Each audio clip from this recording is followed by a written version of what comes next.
Introduction. Youyou has found herself within the pages of a novel, transformed into a malevolent supporting character destined for a tragic end. Youyou. How splendid. It perfectly aligns with my unique tastes as a person with eccentricities. The story commences with a divorce agreement worth trillions placed before her. Gazing at the staggering figures that seem to outweigh her very existence, tears brim in her eyes. Yet, in the next moment, her husband, seemingly indifferent, tears the document as he smirks. A mix of mockery, coldness, and nonchalance reflected in his eyes. Listen closely.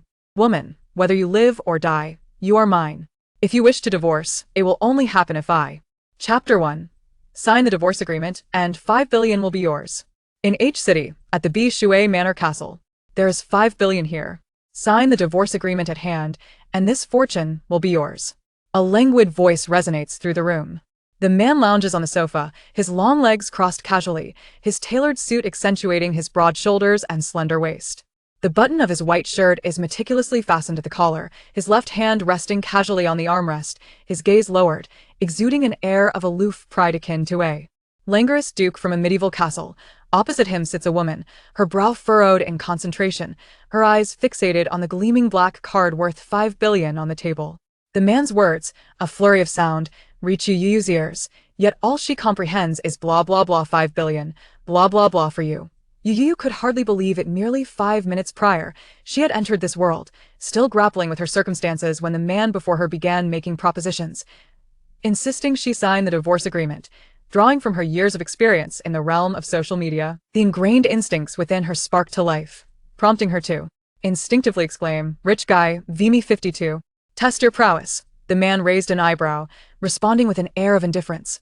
"Only 50. Before she could fully process this, he gestured, and the butler elegantly approached, standing by the man's side. "Young master."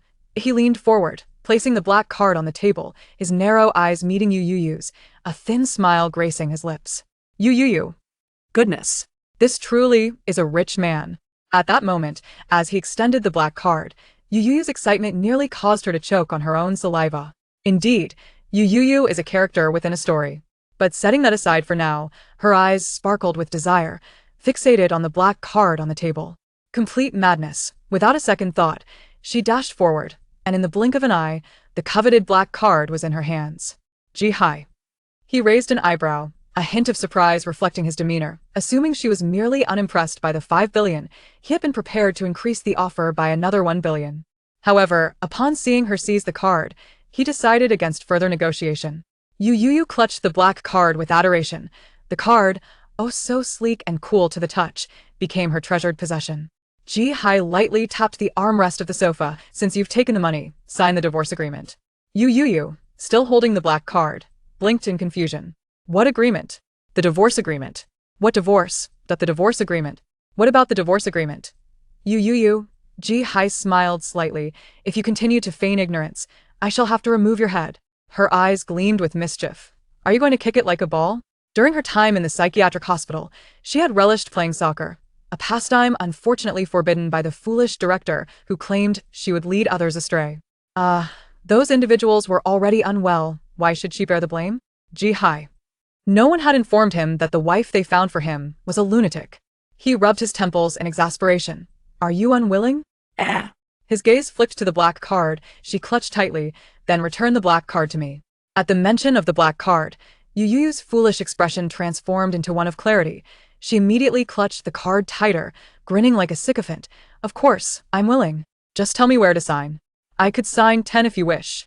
As long as you speak, I shall fulfill your every desire." Hai. One signature already guarantees 5 billion, and she wants to sign 10. Her dreams surpass even those of Zhuangzhou. Though, he could indeed afford it. Youyou, an ordinary citizen residing in a psychiatric hospital, had merely engaged in a serious discussion with a child about the grand and rigorous project titled as their truly Ultraman in this world. However, her loud voice had inadvertently led to her demise by lightning. Nevertheless, she wished to assert that Ultraman undoubtedly exists. "Young man, believe me, I am the light. For I am the mother of Ultraman," and the next moment, she found herself transported into a novel titled The Top Couple, sweetly dominating the entertainment industry, which she had glimpsed a few days prior. Do not question how she came to possess a novel within the psychiatric hospital. It was simply snatched from a nurse. As for why a 50-year-old nurse would secretly read a thrilling and suspenseful piece of literature late at night, whether it reflects a moral decline or a distortion of humanity, please dial 12330 for detailed commentary. In the entertainment industry, she was notorious for her lackluster performances, unable to convey sorrow, struggling to articulate lines, and possessing an utter lack of emotional intelligence, frequently offending others and earning her a notorious reputation among the public. Her Weibo was inundated with inquiries from fans worldwide, questioning the original owner's whereabouts and whether she had retired.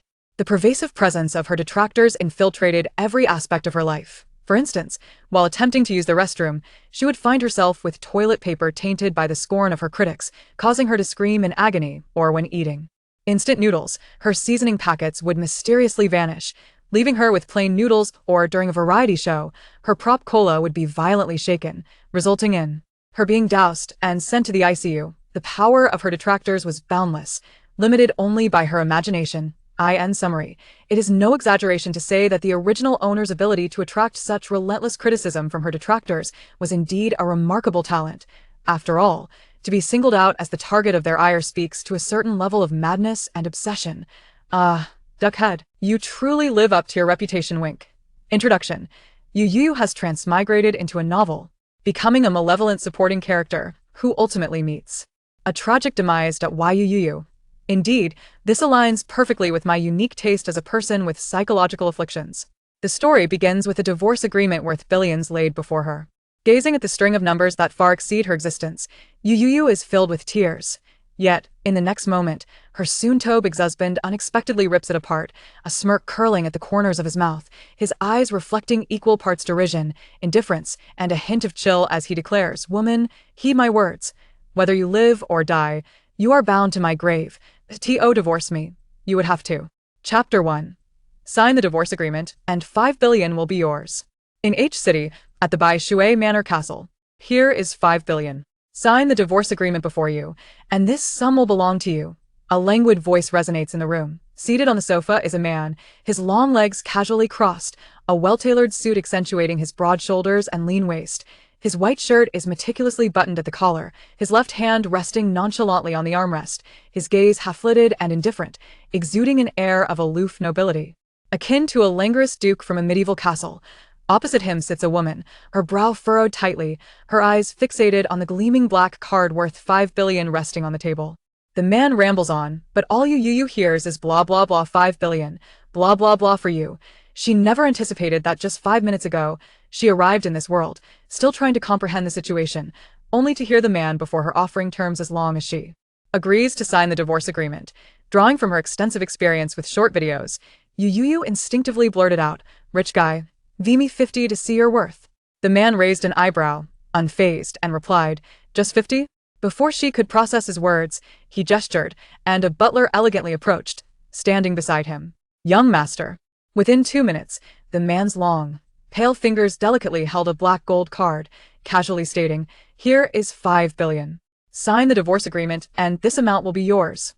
He leaned forward, placing the black card on the table, his narrow eyes lifting to meet Youyou's gaze, a cool smile gracing his lips. "Youyou. Oh my. This truly is a rich guy." At that moment, when the man extended the black card, Youyou nearly became the first transmigrator to choke on her own excitement.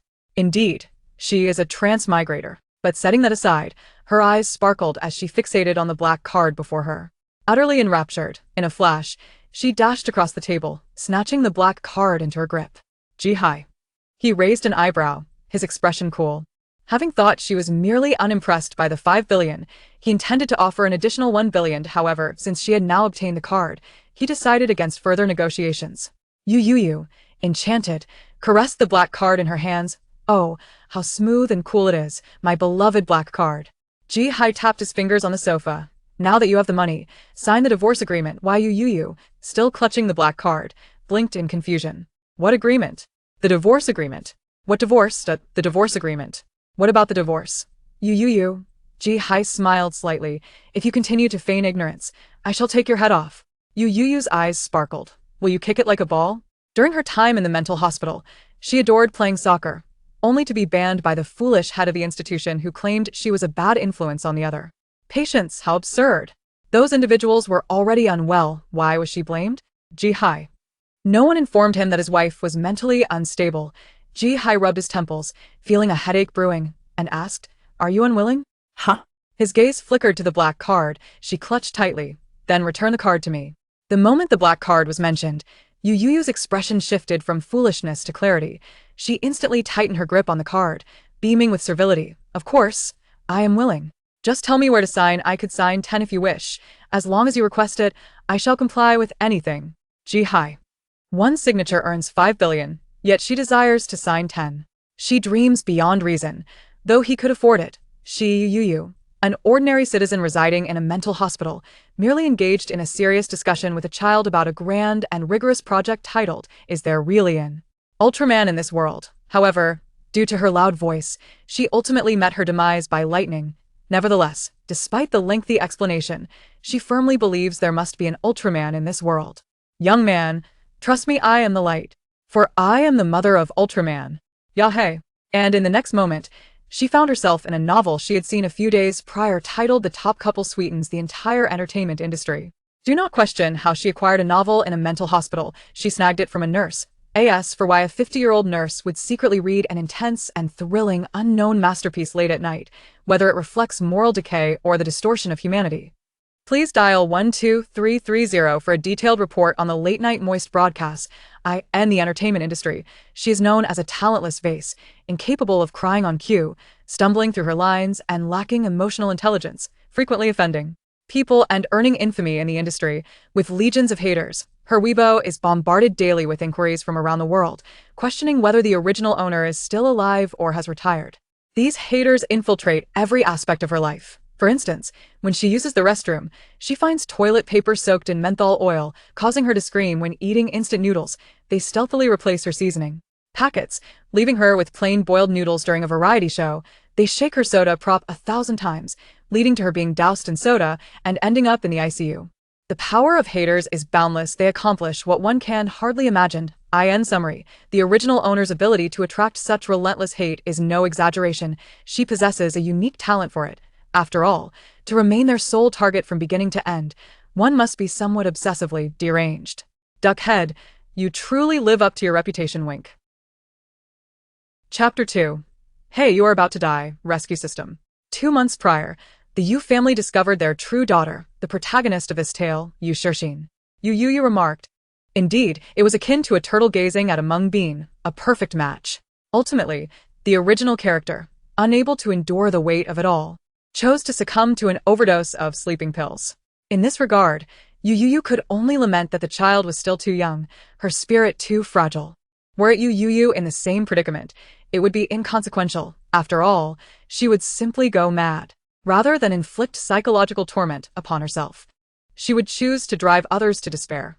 According to the memories of the original character, it all stemmed from an altercation with a hater 2 years ago, during which she encountered a man who claimed he could help her triumph over her adversaries. His condition for assistance was her marriage to their family's young master. Thus, the original character, with remarkable ease, sold herself away. However, as this purported fiancé never materialized, the original character assumed it was all a jest, soon dismissing the notion of her marriage entirely. Unexpectedly, 2 years later, this man, long forgotten by the original character, reappeared before her. His first words were, "Hey, I am your husband, the one you have never met." The original character was taken aback, and before she could gather her wits, he continued, "I know you love me dearly, but I am here to seek a divorce today."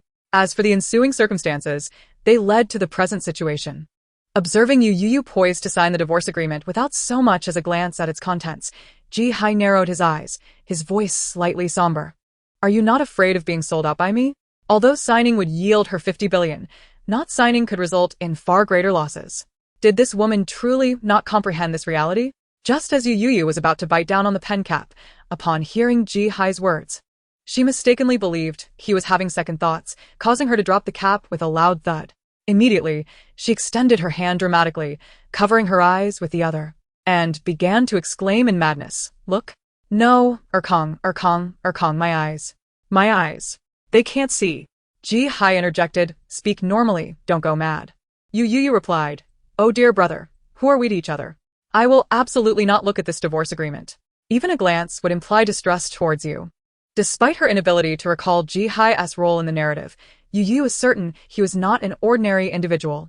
What kind of ordinary person casually wielded 50 billion? Moreover, she had just caught a glimpse of the divorce agreement, which contained a full page detailing the substantial assets to be awarded to her post-divorce, luxurious villas worth hundreds of millions, shares, companies, and a string of numbers that far exceeded her lifespan, all intended for her.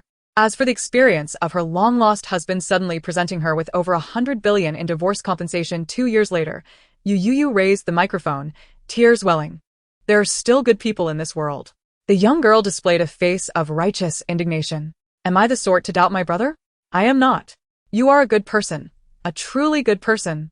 This affirmation came from a patient who had spent years in a mental institution. While she remained oblivious to his identity, she recognized that a person who relished in spending money could hardly be malevolent. This was her moral compass. Money. Money would endure. Ji-hai queried, Are you alright? I am fine, truly. I am splendid. She looked down at the string of numbers that surpassed her life expectancy and exclaimed, Mother, from this day forth, you shall be my mother. The girl gazed at him with tears in her eyes, envisioning that in a mere minute, she would possess a fortune of billions. Youyou could hardly contain her excitement, yearning to pull out her grand trumpet and serenade her benefactor. I am rich. I am utterly wealthy.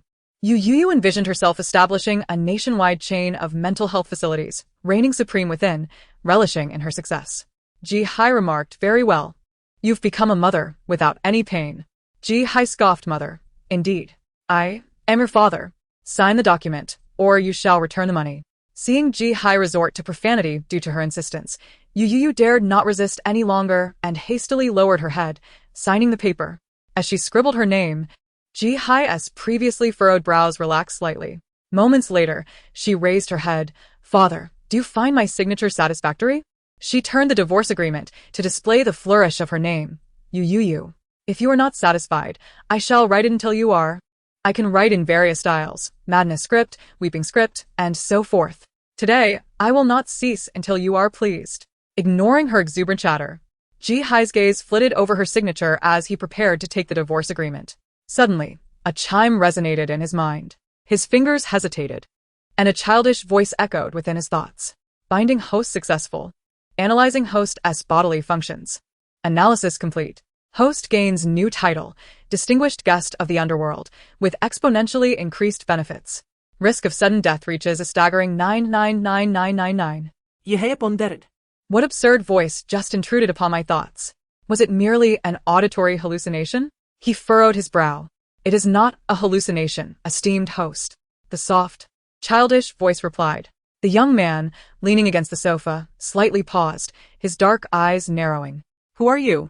Ji-hai smirked, his tone gentle. Get lost. Nai. Feeling wronged, responded, esteemed host. Why are you so fierce with Nai? Then why have you approached me? Because you are weak, the childish voice replied earnestly. Chapter 3. No joking, there's no escape. Ji-hai narrowed his eyes, his penetrating gaze sharp and dangerous. He chuckled, I am weak? Sensing the chilling aura emanating from him, Nai trembled slightly and hurriedly clarified. No, you are quite capable, but you are very weak.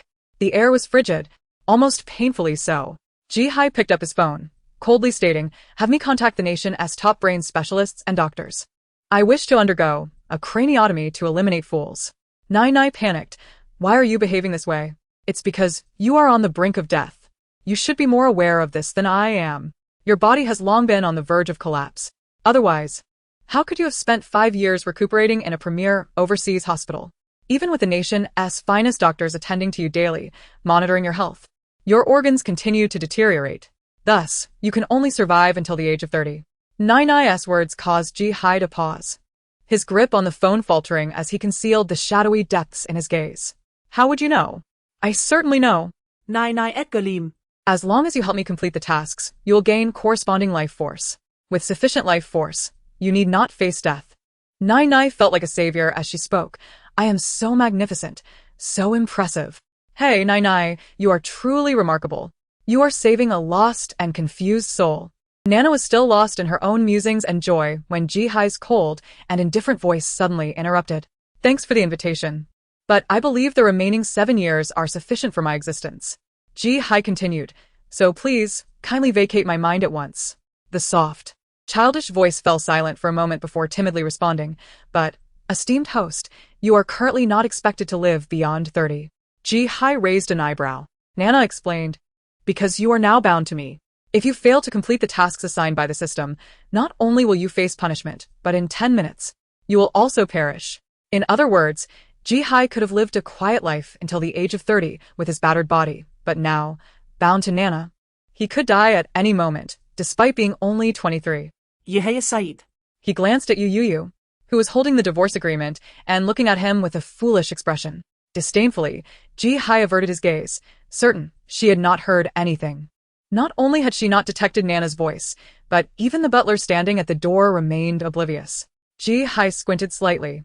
It seemed this voice was indeed exclusive to him. Hey, you're about to die, system. Ji Hai's contempt was palpable. What a worthless system. Task announcement. Please, host. Tear the divorce agreement in front of Youyou, and with a blend of mockery, indifference, and casual disdain in your gaze, declare, listen here, woman.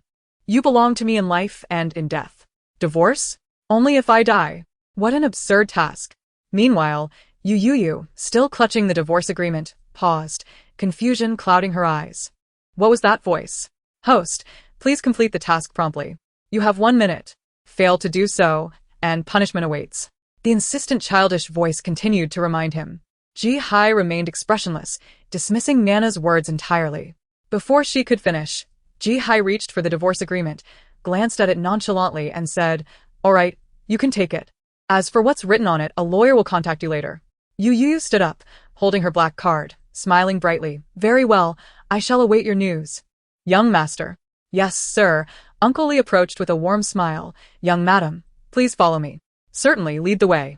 Uncle Lee guided Youyou out of the room and into an endless corridor. The corridor was adorned with a thick layer of exquisite carpet. Although Youyou could not identify the material, she sensed its opulence, for it felt incredibly comfortable beneath her feet, akin to running on clouds, something her family would surely understand. The corridor's windows were all floor-to-ceiling, and as Youyou stepped outside, she beheld the darkening blaze of the sunset. One half of the sky was ablaze with orange-red clouds, while the other was shrouded in ominous darkness, stretching across the horizon. Initially indifferent, her attention was captured when she casually glanced down from the floor-to-ceiling window, her eyes widening in astonishment. Forgive her ignorance, but she gasped, wow, that's so high. Perhaps due to the elevated floor, standing at the window offered her a breathtaking view of the entire estate. The villa glowed with warm yellow lights, resembling a grand castle. Its spire-like roof nestled against the fiery clouds. Elegant columns of white marble from Greece framed a courtyard, centered around a magnificent fountain adorned with an angelic sculpture, sparkling droplets catching the warm light in a mesmerizing display. Earlier, Youyou had noticed the elevator leading downstairs, discovering that this villa boasted 35 floors. With her current position at the pinnacle, beyond that, sprawling gardens, an outdoor swimming pool, sports courts, and various entertainment venues sprawled endlessly below. Truly, this was a formidable estate, worthy of a tycoon capable of casually producing 50 billion. The mansion was nearly comparable to 2 5-star hotels combined. It was indeed vast. One could easily hide in a room for a week without being found. No wonder the protagonist in the novel she had snatched from the nurse had attempted to escape the male lead's villa 999 times without success. It was no joke. Escape was impossible. Youyou was filled with excitement, contemplating how, once she acquired her share of the divorce assets, she could establish numerous mental health facilities across the nation. Imagine gathering all the patients for a game of hide and seek. It would surely be delightful. With these thoughts, her exhilaration surged. At 22, she was poised to inherit a fortune of billions, with a promising future ahead. 2 updates a day, as before, though the timing may vary. Starting next month, updates would return to the previous schedule, aligning with the darker hours. Chapter 4, Young Master, it has been long since you acted so dominantly. 30 seconds remaining for the task. Please, host, act swiftly. Task countdown. 5, 4, 3. The voice in his mind persisted. As the countdown reached 1, a sudden jolt of electricity surged through Ji Hai's heart. In the vast, silent room, the man doubled over in agony, his exquisitely handsome face paling, beads of sweat forming on his forehead. His body, still recovering, could not withstand the electric punishment. Ji-Hai's pallor deepened as he fell to his knees. Nana's voice grew frantic. "Host, quickly take the divorce agreement to the task target and tear it in front of her. If you don't hurry, You will really die. this was disastrous. Would he perish during his first binding? Would he be doomed to remain a fledgling system forever? Nana was beside herself with worry, fearing Ji-Hai might inadvertently meet his end. "Oh, dear. Host, why must you be so stubborn? I have guided many hosts, and you are by far the most obstinate." Ji-Hai, in pain and pale-lipped, struggled to maintain focus as his vision blurred. He had long since lost his strength, yet he gritted his teeth, forcing out the last of his breath to Nana. "Get lost." After uttering those words, Ji-Hai's hold on the table faltered, and he teetered on the brink of collapse. Damn it, this was serious. Had he known, he would have torn up the divorce agreement in front of Youyou earlier. Was it too late to rush over now? He closed his eyes, the world fading into a haze, consciousness slipping away. Just as he was about to fall, he suddenly landed in a warm embrace, the faint scent of mango wafting through the air. From afar, he seemed to hear a girl's panicked voice calling out, "Father, benefactor, young master." Fool. He blinked, struggling to lift his heavy eyelids to see who dared to insult him, not only daring to hold him but also smelling of his least favorite fruit. Upon opening his eyes, he found Youyou's anxious face. Seeing him awake, her expression transformed into one of relief and joy. Oh. "I'm so glad you're not dead," Ji-Hai replied. "It's great that you're okay too. You truly scared me."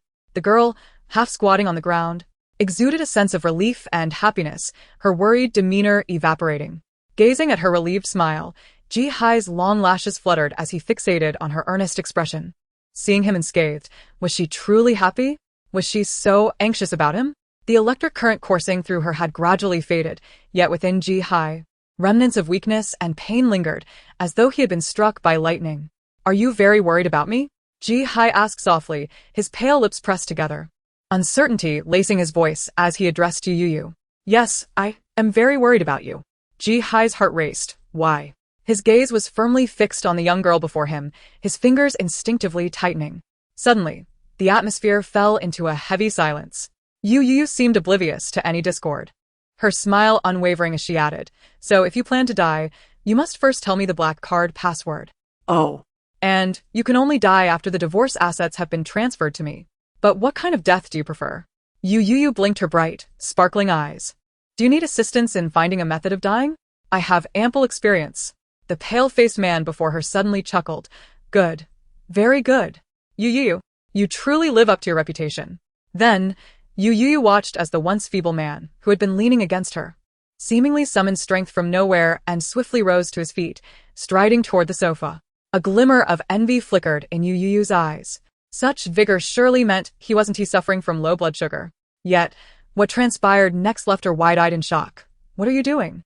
"Father, my dear father. Do not act impulsively." She rushed to stand before Ji-Hai, who lifted his chin and commanded, "Stay there, do not approach." Ji-Hai stood before the sofa, holding the divorce agreement Youyou had just signed. His intent was unmistakable. He was about to tear it apart. "Let us talk this through," Youyou placated. "Young man, it's unwise to let your temper flare. Do not rush." Youyou felt utterly innocent. Just moments ago, everything had seemed fine. How had he suddenly gone mad? His mental stability was worse than that of the residents in their psychiatric hospital. Ji-Hai sneered and, without hesitation, tore the divorce agreement to shreds in front of Youyou. Youyou had no time to intervene. As fragments of paper fluttered to the ground, her eyes dimmed completely. In this world, every 3 seconds, a dream was lost. And now, Youyou was that fish, deprived of its aspirations. Her dreams of wealth, her ambition to reign over a national chain of psychiatric hospitals, all vanished. Uncle Lee, witnessing the scene, slowly smiled and remarked, "Young master, it has been a while since you exhibited such dominance." Due to the late hour, Youyou was left at the Beihue manor. In her room, she sighed deeply. The divorce agreement lay in tatters, and her dreams of sudden wealth had been shattered. Chapter 5. If you cannot love, you may as well die. However, while Ji-Hai possessed a sliver of conscience, it was hardly substantial. No matter how much Youyou pressed him for the black card password, he remained resolute in his silence. Was this man's mouth the only thing unyielding about him? Youyou glared at the black card in her hand, baring her teeth in frustration. The sensation of knowing there was money inside, yet being unable to spend a single cent, was utterly maddening. If I am guilty, you should bury me under a mound of money, not let me possess a false 50 billion.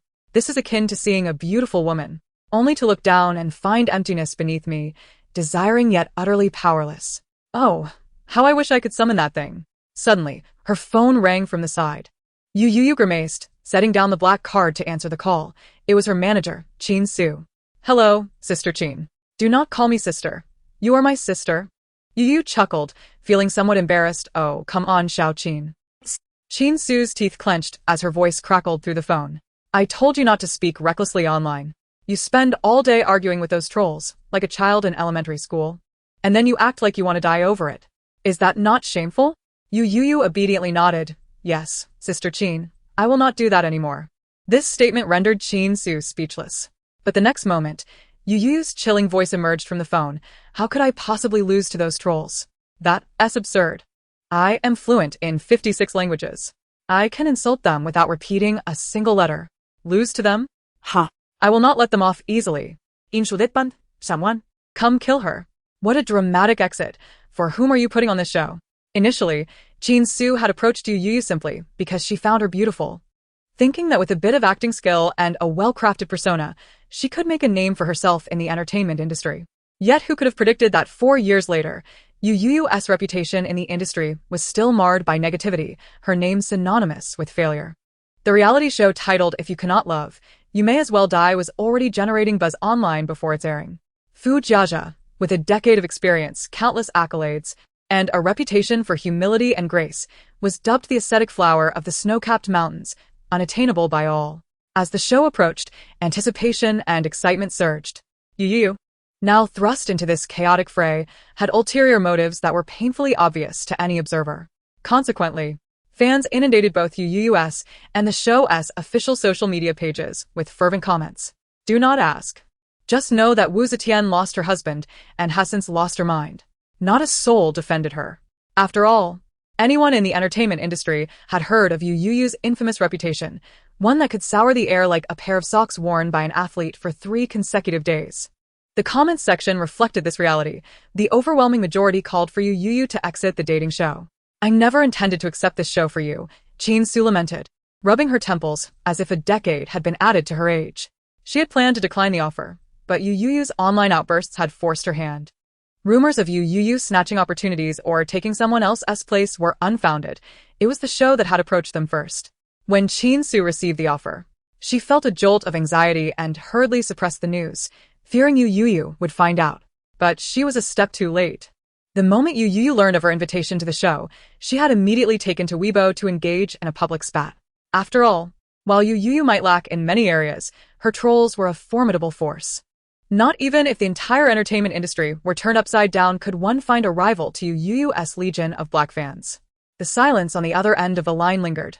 Su, hearing no response, initially thought Youyou had hung up, only to realize she had not. Youyou, what are you doing? The pause stretched for 2 seconds before a sweet voice chimed in. I'm here. Su detected an unmistakable excitement in the girl's tone, causing her heart to race.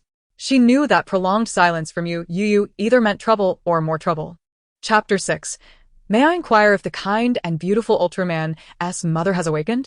At that moment, the company's public relations team sent her several desperate WeChat messages. The next second, Su clenched her phone tightly, her teeth gritting as she exclaimed, Youyou, you truly deserve to be condemned. While she was consumed with concern for her, the latter was embroiled in a fierce battle with detractors in the comments section of Weibo. The comment section was a treacherous place. Even a stray dog passing through would be subjected to a barrage of insults. Among them, Youyou launched the most scathing attacks, sparing no one, be they her critics, mediators, or defenders. It was a relentless, indiscriminate assault, where all were equal in receiving scorn.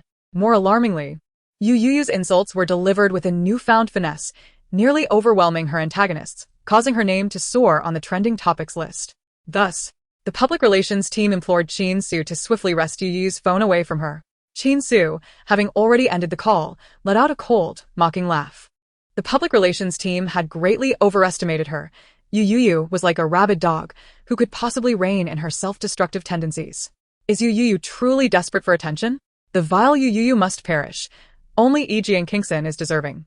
Why is Youyou still in the entertainment industry? A thief who has usurped Xinshin's position for so long. If it were me, I would have been too ashamed to show my face again. Take my angel Xinshin away. May the wretched Youyou perish. A fake heiress, a true harlot. Youyou is exactly what they mean. Please stop arguing. Youyou is at it again with her detractors. Surely, you must be new here. Has Youyou not fought with her critics before? No matter how many times they clash, it's always the same old tricks. Do you think today will be any different? How could it be different? What could Youyou possibly do that was unique? Could she truly outmatch her critics? The crowd collectively shook their heads in disbelief. Yet, they were soon astonished to witness Youyou single-handedly engaging in a fierce verbal duel with her detractors in the comments, a spectacle of sheer audacity. Yudama loves to pick her toes. Youyou has no right to remain in the entertainment industry. I suggest we all join in resisting her. Director Yu from the Department of Psychiatry at City Hospital. If you enjoy giving suggestions so much, perhaps you should consider consulting a fortune teller to discover your own worth. Has Youyou met her demise today? Huh. What else can you do besides hitching a ride on others' fame? Director Yu, aside from riding coattails, perhaps you should reflect on your own abilities before throwing stones. Director Yu, I said I was busy. That means I was busy smiling and crying, chasing shooting stars. The angry little potato. How does a bully with a sordid past still dare to show her face in the entertainment industry? I swear. If Youyou doesn't T-flop today, I'll eat my hat while standing on my head. Director Yu, darling, why are you so aggressive in your speech? Are you afraid you won't see tomorrow? Right. I'm dying of laughter. Don't you all know what Youyou does behind the scenes? She's just a fake heiress, nothing more. A rich friend of mine often sees Youyou in their circles. It's obvious, she's just a freeloader. Director Yu, you're projecting your own feelings onto me. How very animalistic. Those who rushed over were taken aback by the scene of Youyou seemingly thriving amidst the chaos in the comments. What they did not anticipate was the revelation that Youyou had changed her Weibo name, leaving many bewildered. What does Youyou's new Weibo name even mean? I searched for ages and couldn't find her, only to discover she had changed it. Damn it, who taught Youyou to choose such a name? I was just questioning my sanity for having followed a supposed director of a mental hospital. What kind of reputable artist would adopt such a name? Is she out of her mind? Don't panic upstairs. After all, you managed to follow Youyou. So, what is the difference? What is happening? Is Youyou possessed by something? I can't believe Youyou is so articulate. When did this happen? Could it be that Youyou has been secretly honing her skills? Youyou, you can hurl insults at me as much as you like. I'll quietly refine my rhetoric and insult everyone in sight. No, I refuse to accept that Youyou can outsmart me. While my own failures are indeed terrifying, Youyou's progress is far more chilling. I'm offering a hefty sum to uncover which training class Youyou attended. Crayon Shinchan. Youyou, with such eloquence. Are you trying to court danger? Director Yu, once again, I'll say, don't be too normal. Rather than suffer internally, why not drive others mad? That night, the trending topics surrounding Youyou completely dominated the charts, the spectacle surpassing even that of top-tier celebrities. Youyou insults everyone. Youyou's training class. Youyou's dating reality show. There's no need to be overly normal.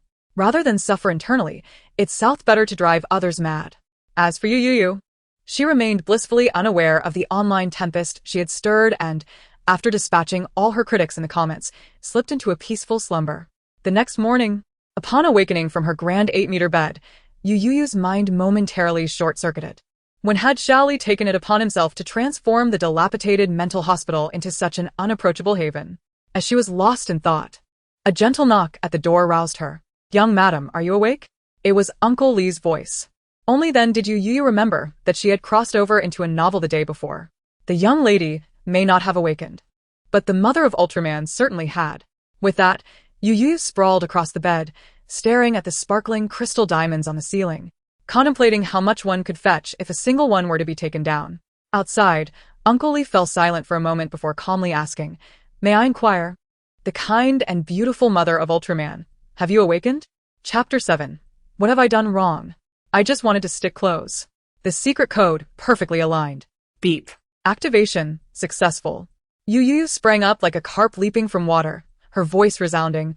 "Ah, the kind and beautiful mother of Ultraman is awake. May I ask, Are you hungry? She patted her flat stomach, nodding obediently. I am hungry. Uncle Lee replied gently. Breakfast has been prepared for you downstairs. Please remember to wash up before coming down to eat.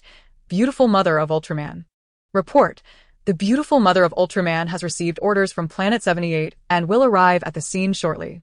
10 minutes later, seated at the dining table, Youyou searched for the most renowned mental hospitals in the country while slurping a bowl of noodles prepared for her just 5 minutes prior by the mansion's chef. Whatever she saw on her screen brought a broad smile to her face. Outside, the sun shone brightly, a gentle breeze wafted, and birds chirped merrily. Peace reigned in the world, and all was well.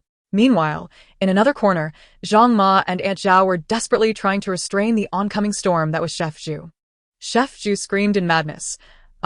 Don't hold me back, don't hold me back.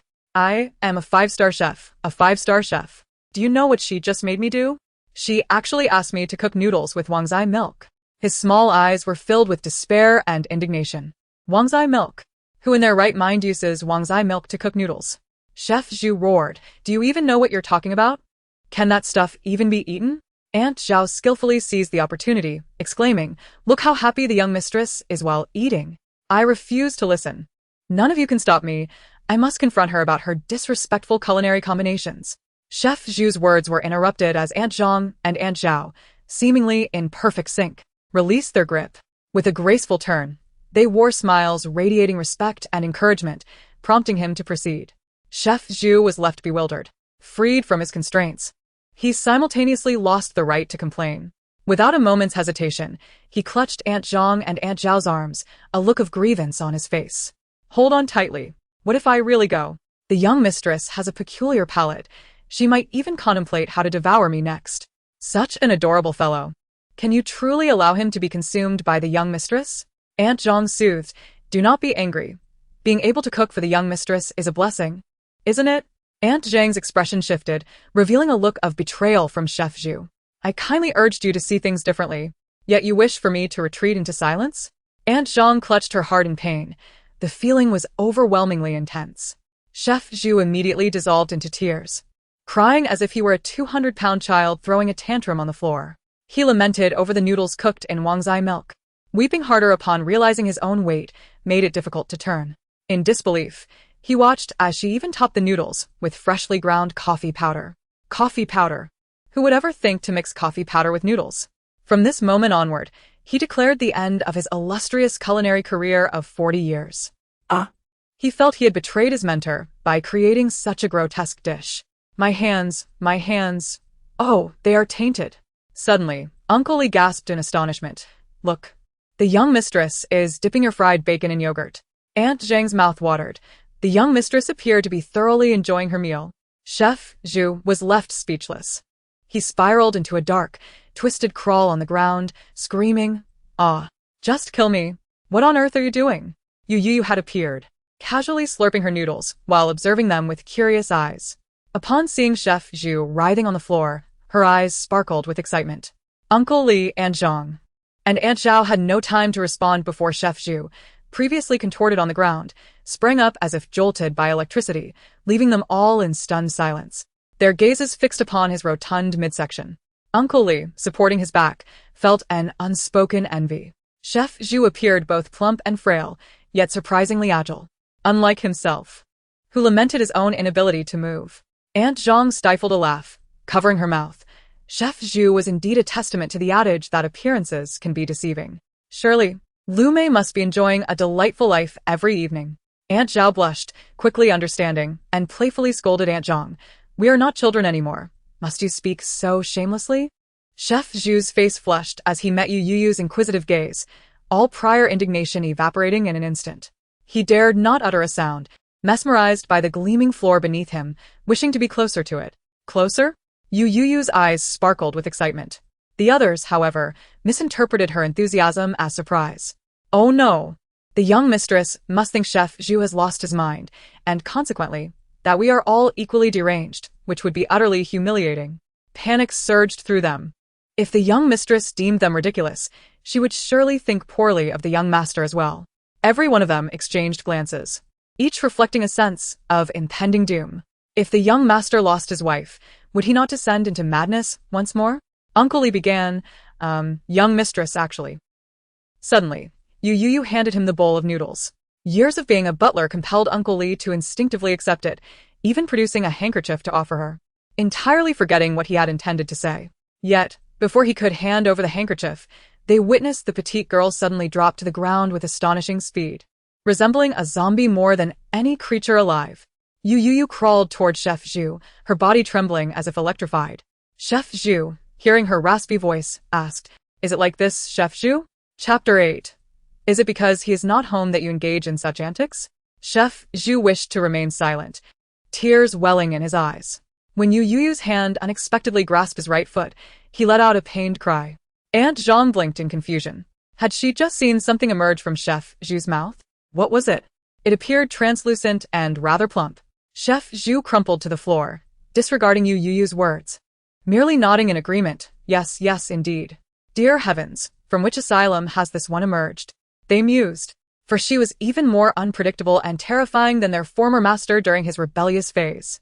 A strange, eerie laughter erupted from the girl before him. When Chef Zhu met her gaze, a singular thought consumed him. It was over. Was there still time to escape? 3 days later, in the evening, the scene resembled a town ravaged by a zombie apocalypse. He stood at the door, quietly observing the chaos within, enveloped in an eerie silence. No wonder Uncle Lee had not greeted him upon his arrival. The few servants outside were nowhere to be seen, all presumably lost to madness within. It appeared that the estate staff had gathered here, crawling about the first floor in an unsettling mass. The expressions on their faces were twisted and grotesque, their eyes fixated ahead as if they were famished zombies craving flesh. Leading the pack was the zombie queen Youyou. Her portrayal was disturbingly convincing. With a face contorted as if it had been dead for months, and upon closer inspection, maggots were seen tumbling down her visage, while she huffed and puffed, her limbs bending at unnatural angles. So, this was how she had spent the last 3 days at home? Nai fell silent for a moment before gently reassuring Ji Hai, "Dear host, your wife has quite the unique taste. With her as your partner, your life is far from dull, and you must find joy in it, correct?" Ji Hai remained expressionless, replying curtly, "Be quiet, I have no wife." Upon entering, Tao Xinghe caught sight of the crawling zombies and exclaimed, "Damn, old Ji, has your house been overrun by zombies?" Ji Hai was disinclined to respond. Tao Xinghe pointed at Youyou leading the frenzy, his grin stretching from ear to ear. "Who is that person? When did your family acquire such an eccentric character?" Ji Hai remained silent. Suddenly, Tao Xinghe realized, turning to Ji Hai with disbelief. "Wait. Old Ji, could this be the wife you mentioned? The one clinging to your leg and crying about not wanting a divorce?" Ji Hai raised an eyebrow, surprisingly refraining from rebuttal. Tao Xinghe, confused, looked at him. Why are you staring at me? "Your wife is the one going mad, not me. You should go check on her." However, Tao Xinghe secretly rubbed his hands together, appearing to find the situation rather entertaining.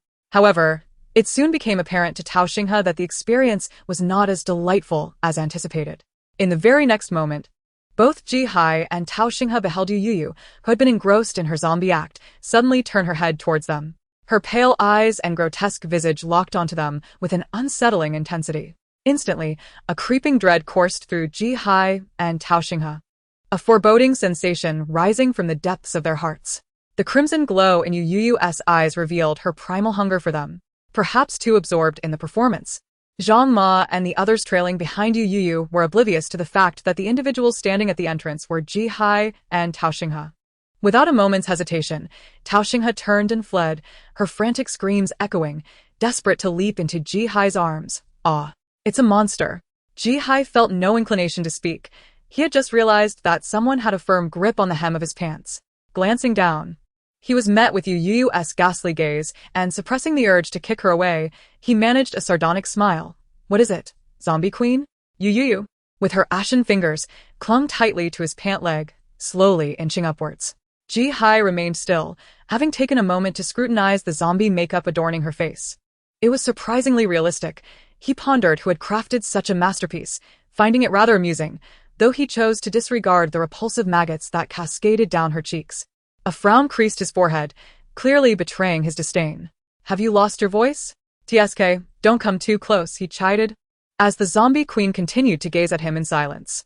Ji-hai, leaning down, regarded her with a mix of curiosity and caution, as if anticipating her next move. Yet, when he felt her fingers brush against his thigh, an inexplicable tingling sensation surged through him. Ji-hai's brow twitched, and without much thought, he hoisted her petite form up. "What's the meaning of this? Are you taking advantage of me?" he questioned, shaking her slightly. Youyou emitted a series of raspy sounds. Ji-hai's tone turned ominous. The girl he held aloft suddenly broke into a grin. Her earlier deranged demeanor utterly vanished. She reached out with her delicate hands, as if seeking an embrace, her voice ringing sweetly. "Daddy." Ji-hai's grip on her collar faltered momentarily. "Daddy?" he echoed, bemusement washing over him. He had not anticipated such a playful scenario between the young master and his lady. Chapter 9. Widen your fingers a bit more. Ji-hai was too apprehensive to contemplate how Zhang Ma and the others might perceive him at that moment. Though it was merely a few fleeting seconds, given Zhang Ma and Aunt Zhao's formidable imaginations, his honor and reputation were likely obliterated in the countless narratives they concocted in their minds. Gritting his teeth, he released Youyou, exclaiming, "Don't call me daddy." "Why?" "Have you forsaken me as your daughter?" Youyou replied, feigning distress as if her vast inheritance had slipped away. With a resigned sigh, she regarded Ji-hai with a blend of exasperation and affection. "I am genuinely intimidated by you. Henceforth, I shall be your father. Come now, my good son, call me daddy." Ji-hai was taken aback. "Are you jesting?" Youyou leaned closer. "Son, I know you heed your father's words. Now, reveal your black card password to me." She was determined to extract the password from Ji-hai. "Come what may." "Curious, are you?" Ji-hai grinned, revealing a hint of amusement. Youyou's eyes sparkled with anticipation. "Dream on. You shall not wheedle the password from me." Youyou retorted, "What are you saying?" "I shall ask again. What are you saying?" "Believe it or not, I will not relent." Her displeasure only served to elevate Ji-hai's spirits. He arched an eyebrow, leisurely strolling past her, only to have his hand unexpectedly seized by Youyou. "Je His brow furrowing in irritation. His aversion to being touched by others was well known. Yet he was surprised to find that Youyou's touch was not as repugnant as he had anticipated. Nevertheless, he was certain this was not a matter of affection. As she tugged on his hand, he saw her flash a toothy grin, as if to imply that should he withhold the black card password, she would not hesitate to nibble at him.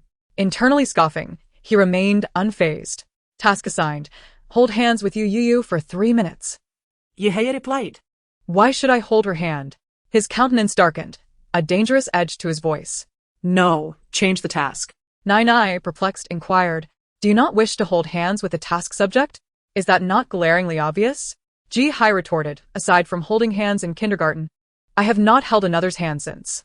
But she is your wife, not just anyone, Nai pointed out, confused. Had it not been for you, she would have ceased to be my wife 3 days ago. Ji-hai narrowed his eyes. I have yet to inquire why my task subject is always Youyou. Are you two in cahoots? Dear host, completing the task rewards you with an hour of life, while failure incurs an electric shock penalty. The memory of the last shock still haunted him. Please be advised, the timer has commenced. After a brief moment of contemplation, Ji-hai surrendered, without hesitation. What was 3 minutes of hand-holding? Although it was his first time holding a girl's hand, he cast a glance at Youyou, who was fixated on her grotesque zombie visage, and felt an unexpected calm wash over him. Very well, he resolved, do not treat me as a delicate flower. She acted swiftly, and Ji-hai found himself momentarily stunned, instinctively clenching his empty palm in confusion. Oh dear, the timer has been interrupted. Please complete the task promptly for a new countdown. A fresh timer? Ji-hai's expression sharpened. Meanwhile, Zhang Ma and Aunt Zhao, who had been silently observing, lit up with excitement, their eyes gleaming like 2 bright bulbs. Did you hear that? A father holding his son's hand is a natural occurrence. Youyou mused, glancing at Ji-hai, who held her hand firmly, unaware of any impropriety. Ignoring her, Ji-hai furrowed his brow, fiddling with her fingers, muttering, hold tightly. And spread your fingers a bit more. Okay. Youyou complied obediently, allowing Ji-hai to intertwine their fingers seamlessly. In that moment, as their fingers locked together, Ji-hai felt a peculiar jolt. The warmth of their palms pressed intimately against each other, a sensation both foreign and strangely unsettling. Youyou remained oblivious to Ji-hai's intense gaze fixed upon their interlocked fingers, lost in a reverie. She sweetly inquired, is this all right? Or, is there something else I should do? Ji-hai, somewhat taken aback, pondered her unusual compliance today. Youyou beamed. Since I am so obedient in holding your hand, shouldn't you share the black card password with me? Good son. Upon hearing this, Ji-hai narrowed his eyes, his expression laden with meaning. In Chapter 10, do not compel me to lower my standards for you. Youyou returned his gaze with a feigned innocence, as though she were not the one pushing boundaries. This prompted Ji-hai to smile slowly, seeing the hint of a smile at the corner of his mouth. Youyou's eyes sparkled with anticipation, as if her beloved black card were rushing towards her.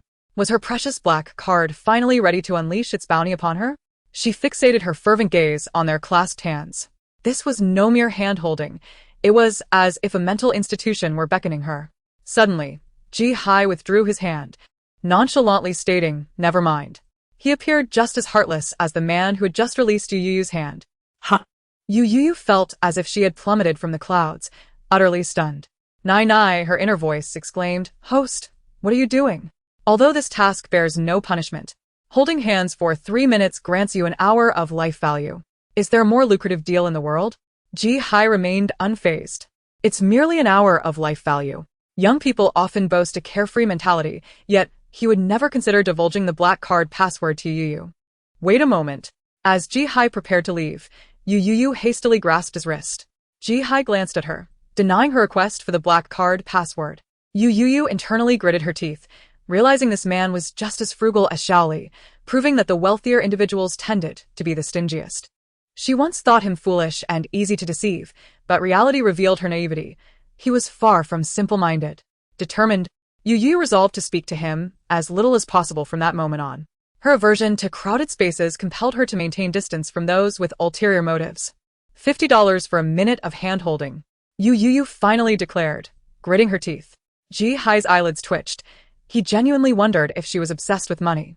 Could she truly be that financially strained? He had investigated her background and discovered that though she was the wrongfully adopted daughter of a Yu family, they were not impoverished enough to warrant such desperation. No? Youyou narrowed her eyes, her tone growing increasingly menacing. Young man, do not take advantage of me. Otherwise, do not compel me to lower my standards to accommodate your advances. Nearby, Zhang Ma and Aunt Zhao were practically in a frenzy. What on earth is the young master doing? The young mistress merely desires the black card password. Give it to her. A single black card was nothing for a wealthy tycoon like him. 1 card, or even 100, would not burden him. The vast wealth of the Ji family existed for what purpose, if not to flaunt it? With his wife right before him, when did he plan to show off? Ji-hai's eyes narrowed, casting a meaningful glance at Youyou. Nai could no longer contain herself. Host, please agree. The task subject is asking, why are you still hesitating to hold hands? However, to her surprise, Ji-hai merely said, she truly likes me. Nai was taken aback. The topic had shifted too abruptly, leaving her bewildered. Is she genuinely interested in holding my hand? Surely. It must be because she likes me that she wants to hold my hand. Nai pondered, is that really the case? Why does it feel off? Isn't she simply after your money? Forget it. She's a young girl and likes me so much. I can't let her feel embarrassed. Ji-hai muttered to himself, extending his hand toward Youyou. She gazed at his hand several times, contemplating. She mused that her future mental institution's ghostly hand molds could be adjusted according to Ji-hai's hand. She truly adored him. Anything that belonged to him was endearing. Ha! His words left Youyou bewildered. What had he just said? Realizing she had not grasped his meaning, Ji-hai took her hand firmly, asserting, aren't you the one who wanted to hold hands? Let us do it, I agree. If he dared to take advantage of her, Youyou would not hesitate to retaliate. Ji-hai scrutinized her. Am I really taking advantage? It's just $50. If you obediently hold my hand, I'll give you an additional 50. 100 for a minute, what do you say?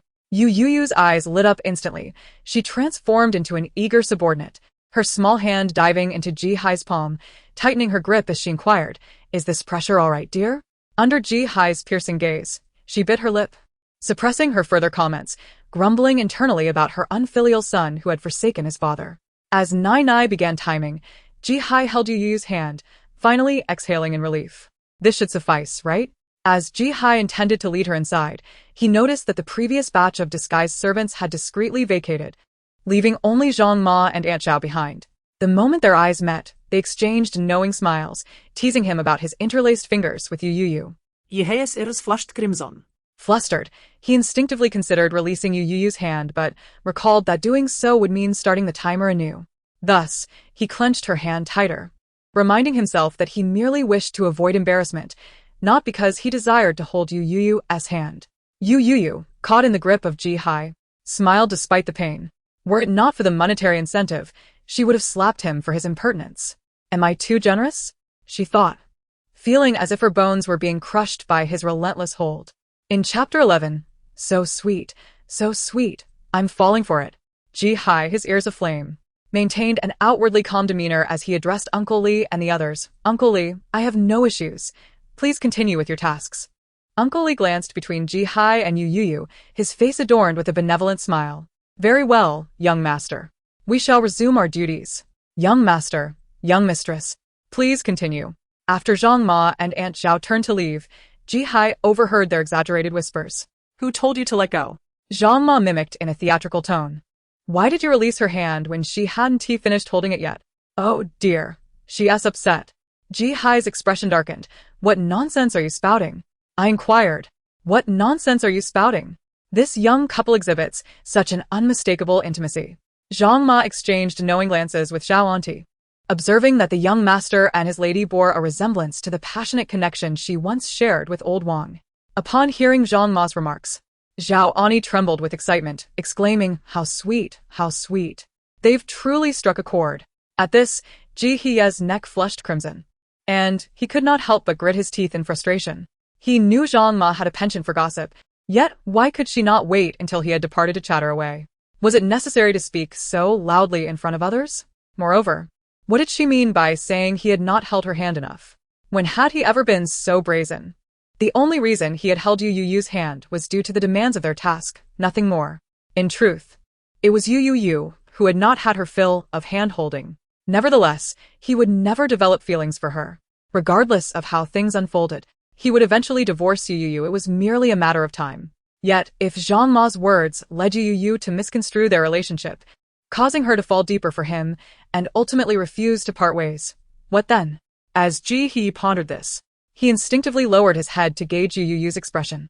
To his dismay, he found her gazing up at him, her eyes sparkling with delight, her small hand eagerly burrowing into his palm, gripping it tightly as though reluctant to let go. In that moment, Ji-he let out a deep sigh within himself. Indeed, she had grown even fonder of him. Once Zhang Ma and the others had departed, the only one left was Chef Zhu, who stood dazed nearby. Upon locking eyes with Youyou, she greeted him with a radiant smile, causing Chef Zhu to shiver. When she smiled, her previously ghastly zombie makeup appeared even more monstrous, and he was certain that if she ventured onto the street like that, she would frighten countless passers-by. He could scarcely fathom from where the young master had found the courage to hold the lady's hand so tightly. Given 100 chances, he would never dare to hold the young lady's hand. Chef Zhu, shall we continue?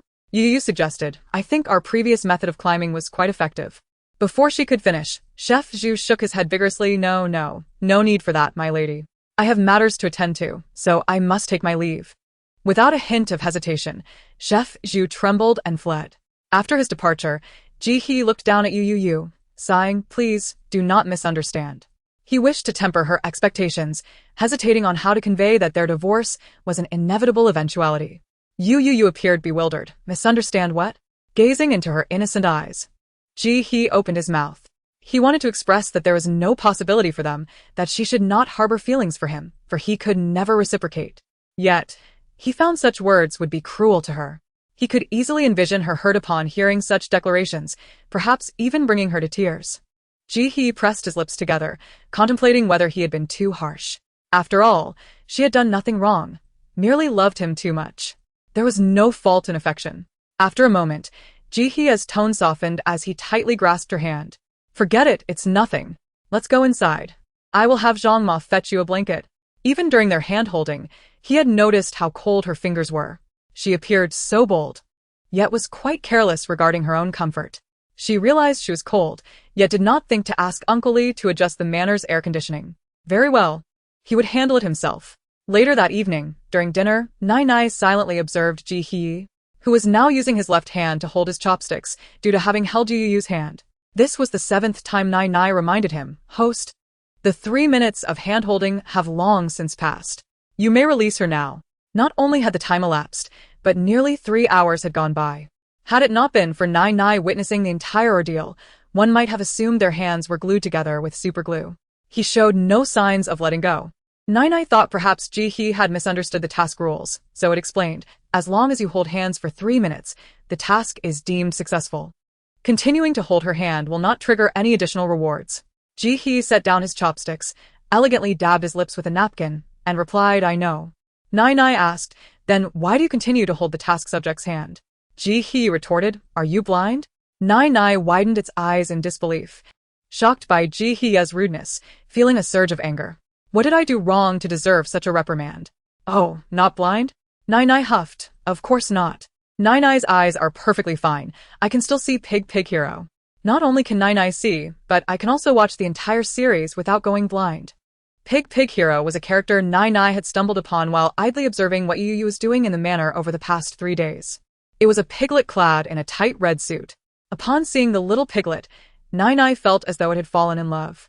Ji-hee raised an eyebrow at this revelation, then turned his gaze to Youyou beside him. The frightening zombie makeup on her face had been removed, revealing her joyful smile.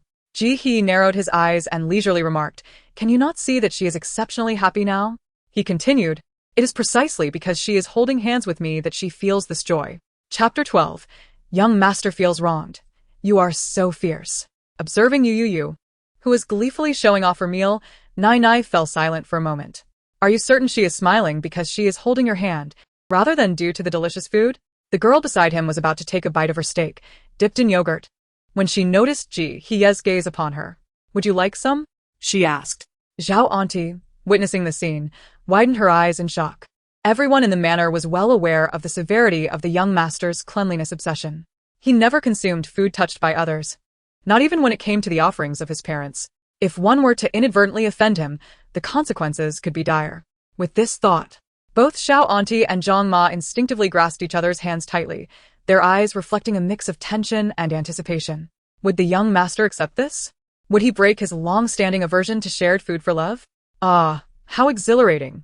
You wish to feed me? Ji-hee calmly inquired, his gaze gliding over the yogurt-coated steak without an immediate rejection, instead casually posing the question to Youyou. Zhang Ma and Zhao Auntie's eyes widened in disbelief, their hearts racing with excitement. What? The young master not only did not refuse the young lady, but was even inviting her to feed him. Youyou's eyelids fluttered. Is your hand broken? Zhang Ma and Zhao Auntie's expressions froze, their smiles faltering as they questioned their very existence. What had they just heard? Yet, Ji-hee's tone grew more resolute. Indeed, she likes me very much. Nai was perplexed. She is quite shy, Ji-hee remarked. If she were not fond of me, why would she be so bashful? Ji-hee reflected, I failed to consider her feelings. With so many people around, it is only natural for her to feel shy about feeding me in such a public setting. I understand her. Nai pondered, frowning, its face a portrait of confusion and contemplation. Is it truly so? Ji-hee's lips curled into a faint smile, and just as he was about to decline, Youyou, noticing his unwavering gaze on the beef on her chopsticks, assumed he was utterly craving it. With a touch of exasperation, she said, fine, it's just a broken hand. Right? Dad doesn't he mind. Dad will feed you. Ji-hee's enchanting peach blossom eyes widened slightly. His attention was entirely captured by Youyou's intention to feed him, completely disregarding her subsequent remark. Look, you still say she doesn't like me. She has agreed to feed me steak. How could she possibly not like me? Nai was left speechless. The playful smile lingering at the corners of Ji-hee's mouth was impossible to suppress, radiating a sense of self-satisfaction. Nai hesitated, recalling how the host had previously expressed disdain towards the task object calling him dad. Why was the host now so joyously amused? Suddenly, Nai had a revelation, having come across this phenomenon during her online explorations. It was aptly termed a contradiction where one verbally declines yet their actions betray a different truth. Unbeknownst to Ji-hee, he had unwittingly become a person embodying this paradox in Nai's eyes.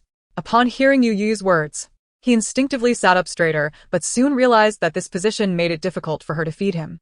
Consequently, he turned slightly, resting his arm on the back of Youyou's chair and leaning closer to her. How considerate of him! Suddenly, Ji-hee jolted back to reality. Wait, Was his attentiveness and initiative in allowing Youyou to take advantage of him going to make her like him even more? Youyou frowned, regarding the suddenly encroaching Ji-hai with a curious gaze. His high nose and porcelain-like skin were even more striking up close. Youyou noticed she couldn't detect any pores on his face, making it smoother than a peeled egg. It made her want to pinch his cheeks to see if it felt as soft as she imagined. The young master slightly parted his lips, his delicate, moist pink lips, so enticing, especially with a tiny cupid's bow on the upper lip. Observing the scene, Zhang Ma and Zhao Auntie erupted in a frenzy. This angle, this action, this atmosphere. They shrieked. Young lady, stop feeding him and kiss him. Kiss him fiercely. Make him cry. Uncle Li, with a twinkle in his eye, discreetly pulled out his phone to capture this moment, sending it to the madam at the old residence. Only Chef Zhu wore an expression of indescribable perplexity. Was everyone else normal, or was he the odd one? Why did he find this scene so bizarre, especially when looking at the young lady? A chilling sense of dread washed over him. With such small lips, how am I supposed to feed you? Youyou glanced at the young master's rosy lips. And to her surprise, the slightly parted look resembled the delicate bloom of a flower, evoking an irresistible urge to poke at it. Ji-hai blinked, wondering if it was indeed difficult to be fed. Without thinking, he leaned in closer to Youyou. How about this? Is it easier to feed me now? However, just as he leaned in, Youyou swiftly pinched his cheeks, hardly giving him a moment to react before shoving the steak straight into his mouth. Goodness! Zhang Ma and Zhao Auntie instinctively covered their throats in anticipation. Had the young lady just thrust the steak straight down the young master's throat? As expected. In the next moment, Ji-hai quickly pushed Youyou away and slid to the ground, gagging. Youyou looked at the colorful mess on the floor and realized that the regurgitated contents of a domineering CEO were not much different from those of an ordinary person, equally unpleasant. She wrinkled her nose in disdain for a moment before returning her focus to her own steak dipped in yogurt. Young master. Zhao Auntie rushed over, concerned. Are you all right? The servants following her hurried to clean the mess. Ji-hai feebly shook his head. I'm fine. Is it delicious? Youyou asked, chewing on her steak. Hearing this, Ji-hai raised his slightly reddened eyes, which glistened with moisture, looking especially innocent. Zhao Auntie was nearly petrified by Youyou's question. The young master had just been made to vomit by the young lady, and she dared to ask if it was delicious? Having nearly choked, how could he still be thinking about food? Yet the young master merely pursed his lips, his voice raspy and a touch aggrieved. Oh, 이제시구j. But you are too fierce. Chapter 13. She really likes me to death. Youyou, feigning innocence, replied, Oh, my apologies. I'll dare again next time. Nevertheless, this was her first experience feeding someone, reminding her of when she used to feed pigs at the mental hospital. Don't forget the $5 you promised me. Oh, right, and the remaining $18,600. Make sure to transfer that to me too. If you dare forget, I'll break your head, she added leisurely. Meanwhile, Ji-hai glanced at the powdery remnants on the floor, intending to say something, but upon noticing something, his previously calm ears turned crimson once more. Okay, I understand. I'll give it to you soon, he mumbled, nodding hazily, agreeing to everything Youyou said before stumbling into the elevator. Chef Zhu, emerging from the kitchen, witnessed this scene and gasped in disbelief. What in the world? These are silver utensils. If the young lady bends them, I could just about accept it as a miracle of strength, but she crushed them into powder. While he could tolerate a lack of common sense, he could not condone the destructive capability that came with it. This was akin to being a walking disaster worth $1 million. To demonstrate his loyalty to the young lady, Chef Zhu rolled up his sleeves, preparing to concoct the luxurious version of her favorite dish, snail noodles with durian and ice cream. As he cooked, his eyes sparkled with excitement. He. Once I present the snail noodles to the young lady, she will surely be delighted, perhaps even appointing me as her chief military strategist. Uncle Li, noticing the sudden flash of red in the kitchen, murmured with curiosity. Inside the room, Ji-hai emerged from the bathroom, towel in hand, casually drying his damp hair. Are you alright, host? Nai asked cautiously. Did you see? She really likes me, Ji-hai suddenly declared from the sofa. Nai was momentarily stunned. Huh? But, host, I believe you might be overthinking it, Nai replied gently. Although I have never been in love, I feel that liking someone shouldn't elicit such reactions. Ji-hai was skeptical. You just admitted to never having been in love. How would you know what it feels like to like someone? If she didn't like me, would she feed me steak? Nai at them pet dog on Vinzi hay. But no one would feed steak to someone they liked in such a manner. Ji-hai retorted coldly, that's because she is simply that kind of person. Moreover, sitting at the edge of the bed, his fair skin began to take on a faint blush. She even fed me with the chopsticks she had used, then continued to eat with them, he said. If she didn't like me, why would she indirectly kiss me? As he spoke, his face grew even redder. With his neck and exposed skin flushed as if boiling, wisps of heat rising from his head. Perhaps it was due to just having bathed, his eyelashes still glistening with droplets. He shyly murmured, she really likes me to death. Nana finally comprehended the meaning of her silence, being deafening. All troops, advance. A pentakill. A pentakill. A pentakill. Come on, boss. Charge and slay that Han Xian for the pentakill. The excited shouts of her teammates resonated alongside the game's background sounds. The opposing Han Xian appeared bewildered, seemingly unable to fathom why Li Bai had spared him. Meanwhile, her teammate Lu Bu shouted with fervor, Boss, what are you doing? Just one strike, and Han Xian would be finished. Whether it was letting the low-health enemy go, or missing out on the pentakill, either decision could inflict excruciating pain upon an adult man. Han Xian stood hesitantly before Li Bai, his unseen health bar looming over him. After 3 seconds of silence, he hesitantly typed a message. Young Lord, Han Xian? Unbeknownst to Youyou, chaos had unfolded in the game. She glared at her screen, frozen due to constant incoming notifications, her eyes filled with murderous intent. With a grim expression, she answered a call. You better have something urgent, otherwise, don't blame me for shoving my phone where the sun doesn't shine. The voice on the other end responded, Youyou, you have 2 seconds to rephrase your words. A voice, even more ominous than hers, pierced through the phone. Youyou paused, glancing at the caller ID, and felt a twinge of guilt as she nervously touched her nose. Cough, Sister Qin? After some contemplation, Youyou suggested, how about I die once to make you happy? Qin Su's voice, filled with vexation, retorted, Youyou, do you get an itch if you don't smoke for a day? Youyou remained silent, her fingers stealthily moving towards the red hang-up button. Just as she was about to press it, Qin Su's chilling voice warned, if you dare hang up, don't expect to see a single penny of this month's appearance fee. When there was silence on the other end, Qin Su knew Youyou was about to unleash her usual antics. Holding the purse strings was akin to controlling Youyou's lifeline. Gritting her teeth, Youyou thought, how infuriating. Having committed numerous misdeeds, why should she be threatened? They ought to punish her with money, letting her experience the suffocating feeling of being overwhelmed by it. Youyou straightened her back and quickly changed her tone, giggling, see, Sister Qin, you're just joking again. How could I hang up on you? I cherish you. Sister Qin, you are my deity. In my heart, you are the one and only. I'm just a good little baby. Would you really dare to cut off my little pocket money? Listening to Youyou's high-pitched whine, Qin Su felt goosebumps rise all over her body. Gritting her teeth, she exclaimed, fine, I'll give you what you want. Who cares about your meager appearance fee? Just keep that mouth of yours shut and don't say anything you shouldn't. I'll be grateful. Sister Qin, I'm the most obedient. Chapter 14. You are the one. Sister Qin could no longer hold back and shouted into the phone, get out of here. Don't disgust me. Her tone dripped with disdain, yet her face bore an expression of helplessness. Have you packed your bags yet? Don't get angry with a lunatic. Unless you can out-crazy them, you'll find that the only one suffering in the end is you. Youyou quickly inquired, what bags? Inshu, who had just regained her composure, became irate at this question. Didn't I text you to pack early? Youyou, you should be ashamed. I sent you so many messages, and you didn't even bother to read them?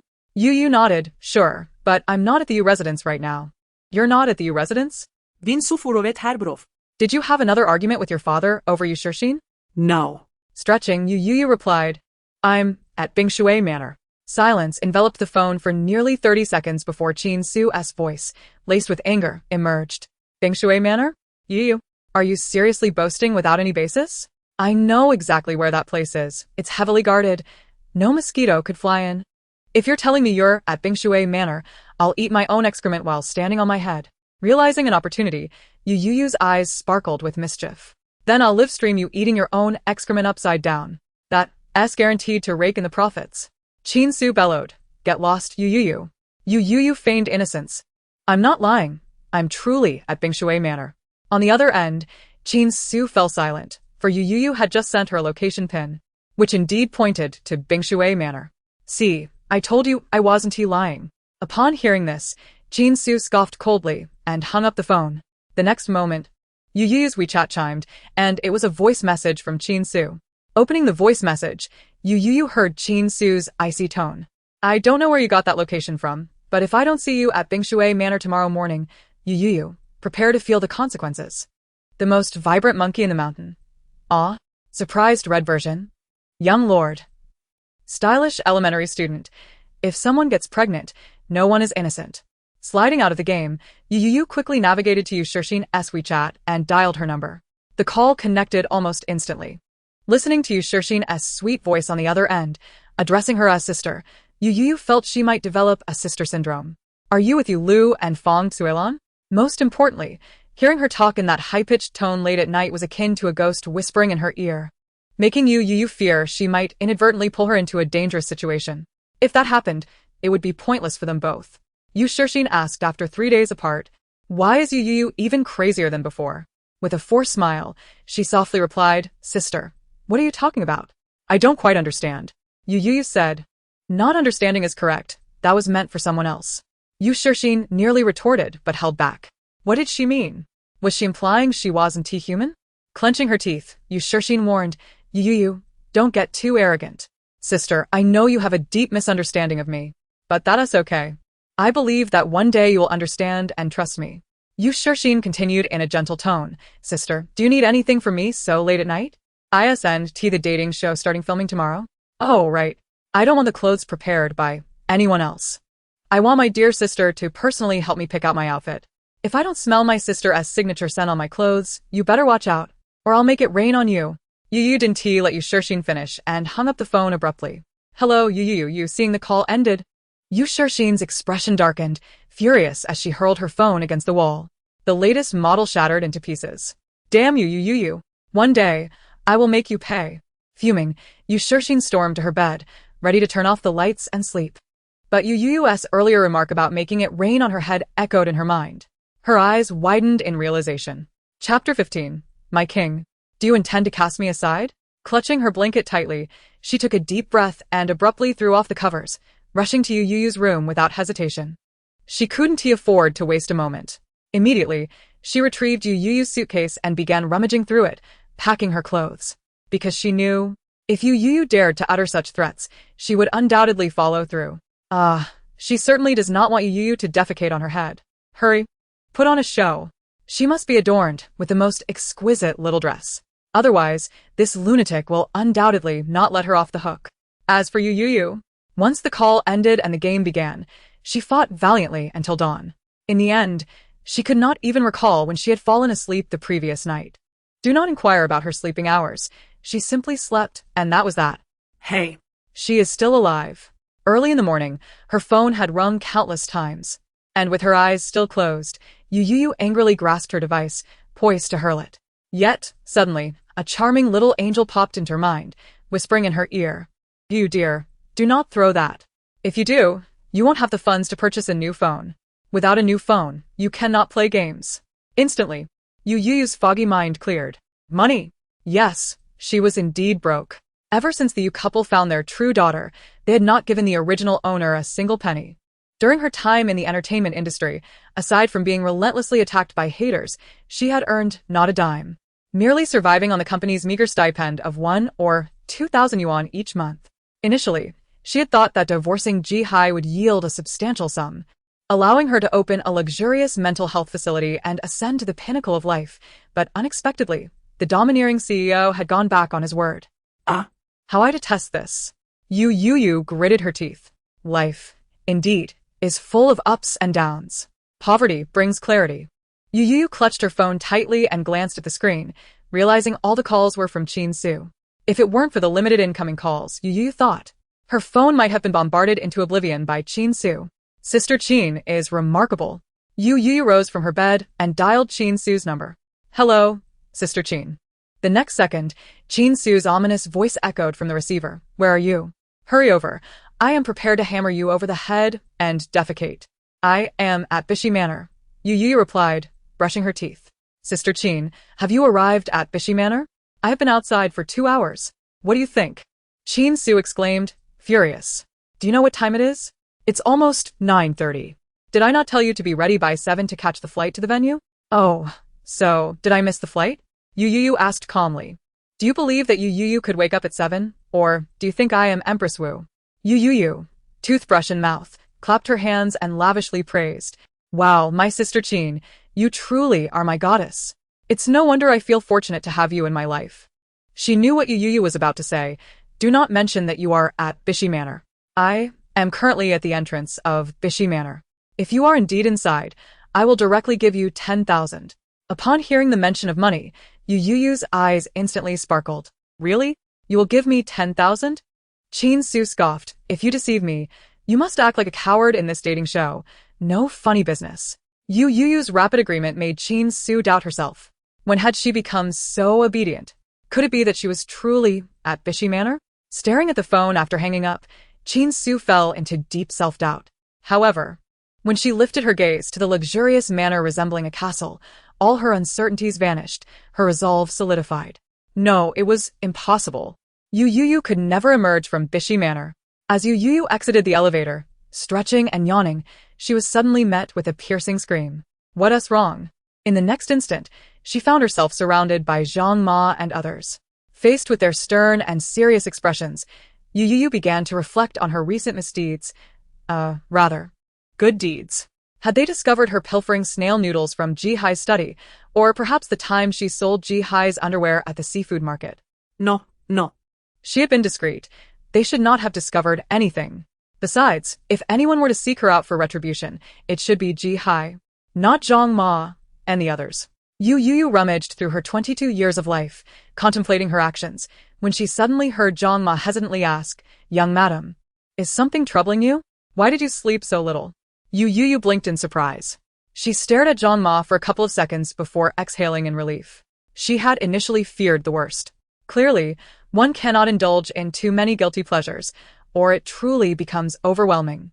She recognized her mistakes but would dare again. Life is about relishing the thrill of teetering on the edge of existence. For no other reason, this one life of mine must be lived to the fullest. I cannot wait until I am in a nursing home, being mistreated by caregivers. Meanwhile, the others observed Youyou, who, despite having risen early for the first time, was not angry but rather grinning like a villain, causing them to swallow hard. Young madam, are you leaving? Upon hearing this news, Chef Zhu rushed over. Tears in his eyes, my queen, are you abandoning me? Ever since Chef Zhu willingly prepared that earth-shattering feast for Youyou last night, he had been thoroughly enchanted by her praise. Upon hearing Chef Zhu's heartfelt words, the others, including Zhang Ma, were taken aback, unable to believe that the first person to be captivated by the young madam was the very one who had initially resisted her presence. Chapter 16. Sister Qin. Please don't. Youyou sighed deeply. Zhu, it is not that the queen has forsaken you. The queen shall never abandon you. However, you must understand that our kingdom is still under construction, and much work lies ahead. Yet your queen, alas, is quite impoverished. Establishing a realm to accommodate all our subjects is indeed a daunting task. Upon hearing this, Chef Zhu wept profusely, filled with remorse. My queen. Youyou's demeanor turned resolute. Thus, I must venture out to earn money, to realize our desires sooner. Regardless of the hardships I face, I shall persist. I will absolutely not abandon you, my beloved subjects. Together, we shall journey to Planet 78 and conquer the universe. With fervor, Youyou declared her intentions, igniting a fire within Chef Zhu, who transformed from confusion to passionate resolve. He clenched his fists. I understand, Your Majesty. Zhu shall unwaveringly follow you, never to abandon or falter. He retrieved an old card from his shoe sole, emanating the scent of stale fish, and resolutely offered it to Youyou, declaring, Your Majesty, this is my secret stash accumulated over the years. I give it all to you. You must accept it. As the card approached, Youyou's mouth twitched, and she instinctively recoiled. For the first time, her desire for money seemed diminished. She pressed her finger against Chef Zhu's hand, pushing the card away. In truth, I am not in such dire straits. The construction of our kingdom can be gradual. Besides, as your queen, how could I accept your funds? But, Your Majesty. Youyou's expression turned serious. Take it. Do you dare defy your queen's command? The gazes directed at Youyou grew more touched. Meanwhile, the others, watching this exchange, fell into a contemplative silence, realizing just how unique these two were. It was our mistake to feel so out of place. Upon learning that her manager awaited outside for Youyou, Uncle Lee insisted on driving her to the entrance. At first, Youyou was perplexed by Uncle Lee's unwavering determination. But the moment she beheld the seemingly endless path leading to the entrance, her silence spoke volumes. This distance, she mused, would likely take a good 15 minutes even by car. How infuriating! Cursed capitalists. Once she acquired wealth, she vowed to construct a psychiatric hospital twice the size of this one and reign supreme within its walls. Meanwhile, having waited an additional half-hour at the entrance, Chin-Su could no longer contain her frustration. She furiously tapped on her phone screen, gritting her teeth as she muttered, "Youyou, I swear, I will kill you." She had truly believed Youyou's nonsense, enduring yet another half-hour wait. "Chin-Jia, shall we leave?" the driver hesitantly inquired. Just as Chin-Su was about to throw her phone in exasperation, she heard Youyou's voice from outside the car. Startled, she leaned out to look, her eyes widening in disbelief. It was as if she had witnessed her great-grandmother springing forth from the earth. She could hardly believe her eyes. Youyou was indeed emerging from the Mixue manor. With a clatter, her phone dropped to the ground, shattering the eerie silence. "Old Neo, am I seeing things? Did I just see that little brat Youyou come out of Mixue manor?" Chin-Su muttered to the driver. "You're not mistaken, Miss Chin. Miss Yu really did come out of Mixue manor," Old Neo replied, glancing at Chin-Su's shocked expression. "It seems Miss Yu is telling the truth." No. "I refuse to believe it," Chin-Su exclaimed, her frustration boiling over. She tugged at her hair in disbelief. How could this be happening? No, this is impossible.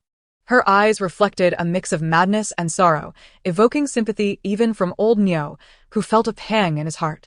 "Chin-Jia, actually, but before he could finish, Chin-Su interrupted. "Am I really going to have to give that little brat 10,000? She gasped. "That's a fortune. If I have to give her that much, it would be better to just kill me. Can I just jump out of the car and flee?" Old Neo sighed, feeling disheartened. Just then, Youyou appeared beside the van, holding a bottle of Wangzai milk with a straw in her mouth. "Oh, what a coincidence. Wingya. Did I just hear someone talking about fleeing?" Youyou smiled brightly. "It wouldn't happen to be you, would it?" "Of course not." Chin-Su forced a smile. "That was old Neo. He doesn't want to wait for you anymore, and is trying to coax me into fleeing with him." Old Neo, bewildered, asked, "At least it's not you, Chin-Jia."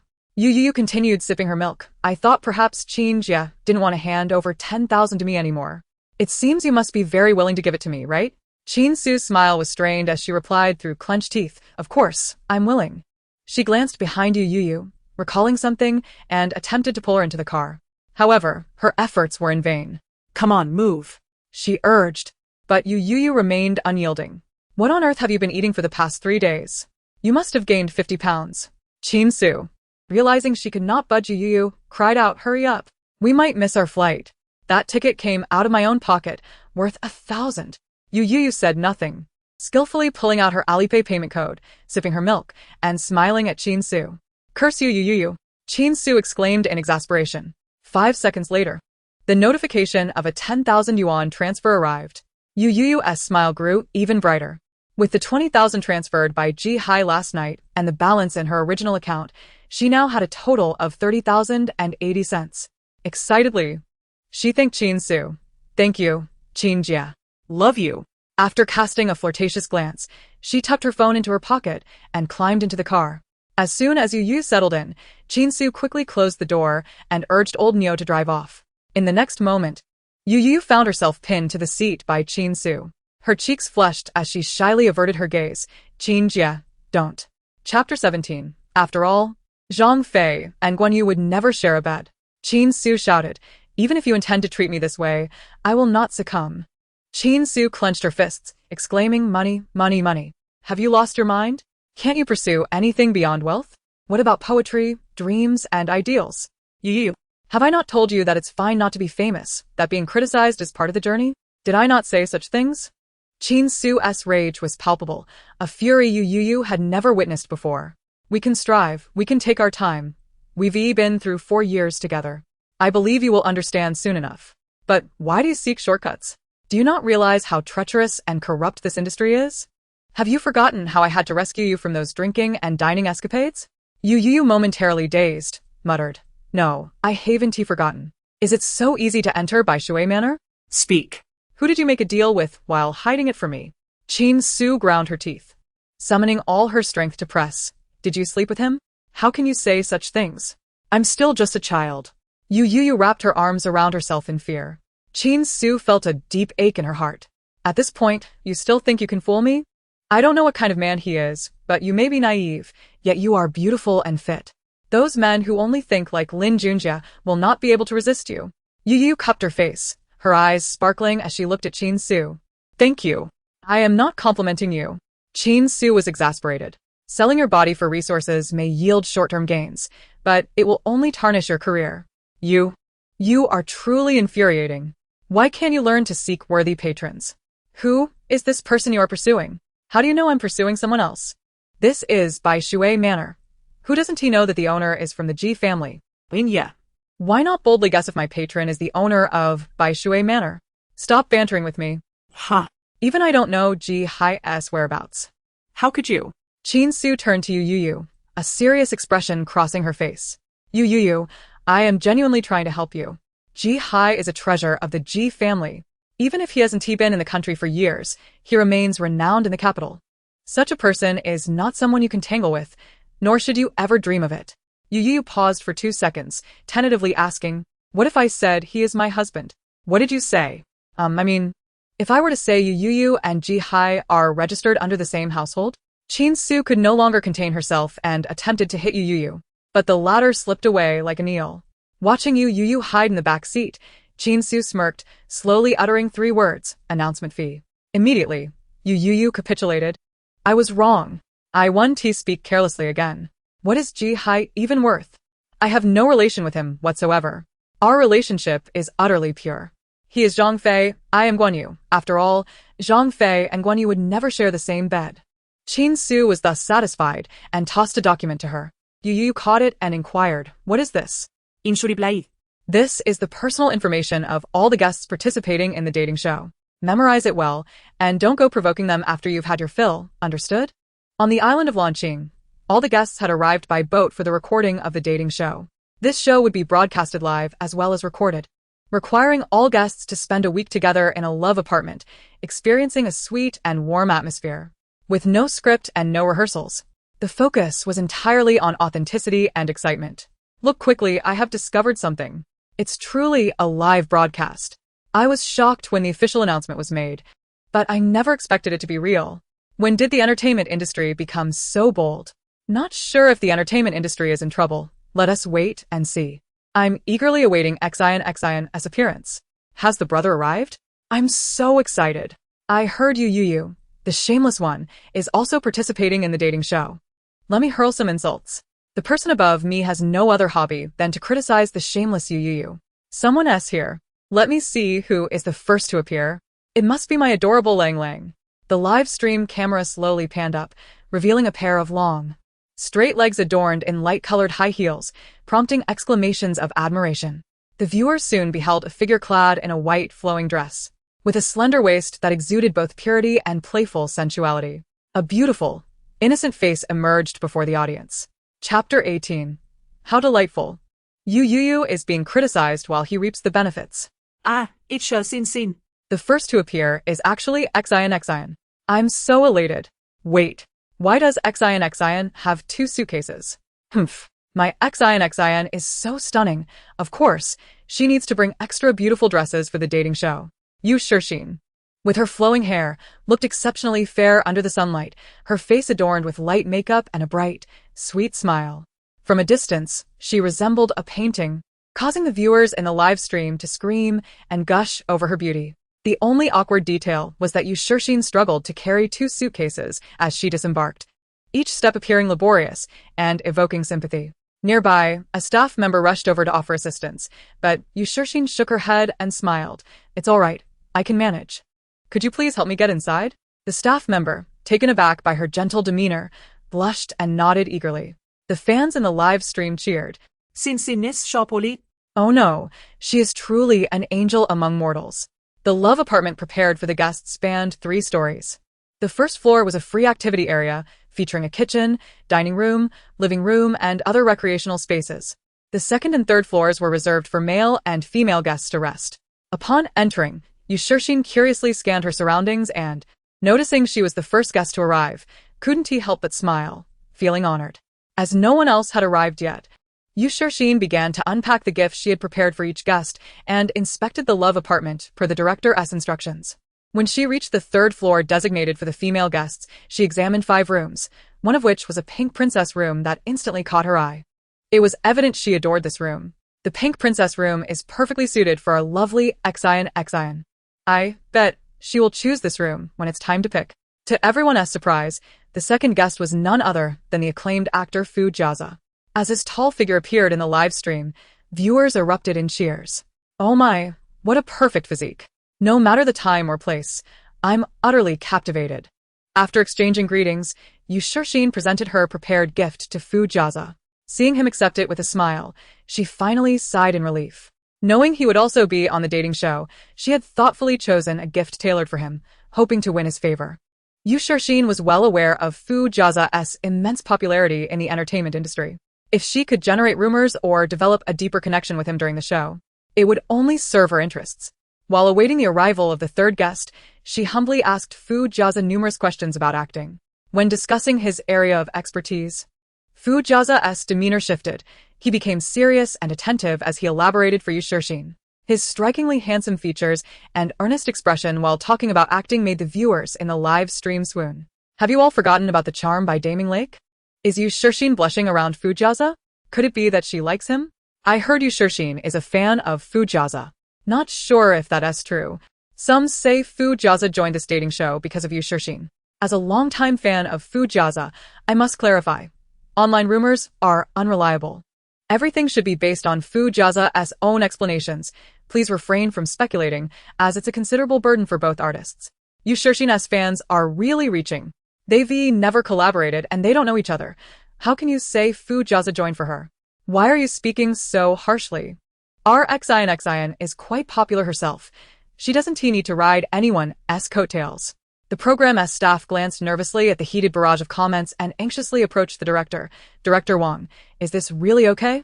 After all the effort to bring in Fu Jiaza, I can't believe this dating show will flop. How delightful it is that while Youyou is being condemned, he benefits from it all. In the midst of the lively discussions in the live stream, the remaining guests gradually arrived. As Duan Mingyi made his entrance, he promptly sat beside Yushirxin. They truly make a perfect couple. So sweet. It's evident that Jianqing Xian is genuine. Oh. His eyes are filled with affection for Xian. She is such a little angel. The gifts she prepared for everyone are unique and perfectly suited to each person. It's incredibly thoughtful. After introducing themselves, everyone quietly awaited the final guest. However, after waiting for over 10 minutes, the last guest had yet to appear. Sitting nearby, Yushirxin's eyes flickered, and she feigned concern, asking, could it be that my sister ran into some trouble? Humph. Duan Mingyi scoffed. Why are you worried about her? She's a wicked woman. What kind of trouble could she possibly encounter? Yun Lang furrowed his brows. So it's true what they said online, that Youyou caused you to fall and land in the hospital? Yushirxin hurriedly clarified, no, you've misunderstood. That's not my sister. Yet her reaction made it obvious to others that she was fabricating excuses to defend Youyou. This is truly absurd. Can't Youyou just leave the dating show already? May Youyou perish. Just then, a scream echoed from outside the apartment. Chapter 19. Oh no. Youyou is riding a killer whale. In the control room, Director Wong was lounging in his chair, engrossed in a live stream featuring beautiful girls dancing energetically. Just as he was about to send a heartfelt like and a fan light, a piercing scream from outside startled him, causing his finger to tremble over the screen. In the next moment, he heard a sweet voice from the live stream say, "Thank you, fierce Brother Wong, for sending the number 1 on the platform." Brother Wong is so fierce. I love you, Wong. Being called a fierce brother by the girl wore a smile that was a blend of agony and bliss. Although he had lost money, he had gained the fierce acknowledgement from the girl. Director. The assistant director, supervising outside the live stream, rushed in a flurry, panting. Director, it's bad. As he approached Wong, he was about to speak when the female broadcaster, with a breathy voice, asked, Brother Wong, did I dance well? The assistant director exclaimed, you said you had a stomachache and needed rest, yet you're hiding here watching the girl dance? His expression turned grim. So, you're the one who benefits when the rest trouble. Huh? Upon hearing Wong mention Youyou, the assistant director's face immediately changed. He hesitated, looking at Wong. Youyou, she's already here. Wong bellowed, if she's here, let her come in quickly. What the hell are you dawdling for? Hurry up. You're not in the bathroom, are you? This is worse than constipation. But the assistant director's face twisted in distress. Director, you better go check. Wong's eyelids twitched, a sense of foreboding creeping into his heart. Could something have happened? Did Youyou fall into the sea and drown? No, it couldn't be. With a heart full of trepidation, Wong followed the assistant director out of the control room to the beach. 10 meters away, a crowd of staff stood, yet there was no sign of Youyou among them. Damn it, what if something really happened to Youyou? Wong suppressed his anxiety and swallowed hard, asking, where is Youyou? A nearby staff member discreetly pointed towards the sea. Over there. In the next moment, Wong's eyes widened in disbelief. What the hell is that jumping around in the sea? He saw a robust figure plunge into the water with a splash, then leap out again, only to dive back in. Upon closer inspection, it was indeed a killer whale. This place had killer whales. Even more absurdly, it seemed that two people were riding on its back. Wong swallowed hard, his voice trembling. Please don't tell me one of them is Youyou. It was Youyou and her manager. The manager looked familiar. He was the one Wong had initially sent to the dock to pick up Youyou. Didn't I tell you to pick up Youyou? Wong rushed over, frantically pointing at Youyou, who was joyfully splashing about on the whale, and demanded, why is she riding a killer whale? Did you even pick her up? The staff member's expression was filled with anguish. He gritted his teeth and replied, I did pick her up. Wong shouted, you picked her up, and she's now riding a killer whale? Do you think I'm blind? But she suddenly jumped off the boat. And she took her manager with her. Wong fell silent. So, Youyou had jumped into the sea halfway? He muttered under his breath in disbelief. Who understands? Is this something a normal person would do? The tall staff member could no longer contain himself, bursting into tears like a wrong child. Who understands?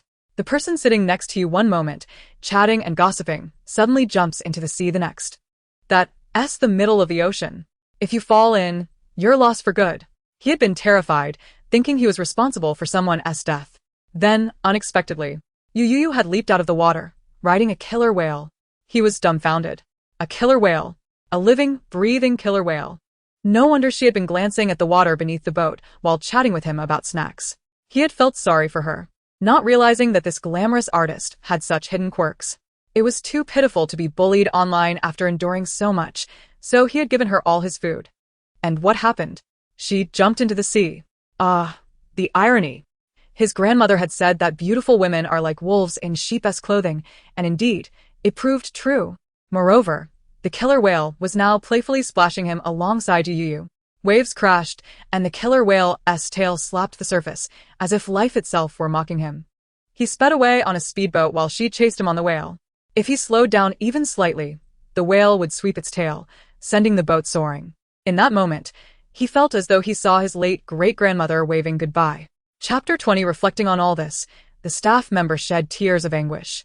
He announced that he would never again be involved in anything related to Youyou. No matter how much money was offered, he would refuse. Youyou, like a demon, laughed heartily atop the killer whale, as if wielding an invisible whip to mercilessly torment him, a memory he would never forget. In the love apartment, the guests heard the commotion outside and rushed out. Did something happen to my sister? Youyou hurried over, followed closely by several other guests and camera crew. But in the next second, everyone fell silent. The viewers in the live stream were also silent for 2 seconds, and then the comments exploded. Oh my god. Did I just see that right? That's a killer whale. Heavens, this is the first time I've seen a killer whale through a live stream. Is that a juvenile killer whale? Am I seeing things? Are there 2 people on that killer whale? Is that big-toothed person Youyou? It really is Youyou. This is insane. I'm seeing Youyou riding a killer whale in the live stream. Are you kidding? That's a killer whale. How did Youyou get up there? Wait, look at Youyou's big white teeth. She looks like she's being pranked. But she's clearly enjoying it. How dare you? Let go of that killer whale and let me ride it. Is that a killer whale? Xiao Yang's eyes sparkled with excitement. It's so cute and so big. Having heard that killer whales are very friendly towards humans, Ma Yuanji glanced at Youyou, who was joyfully hooting atop the whale, and quietly completed his thoughts. Indeed, they're very friendly. Beside him, Pu and I raised an eyebrow. noting that this was clearly a juvenile killer whale, known for its mischievous and unruly behavior. It likely only listened to Youyou. However, she was curious. What had Youyou done to earn such obedience from the whale? Seeing that everyone's attention was on Youyou, Yushixin felt a twinge of dissatisfaction. Gritting her teeth, she approached Director Wong. Director, quickly make the killer whale stop. My sister is still up there. Such danger. Surely, my sister must be terrified, thought Yushixin, her eyes turning red. Oh no, Xinshin is truly kind-hearted, still caring for Youyou at such a time. How dare Youyou treat Xinshin this way? She will surely regret it. Although I despise Youyou, I must admit it is best to stop the orca. After all, they are at sea, and Youyou isn't wearing a life jacket. If she accidentally falls off, it could be catastrophic. If I were on the orca's back, I would be scared to death. No yoke. Goodness, could Youyou be pretending to be brave? Ha ha ha, how amusing. Although she wasn't holding a microphone, Youyou's mischievous cheers resonated clearly from across the sea. Yushixin's expression darkened. The audience members in the live stream who were concerned about Youyou fell silent. Their concern was now worthless, as they would no longer extend it to Youyou. Director Wong slowly turned his head, asking thoughtfully, You say she is scared? Do you really think this is fear? He pondered. In fact, she seems to be reveling in the moment, thoroughly enjoying herself. Yushixin forced a smile. Her sister had always been like this, neglecting her own safety. Director Wong, you must urgently call for the orca to stop. If my sister falls off the orca, it would be disastrous. I would like to, but surely one of them, the orca or Youyou, is within my ability to call? Director Wong sincerely questioned. Do you think I can call the orca, or can I call Youyou? Youngster, would you choose the golden orca or the silver Youyou? Yushixin was perplexed. Wasn't the orca arranged by the director? Upon hearing this, Director Wong laughed, a laugh more tragic than tears. Bringing an orca into the live stream, did he wish for his own demise? Xiong Xiaoyang, confused, asked. Then where did this orca come from? Ha ha ha, how ridiculous. Where do you think the orca came from? Director Wong laughed until he cried, From the sea, of course. How could Youyou dare to ride a wild orca? Oh no, if anything were to go wrong, he would lose everything. All the guests widened their eyes. The live stream fell silent, then erupted. This sister is truly bold. She has gone mad. Youyou is completely insane. Goodness, how cool is this? This is no ordinary orca. It's the orca from Wang Wei's poetry. Laughable. Is Youyou just seeking attention? It's simply nauseating. Youyou should leave the dating show. She's like a lunatic. She is not worth even a single strand of hair from our Xinshin. How disgusting. Youyou, let me down right now. I truly feel like vomiting. Qin Su, pressed against the orca's back by Youyou, turned pale. She shouldn't have worried about Youyou and followed her here. Why worry? This person is a ticking time bomb. Whether she is there or not, the explosion will happen regardless. Following her would only result in collateral damage. Meanwhile, thousands of miles away, the life assistant watched the live stream on her phone, quietly wiping the cold sweat from her brow with a tissue. May the Bodhisattva bless me. I pray for my safety in every meal. Director Wong shouted towards them with a loudspeaker. They saw the orca, which had been jumping and playing, suddenly come to a halt. Both the orca and Youyou turned their heads to look at them. The crowd gasped. Suddenly, the orca surged forward toward them. Everyone was terrified and turned to flee. Fortunately, due to concerns about stranding, the orca merely stopped 10 meters away, not coming any closer. The next moment, a large dark figure flew toward them. Chapter 21. Woohoo, it's taking off. As it landed, it was surprisingly Youyou's manager. Qin Su, feeling dizzy, collapsed to the ground, vomiting violently. While retching, she scolded Youyou. Onlookers were terrified, grimacing in fear. It was horrifying. Youyou showed no mercy, even to those around her. Her approach was one of indiscriminate attack, wasn't it? He shouted through the loudspeaker. Youyou, what are you doing? Why aren't you getting down? Yushixin also approached, looking at Youyou with pity. Sister, please come down. I know you are angry with me, but no matter how upset you are, this is an orca. It's a protected species. How can you treat it this way? The audience in the live stream immediately reacted to Yushixin's words. Indeed, this was an orca. Why had it suddenly appeared here, and why did it seem to obey Youyou? If that were the case, Youyou was truly despicable. What a malicious woman. Do you not know this is illegal? We strongly demand a boycott of this inferior artist. We hope the entertainment industry will further blacklist her. Oh no. She has crossed the legal line. Even a celestial being couldn't save her now. Youyou, de allerede. Just looking at you is nauseating. Just told my brother not to sleep if he shouldn't, to pay taxes, and not to mess with wild animals. Violating national laws is intolerable. Damn it. Thanks for the heads up. I'll hurry to tell my brother. Thank you. 10,086. Youyou, get out of the entertainment industry. Ban her, ban her, ban her. Director. This. The assistant director glanced at the live stream, his brow furrowed deeply, looking anxiously at Director Wong. If this continued, their dating show might never air. He remembered clearly that Director Lee next door had a particularly popular reality show, now in its 8th season. If there were no unexpected events, this show could secure his prosperous life. Yet the more one fears something, the more it occurs. Just last month, a regular guest in that show suddenly became a notorious figure. This dedication brought tears to Director Lee's eyes. He lost everything and became the first director in the industry to return as a newcomer after 10 years. Thinking of such a consequence, Director Wong felt a chill run down his spine. He must protect Youyou at all costs today. At that moment, Youyou suddenly walked toward Youyou. With red eyes filled with sorrow, she gazed at Youyou. Sister, why are you doing this? The orca is so pitiful. Please spare it one to you. Youyou, with tears in her eyes, then looked sympathetically at the orca beneath Youyou. She expected to see gratitude in the orca's eyes, but was met with a look of condescending pity instead. Youyou immediately felt humiliated. She had intended to save it, yet it showed no appreciation. Just like Youyou, both were utterly detestable. However, with so many people present, others would surely be outraged and condemn Youyou after hearing her words. Youyou slowly curled her lips into a smile, her eyes reflecting malice. Regardless of the outcome, Her goal had been achieved. today, she would ensure Youyou's disgrace. Youyou, can you not embarrass yourself any further? Duanmingyi, suppressing his disdain, approached with a stern face, addressing Youyou. Hurry down from the orca, or I will truly become angry. Emerging from the G group, Ji-hai settled into his Maybach and pinched the bridge of his nose, muttering, damn it, I'm utterly exhausted. Who the hell cares about this ridiculous class? Tomorrow, I shall inform the old man of my resignation. Leaning back against the seat, he casually tugged at his tie, emitting a faint sound of acknowledgement before closing his eyes and tilting his head back to rest.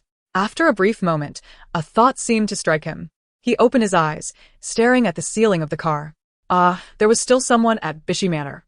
As the thought of Youyou crossed his mind, the tips of his ears flushed crimson. She was so fond of him, waiting for him at home all day. Surely, she must be missing him. He added, all right, young master. The driver, though puzzled, nodded and pressed the accelerator harder. The name of Master Chen, the legendary driver of Qiuming Mountain, was no jest. What was initially a 30-minute journey was reduced to a mere 10 minutes under his skilled command. Ji-hai exited the vehicle, feeling lightheaded, and exhaled deeply, muttering, woohoo, we have taken off. The next moment, he turned sharply and began to retch violently against the car door. Master Chen innocently explained, it wasn't he merely a bit fast. The four wheels of that Maybach left traces, sparking against the ground.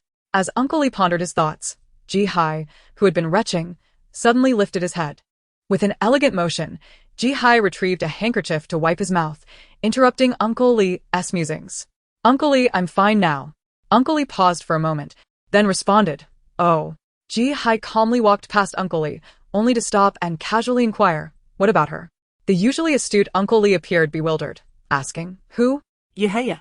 With flushed ears, turned his back and remained silent. Uncle Lee, confused, approached him, pressing young master. Who were you just asking about? Young master, why are you not speaking? Frustrated and flustered, Ji-hai retorted, there's no one. You misheard. I wasn't asking anything at all. Watching the irate Ji-hai storm toward the hall, Uncle Lee stood still, grinning like a radiant chrysanthemum. Noticing Uncle Lee's demeanor, he exchanged a knowing glance with Master Chen. He curious to know? Master Chen, sensing the gossip, nodded vigorously. Uncle Lee leaned in, whispering, I want to tell you. Master Chen was left bewildered, staring at Uncle Lee, who was joyfully bouncing into the hall as if he had discovered a grand secret. It's the young master. He misses the young mistress. Instantly, Master Chen's eyes widened in shock. After overhearing several servants whispering about Ji-hai's feelings for Youyou, his neck flushed with embarrassment. Host. Do you truly miss your target? Nana curiously asked. Ji Hai bellowed. Get lost, I do not. Fuming, he approached Uncle Lee. Why are you spreading rumors that I miss you, Youyou? Ji Hai's words trailed off as he noticed Uncle Lee with several others gathered, seemingly engrossed in something amusing while snacking and sipping tea. Uncle Lee stood up, cheerfully asking, Young master, is something the matter? Ji Hai swallowed hard, cleared his throat, and feigned nonchalance, inquiring, Have you seen Youyou anywhere? It was truly vexing. He had just scoured all the Manor-s surveillance and found no trace of her. Uncle Lee feigned surprise, exclaiming, Oh, young master, you're not aware? The young mistress has gone to work and will be away for a week. He smiled broadly at Ji Hai, adding, So, young master, you want to see the young mistress for a week. I understand you miss her, but it's only a week. You can endure, can't you? Listening to Uncle Lee's relentless assertions of his longing for Youyou, Ji Hai could no longer contain himself and vehemently retorted, I told you. I do not miss Youyou. I don't think about her at all. Clenching his fists, his face flushed with indignation, he finally muttered under his breath, Clearly, it's Youyou who misses me. She adores him so much. How could she not think of him after a day apart? Just as Ji Hai contemplated what work Youyou was engaged in, he suddenly heard her voice come down. Absolutely not. Ji Hai froze. That sounded like Youyou. Furrowing his brow, he listened closely, hearing a man coaxing her patiently, Youyou, be a good girl, and come down now. In an instant, Ji Hai's eyes widened. What the hell? A wild man. Before he could react, Uncle Lee swiftly brought a tablet before him. Young master, look. The young mistress. Ji Hai was momentarily speechless. He had prepared his lines for confrontation and jealousy. Couldn't Uncle Lee allow him a moment to express himself? Looking down, he discovered it was a live stream. To his astonishment, Youyou was perched atop a killer whale. Beside him, Uncle Lee began to explain with enthusiasm, the child is laughing so hard you can practically see her stomach. Ji Hai narrowed his eyes at the screen, remaining silent as he sought out the identity of the man coaxing Youyou down. In the live stream, Youyou, sitting on the killer whale, blinked and smiled. What? Fun? I think playing with a little killer whale is delightful. It's so much fun. Duan Mingyi's expression darkened. Youyou dared to disregard his instructions. Sister, please come down, Yu Shixin implored with a pitiful tone. Everyone is waiting for you. Youyou's eyes sparkled with delight. What? You want to join in the fun? Yu Shixin? Youyou sighed and shook her head, seemingly at a loss with Yu Shixin. Reluctantly, she relented. All right. Since you wish to play so much, I shall graciously grant you this wish. Yu Shixin clenched her fists in frustration. No. Is Youyou out of her mind? When did she say she wanted to play? Then, everyone watched in disbelief as Youyou suddenly lifted Yu Shixin into the air. At that moment, no one grasped the gravity of the situation. When they saw Youyou unexpectedly hoisting Yu Shixin aloft, shock rippled through the crowd. Yu Shixin, caught off guard, gasped. Youyou, what are you doing? Put me down. Let me down. But Youyou had no intention of releasing her. With a mischievous grin, she declared, Sister, wasn't it you who wanted to play? I'm fulfilling your wish. With that, she hurled Yu Shixin as if she were a shot put. Go. Green tea bitch. Young lady, embrace the trials and tribulations of life. Yu Shixin screamed, ah. Nearby staff members, witnessing this spectacle, couldn't help but shout, look out. One of the staff attempted to intervene, but Youyou had thrown Yu Shixin too far, and with the killer whale in the vicinity, no one dared to approach. They could only watch helplessly as Yu Shixin soared through the air. Everyone anticipated that Yu Shixin would plummet with a splash into the sea, but unexpectedly, the killer whale, lurking beneath the waves, executed a serpentine maneuver, leaping into the air and successfully catching the descending Yu Shixin. As Yu Shixin landed safely, trembling, she gasped, I'm still alive. Reflecting on the experience of being tossed into the air by Youyou, Yu Shixin's heart raced with an intense rhythm. She clenched her teeth, exclaiming inwardly, what a lunatic. Youyou is nothing but a madwoman. As she contemplated dismounting from the back of the orca, a hand suddenly reached towards her, silently resting on her shoulder. In that moment, every hair on Yu Shixin's body stood on end. Youyou's voice echoed from behind, hee sister, are you having fun? Yu Shixin remained silent, cursing internally, fun, my foot. Sister, why does your face look so pale? Are you not happy? Youyou's voice continued, laced with feigned concern. Damn it, she hasn't even turned around. How could she possibly see my face? Yu Shixin was on the verge of exploding. Doesn't he, my sister, want to play with the little orca? If you don't, the little orca will be very sad. Youyou's sorrowful tone lingered in the air. Below them, the orca seemed to echo Youyou's words, splashing its tail against the water and emitting mournful sounds. Gazing at Youyou's beaming yet devilish smile and the restless, perilous creature beneath her, Yu Shixin forced a smile that was more grotesque than tears and said, "Oh, I'm so happy, dear sister. Now, could you let me down?" Down? We haven't even begun yet. Why is my sister in such a hurry to leave? Youyou chuckled, but you're already so happy before we've started. I believe you will be even happier once we do. What? There's more. Yu Shixin's eyes widened in disbelief. She struggled, crying out, "No, no. I want down. I want down." Yet, Youyou firmly held her shoulder, rendering her as helpless as a fish out of water, flailing weakly without making any progress. Youyou gleefully patted the orca beneath her, laughing heartily. "Little orca, let us set off. Together, let us chase the light and become the youth of light." The orca seemed to respond to Youyou's command, tilting its head back and releasing a joyful cry before plunging into the water, submerging both Youyou and Yu Shixin. On the shore, onlookers gasped in astonishment. What the hell? They've disappeared. Xinxin. Damn it, Youyou is truly a lunatic. Youyou, go to hell. Don't harm my Xinxin. Although I'm not a fan of Yu Shixin, witnessing this scene fills me with dread. If my brother were to be toyed with like this, I deconfront Youyou without hesitation. Is Youyou insane? What gives her the right to act this way? Anyone going to intervene? Rest assured. Youyou. I trust that she knows her limits. At the very least, she won't cause any fatalities, so you need not worry. Despite her madness, Director Wong believed that Youyou wouldn't go so far as to endanger lives in front of so many people. No fatalities? Duan Mingyi exclaimed in disbelief, glaring at Director Wong with fury. What kind of nonsense is that? Director Wong's expression turned grave. In Chinese, it means, Look. They're coming up. Suddenly, someone pointed towards the sea. Aha! Help! Help! Quickly, save me. Let me go, Youyou. I'll kill you.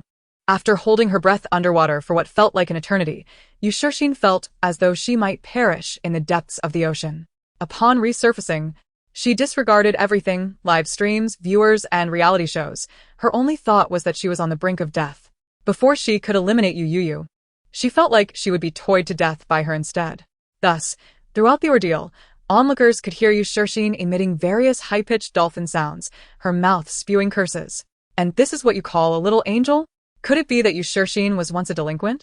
Her insults are increasingly vicious, completely at odds with her innocent persona. Chapter 24. Verdant and flourishing, reviving all things. Really, I'm speechless. Don't you ever curse? Xinxin has been provoked by Youyou.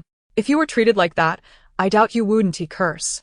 Xinxin is not at fault. The blame lies with you. What is happening here? Am I the only one who finds this entertaining? I want to cuddle with the orca too. The live stream just captured everything. Yu Shixin's makeup is completely ruined. Her false eyelashes are all over her eyebrows. Who claimed she was wearing no makeup today? Is this what you call no makeup? A new definition of no makeup. Hey upstairs, what are you being sarcastic about? Is this really about Xinxin's makeup? The real issue is the atrocious behavior of Youyou. Observing the chaotic comments in the live stream, Director Wong felt a headache coming on. If this were before, he would have relished the excitement. Disputes generate buzz. But now is not the time for squabbles. He had to find a way to get this madwoman Youyou off the orca swiftly and devise an explanation for the audience regarding the orca's presence, or else his reality show would face ruin. Duan Mingyi was entirely preoccupied with thoughts of Yu Shixin being taken hostage by Youyou on the orca, utterly disregarding Director Wong's words. Hence, Director Wong continued, once Youyou gets off, Yu Shixin will be safe. Duan Mingyi paused. He had joined the reality show solely for Yu Shixin. If he couldn't team up with her, his participation would be meaningless. More importantly, he couldn't bear to watch his beloved Xinxin go on dates with other men. This is it. Love. No, what are you all doing? Regardless of what my brother is planning, this is the ocean. It's dangerous, you know. Can you be serious? And what are the staff doing nearby, just watching? Hurry and stop my brother. Duan Mingyi gazed tenderly ahead. Don't you always listen to me? Be good. The orca is dangerous. Come down quickly. After a brief silence, brother, what are you doing? I want to allow you to be so close to that wretched Youyou. Hey, upstairs. What are you being sarcastic about? Our Shinshin is not the third party. Youyou shamelessly clung to my brother for so long. Now she finally gets to talk to him. She must be overjoyed. Look at how fast she is running over. She must be head over heels for my brother. It's so annoying. Uncle Lee glanced at the comments, then at his young master. A shiver ran through him. What an envious young master. The jealousy is almost blinding.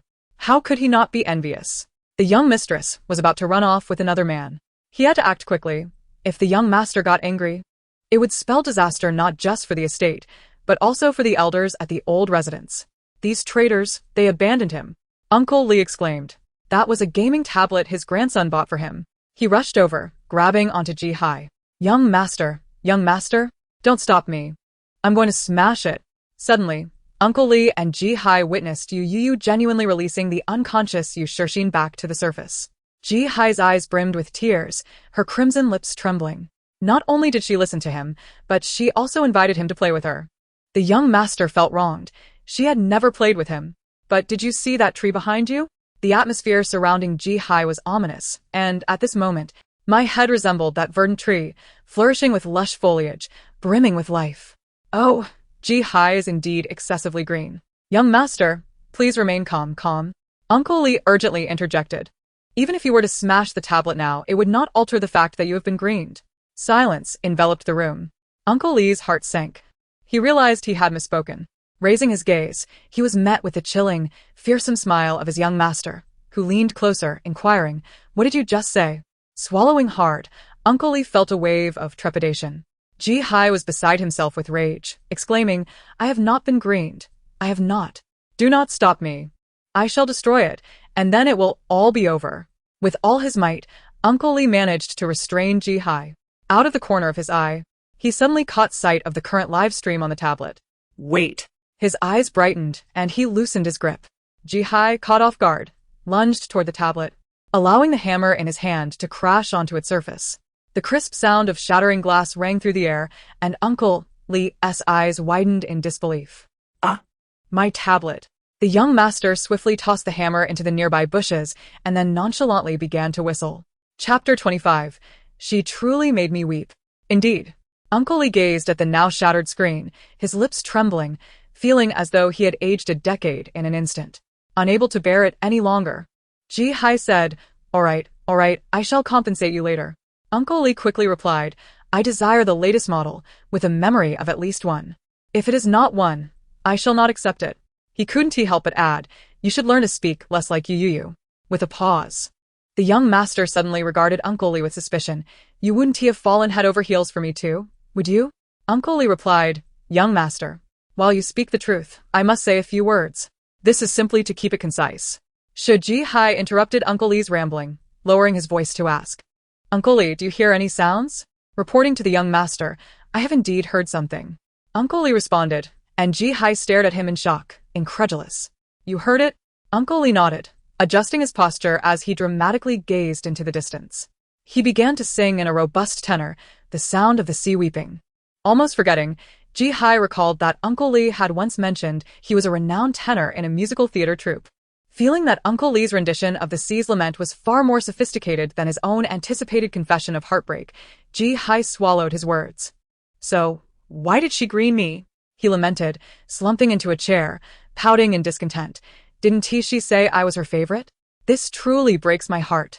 Uncle Lee longed to clarify that the young mistress had never claimed to favor him. Her true affections lay with money and madness. He quickly picked up the tablet, pointing at the spiderweb of cracks on the screen. Young master, look. I will not look. The young master stubbornly turned away. It's all stuff I have no interest in. Really not looking?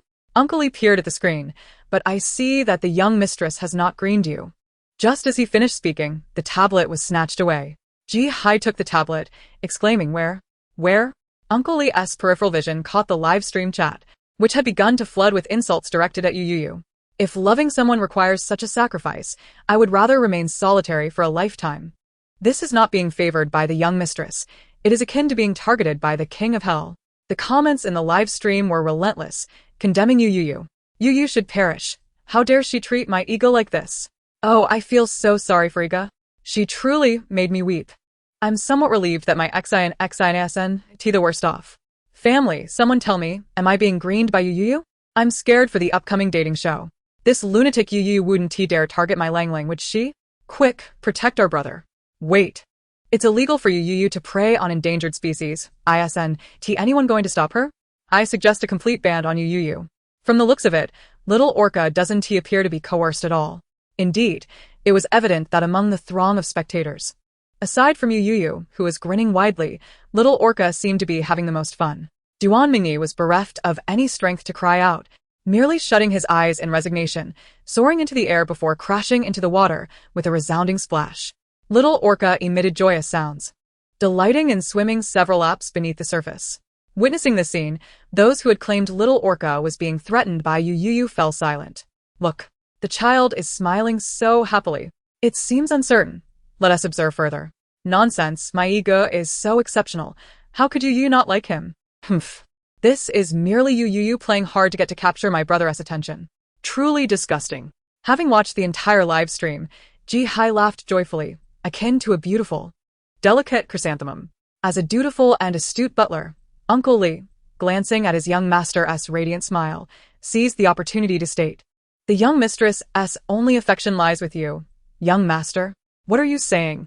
Uncle Lee's heart raced, fearing he had misspoken. Yet in the next moment, he witnessed his young master's ears flush crimson, bashfully covering his face and murmuring, "I know she likes me immensely, but how could you say that out loud? It's so embarrassing." Chapter 26. Others have shrimp-like boyfriends. I have a vegetative girlfriend. Uncle Lee opened his mouth, intending to speak, but he found his young master had twisted himself into an awkward position from shyness, his exposed skin flushed a deep red, leaving no room for conversation. Thus, Uncle Lee discreetly took out his phone, capturing Ji-hai's unbecoming expression, and silently sent it to the mistress, who was far away in the Maldives. 18-year-old stunning stepmother. Acknowledged. In quick succession, Uncle Lee's phone chimed with the sound of a payment notification. 100 yuan received. Clutching the warm 100 yuan, Uncle Lee's smile bloomed like a radiant chrysanthemum. Wonderful. Another 100 in his private savings. Tomorrow, the young master would once again provide him with a complimentary upgrade to the latest tablet. Uncle Lee's spirits soared even higher. At 57. With all limbs functional and bodily functions normal, he relied on the young master's antics for sustenance, enjoying 3 meals a day, with a promising future ahead. Were he to advise Youyou to relent, it was likely that he would be the one half dead on little Orca's back. Director Wong hastily grabbed a megaphone, shouting, "Youyou, that's enough. You must stop." Mingyi's microphone. Gurgle, gurgle, gurgle. Could you not show a shred of compassion? Demons, a horde of demons. Director Wong exclaimed in exasperation. Dear heavens, stop playing please. Ancestor. You ancestor, I beseech you. Rolling with laughter, this must be the most humble director in history. Feeling for Director Wong, 001 seconds. Little Orca slapped the water's surface with its tail, expressing discontent, indicating it had not yet had its fill of play. Youyou squinted her eyes. The orca, after splashing its tail on the water's surface, soon became docile, tilting its head to nuzzle against Youyou's hand. Come here, you rascal. Finally, the orca halted several meters away from the shore, prompting Youyou to call out to the staff on the beach.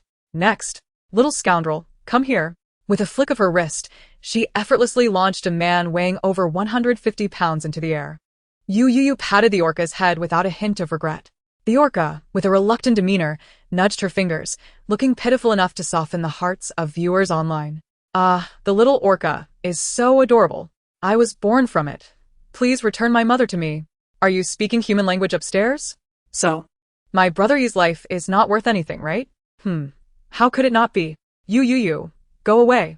I am heartbroken for my brother. Yet. No matter how endearing the orca attempted to be, it could not sway Youyou's heart, which had been hardened by 2 decades of fishing at Run Fa. The orca gazed mournfully at her retreating figure, its tail splashing the water in displeasure. If you wish to play with me again, it seems unlikely. Momentlate. The orca turned with a huff and swam toward the depths of the sea. Meanwhile, Mingyi had already been taken to the infirmary, lying alongside Yushirxin. Fortunately, neither suffered any serious injuries. They were merely drained and had consumed too much seawater. Once they expelled the seawater and rested for an hour, they would be fine. Upon hearing the doctor's words, Director Wong clapped his hands in delight. Wonderful, they're alive. He then proudly addressed the live streaming camera. See, I told you. Though little Yu may be a bit eccentric, she certainly knows how to handle things without causing a disaster. The viewers in the live stream fell silent. What exactly are you proud of? Director Wong is so pitiful. He doesn't even need others' consolation. He has already learned to self-soothe. Wrong upstairs, it is clearly. Huh? I don't recall that. What do you mean they're alive? Suddenly, Youyou's voice echoed from a corner, and the viewers witnessed Director Wong's previously proud smile freeze in place.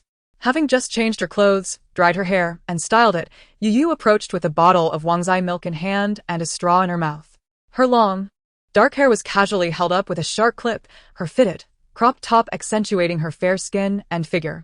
She wore beige trousers that made her legs appear long and slender, showcasing her perfect proportions. To be fair, Youyou does have some charm. Wow, so hot. Oh no, she's going to become the next Lin Junjie. I won't tell you how I was frantically screenshotting when Youyou emerged from the water. Her wet look was simply irresistible. As long as Youyou doesn't speak, no, as long as she doesn't breathe, she is stunning. While others have shrimp-like boyfriends, mine has a comatose girlfriend. Director Wong broke into a cold sweat, stammering an explanation. And no, it's nothing, I didn't say anything. Youyou, seemingly exhausted, shot him a sidelong glance before strolling away. Uncle Lee, who had also watched the live stream, was equally sweating bullets. Did the young master discover that he had stuffed Wang's milk into the young lady's luggage? Suddenly, Ji Hai's eyes lit up. She likes Wang's milk too. Ah! The young master's ears turned red. She indeed liked him. At that moment, the guests realized that the camera perched atop the staff member's shoulder was not recording but was broadcasting live in an intense and thrilling manner. To prevent the waiting viewers from growing bored, Director Wong instructed each guest to open their exclusive live rooms for casual chats. Fortunately, the living room was spacious enough for everyone to find their own corner. Although it was merely a simple live stream, apart from the composed and relaxed Fu Jiaza and the aloof Ning Ai sitting calmly before the camera, the other guests were quite competitive. Each guest's streaming content flourished in diversity, showcasing their myriad talents and skills in an extraordinary display. However, Youyou's live stream was another story.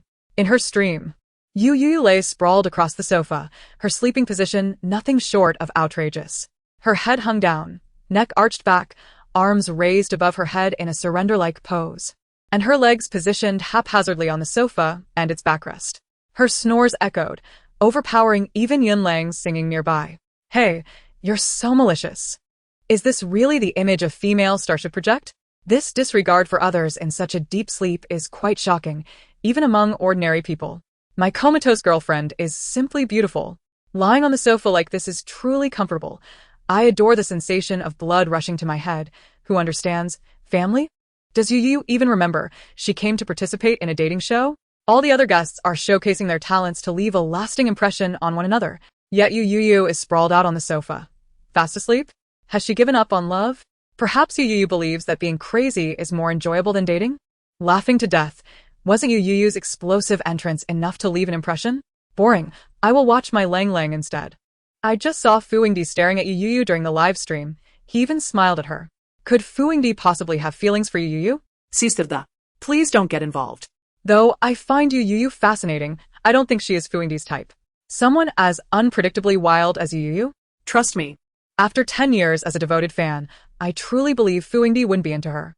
Men can't be dismissed. Fu Yingdi, go for it, show them. Oh no, family, the competitive spirit is rising. I suddenly feel like our Lang Lang could also be with Youyou. Ma Yuanji is quite charming too. He is so funny. Perfectly matching Youyou's humor.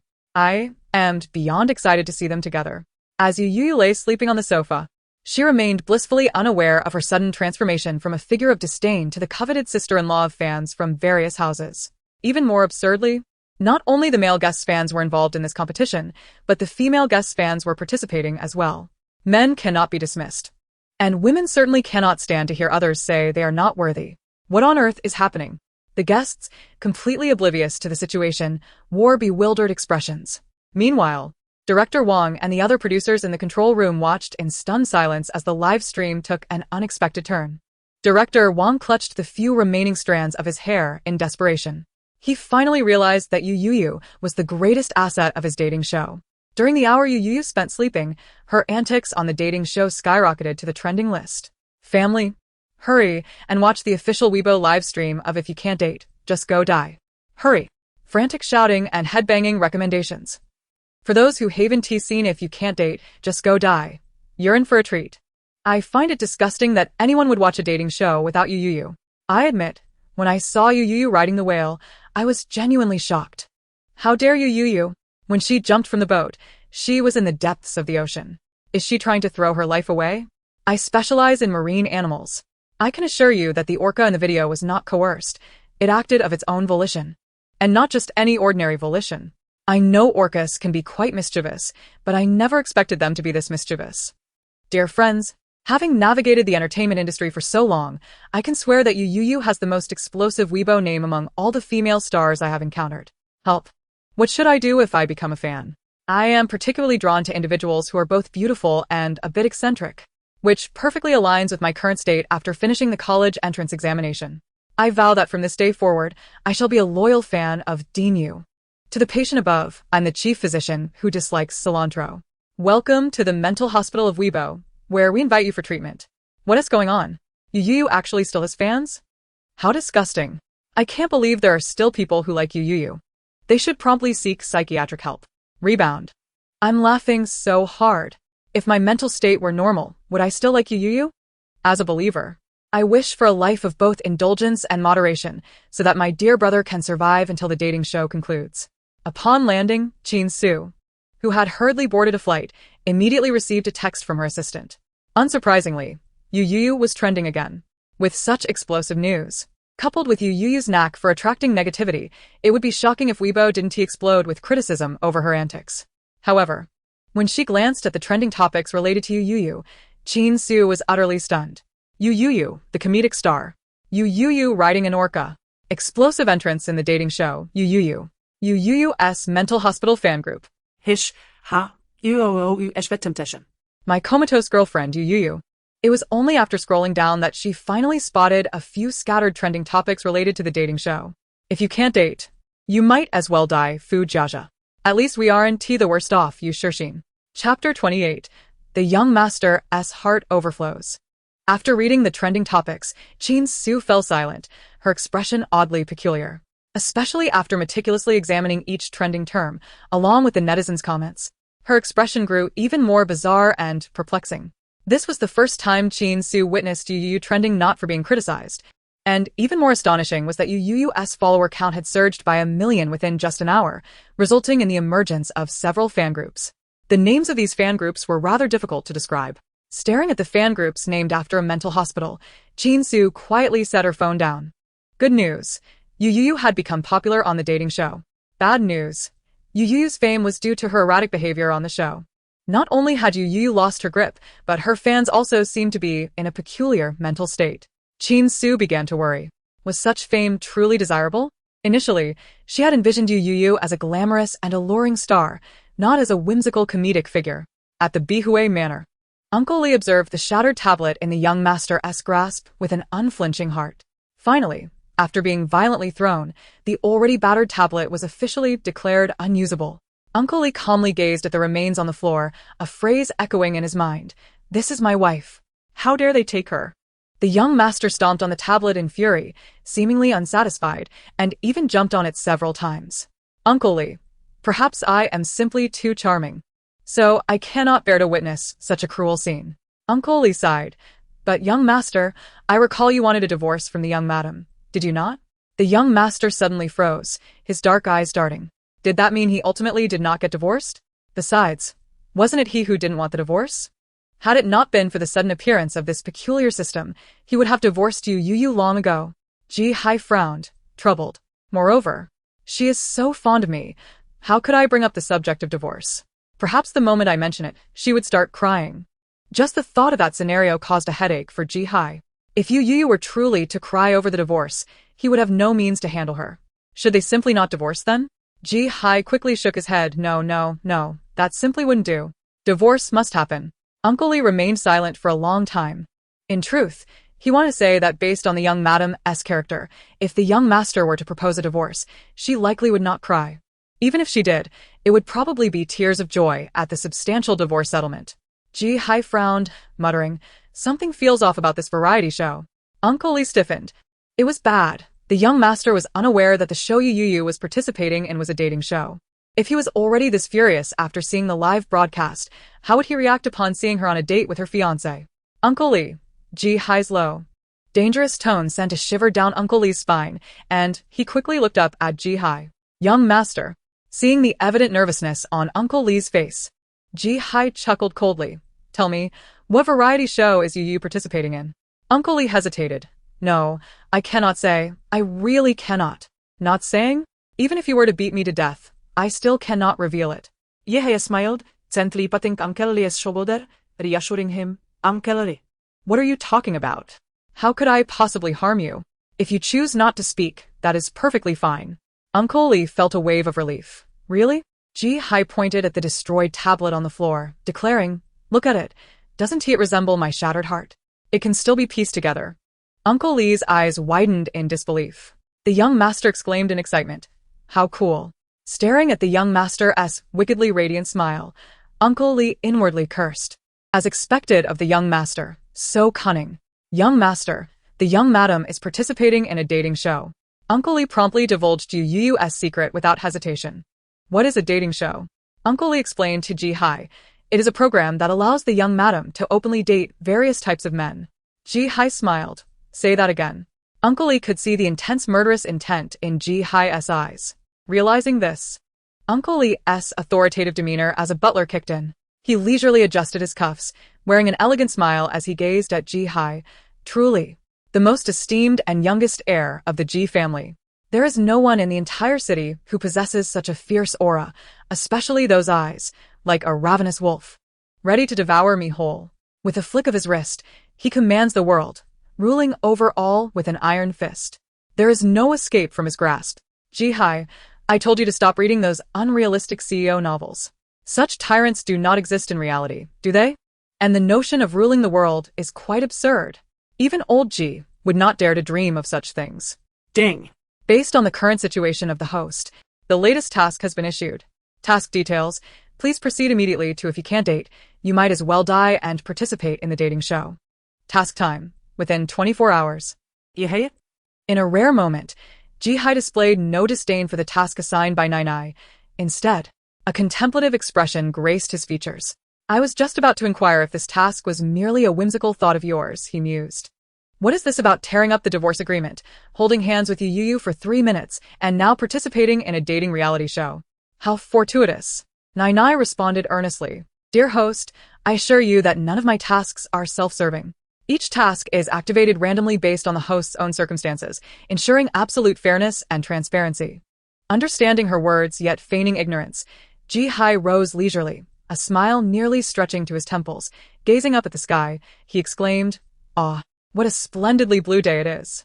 Uncle Lee, upon hearing this, glanced upwards, noticing the horizon was tinged with the hues of sunset. Observing the corners of his young master's mouth, he comprehended the truth. It was not the sky that was blue, but the young master's heart that overflowed with joy. It had been some time since Ji-hai had smiled so exuberantly, and he languidly stretched, feeling particularly content. Uncle Lee, I am hungry. I shall summon Chef Zhu to prepare dinner for you, Uncle Lee replied. And please prepare several outfits. I shall be out for a few days. Oh. Ji-hai's expression shifted to one of discontent as he clicked his tongue. He had anticipated Uncle Lee's response, and his smile blossomed like a beautiful flower as he beamed at Uncle Lee. I shall be attending a dating show. Uncle Lee was hardly surprised. He had already surmised this from the earlier display of joy. With a knowing smile, he remarked, Young master, it seems you are yearning for your future spouse. Ji-hai's ears flushed with embarrassment as he threatened with a stoic face, Do not speak nonsense. Chapter 29. The dating show nursery as long as workers draw breath. They must continue to labor. 5 minutes later, the guests, all prepared, gathered outside the apartment. Director Wong, holding the microphone, stood outside the live broadcast room, ready to speak when he suddenly sensed something amiss. Why is it so quiet today? It seems something is missing. His gaze purposefully scanned the lineup of guests, and with a tremor in his voice, he asked, Where is Youyou? His body stiffened as he quickly glanced around. Could she be hiding somewhere, preparing a surprise for me? Please, no more surprises. The lined-up guests exchanged glances, and the viewers in the live stream were equally perplexed. Where has Youyou gone? I haven't seen her since the beginning. Oh no, if I can't see my crazy girlfriend, I might just lose my mind. Is she still asleep? One need not sleep early in life. Death will bring eternal slumber. I remember. When we left, the camera briefly caught a glimpse of someone still on the couch. That must be Youyou.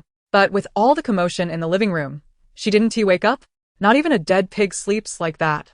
Youthful bodies are resilient.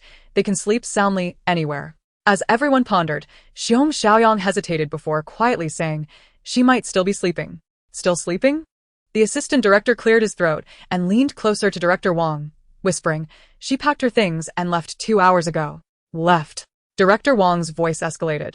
She abandoned Youyou here and ran off. This means Youyou is completely liberated. For the next week, no one can contain her. He felt like a hapless guardian searching the world for a mischievous child whose parents had vanished. What kind of dating show is this? It's merely a nursery.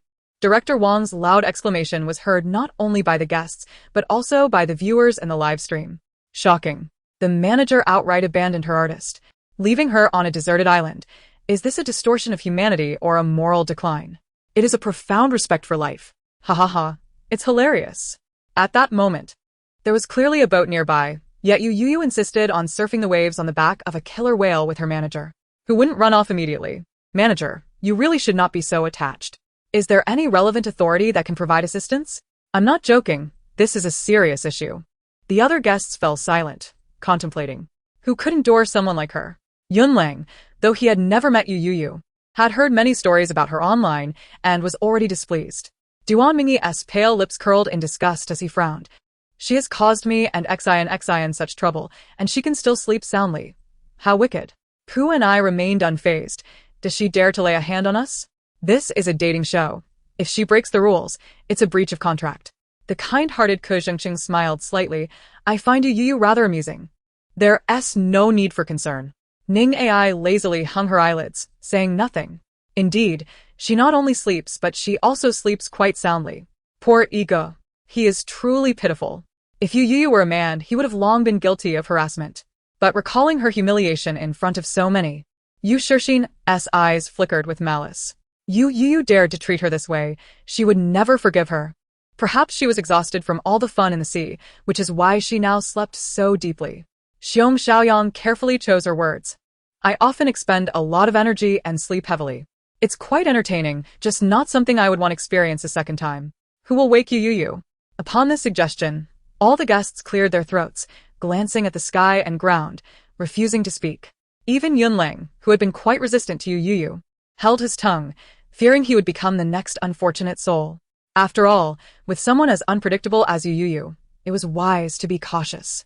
Seeing the guests in silence, Director Wong was nearly amused to the point of laughter. Come on, why has the chatter ceased? Why not continue? The assistant director hesitated and murmured, perhaps you should go, Director? I shall pretend I did not hear that. Next time, please refrain from such mischief. He wished to live a few more days after all. Suddenly, Fu Jiazi smiled gently, suggesting, how about I go and call her? Chapter 30. Is it an overreaction to say I have body odor? Upon this statement, everyone regarded Fu Jiazi with admiration. What are you doing, brother? Are you out of your mind? Youyou is not someone you can just approach. What on earth is happening? Could it be that actor Fu genuinely has feelings for Youyou? The sister-in-law of the 100 families is actually in my home. Before Director Wong could respond, someone swifter than Fu Jiazi had already turned and headed toward the apartment. That person was Ke Zhengqing. With an honest smile, he said, no need.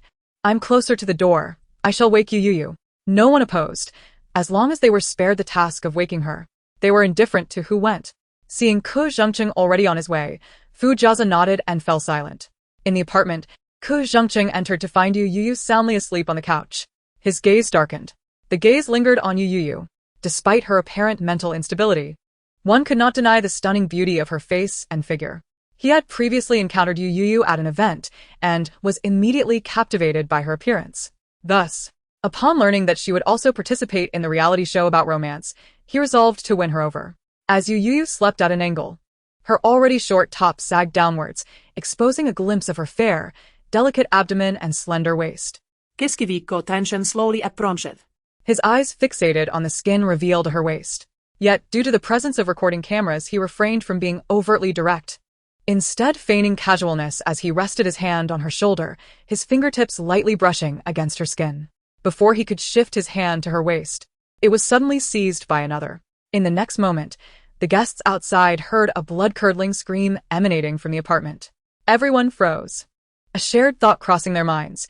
Youyou has committed murder. They rushed inside only to find Ko Zhengqing kneeling on the floor, while Youyou stood with one foot on his back, twisting his arm behind him.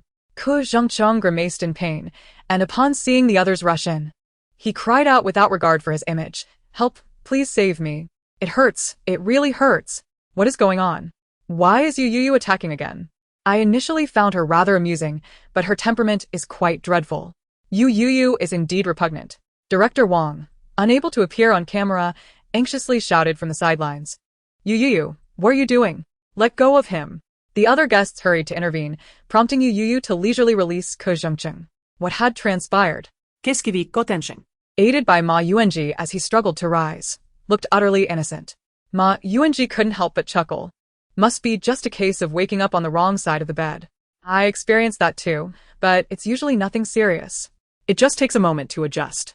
"Sister, what are you doing?" Yu Shirshin approached, her face pale and her eyes slightly red. Looking at Youyou with a pitiful expression, "Sister, why did you hit Senior Ke? He did nothing wrong. You are being unreasonable. Even though you are my sister, you have gone too far this time. I hope you will apologize to Senior Ke." Ko Zhengqing, with a polite smile, reassured, "It's all right, Xin, I'm fine. There's no need for that." His actions had been so subtle that he doubted Youyou had noticed. Even if she did, he was confident she wouldn't dare to voice it in front of everyone. Yet, he suddenly caught sight of Youyou's eyes, which held a knowing smile. Duan Mingyi frowned immediately, impatiently addressing Youyou. "Youyou, are you listening to Xin? Apologize to him. Don't upset her." Sure. Youyou suddenly interjected, her face tense as she asked, "Did you hear anything?" The others paused, confused. "What sound?" "I just heard a garbage truck explode. Didn't realize it was you speaking." The room fell silent for a moment before someone broke into laughter. Duan Mingyi's face turned green with anger. Youyou. Whenever there was anything remotely detrimental to Youyou, Yu Shirshin would not relent. "Did you not smell it?" Youyou covered her nose and took several steps back, perplexed. Upon seeing her action, Duan Mingyi instinctively recalled Youyou's earlier words, assuming she was about to attack him again. Youyou, but before he could finish, Youyou disdainfully remarked, "I heard you went to the country's top hospital to have your apocrine glands removed to combat your body odor, spending quite a bit of money. It seems that surgery was in vain." Everyone was taken aback. Body odor? They instinctively looked towards Ko Zhengqing, who was being supported by Ma Yuanji. Earlier, during their interaction with him, they had indeed caught a whiff of body odor. "I heard from the paparazzi that Ko Zhengqing has body odor, but the official statements denied it. I didn't think it was true." "Stop talking nonsense. My brother has no body odor. Youyou is just making things up." "If that is the case, why is everyone looking at Ko Zhengqing?" Youyou didn't name anyone specifically. "Disgusting. Ko Zhengqing is the oldest here, and yet his fans still call him brother." "My brother isn't old. He's mature and refined." Youyou feigned innocence. "I'm not attacking him. I'm just a bit overwhelmed by the smell. Is it unreasonable to say I'm reacting to body odor?" Ko Zhengqing, suppressing his anger, smiled at Youyou. "I sincerely apologize. I did have a slight issue with body odor, but since the surgery, I no longer have that problem." "You must be mistaken." Youyou appeared astonished. "But I heard that when you were inappropriately involved with female artists, you particularly enjoyed having them lick your armpits. Just a few days ago, didn't you force Ma Yue to do the same, causing her to vomit for 3 days straight and end up in the hospital?" Chapter 31. Foul Play Warning. After a 2-second silence, the entire room erupted. "What? Did I just hear that correctly? Though I don't know Ma Yue, I respect her as a hero. The adult world is far from easy. Is this really something I can hear without paying? I knew about Ma Yue going to the hospital, but wasn't it said to be due to food poisoning? Just hearing Youyou say this makes me want to vomit." The expressions of the others shifted, eyeing Ko Zhengqing with a mix of intrigue and disbelief. Though they were aware of the chaos in the entertainment industry, they had not anticipated it to be this sordid. Ko Zhengqing had always maintained an image of being honest and steady, embodying the ideal of a good man.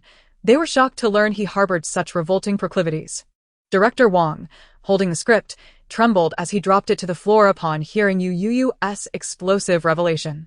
This is the end. It's all over. With tears in his eyes, he inquired of Youyou, may I boldly ask, how is your mental state? Implicitly, are you out of your mind? Is this truly the treacherous entertainment world? But Director Wong was unprepared for the even more shocking turn of events. Youyou innocently chuckled. Do I seem mentally unstable? She pointed at Ko Zhengcheng, whose face had turned pale, as if he had lost all capacity for thought. You should be asking him that. Don't underestimate him. Not only does he have body odor issues, but he also issues foul play warnings. How impressive. At his age, he still plays with double standards. No joke. In his current condition, his little mouth could spew without any lubricant. When he ages, not only will adult diapers fail to contain his mess, but he'll also be slapped by caregivers. At this, the room fell completely silent. Youyou suddenly covered her mouth, her round eyes darting playfully, and mischievously said, Is this something I should be saying? Everyone exclaimed. Haven't you already said it? Why pretend? How infuriating. Say more. They love to hear it. After hearing Youyou's words, Ma Yuanji discreetly released his support of Ko Zhengcheng, his expression one of complexity. Lowering my gaze to examine my hands, I was taken aback by their uncleanliness. Director Wong seemed to suffer an immediate heart attack from the shock. Youyou, you are truly despicable. The reactions from those around were varied. Is this true? Everyone? With Youyou speaking so earnestly, I find myself almost believing her. It's hilarious that people still buy into Youyou's nonsense these days. My brother is innocent. Those who spread rumors should perish. Spread the word. Youyou has completely lost her mind. Aside from Ko Zhengcheng's manager, the other agents present were keenly observing the unfolding drama. Yunlang's manager and Ko Zhengcheng's manager had never gotten along, and now was the perfect moment for Yunlang's manager to savor this opportunity to mock. She feigned surprise, patting Ko Zhengcheng's manager on the shoulder, asking, Chenjia, does your Ko Zhengcheng have such peculiar tastes? And is he really unable to control himself? Ko Zhengcheng's manager gritted her teeth, her anger boiling over to the point where she could no longer maintain a facade of civility. Get lost. I don't need your feigned concern. She stepped forward, casting a fierce glare at Ko Zhengcheng, silently urging him to explain himself, lest he face utter ruin. This was live broadcasting, and Youyou's earlier remarks had undoubtedly reached the audience. The trending topics were likely filled with discussions about Ko Zhengcheng and Mixue, along with the insinuation that he was aging and losing control. Ko Zhengcheng was overwhelmed by Youyou's barrage of accusations. He could not fathom how she had uncovered these details about him. After nearly 30 years in the entertainment industry, he had weathered countless storms. But as he regained his composure, he coldly declared, Youyou, what nonsense are you spouting? Nonsense? I have said nothing but the truth, Youyou replied innocently. I am merely a bearer of news eager to share. You are slandering me. You are defaming me. Ko Zhengcheng, teeth clenched, seethed with anger. Without any evidence. You dare to speak such words, Mixue. I could see right now. You want evidence? Youyou appeared genuinely astonished, her mouth opening as if to speak. But Ko Zhengcheng's heart sank. Did she truly possess evidence against him? No, that was impossible. He had always been meticulous in his actions, leaving no incriminating traces. Ko Zhengcheng should have felt confident in himself, yet facing Youyou, self-doubt crept in. What if she had indeed captured something incriminating? If that were the case, he could not allow her to produce it, otherwise, his downfall would be certain. Thus, before Youyou could utter another word, he hastily interrupted her, suppressing his inner turmoil. However, considering we are colleagues and friends, if you apologize now, I can pretend this incident never happened. My brother is so kind. Alas, Ko Zhengcheng is too honest. Even when faced with such vile accusations, he chooses to forgive. Those who jumped on the bandwagon without knowing the truth are truly disgusting. Do you realize your careless words can ruin a life? Yet, what were you saying when you cursed Youyou to death? For some reason, I feel that Ko Zhengcheng is not forgiving Youyou but rather feels guilty and fearful, which is why he is so eager to interrupt her. Are you the internet police? How amusing. I don't care what you think. I care about my own opinion. Just as Director Wong, who had been desperately trying to revive the situation, heard Ko Zhengcheng's words, he sprang back to life, exclaiming, I second that. In the next moment, he turned to Youyou, who was leisurely observing, and with pleading eyes, he bowed to her. Oh, my little ancestor. This dating show hasn't even officially begun filming. And it's already a disaster. I beg you, spare me. At the very least, allow me to continue the process. Youyou seemed to perceive the desperation radiating from Director Wong's small eyes and nodded understandingly. She opened her mouth and silently mouthed, "Arrangement." Instantly, a glimmer of hope filled Director Wong's eyes. Who says Youyou is bad? Clearly, she is a wonderful person. From this day forth, anyone who dares to speak ill of her will have to answer to him. Apologize? Ku Zhengcheng swallowed hard, knowing he was in the right, yet what came out was, "Is that acceptable?" This is the first time I've seen someone so humbly begging for an apology. Oh, my dear brother, how pitiful. Don't be soft-hearted. A person like Youyou deserves to be dealt with. I support you in suing her. Youyou raised an eyebrow. Of course, that's fine. Her words astonished everyone present, casting surprised glances at her. What is happening? Youyou is willing to apologize? Perhaps she is scared.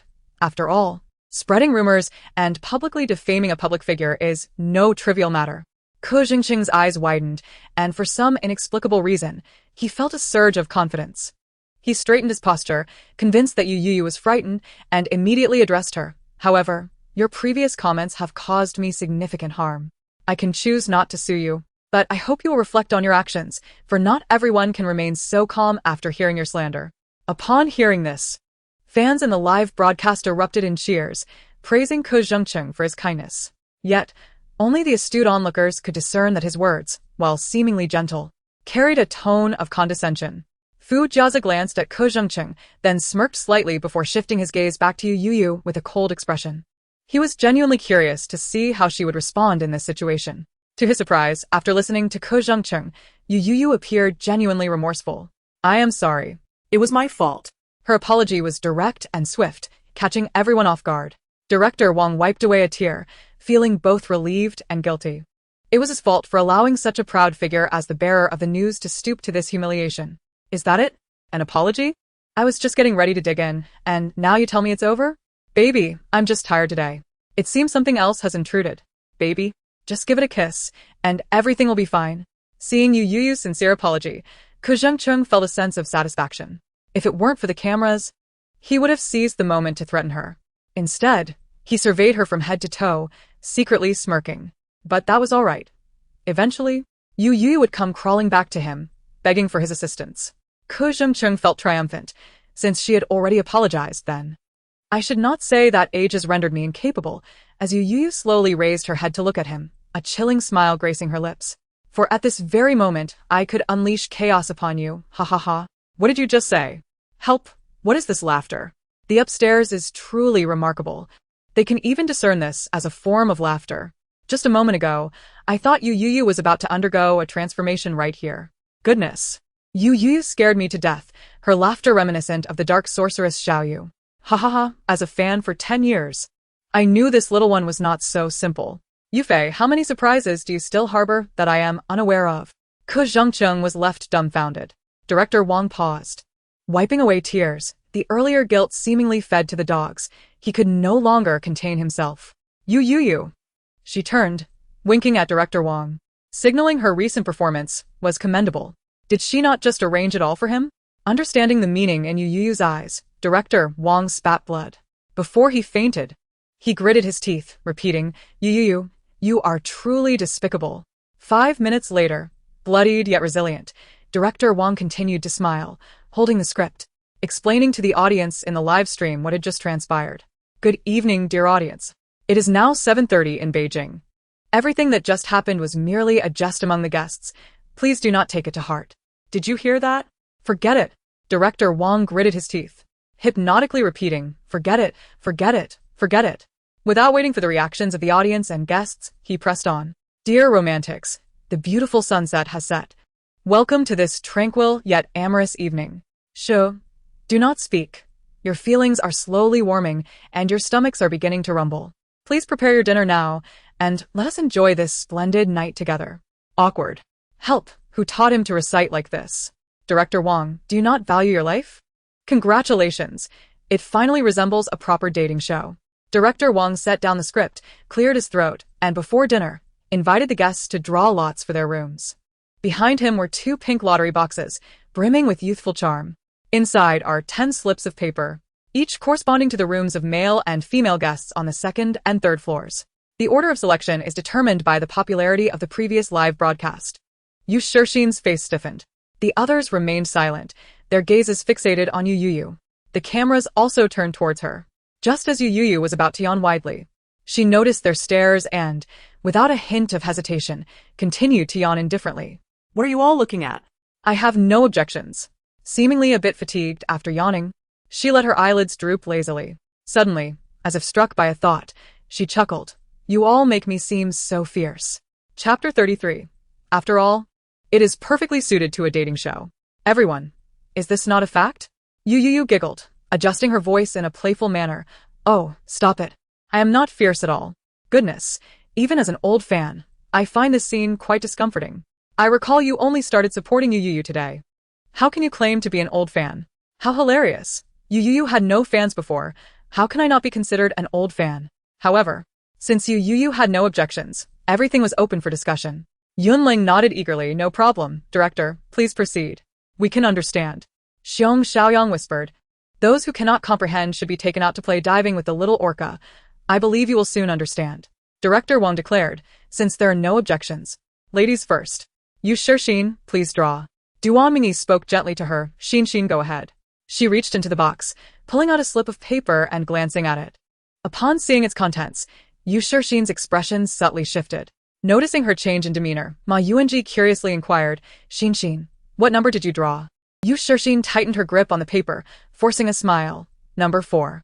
Among the guests, only Yu Shixin, the first to arrive at the love apartment, knew what each room entailed, while the others remained oblivious. Thus, hearing Yu Shixin's announcement, they simply nodded in agreement, maintaining a calm demeanor. Only Director Wong, aware of what the 4th room contained, slowly raised an eyebrow. He had not anticipated Yu Shixin's luck in drawing the coveted 4th room. Why is it the 4th room? How can Xin stay there?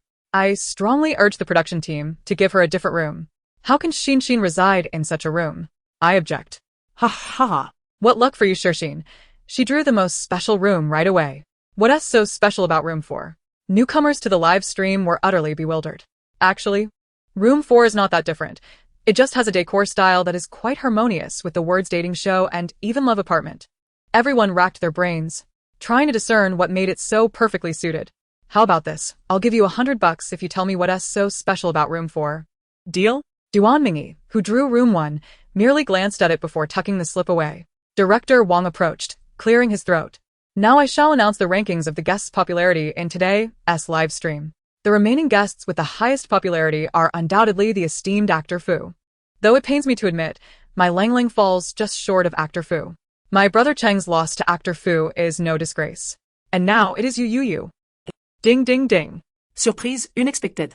The previously animated live stream fell silent for a few seconds upon Director Wong's announcement. In the next moment, the chat exploded. Impossible. The director must have misspoken. How could Youyou's popularity surpass Fu Jiaza? Hilarious. Without a doubt, Youyou must have engaged in some sordid dealings with the director. I initially held a decent impression of Youyou, but now I feel utterly disgusted. I despise those who ascend through underhanded means, especially when it is so blatant. Youyou, get out of the entertainment industry. Those who had previously sought opportunities to criticize Youyou seized the moment, furiously typing away, determined to seize every chance to berate her. Director Wong, enduring the astonished expressions surrounding him, continued. Next is Fu Jiaza, Yunlang, Ning Ai, Pu Ni, Ma Yuanji, Ke Zhengcheng, Xiong Xiaoyang. Please draw in order of ranking. Everyone was exceptionally astonished. It appeared that Director Wong had not misspoken. Youyou had genuinely surpassed Fu Jiaza. How could this be possible? Instinctively, everyone glanced at Fu Jiaza, only to find him remarkably composed, seemingly unfazed by Youyou's higher popularity. Thus, their gazes subconsciously sought out Youyou. Yet, upon turning, they found her absent, instead catching a whiff of an enticing aroma. Almost instinctively, they swallowed. How delightful. Director Wong's irritable voice rang out. Youyou, where did you get those spicy strips? As the crowd followed the scent, they discovered Youyou had, at some point, squatted down. The squat position she assumed lacked any semblance of the elegance typically associated with female celebrities. Instead, it bore a striking resemblance to a ruffian playing in the mud at the village's edge. A packet of spicy strips clutched in hand as she ravenously stuffed them into her mouth. I was wondering where Youyou had disappeared to, and it turns out she was squatting on the ground, secretly indulging in spicy strips. With such an uninhibited posture, Youyou, could you not be more mindful of your image? Do you not remember that you are a celebrity? Yet, I must admit, Youyou seems to be enjoying the spicy strips immensely. It makes me feel hungry just watching her. At that moment, as I squatted, attending to nature's call, I witnessed Youyou's exuberant posture and her frantic munching of spicy strips. I had an impolite thought brewing that I was unsure whether to express. If you dare to speak up, I will take that knife of yours and come after you. I caught a glimpse of Director Wong advancing towards me with a dangerous expression. Youyou, in a burst of resolve, shoved the remaining spicy strips into her mouth and sprang to her feet. Youyou. Director Wong fumed as he approached her, but before he could speak, Youyou placed her hand on his shoulder. My goodness. Was Youyou finally going to take action against this innocent and endearing director? In that instant, Director Wong's entire body stiffened. His gaze locked onto Youyou as if her hand resting on his shoulder were a sharp blade poised at his throat.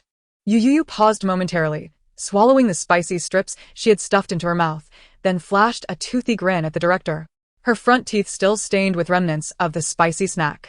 My apologies, I got a bit carried away. My blood pressure is low. As she spoke, she deftly tucked the empty spicy strip packet into Director Wong's pocket. Chapter 34. Gossip, more suitable for the physique of Chinese babies. Director Wong. He had even contemplated his own demise, and yet, this is what he gets? With a stern expression, he said, Youyou, enough. You are the reigning champion of live-stream popularity. Now, go draw a slip to select a room. Youyou, having been preoccupied with her spicy strips, was oblivious to the unfolding events. Upon hearing Director Wong's words, she was taken aback. I am the top of the live-stream popularity rankings? Indeed, during your live broadcast, the viewer engagement soared for over half an hour, surpassing 200 million, outpacing the second-place contestant, Fujiaza, by 3 million. The chat room erupted in astonishment. 200 million views. No way, this must be a sham. How could Youyou garner such immense popularity? It's disgusting. Even if they are fabricating data, it cannot be this blatant. The signs of Youyou being propped up by underhanded tactics are too evident. Beside her, Yushixin clenched her fists tightly, struggling to comprehend how Youyou could achieve 200 million views, let alone surpass the illustrious actor Fu. Youyou found herself at a loss for words.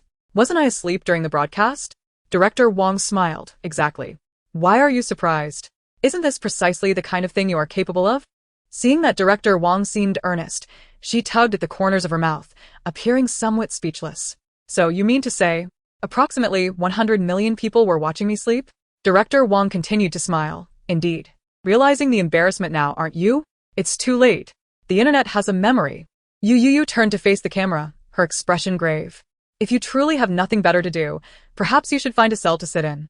With that, she dramatically wrapped her arms around herself, feigning a shiver. Dear viewers, who understands? A horde of perverts watching a beauty sleep. Youyou, perhaps you should reconsider what you just said. Folks, we have the year's most comical statement. Youyou claims she is a beauty. But still, aside from her questionable intellect, she does possess a modicum of beauty. I have lost my mind. I previously thought my brother should pursue Youyou as a potential sister-in-law. Now I wonder if I had been bewitched. Who in their right mind would want a madcap comedian as a sister-in-law? Oh no. I've just realized that Youyou's top ranking might actually be the result of our heated discussions over who should claim her as a sister-in-law. After all, they had been quite fervent in their debates. This comment silenced the chat room for a brief moment. I never imagined that I would inadvertently assist in the thievery. I truly deserve to be cursed. She approached Youyou, her voice bubbling with excitement. Sister, how wonderful that you are in first place. Yushixin beamed, her eyes gleaming with joy for Youyou. I can't believe you surpassed Fu's popularity. You are simply amazing. Just by sleeping, you achieved the top rank. It's such a pity that I was in the lounge and missed your live broadcast. Could you tell me how your streaming popularity soared so high? Had the audience heard Yushixin's words just 3 minutes earlier, they would have hastily condemned Youyou for being shameless, engaging in underhanded practices. But now, what exquisite tea! The aroma of premium Westlake Longjing is wafting through. Knowing the truth, I felt a complex array of emotions wash over me as I listened to Yushixin's words, her aggression palpable. Is Yushixin really that scheming? Did you not know? Yushixin has always been quite the pretender. Do not misconstrue. Xin is merely expressing her happiness for Youyou's success. To vindicate Youyou, you dare to malign our Xin. How revolting. You are targeting Xin. Speak up, how much are you earning from this?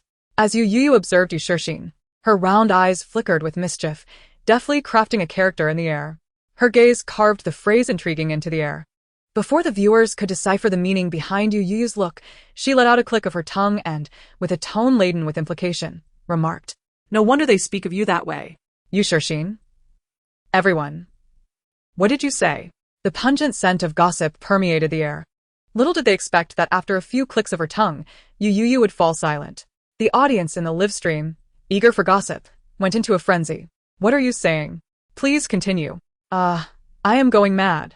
Youyou, do you not fear for your life with such tantalizing cliffhangers? No joke, Youyou. Your dialogues are as brief as your statements.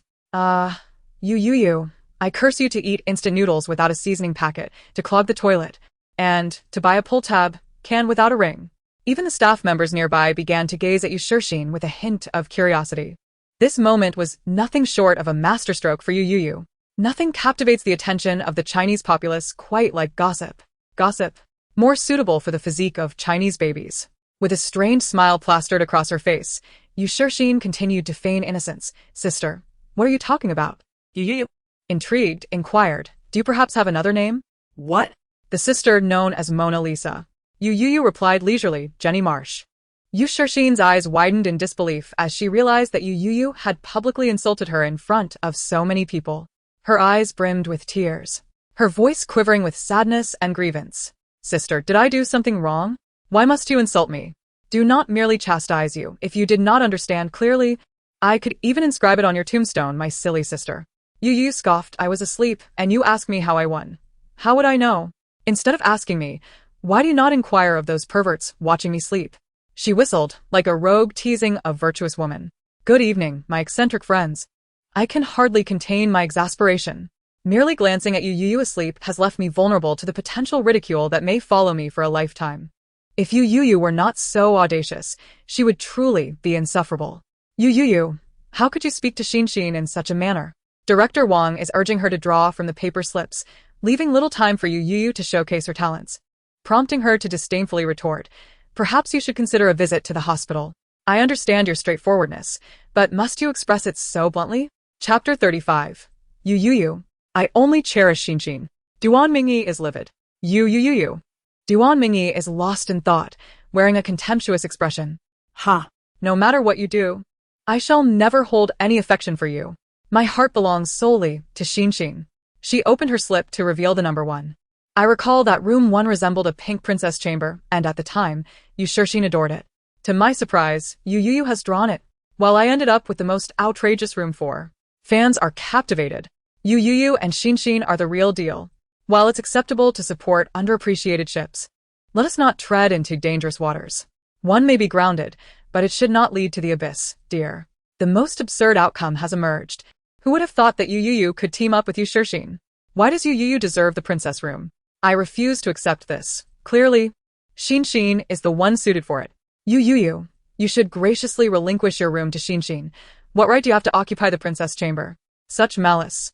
Are Yushixin's fans truly this foolish? Director Wong raised an eyebrow, imagining the unsettling image of Youyou residing in the pastel-hued princess room. The thought sent a shiver down his spine. Such a terrifying vision. Such audacious aggression. Next, it was Fu Jia's turn. He drew room 4 on the second floor for male guests. At that moment, Yushixin had only inquired about the female guests' accommodations, leaving everyone in the dark about the male quarters. Once again, we have this fateful room 4. It cannot possibly resemble Yushixin's, can it? What is it about room 4? Can someone please enlighten me, for a fee? Help, I am in dire need. Someone come, protect our esteemed Fu actor. Xin and Fu actor are a perfect match. Even their room numbers align. Yunlang and Pu and I occupy room 2, Kazhongcheng and Ning Ai occupy room 5. While Xiong Xiaoyang and Ma Yuanji reside in room 3. Yushixin gazed down at her slip, biting her lip, before her gaze fell upon Youyou. She approached Youyou, her eyes teary, and pitifully inquired, Sister, may I swap rooms with you? Room 4. She glanced at her slip again, revealing room 1. She recalled that in the narrative, during the room selection, Yushixin had drawn room 1, yet here she was, unexpectedly holding it. Who occupies room 1 among the male guests? A swift turn of her head, Help, my eyes have been assaulted. Let us let it go this time. We shall seek revenge another day. Thus, Youyou flashed a grin at Yushirxin, of course. Yushirxin, surprised, asked, really? Youyou extended her slender fingers. Pale and delicate. With a serious demeanor, Youyou made Yushirxin nervous. What is the matter? Youyou replied with 2 words, 50,000. After a brief silence, Yushirxin responded with confusion. The audience, privy to their conversation through the live stream, expressed their astonishment. I thought Youyou would utter something profound, yet this is her serious talk? Turns out, celebrities are just as greedy. This is not mere greed. One cannot call a desire for wealth trivial. No swapping with Yushirxin, do you hear me? I am on the brink of despair over Youyou's antics. If you choose room 4, you will surely regret it. Given Youyou's character, I can only say it's a complicated situation. Perhaps she has a taste for this. Youyou is truly repulsive, even swindling her sister. As an elder sister, what is wrong with exchanging rooms with my sister? Youyou is utterly shameless. Yushirxin widened her eyes. 50,000? Why don't you go rob a bank? Isn't that exactly what I'm doing? Youyou smiled. Do you want it? It's now 60,000. Hesitate. And it could rise to who knows how much. Yushirxin clenched her teeth. Fine, 60,000 it is. Youyou waved her fingers. No. It's now 100,000. 100,000. Yushirxin's voice rose. Youyou feigned confusion. Is that insufficient? No, 100,000. Let it be. With thoughts of room 4's interior, Yushirxin felt physically ill. She could never reside in room 4. With that thought, she promptly transferred 100,000 to Youyou's Alipay, without hesitation. The audience in the live stream clearly heard the notification sound of 100,000 yuan arriving in Youyou's account. Youyou, clutching her phone, grinned broadly, looking at Yushirxin with an intensity akin to that of a predator eyeing a plump, unsuspecting prey. Yushirxin shivered involuntarily. Youyou cheerfully declared, You are always welcome to return, my naive and adorable sister. Yushirxin, gritting her teeth, managed a strained smile. No need. It was certain that such an opportunity would never arise again in her lifetime.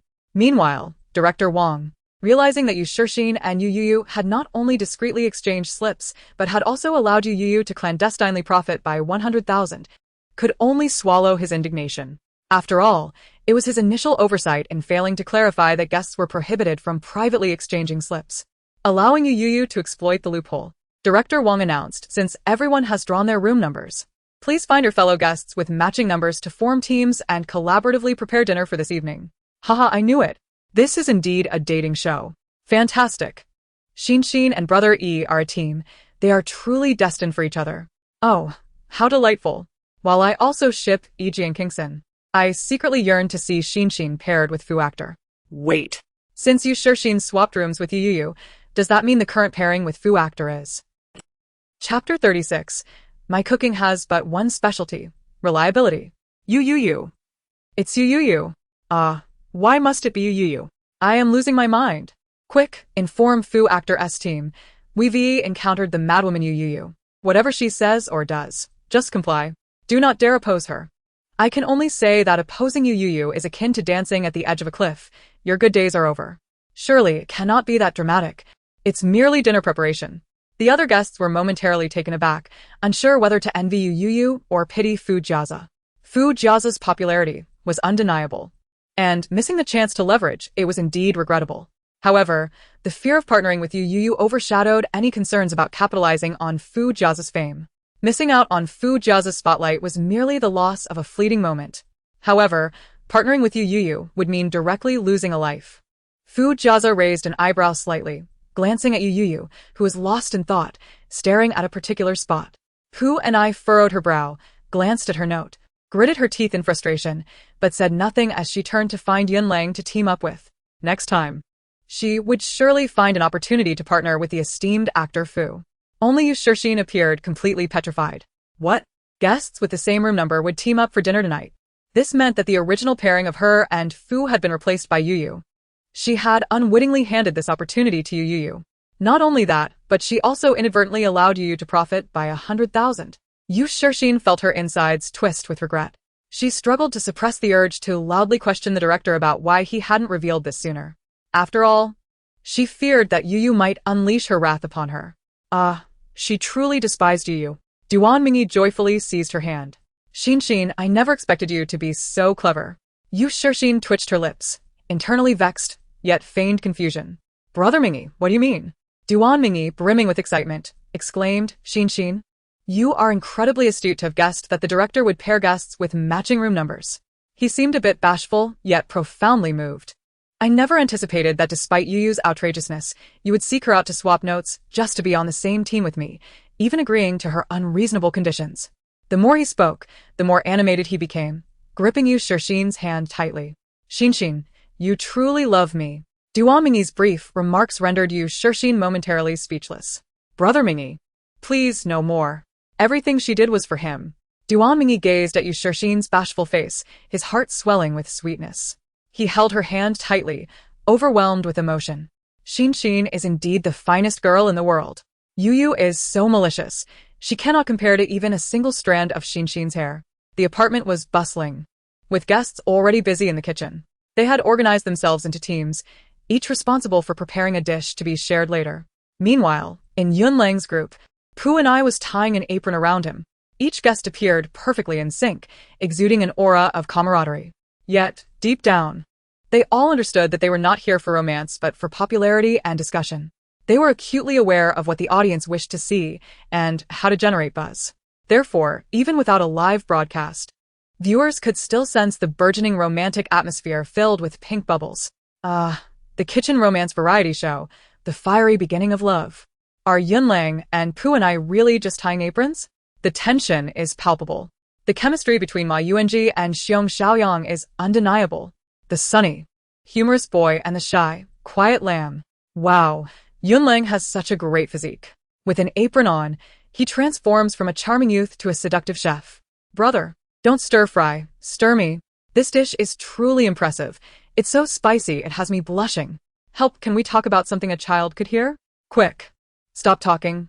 I see you approaching Fu. Level 10 alert. High energy ahead. This is not a drill. Fu Jiaza walked alongside Youyou, gently inquiring, what can you cook? Oh, I can do quite a lot. Youyou replied with a proud smile. Fu Jiaza was taken aback. Really? Of course. Youyou looked up, her expression brimming with pride. Don't be fooled by my ethereal looks. I can boil water like no other. Fu Jiaza fell silent. For a fleeting moment, he even contemplated whether he had misjudged Youyou's whimsical notion of boiling water. Youyou shrugged and continued with a smile. All right, I confess. My cooking has one specialty. What is it? It's reliable. Fu Jiaza sighed. Perhaps he should not have asked. Youyou, with a serious countenance, added theoretically, I can cook any dish. But only in theory. Fu Jiaza rubbed his forehead, about to suggest he could take over the cooking, when Youyou cheerfully interjected. But since you want to eat what I prepare, I shall cook for you. After all, I do enjoy cooking. The meticulous preparation, the careful seasoning, and the chaotic result create an irresistible allure. Chapter 37. The fierce girl likes Princess Pink. Help, I'll give you $100. Youyou, please stop talking. I've never seen someone describe their cooking as distasteful in such a refreshing way. Do you believe Youyou can cook, or do you believe I am Wu Zetian? Fu. Why are you still dawdling? Hurry and stop Youyou from going wild in the kitchen. Youyou glanced at the kitchen's chaos and frowned. Ma Yuanji and Xiong Xiaoyang's cola chicken wings had been charred to a crisp. On the other side, Yunlang was shouting for help after getting splattered with oil. It was a complete pandemonium. Thus, the task of cooking fell to Xin. He stood nearby, watching her with concern, continuously assuring her that he would never let her suffer like this again. Youyou observed with disdain. He spoke so much yet wouldn't even hand Xin a plate. TSK. All talk and no action. Overall, only Ke Zhengcheng and Ning Ai's fried rice seemed passable. Consequently, Youyou earnestly remarked, this kitchen cannot function without me. Are you even listening to what you're saying? Is Yunlang's situation really that exaggerated? He got splashed with oil. Hasn't everyone experienced that while cooking? Just rinse it off with cold water. The entertainment industry is absurd. What do you know? It really hurts to get splashed with oil, and it can leave scars. Can we not harbor such biases against my brother? I've noticed many celebrities can't cook at all. My niece in first grade can make better food in her play kitchen than Xiong Xiaoyang's charred chicken wings. Youyou patted Fu Jiaza on the chest, raising an eyebrow. Just wait. I'll prepare a grand meal for you. Fu Jiaza was momentarily taken aback by Youyou's words. As she headed towards the kitchen, he quickly followed. The previously chaotic kitchen fell silent upon her arrival. Everyone instinctively paused their tasks and stepped back, gazing at Youyou as if she were their teacher, too intimidated to move. Why are you looking at me? Do I resemble a dish? She shot a glance. You want to stir-fry me? Fu Jiaza was aware of her audacious demeanor, yet he was taken aback by the extent of her boldness, coughing several times in shock at her words. The others were equally astonished, shaking their heads frantically. No, it's not like that. If it's not, then why are you looking at me? Youyou smiled sweetly. Or perhaps you all wish for me to cook for you. With an air of nonchalance, she declared, Come on, I am quite capable. Cooking for 9 is no trouble at all. Fu Jiaza, who did not participate yet could not escape the situation, found the others genuinely fearful of being cooked by Youyou. Falling silent and immediately pretending to be busy, Youyou rolled up her sleeves and adeptly tied an apron around herself. Fu Jiaza spoke gently. Let me help you with that. The other guests exchanged subtle glances, halting their tasks to observe her. The audience in the live stream erupted in excitement upon hearing this. What is happening? Why is Fuingdi so proactive towards Youyou? Go ahead and ship them. If you're watching a dating show and still hesitate to ship, what else would you ship? I can't believe it. Did Youyou really buy her own fans? Everyone knows Fuingdi is always so gracious, especially towards his partner Youyou. It's perfectly normal for him to help her with an apron. No, something feels off about Fu Jiaza today. He is not usually like this. Not necessary. Before anyone could react, Youyou swiftly tied a knot in her apron, as if marking a seal. After ensuring there was no chance for Fu Jiaza to tie a tight knot, she finally exhaled in relief, thankful for her quick thinking, as otherwise, that fellow would surely have found a way to embarrass her in front of everyone. Youyou bared her teeth at Fu Jiaza, indignantly thinking how despicable he was. He looked presentable, yet he had such underhanded schemes against her. He must want her to wear that princess pink apron and humiliate her in front of everyone. How tasteless of the director. What kind of fierce woman would like Princess Pink? The other guests fell silent, observing Youyou's swift movements as she tied her apron. Xiong Xiaoyang couldn't help but chuckle, whispering to Ma Yuanji, Sister Youyou is truly something special. Ma Yuanji smirked in response. Indeed, she was quite extraordinary. She might very well be the first person in the entertainment industry to reject Fu Yingdi so resolutely. I have drawn the following 6 conclusions regarding Youyou's actions. Although I am not a fan of Fu Yingdi, I must say Youyou should recognize who stands before her. That is Fu Yingdi, the unattainable flower of the entertainment world. Not just anyone can approach him. Does she not realize that? For a brief moment, I thought Fu Yingdi was going to tie Youyou's apron not to help her, but to harm her, because the fear and wariness on her face were palpable. Ugh. Youyou deserves to be single. Fu Jiaza watched as Youyou tied her apron with lightning speed, feeling helpless as he lowered his raised hand. This was the first time someone had so unhesitatingly rejected him. The production team had only prepared 1 apron for each pair of guests. As Youyou began cooking, Fu Jiaza stood by to assist. He surveyed the ingredients in the kitchen and inquired, What do you need me to do? His movements were as practiced as if he had done this countless times before. Could it be that Youyou actually knows how to cook? It's just toast.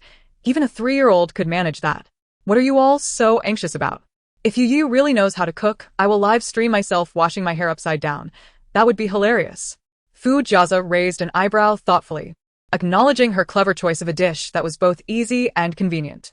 However, his expression turned serious when he saw what Youyou held next, defrosted pork belly. Is she really planning to make pork belly? Wow, I adore pork belly. It's rich yet not greasy. Just thinking about it makes my mouth water. Let the battle commence. I can never come to terms with fatty meat. Youyou's knife skills are impressively deft. She doesn't seem like a novice at all. Could everything she said earlier actually be true? Her knife skills go beyond mere proficiency. If I hadn't seen the pork belly on the cutting board, I might have thought she was performing some sort of dissection. The guests in the kitchen were captivated by Youyou's actions. Yu Shixin looked up to see everyone staring at Youyou cutting meat, and a cold smile crept onto her face. How could someone like Youyou, raised in pampered luxury, possibly know how to cook? The thought filled her with resentment. If it weren't for Youyou, she should be the one who is spoiled and carefree. Brother E, look quickly. Sister is so impressive. Yu Shixin said with a bitter smile. Sister is truly remarkable. She knows everything, unlike me, who grew up in an orphanage with no one to teach me, so I don't know anything. Look how foolish I am. I can't even cut cucumber strips. Duan Mingyi gently held Yu Shixin's hand, his voice soothing as he comforted her. Xin. I want to allow you to speak of yourself that way. You are amazing, truly amazing. And I will not permit you to compare yourself to Youyou. His disdain was palpable as he stated, how could Youyou compare to you?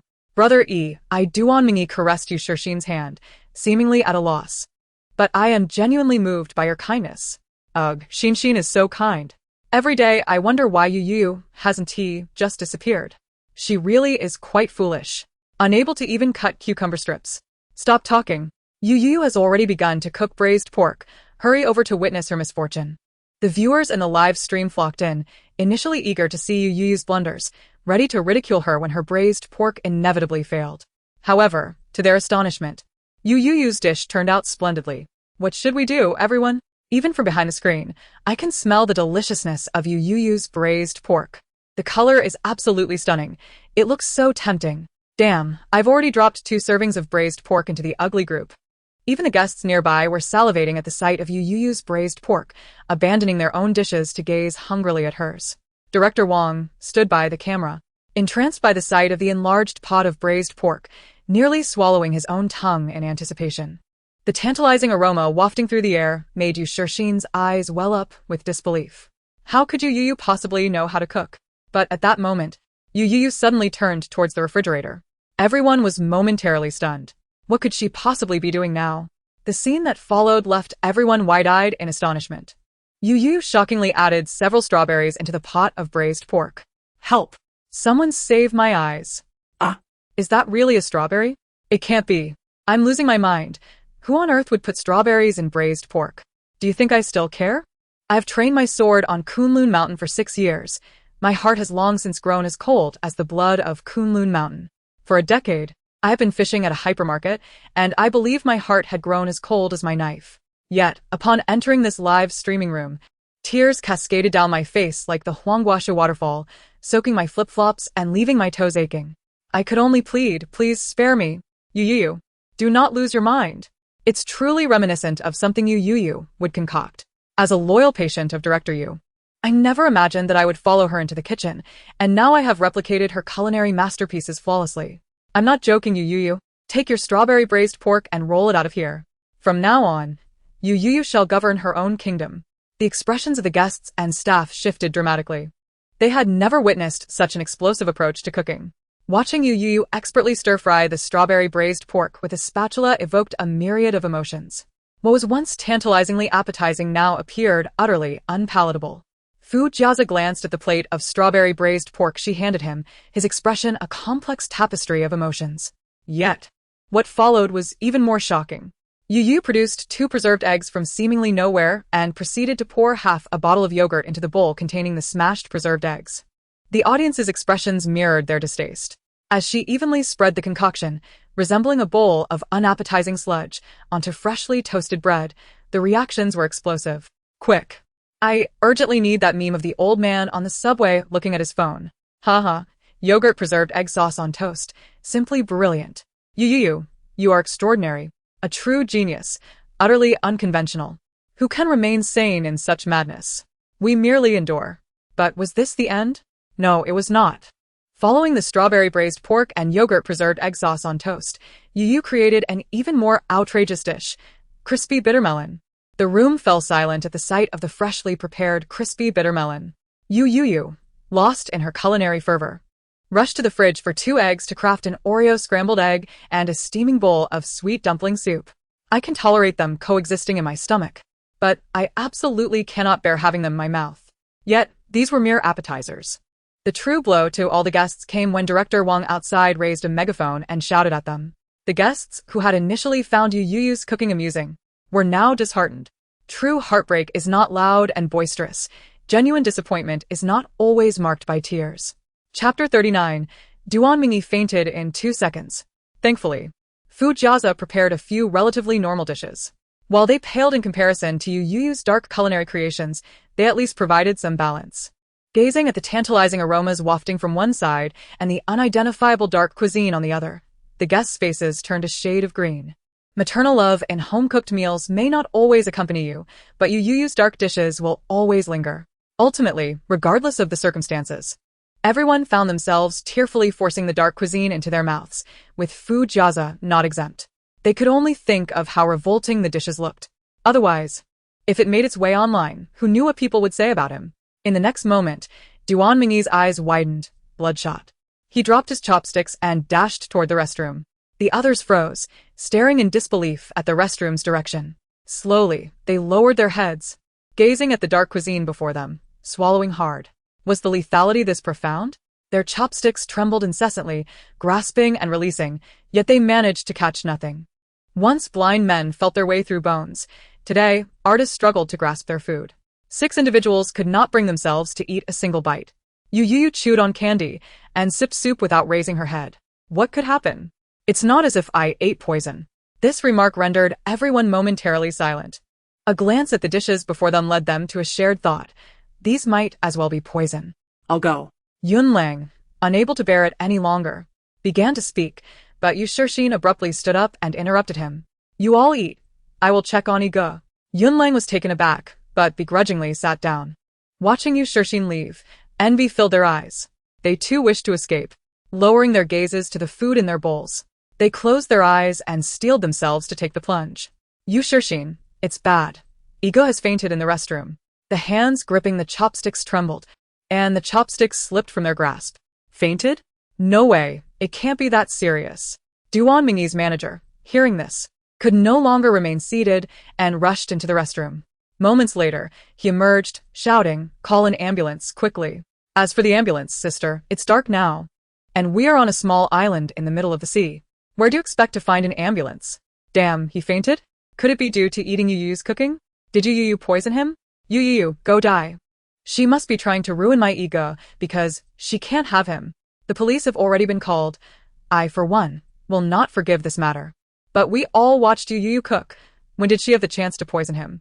The live stream's comments erupted in chaos, while the guests outside felt their legs weaken. Shortly after, the doctor emerged, his expression grave as he slowly shook his head. At that moment, Director Wong felt as though the sky had fallen. His lower lip trembled, and tears streamed down his face. He has gone? The guests behind him were utterly stunned. He merely took a bite of Youyou's food, and he is gone? The audience in the live stream was equally dumbfounded. This can't be real. Only when Youyou heard Director Wong's words did she finally lift her head from her bowl, her expression one of utter disbelief. Duan Mingyi is dead? How could something so fortuitous occur? Beside her, Fu Jiaza also appeared momentarily taken aback, a flicker of surprise crossing his eyes. Before the doctor could explain further, Director Wong's legs buckled, and he collapsed to the ground. It's over, it's completely over. Hearing the rising wails, the doctor, feeling as though he had stumbled into a chaotic scene, was left bewildered. Family, who understands? I am entirely at a loss. The doctor, startled, cleared his throat and quickly clarified, you misunderstand. He is not dead. Upon hearing this, Director Wong immediately wiped his tears and looked at the doctor with teary eyes, asking, not dead? No, the doctor said, his expression peculiar. He simply became too weak after eating something he is unaccustomed to and fainted after vomiting a few times. Everyone exhaled in relief. They had truly been terrified. Before leaving, the doctor reminded the other guests, you all should eat quickly. Rest well tonight. Seeing this, Yushixin hurriedly followed, anxiously calling, Iga. As Wong and the others departed, Ma Yuanji and the others fell silent. This meant they still had to continue consuming this fare. Chapter 40. Extraterrestrial Taijun, if they won't eat, I will. Puni furrowed his brow, solemnly echoing Yunlong's words. He was indeed correct. Eat what you will, but I shall abstain. Abstain from what? The others were about to speak, but the previously voracious Youyou suddenly looked up, her expression brimming with curiosity. Instantly, the group froze. Youyou squinted her eyes and inquired, is it that you refuse to eat what I have prepared? Upon hearing this, Ma Yuanji and the others broke into a cold sweat. Of course, we shall eat. Who said we wouldn't? Just as they pondered how to navigate this predicament, Yunlang suddenly declared at the top of his lungs, anyone who refuses will be dragged out to feed the orcas. I will eat. The others were taken aback. Yunlang lacked even the courage to meet their gaze. Stop looking at me. After all, who could blame him for fearing Youyou? He sensed that if anyone dared to decline, she would promptly toss them into the ocean to plunge into the depths alongside the orcas. His fear overwhelmed him. causing him to shiver slightly and inadvertently concede a bit. Yunlang, with his head bowed, hastily stuffed a mouthful of sweet glutinous rice balls into his mouth. He choked audibly, turning pale. I am about to die of laughter. This fellow is utterly cowardly, someone remarked. Yunlang. Oh, extraterrestrial empress, they may not eat, but I shall. My loyalty to you is unwavering. How many of these little delicacies do you usually consume? Puni's face darkened, evidently harboring a grudge against Yunlang. The others found themselves at a loss. With Yunlang's declaration, they dared not utter a refusal. Glancing up at Youyou, they noticed her smiling brightly at them. They trembled, immediately forcing a strained smile. Youyou set down her chopsticks, her eyes fixed intently upon them. Eat up. Finish so you can sleep well. Perhaps some may not comprehend the meaning behind Youyou's words. Let me translate. Finish your meal to rest well, and finish to be on your way. I am truly dying of laughter. She is so considerate as to translate for us. After much hesitation, observing that Yunlang seemed unscathed and that Fu Jiazi appeared to be faring well, they finally steeled themselves to give it a try. Xiong Xiaoyang gazed down at the bowl of Oreo scrambled eggs with a complex expression, muttering, I cannot even fathom how this could possibly taste good. Hearing this, Youyou leaned in closer and whispered in her ear, Hee hee, coward, you can't even imagine this? Xiong Xiaoyang responded with a sigh. Ma Yuanji swallowed the bitter melon with a glaze of syrup, finally grasping the meaning behind the phrase, money is hard to earn, and excrement is hard to consume. Stop struggling, Youyou said earnestly. Struggling and effort yield no guarantee of results, but not making an effort ensures comfort. Ma Yuanji remained speechless. Ke Zhengqin caught a glimpse of the doctor exiting and, panic-stricken, stammered to those nearby, hurry and eat. The doctor is about to finish for the day. He frantically stuffed braised pork into his mouth while shouting, Doctor, please don't leave. Who will save me if I faint? Youyou teased, it's all right. I shall have the doctor sleep with you tonight. She raised an eyebrow at Puni. Observers were astonished to see the typically forthright Puni, who never backed down, bow her head to eat a small bite of the strawberry drenched in chili oil, managing a forced smile towards Youyou. Delicious. This spectacle left viewers in shock. Who would have thought they would witness such compliance from Puni?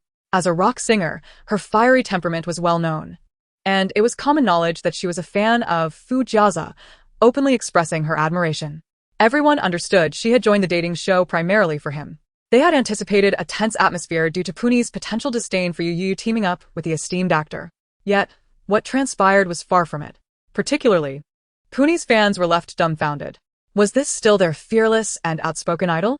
The usually aloof Ning Ai, without a word, tasted the bitter melon and nodded at Youyou, signaling it was quite good. Youyou was pleased. Turning her gaze, she noticed Fu Jiazi calmly consuming the Oreo scrambled eggs. As their eyes met, he inquired nonchalantly, What are you looking at? Youyou replied, If you keep looking, you might realize I am quite an exquisite individual. Fu Jiazi raised an eyebrow at her words. Youyou studied him for several moments, causing the live chat to erupt. Could it be that Youyou has developed feelings for Fu Jiazi? Fu Jiazi likes Youyou, and Youyou likes Fu Jiazi. This is a mutual pursuit. This is the quickest pairing I have seen in a dating show. Their chemistry is palpable. I can hardly contain myself. Fu Jiazi, feeling somewhat shy under her unwavering gaze, had not experienced such direct attention in a long time. Yet, being an actor, he managed to maintain an air of composure despite his slight embarrassment. Suddenly, Youyou proposed, Why not join me? Fu Jiazi paused, while the other guests, engrossed in their meals, looked up in bewilderment. What? Oh my goodness. Youyou has thrown a direct pitch. How sweet, how sweet. Something feels off. This is too uncharacteristic of Youyou. She must have some ulterior motive. Fu Jiazi's lashes fluttered as he appeared momentarily flustered. What do you mean? The girl beside him sparkled with excitement. When our mental asylum kingdom is established, I shall crown you as Kaiser Ultraman of the 78-star planet, feeding the monsters from Ba Ba Air Star fried beasts. What say you, Kaiser Ultraman? A brief silence enveloped the room. Youyou, go die. Family, I am utterly exhausted, akin to an 80-year-old elder lugging 6 buckets of water under the scorching sun, only to discover I watered someone else's crops. The others fell silent. Yet Fu Jiazi chuckled softly, nodding gently, all right. Youyou raised an eyebrow, pleased with his response. Yunlang initially pretended to struggle through a bite, but upon tasting the strawberry-flavored braised pork, he could no longer contain himself, crying out to his manager offstage. His manager, Sister Lu, feigned ignorance, while Ko Jingqing's manager mocked him. Is this your artist? TSK, not impressive at all. Look at my Ko Jingqing. He has already eaten 2 bites of the strawberry braised pork. The tables had turned, and Yunlong's manager, once the one laughing at Ko Jingqing's manager, now found himself on the receiving end. Yunlong's manager's face turned pale as he shouted, "Eat. If you can't finish this bowl of strawberry braised pork, you better eat 2 more. Ko Jingqing's manager retorted, "Come on, Chung, finish those last 2 pieces of yogurt century egg toast. Let us show them our prowess." The 2 artists responded in unison, "Sure." It appeared their fates were mere pawns in the game of banter between their managers. Chapter 41. Youyou. Perhaps you truly believe you deserve an apology? The viewers in the live stream, witnessing the scene, felt a tumult of emotions. In truth, Youyou did not speak falsely. She indeed possesses culinary skills, albeit only halfway. She should not be allowed to unleash her creativity entirely. The sight of the braised pork is undeniably enticing.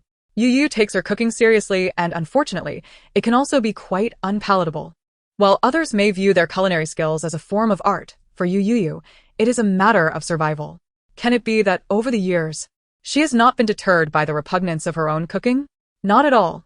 Did you not notice that throughout the meal, she appeared to be the most content? Indeed, aside from Youyou, even the esteemed actor Fu was enjoying the meal. However, the strawberry braised pork is truly captivating. The sweet and tangy strawberries paired with the tender, flavorful pork is simply mouth-watering. I have already sampled the yogurt century egg on toast, and it was delightful.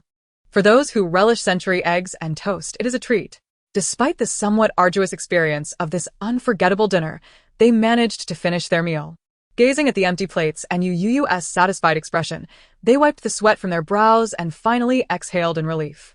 For the next month, they wished to hear no mention of strawberry braised pork, candied bitter melon, yogurt century egg toast, sweet dumplings, or Oreo scrambled eggs. Their aversion had escalated to the point where even the mention of any of these dishes could provoke instant nausea.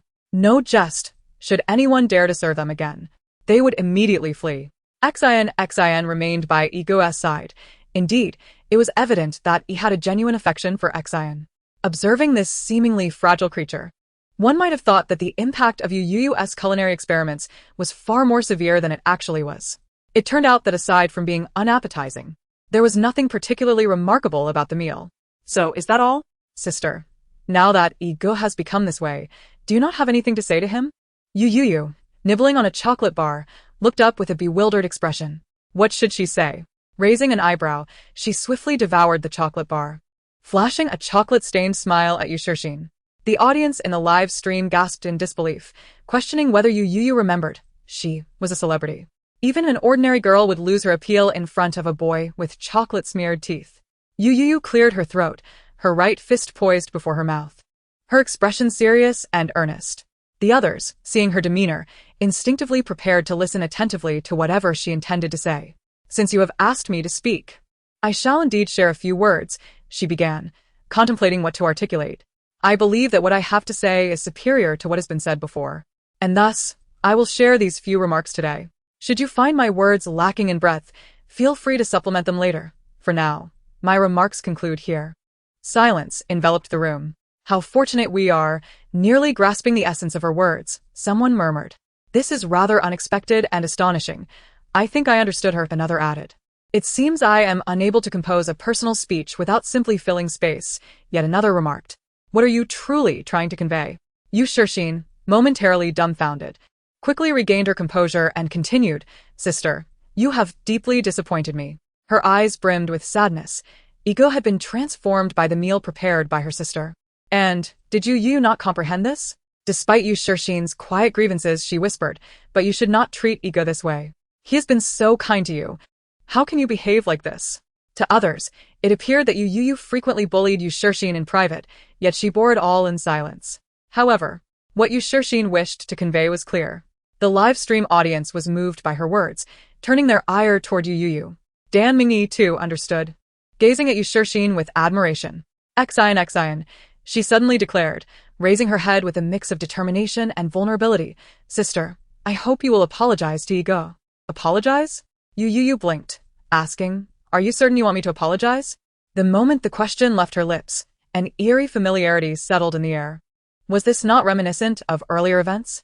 Ko Zhengqing's expression darkened as he recalled something. Haha, this is comical. Ko Zhengqing previously sought an apology from Youyou, only to be berated instead. Perhaps you believe you truly deserve an apology? Youyou mused, her smile both unsettling and benign, evoking a sense of dread. Dear Iga, I apologize. It was indeed my fault. Chapter 42 suggests that a moment of indulgence may lead to imminent demise. The audience gasped, recognizing the gravity of her words. Ah. Save us. Quickly cover Youyou's mouth. I can hardly bear it. I feel ill just listening to her. Who taught Youyou to speak this way? Who? The muscles in Iji's face twitched in response. He had narrowly escaped being murdered by Youyou's culinary experiments. Regardless of the circumstances, he was fortunate to be alive, having survived a near-death experience. His disdain for Youyou was genuine, yet so was his fear. Please do not continue, he implored, his voice trembling. Youyou, however, leaned in with curiosity. What? Should I keep speaking? Oh, very well. Ege's heart sank. You upstairs, knowing too much will only lead to your ruin. Yige. I simply did not anticipate your vulnerability, she said with an innocent smile, which gradually morphed into something sinister. Everyone else is fine. Only you are in trouble. What does that imply? I understand now. This dinner was not to your liking. How about I prepare goji berry rice for you starting tomorrow? What man could withstand being called weak in front of so many? Ege's face flushed with anger as he glared at Youyou. What are you looking at, you weakling? She chided. Do not speak. I do not wish to converse with you today. Youyou. Ega shouted, defensively retorting, I am not weak. Do you comprehend what fleeting means? Pooh and I interjected, unable to contain her curiosity. What does it mean? It means that a moment of indulgence could lead to your imminent end. What should I do if I comprehend this too late? In the end, it is still unacceptable. You should not provoke her. It was as if they were questioning, is a fleeting moment truly fatal? Youyou suddenly grasped the situation. Indeed, it was inappropriate for her to pose such questions. Yushixin's face paled in shock. She was utterly astounded that Youyou would dare ask such a question in front of so many people. The expressions of those around her were equally complex. Were they not rumored to be in a relationship? Have they truly become involved? Youyou looked into Yushixin's eyes, sincerely asking, I do not know. Yet, the smile on Youyou's face conveyed a deeper understanding, prompting laughter from the onlookers. The fans in the live stream, sensing an unsettling trend, became frenzied. Silence. All of you. Ego is fine. Ego is fine. You are all slandering. These were mere baseless speculations. For the first time, the steadfast belief in her heart wavered. Could it be that her brother truly was not capable? A man lacking in ability is as useless as spoiled, rotting vegetables. The fans crumbled at this moment, leading to the emergence of an even more outrageous persona known as Youyou. Ko Zhengqing, with a smile playing on his lips, remarked, Everyone is tired today. Let us first take our luggage upstairs, have a shower, and rest well. Puni was not keen on facing Youyou. She even found herself perplexed as to why she had felt so timid before Youyou moments ago, leading her to some self-doubt. Upon hearing Ko Zhengqing's words, she surprisingly did not complain and immediately nodded in agreement. Yes, we are all exhausted. Let's head upstairs to rest. Yun Lang, wary of igniting further conflict, quickly chimed in. Then let us go. Xiong Xiaoyang and Ning Ai remained silent, yet their actions clearly indicated a desire to ascend as well. Observing the guests preparing to head upstairs, Director, Wong called out with a megaphone from outside, Yushixin. Upon hearing this, Yushixin's gaze flickered slightly. She glanced towards Fu Jiajia, biting her lip in frustration. Apart from exchanging a few words with Fu Jiajia upon arriving at the dating show, she had no further opportunity for interaction. Thus, she could not ascertain whether Fu Jiajia would choose her this time. Yushixin's eyes swept the room, filled with disdain. Everyone nodded in response to Director Wong's words, their expressions pensive. All right, we understand. Meanwhile, they discreetly observed those around them, contemplating whom to text tonight to ensure a higher success rate of mutual selections. In the dating apartment, the male guest rooms were located on the second floor, while the female guest rooms were on the third. Given that they were to stay for a week, everyone had brought a considerable amount of luggage, making each suitcase heavy and cumbersome, impossible for just two people to carry upstairs. The effort of carrying their hefty suitcases to the second floor was already taxing for Yun Lang and the others, not to mention Puni and her companions, who were donned in skirts and high heels. Puni and the others had also considered this issue, furrowing their brows in worry. This was no jest. By the time they managed to get their suitcases upstairs, they might very well be half exhausted. Moreover, the presence of numerous cameras directed at them heightened their anxiety.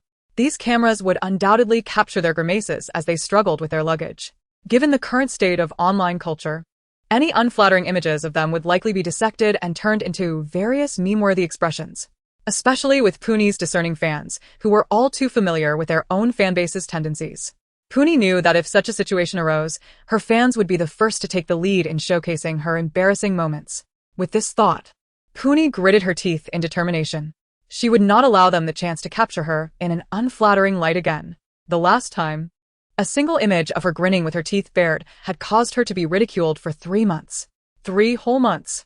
No one could fathom how she had endured that time.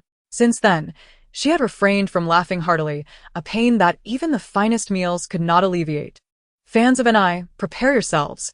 If no one from the NI army manages to capture 3 high-quality unflattering images of Puni tonight, they should voluntarily withdraw from the NI army. NI army red received. NI army dog egg received. What? I always thought Youyou's fans were wild enough, but it turns out Puni's fans are equally formidable. Who said that? The entire staff and patients of the mental hospital are ready for battle at any moment. I don't mean to capture Director Yu's unflattering images. I just love Director Yu too much to miss any moment, any expression, any form of her. Fans of Youyou and Puni flooded the live chat with fervent messages. At first glance, their passionate remarks seemed a bit unhinged, and yet upon closer inspection, they still appeared somewhat deranged. However, this fervor caught the attention of fans from other artists, who found themselves stirred with excitement. Perhaps they too could partake in this enthusiasm. Fortunately, a few rational individuals remained in the midst of the fervor. What unflattering images are you talking about? We are here to watch a dating show. The upcoming scenes of male guests helping female guests with their luggage are the most important. Exactly. Aside from cooking dinner together tonight, this is the best opportunity for the male and female guests to enhance their mutual affinity. I'm so nervous. I cannot wait to see which female guests the male guests choose to help with their luggage. I feel like Ma Yuanji has a fondness for Xiong Xiaoyang. I'm betting he'll help her with her suitcase. The atmosphere between Yunlang and Puni in the kitchen was so good. Yunlang must choose Puni. With Yunlang's petite stature, he should just be grateful if Puni helps him with her suitcase. Asking him to help her is just mean, huh? Kid with kidney deficiency number 2. Shut up. My brother has been working out. He is perfectly capable. Do not slander my brother. It feels like we've just met for the first time. For safety's sake, I guess they would all choose to help the female guest they just partnered with in cooking. The live chat erupted with discussions among the dating show fans, while the mischievous group, rooted in the fandoms of Youyou and Puni, had already secretly established a large group. Thus, this gathering was destined to be extraordinary. Everyone brought numerous heavy suitcases, making it quite inconvenient for the girls to carry them upstairs. Let us assist you, they proposed. Puni glanced down at her stunning high heels and then at Yushixin, who was in a similar predicament, and nodded appreciatively. Thank you. The group placed their suitcases in a corner of the living room. Yunlang was the first to make a choice, approaching Puni without hesitation. With a smile gracing his face, he exuded the charm of a sunny boy. Allow me to help you. Puni did not wish to refuse Yunlang, but at that moment, if she did not accept his offer, she would be faced with the prospect of her fans capturing various embarrassing images of her. Faced with this dilemma, she chose the former without a moment's hesitation. Consequently, Puni nodded without delay. I appreciate it. She promptly handed her suitcase to Yunlang. The sight of Puni avoiding a struggle with her suitcase on the stairs sent her fans into a frenzy in the live stream.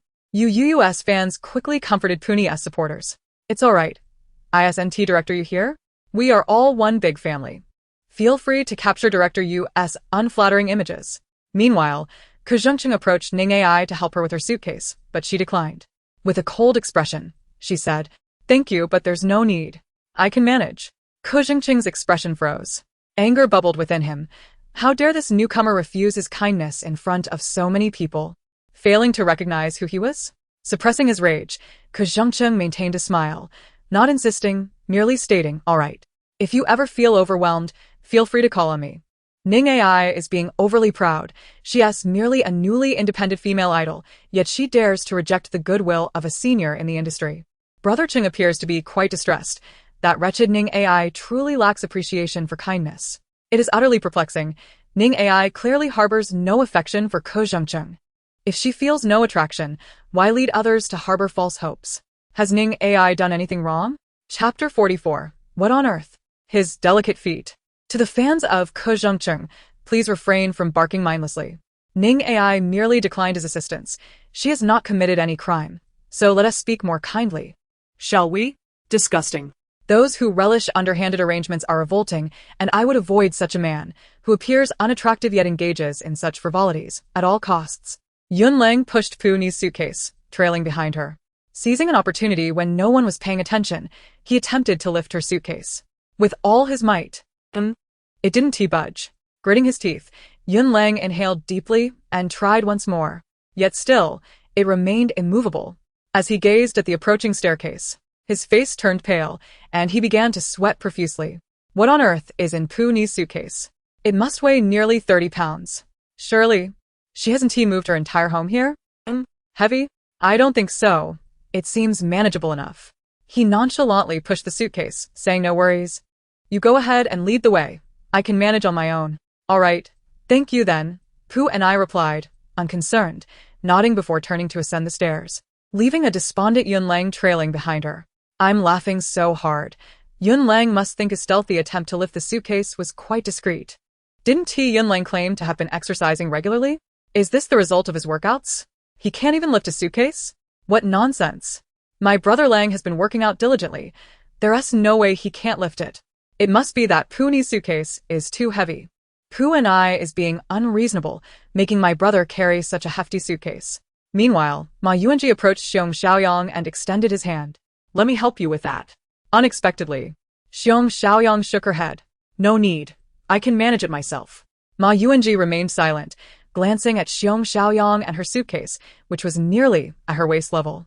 Though he said nothing, skepticism filled his gaze. Seeing his expression, Xiong Xiaoyang shot him a glare before expressionlessly lifting her suitcase. Ma Yuanji was momentarily taken aback. He thought little of it, assuming Xiong Xiaoyang didn't have many belongings, hence the suitcase was light and easily manageable. What about your suitcase? Xiong Xiaoyang casually inquired while lifting her own. Shall I help you take it up? Ma Yuanji shook his head. No need. Are you sure you really don't require my assistance? No. Xiong Xiaoyang proceeded towards the staircase, with her suitcase in tow. At the staircase, Yunlang struggled to ascend step by step with Pu Ni's suitcase. Although Pu and I offered to help, he stubbornly insisted he didn't need it. Suddenly, he noticed Xiong Xiaoyang effortlessly carrying her suitcase beside him, leaving him utterly dumbfounded. Involuntarily, Yunlang loosened his grip. The suitcase, which had taken all his strength to lift, plummeted towards the ground. What on earth? His delicate feet. Watching the suitcase descend towards his feet, Yunlang's heart sank. His delicate feet were about to become a delectable mess. Yet, at that critical moment, the suitcase was lifted by Xiong Xiaoyang with her other hand. In that instant, Yunlang's heart skipped a beat. Are you alright? Xiong Xiaoyang asked, a hint of nervousness in her voice. Yunlang glanced at the suitcase she had lifted and then at her slender arms. He was astounded. His beliefs were shattered. The audience watching the live stream was equally astonished. Xiong Xiaoyang actually lifted Pu Ni's suitcase with one hand. She makes me question whether Yunlang really struggled so much because he is weak. Don't doubt it. He truly is weak. My brother is not weak. It's Pu Ni's suitcase that's too heavy. The fault lies not with my brother, but with the suitcase. I want to destroy this suitcase. Viewers, do I seem convincing? Slow down with the knife. Be mindful in your next life. If this isn't weakness, what is? Yunlang Fench. Please don't be too enamored. Xian is utterly pitiful. Why hasn't anyone helped her carry her suitcase? Xiong Xiaoyang effortlessly carried the suitcase. This must be Sister Pu Ni's suitcase. Allow me to take it up. Isn't it too heavy? Pu and I, aware of her suitcase's weight, swallowed hard. Perhaps I should assist you. No problem, it's very light. With that, Xiong Xiaoyang lifted both her and Pu Ni's suitcases and bounded up the stairs without stopping even once. Yunlang looked on with envy. At that moment, he loathed not being a girl. Otherwise, he could have justifiably asked Xiong Xiaoyang to help him with his suitcase. He truly needed it. What on earth is this petite powerhouse standing at 5'3"? Who has that meme of the pig with the red tight outfit? I desperately need it right now. I'm dying of laughter. Look at Yunlang's expression. He is about to cry from envy. After being rejected by Ning AI, Ke Zhengcheng ascended with his suitcase. Once he placed it down, he surveyed the living room. Fu Jiaza had already taken his suitcase upstairs. Ma Yuanji, Xiong Xiaoyang, and Pu and I had just ascended, leaving only Yunlang, who was slowly struggling up the stairs with his suitcase. Ke Zhengcheng dimmed his bright demeanor and headed straight for the sofa. The live stream audience erupted in ecstatic screams. Is Ke Zhengcheng going to seek out Youyou? Where does Ke Zhengcheng find the courage to saunter before Youyou? It's fine. Living a day is already impressive. Dying tonight isn't a big deal. I'm about to be amused to death by Fuingdi. He didn't help anyone, and just took his suitcase upstairs. Under the expectant gazes of the crowd, they witnessed Ke Zhengcheng finally halting in front of Youyou. In that moment, everyone's eyes widened. Youyou, who had been lazily lounging on the couch with half-closed eyes, suddenly opened them, locking gazes with Ke Zhengcheng. The girl slowly curled her lips into a sinister smile, revealing a perfect set of 4 teeth. Hello. Chapter 45. She has a unique talent for equally inflicting harm on everyone, leaving all utterly defenseless. In an instant, Ke Zhengcheng's complexion drained of color. It was truly insane for him to provoke Youyou. Without a moment's hesitation, he averted his gaze. Youyou slowly raised an eyebrow, resuming her languid sprawl on the sofa. He is scared. I'm dying of laughter. I thought he genuinely intended to provoke Youyou. Yet he backed down so quickly. Yama, what just flashed by? Come on, Ke Zhengcheng never intended to seek out Youyou. It's just your overthinking. Please, don't call him Cheng Cheng. I can only call him Cheng Cheng. After 18 years, I've never found my name so repulsive. Xin. Your suitcase hasn't been taken upstairs yet. Do you need help? As soon as those words were spoken, the expressions of everyone shifted subtly. The fans of both were numerous, and at that moment, Ke Zhengcheng dared to approach her directly, which was quite surprising. Youyou, who had been drowsy just moments before, now opened her eyes wide, no longer sleepy, propping herself up on the sofa with a look of eager anticipation directed at the 3 of them. A funeral pyre for 2 men vying for 1 woman? How captivating! I find it utterly delightful. Yu Shixin was momentarily taken aback. Here it comes. The most classic scene of 2 men competing for 1 woman in a dating show, filled with tension and excitement. I am about to be amused to death by Youyou. Her clear yet foolish eyes widened in surprise while she indulged in gossip. Youyou, you thought I was asleep, but in truth, I've been asleep all along, just not in a conspicuous manner. No need for that. I shall carry Xian's suitcase upstairs myself. Your assistance is unnecessary. However, it seems you might not be able to manage it now. Duan Mingyi's eyes were bloodshot as he bellowed in anger. Shut your mouth. On what grounds do you claim I am incapable? I am capable. Quite capable. His words, punctuated with gritted teeth, reached a soul-wrenching intensity. His true concern lay in the fact that when Youyou inquired about Yu Shixin, she hesitated. She hesitated, indeed. That fleeting moment of doubt seemed to silently affirm something. Buddy, don't be too sensitive. He has truly lost his composure. He is genuinely distressed. While your appearance of weakness is quite beautiful, your broken facade is even more so. Once Duan Mingyi was broken, Ke Zhengcheng reveled in it. See. The wounded are never just me alone. Sometimes, Youyou demonstrates remarkable fairness. She possesses the uncanny ability to equally hurt everyone, leaving all defenseless. Qu'est-ce qui vous tension, Mingyi? Though you may be more familiar with Shixin than I, we are all friends, and since we have come here to participate in this dating show, a fair competition should be acceptable. No? No way. Duan Mingyi nearly leaped up. Who claimed he had no connection with Xian. He was the closest and most significant person to her. Xian and I are meant to be. She shyly smiled at Ke Zhengcheng. Well then, thank you for helping me with my suitcase, Brother Zhengcheng. Duan Mingyi's eyes widened in disbelief, looking at Yu Shixin with a pained expression. Xin, do. Youyou, seated at the forefront, immediately clutched her chest in anguish, rolling on the sofa in despair. It hurts. This feeling is simply unbearable. You promised you would love only me, did you not? Is it because I am incapable that you would abandon me? No. What you are losing is merely a lifetime of happiness, but what I lose is unwavering love. I am going mad. I am losing my mind. The mute, bereft of an arm, weeps in the torrential rain, and my heart cries out loudly as well. The infuriating voice of Youyou, laden with sarcasm and madness, echoed in the air. Youyou, do not be so outrageous. This is hilarious. Youyou continues to perform splendidly. Yu Shixin's expression darkened instantly. She was tempted to rush over and silence Youyou. How can she be so shameless? It's infuriating. He gazed at Yushirxin with a wounded expression. Lips trembling. Xion, you cannot honestly believe he is incapable. Give me back the door. Duan Mingyi shouted sadly as he ran. No, do not explain to me. I do not wish to hear it. I refuse to listen. Yushirxin. Ke Zhengcheng had already located Yushirxin's suitcase. Looking at the two large suitcases before him, he asked Yushirxin, Shirxin, which one belongs to you? The pink one is mine. The white one belongs to my sister. The white one belongs to Youyou? I recall that both suitcases were brought by Yushirxin, weren't they? The netizens were momentarily dumbfounded, suddenly recalling that Yushirxin indeed entered with two suitcases. And to their surprise, it turned out the other suitcase belonged to Youyou. Recalling Yushirxin's pitiful appearance when she first pushed the two suitcases in, her fans were utterly enraged. That despicable Youyou, making Shirxin help her with her suitcase and forcing her to struggle alone to bring it in. Isn't she the type of sister who would perish if not bullying her younger sibling? Shirxin is simply too kind-hearted, which is why she is always bullied by Youyou. Chapter 46, My Green Tea Substitute. Brother Zhengcheng, why not help me put my sister's suitcase upstairs first? She genuinely wishes for someone to assist her.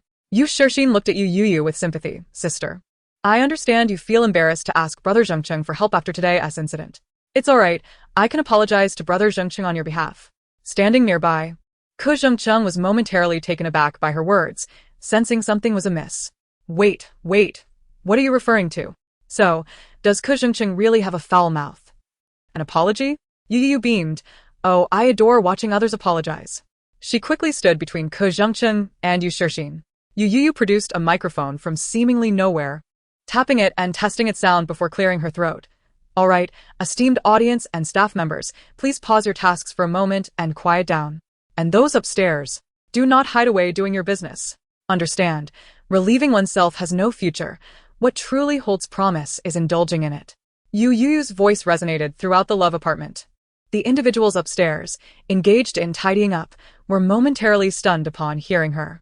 Fu Jiaza, who had just placed down a suitcase, raised an eyebrow and stepped out of the room, peering down the corridor towards Youyou and the others in the living room. Puni emerged with a bewildered expression, asking, What on earth is happening? Yunlang, who had been standing on the staircase holding a suitcase, immediately looked up and whispered to her, vividly recounting the earlier events. Please, commence your performance, my green tea substitute. Youyou handed the microphone to Yushirxin. Yushirxin, are you out of your mind? Initially, she had prepared a plethora of embellished remarks directed at Youyou, but with this sudden turn, she found herself at a loss for words.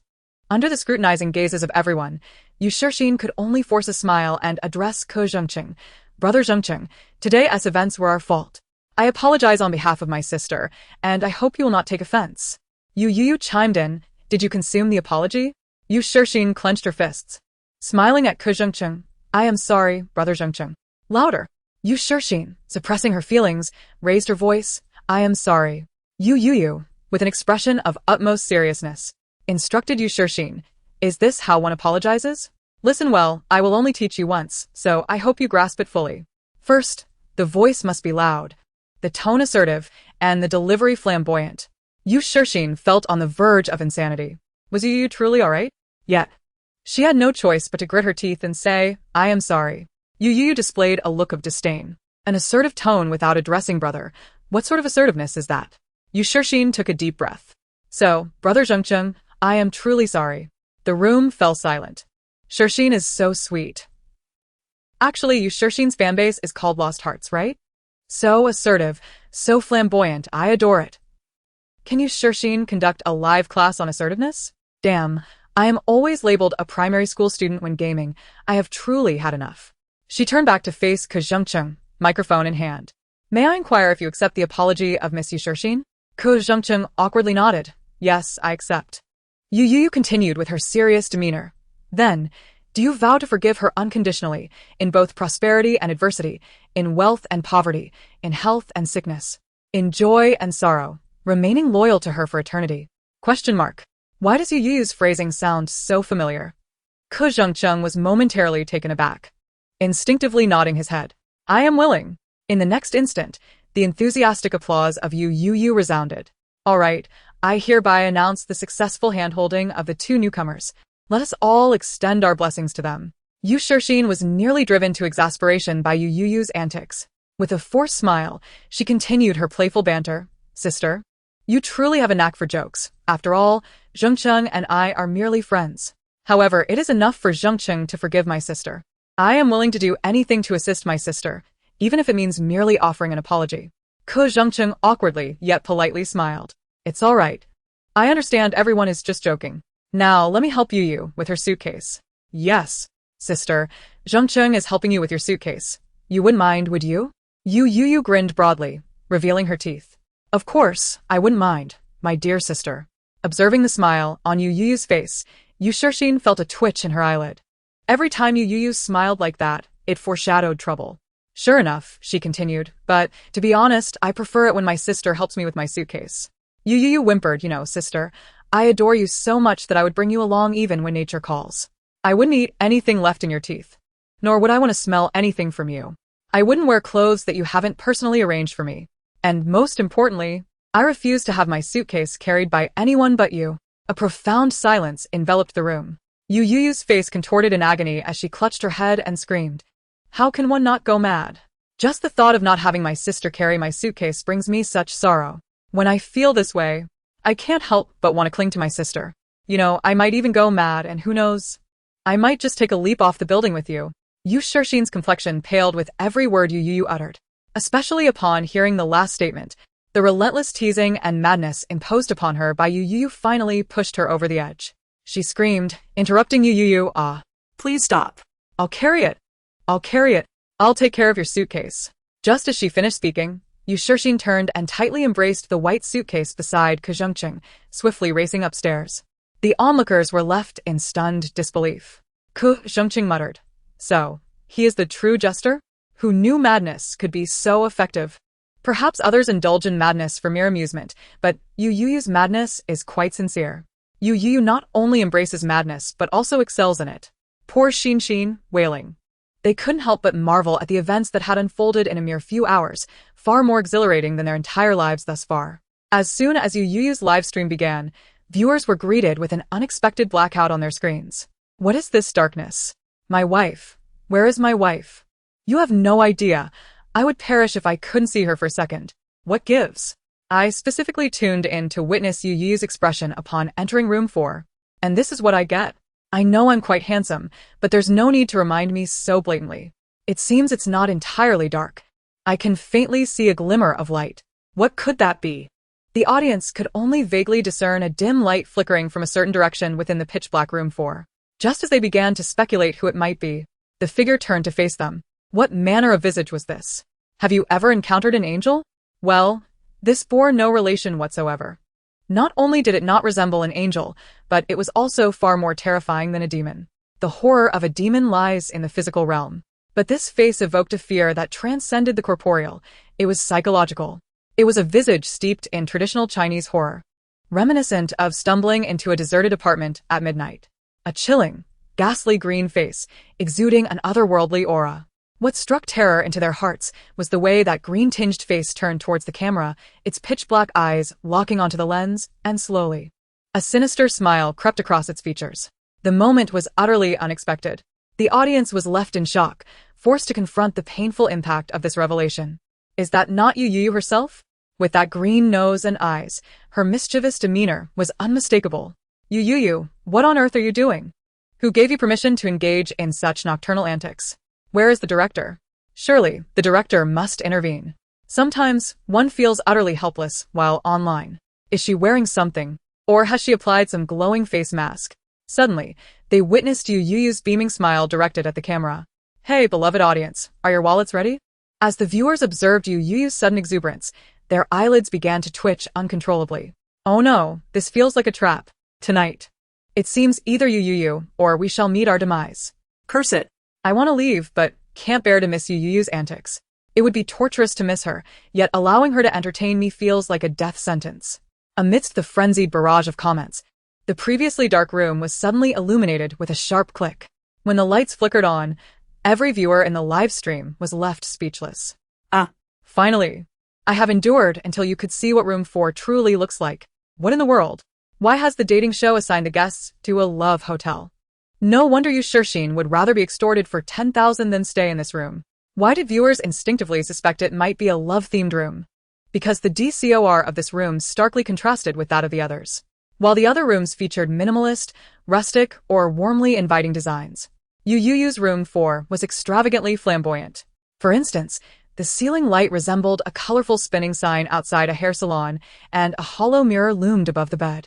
Surrounded by hearts. It was overwhelmingly pink, yet in a rather inappropriate manner, distinctly different from the charming pink princess room occupied by Yushirxin. It felt as if one had stepped into an upscale love hotel.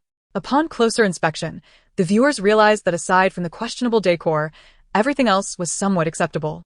Damn it, this is indeed a love-themed room.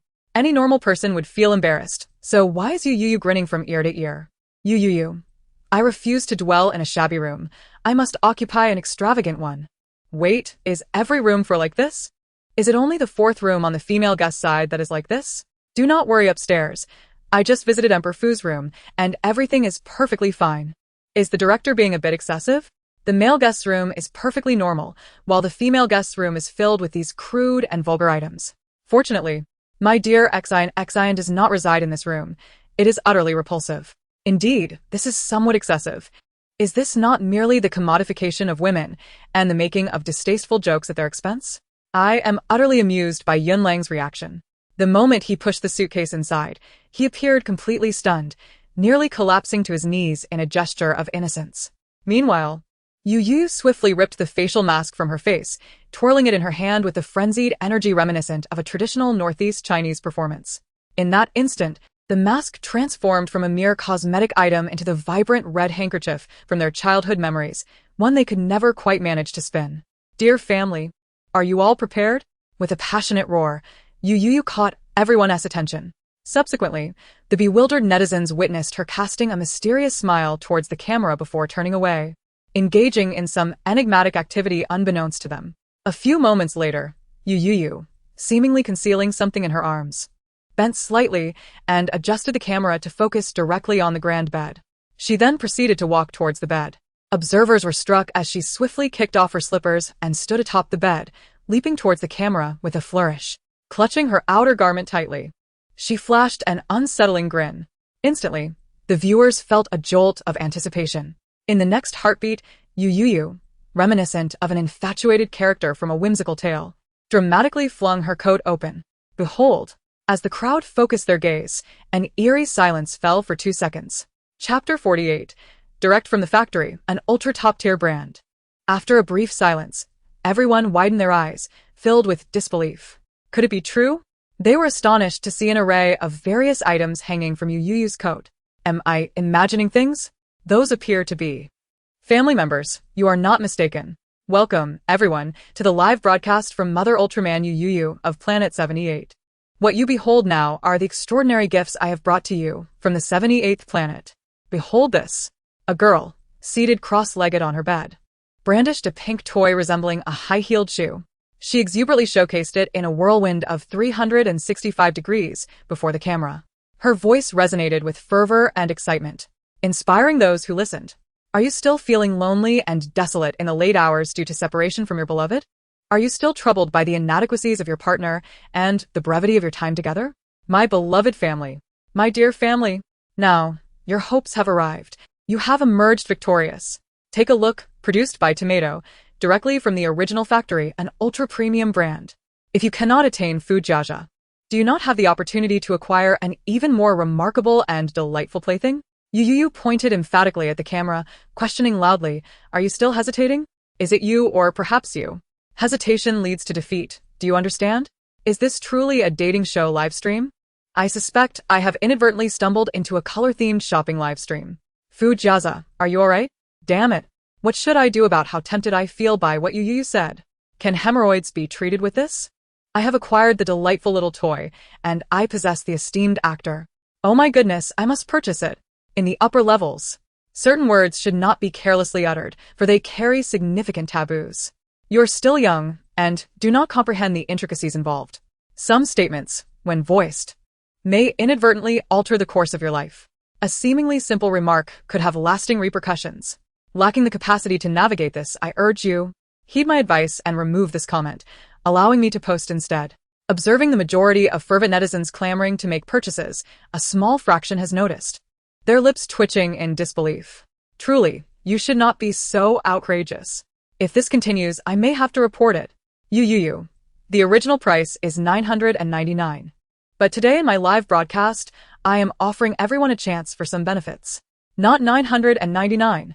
Not $99. So, what is the price that we will accept? Only $99, right? Today, in consideration of the familial bond we share, I am offering free shipping on orders over $99. Rest assured, spending $99 will not lead to deception or loss. Come, the operations team, prepare swiftly. 3, 2, 1, link up. It sounds as if it were genuine. Do proceed to link up. How amusing. It is merely entertainment. Could it be that the director is genuinely considering live streaming the sale of trinkets? Just take a look, don't take it seriously. He whispered, Director Wong. Are we really going to connect? Director Wong glanced at his phone, where a conversation with Youyou from 3 minutes ago lingered. He gritted his teeth, reluctantly nodding in bitterness. I must proceed. There is no turning back. He unwittingly accepted sponsorship from a small toy company. Initially, he intended to play a prank on the male and female guests by creating a segment centered around a playful theme, which would conveniently showcase the sponsor's products in the variety show. This way, he would not only fulfill his obligations and receive the sponsor's funding but also successfully prank the guests. The thought of it was immensely satisfying. However, he never anticipated that, in the end, he would be outmaneuvered by Youyou. Suddenly, the viewers engaged in discussion within the live stream were astonished to see a link to a small yellow bicycle pop up in the lower right corner of the screen. In that instant, everyone was taken aback.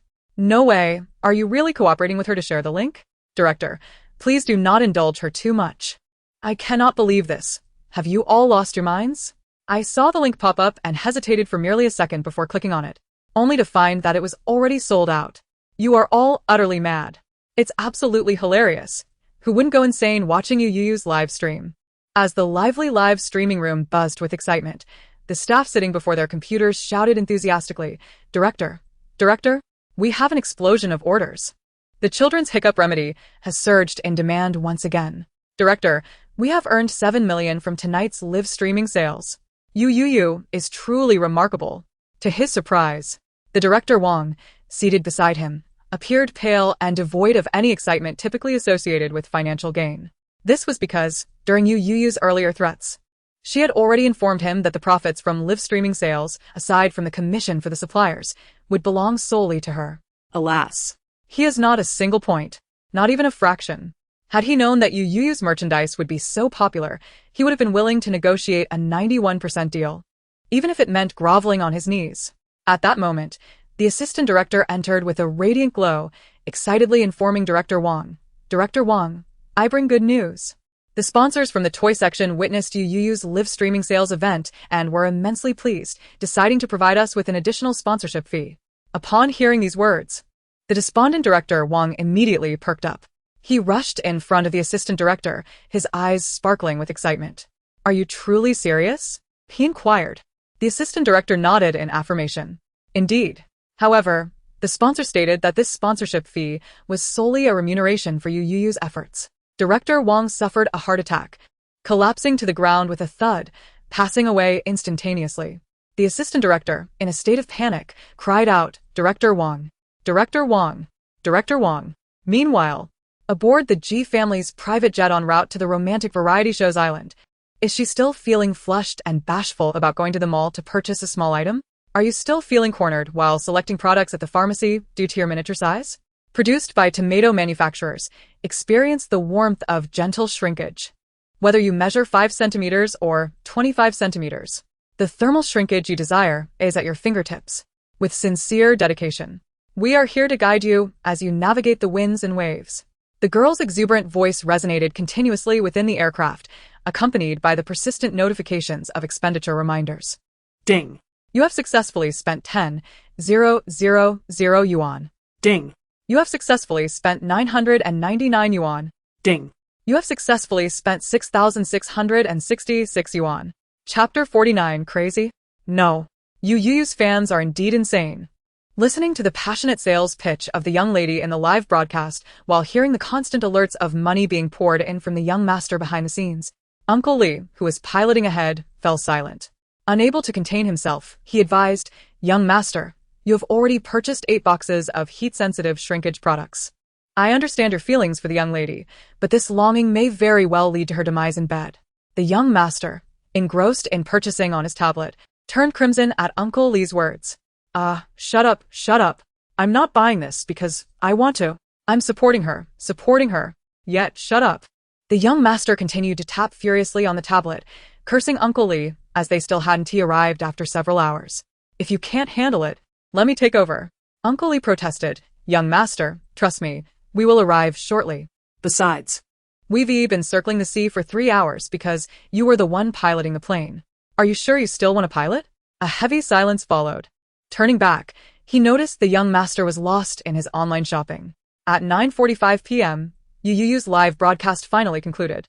Exhausted, she lay on her bed, her face adorned with a triumphant smile from her profitable endeavor. My wallet is empty. It's completely empty.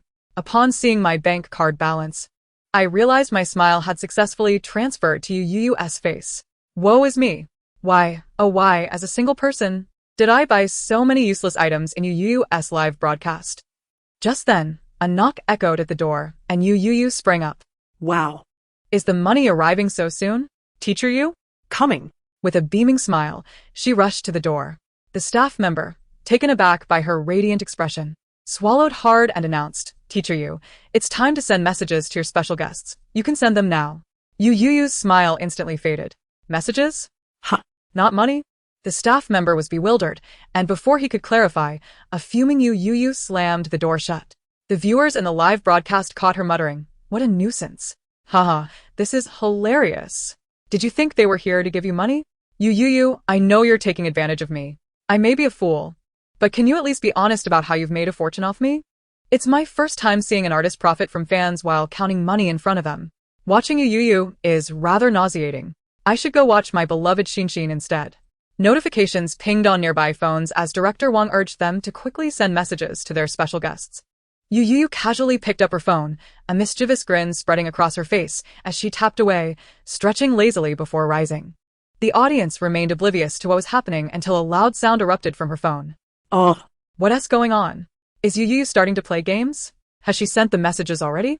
Who did Youyou send it to? Why can't I see?" The entire live broadcast was thrown into confusion. "Who taught you this trick?" "Director, perhaps you've heard of the ghost story about a spirit crawling out of the television? Tell me who Youyou messaged, or I might just crawl through the internet to your house. You know, Youyou's patients never follow the usual path. I hope your toilet lid is tightly closed. Or don't force my hand. I'm a weirdo. I can do anything. Though I'm curious, Youyou's fans, please don't go too far. Other fans might be eccentric, but Youyou's fans are genuinely insane." As the audience continued to lose their minds, time ticked away. At 10 p.m., the single live broadcast of the dating show guests was promptly closed. The only remaining broadcast was in the first-floor living room. As night deepened and tranquility enveloped, all the guests could finally begin their nighttime routines and prepare for sleep. However, just then, one guest, having barely settled into bed, suddenly felt an intense pain in his abdomen. This sensation was all too familiar. Without hesitation, he dashed to the bathroom. Viewers languidly chatting in the first-floor living room broadcast suddenly spotted a figure rushing down from the second floor toward the bathroom. "It seems to be coming from room 5 on the second floor. Could it be Ko Zhengcheng? Wow, that sound is quite loud. It's a bit much. Isn't it? Hey, be quiet. I'm still drinking my milk tea porridge. Oh my gosh, that's disgusting." Just then, another figure burst forth from the second floor. "It's Lang Ge." Cloud Lang sprinted towards the bathroom occupied by Ko Zhengcheng, knocking frantically. "Who's in there? If you're bold enough to do your business, then open the door. Don't hide in there without a sound. I know you're in there. Open up." As soon as Cloud Lang finished speaking, a loud thud echoed from the bathroom, followed by a satisfied sigh. Moments later, Ko Zhengcheng emerged from the restroom, and without a word, Cloud Lang rushed inside. Just as Ko Zhengcheng exited, he felt another wave of unbearable cramps. Chapter 50. Brave Chengcheng, relieving himself daily. Having already experienced several bouts, Ko Zhengcheng was well-versed in the urgency. He stood straight, clenching tightly, and strode towards the bathroom. However, upon arriving, he found Cloud Lang still inside, and his previously composed demeanor shattered. Clenching his legs together and tightening his grip, he knocked desperately on the door. Cloud Lang, hurry up. I can't hold it any longer. Ke Zhengcheng's eyes widened, pounding on the door. Teeth gritted. He shouted, Cloud Lang. You're truly unbelievable. Meanwhile, As If You Can't Love, Just I premiered, various live broadcast clips prepared by viewers soared to the top of Weibo as trending topics. The top 10 on the Weibo hot search were all related to If You Can't Love, Just I, with the top 5 prominently featuring Youyou. Almost all viewers of the dating show were fervently recommending Youyou on Weibo, asserting that if she disappointed them, they would immediately unfollow. Youyou was the source of all their joy while watching the show. Though her actions may not be entirely ethical, who could understand? They simply adored watching Youyou in her element. Casual passers-by stumbled upon the sudden reversal of public opinion regarding Youyou and were filled with curiosity. Upon clicking in, they paused for 2 seconds, first questioning Youyou, then understanding her, and ultimately becoming her fans. I have lived a conventional life for 30 years. What harm is there in a moment of madness? To be honest, I have savored exquisite tuna belly, indulged in the rare white avocado, and relished the succulent Musang King durian, yet I have never tasted strawberry braised pork. Please, do not suggest that I cannot afford watermelons or eggs. Furthermore, if your child were to discover that you described them online as plump and tender, would they not retreat into themselves or wreak havoc at home? To think that, during a romantic reality show live broadcast, Youyou brazenly sold trinkets and toys is simply remarkable. Observing Youyou's delightful antics brings me immense joy. It perfectly mirrors my current mental state. After a night of fermentation, Youyou's notoriety skyrocketed online, with her Weibo followers surging dramatically. The trending topic, concerning the mental health of her fans, has now surpassed the long-standing reign of Fu Jiaja. How splendid, Sister Qin. The assistant, Xiao Xiao, gleefully reported to Qin Su. Sister Youyou's popularity has now reached that of a third-tier celebrity. Sister Qin, she has truly become famous. Not in a controversial way, but genuinely so. Qin Su, nervously consuming her rapid heart relief pills, gulped down a glass of water before responding with a chuckle. Indeed, she is no longer a controversial figure. Gritting her teeth, Qin Su lamented, but I never intended for her to pursue such an ostentatious path in the entertainment world. Who taught her to adopt this persona? She is a beauty. Does she not realize that? Why must a beauty pursue a comical, attention-seeking route? A true beauty should embrace a glamorous and alluring image. Do you understand? Qin Su was on the verge of insanity. Once such a persona solidifies in the minds of netizens, it will become her eternal identity, affecting her future endeavors significantly. Given the current circumstances, I would prefer she maintain her previous image of a pretty vase. At least there is some beauty to cling to. Xiao Xiao, with utmost seriousness, replied. But Sister Youyou is indeed on fire. Just admit it. The following morning at 8 o'clock, sunlight bathed the island, casting a serene glow over the placid sea. The individual live streams of the guests commenced promptly. Ah, it's starting. I set 30 alarms since 6 o'clock to catch the morning broadcast. I, with my ample behind, shall occupy the front row. I meant to say yesterday, Xion's barefaced look is absolutely stunning. Her skin is flawless. I'm so envious. Oh no. Upon opening my eyes, I'm struck by my husband's divine visage. Fuingdi, hee. Fuingdi, my husband, oh, just a peck. I hardly slept last night, eager to discover who they messaged. I'm practically frantic. Did Lang not sleep well? He appears rather haggard. Brother Chung also looks weary. His dark circles are so prominent, and his complexion is pale. It pains my heart. Ha. Having been glued to the live stream last night, I can't help but laugh at the banter from fans of Yunlang and Ke Zhengcheng. Laughing to death, your brother spent the entire night fighting over the toilet. The entire apartment's toilet was clogged because of him. I could smell it through the screen. I don't believe it. You're slandering my brother. You must be a rival hater. Fans of Yunlang and Ke Zhengcheng were incredulous about their idol's behavior. In the next moment, a recording surfaced on Weibo, showcasing the near brawl between Ke Zhengcheng and Yunlang over the toilet. As the video circulated, the fervor among both fan bases dissipated. Particularly notable was the unmistakable sound of water overflow, which left both factions in utter despair. Although I genuinely admire Long. It's utterly disgusting to think of him using the toilet. Who doesn't he go to the bathroom? It's all right, as long as I forget quickly. Ching remains my perfect warm-hearted boy.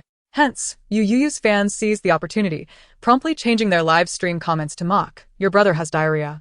Little Lang Lang needs to feed the toilet today." Ching Chung, brave as ever, continues to battle with the toilet. They inundated the chat with obnoxious commentary to assert their presence. Fans of Yin Lang and Ko Zhengqing pondered, "Can we report this?" Sometimes, being online can feel profoundly isolating. They struggled to forget, their faces pale as they realized they could no longer look at their beloved idols. The male guests, having completed their morning routines, descended to prepare breakfast, while the female guests engaged in a makeup tutorial live stream. However, Youyou's room remained shrouded in darkness, devoid of any sound, save for a lump discernible in bed. After a busy morning, the guests finally prepared a sumptuous breakfast lunch. Just as they sat down, a languid voice resonated. "Oh, you've already begun?" The sound felt like a whisper from a demon, causing Ko Zhengqing and the others to instinctively tremble, their chopsticks frozen midair. "I'm about to be amused to death by Youyou." She indeed awoke to the aroma of food. One moment, she was in a deep slumber, and the next, her eyes popped open, ready to spring into action. She truly possesses the gift of sleep. The commotion in the kitchen is far from subtle. It sounds like a battle. Were it not for Fu Yingdi's presence, the kitchen would have exploded by now. With such a ruckus, Youyou sleeps as soundly as a log. "No, I refuse to let you call her a log. You don't understand. A person who loves to sleep cannot be that bad. They spend so much time sleeping. When would they find time to commit heinous acts? This is my moral philosophy. Sleeping is eternal." Screaming in madness, twisting. Xiong Xiaoyang, spotting Youyou, immediately brightened. Standing up to ask, "Sister Youyou, how did you sleep last night?" Walking beside Youyou, she cautiously observed her expression. She had wanted to say that Youyou's skin looked remarkably radiant. Moreover, this was her natural face, unlike Yu Shixin's heavily made-up bare face. Xiong Xiaoyang felt immense envy, yearning to know the skincare products that Youyou employed. Youyou lazily stretched, having not slept at all. Oh, What outrageous claims is she making? I realized. The one who is sleeping upstairs was Ultraman's mother, and the one who has come down now is the true Youyou. Ah? I can't even dare to sleep, fearing I'll awaken to more work. She sighed deeply, yet little did she expect that, even without sleep, a worker remains a worker, and worse still, they must confront unpleasant matters. As Youyou spoke, her gaze playfully drifted toward Ko Zhengqing. The blatant insinuation left Ko Zhengqing's expression grim. Pu and I cast a sidelong glance at Ko Zhengqing, smirking slightly. For the first time, she found Youyou's words to be astutely accurate. "Sit here, Sister Youyou." Xiong Xiaoyang eagerly pulled out a chair beside her, her eyes sparkling with anticipation. What a bright and naive pair of university student eyes. What was her name again? Something like Sheep Big Bear? Youyou's eyes instantly sparkled, and she realized that there were indeed people of such refined taste in the dating show. After she took her seat, she clasped her hands together, tilted her head, and shyly smiled at Xiong Xiaoyang, saying, "Thank you, Xiongda. You are truly wonderful to me." Everyone was taken aback, completely unprepared for such words from Youyou. Xiong Xiaoyang stared at her in astonishment. Does she even know what she is saying? Help! That expression, that gesture from Youyou. Who has that meme? It's the one where Xiong looks super adorable. Here it is. I can't believe it. Such a cute girl like Xiaoyang is being called Xiongda by Youyou. Isn't that a bit excessive? The others also glanced nervously at Xiong Xiaoyang. Surely, not many sweet and gentle girls would appreciate such a moniker, right? Only Xiong Xiaoyang's manager, upon hearing Youyou's words, felt her eyelids twitch uncontrollably. Inside, she thought it's over. Before the manager could intervene, Xiong Xiaoyang, after a moment of shock, looked at Youyou with eyes that sparkled even brighter. What was happening? Even more astonishing, her eyes glistened with tears of excitement. "Ah, I haven't been called that in ages. Family, this is family." Xiong Xiaoyang was so moved that she was nearly in tears. "Youyou, could you call me that again?" Youyou immediately flashed a bright smile, revealing a row of pulley white teeth, and enthusiastically responded in a sweet, charming voice, "Xiongda." The audience in the live stream watched in astonishment as the soft and cute Xiong Xiaoyang let out a bear-like roar that was unexpectedly crisp. They fell silent, suddenly recalling the strength she had displayed the previous night. No wonder Xiong Xiaoyang was so strong. It turned out she truly possessed a hint of bear-like vigor. The manager felt a wave of dizziness, trembling as she realized, it's all over. The soft and delicate persona I crafted for Xiaoyang has been completely shattered by Youyou. How careless. Youyou glanced at the bountiful spread on the table, clearly prepared by Fu Jiaja. She picked up her chopsticks and savored a piece of tomato-braised beef brisket. After chewing and swallowing, Xiaoyang couldn't help but ask Youyou, "Is it delicious?" "Very delicious," Youyou nodded. The others breathed a sigh of relief upon hearing this, as they had feared Youyou might go mad if she encountered the infamous dark cuisine. They didn't expect her to remain so composed. However, their moment of relief was fleeting, for Youyou never allowed anyone to feel regret or disappointment. After enjoying a couple of pieces of beef brisket, she rose to retrieve 2 bottles of yogurt from the refrigerator. Ning Ai looked up just in time to see Youyou open a bottle of yogurt and pour it into a bowl, the thick yogurt cascading over the distinct grains of rice. This is the first time I've ever described a bowl of rice as malicious. Ning Ai's eyes widened gracefully in shock. Nearby, Pu and I exclaimed, "What the hell?" After pouring an entire bottle of yogurt into her bowl, Youyou stirred it vigorously with a spoon, ensuring a thorough blend of yogurt and rice. She licked the yogurt lid, her gaze sweeping across the table until it settled on the hand-shredded chicken. Youyou poured the other bottle of yogurt into an empty bowl, dipped the hand-shredded chicken into the yogurt, and swallowed it whole. The others watched in disbelief as Youyou indulged in her yogurt-infused rice while simultaneously dipping the chicken into yogurt. The combination of sweet and savory flavors sent chills down their spines. Chapter 52, Your adorable young master has successfully arrived. After dinner, Director Wong approached with the script. Seizing the opportunity during the break, he began to discuss the text messages exchanged by the guests the previous night. Only one pair of guests had successfully chosen each other. Yu Shixin blushed slightly. Yi Jian and Qing Xian are indeed the most impressive. No way. Xiaoyang and Ma Yuanji can't possibly be genuine.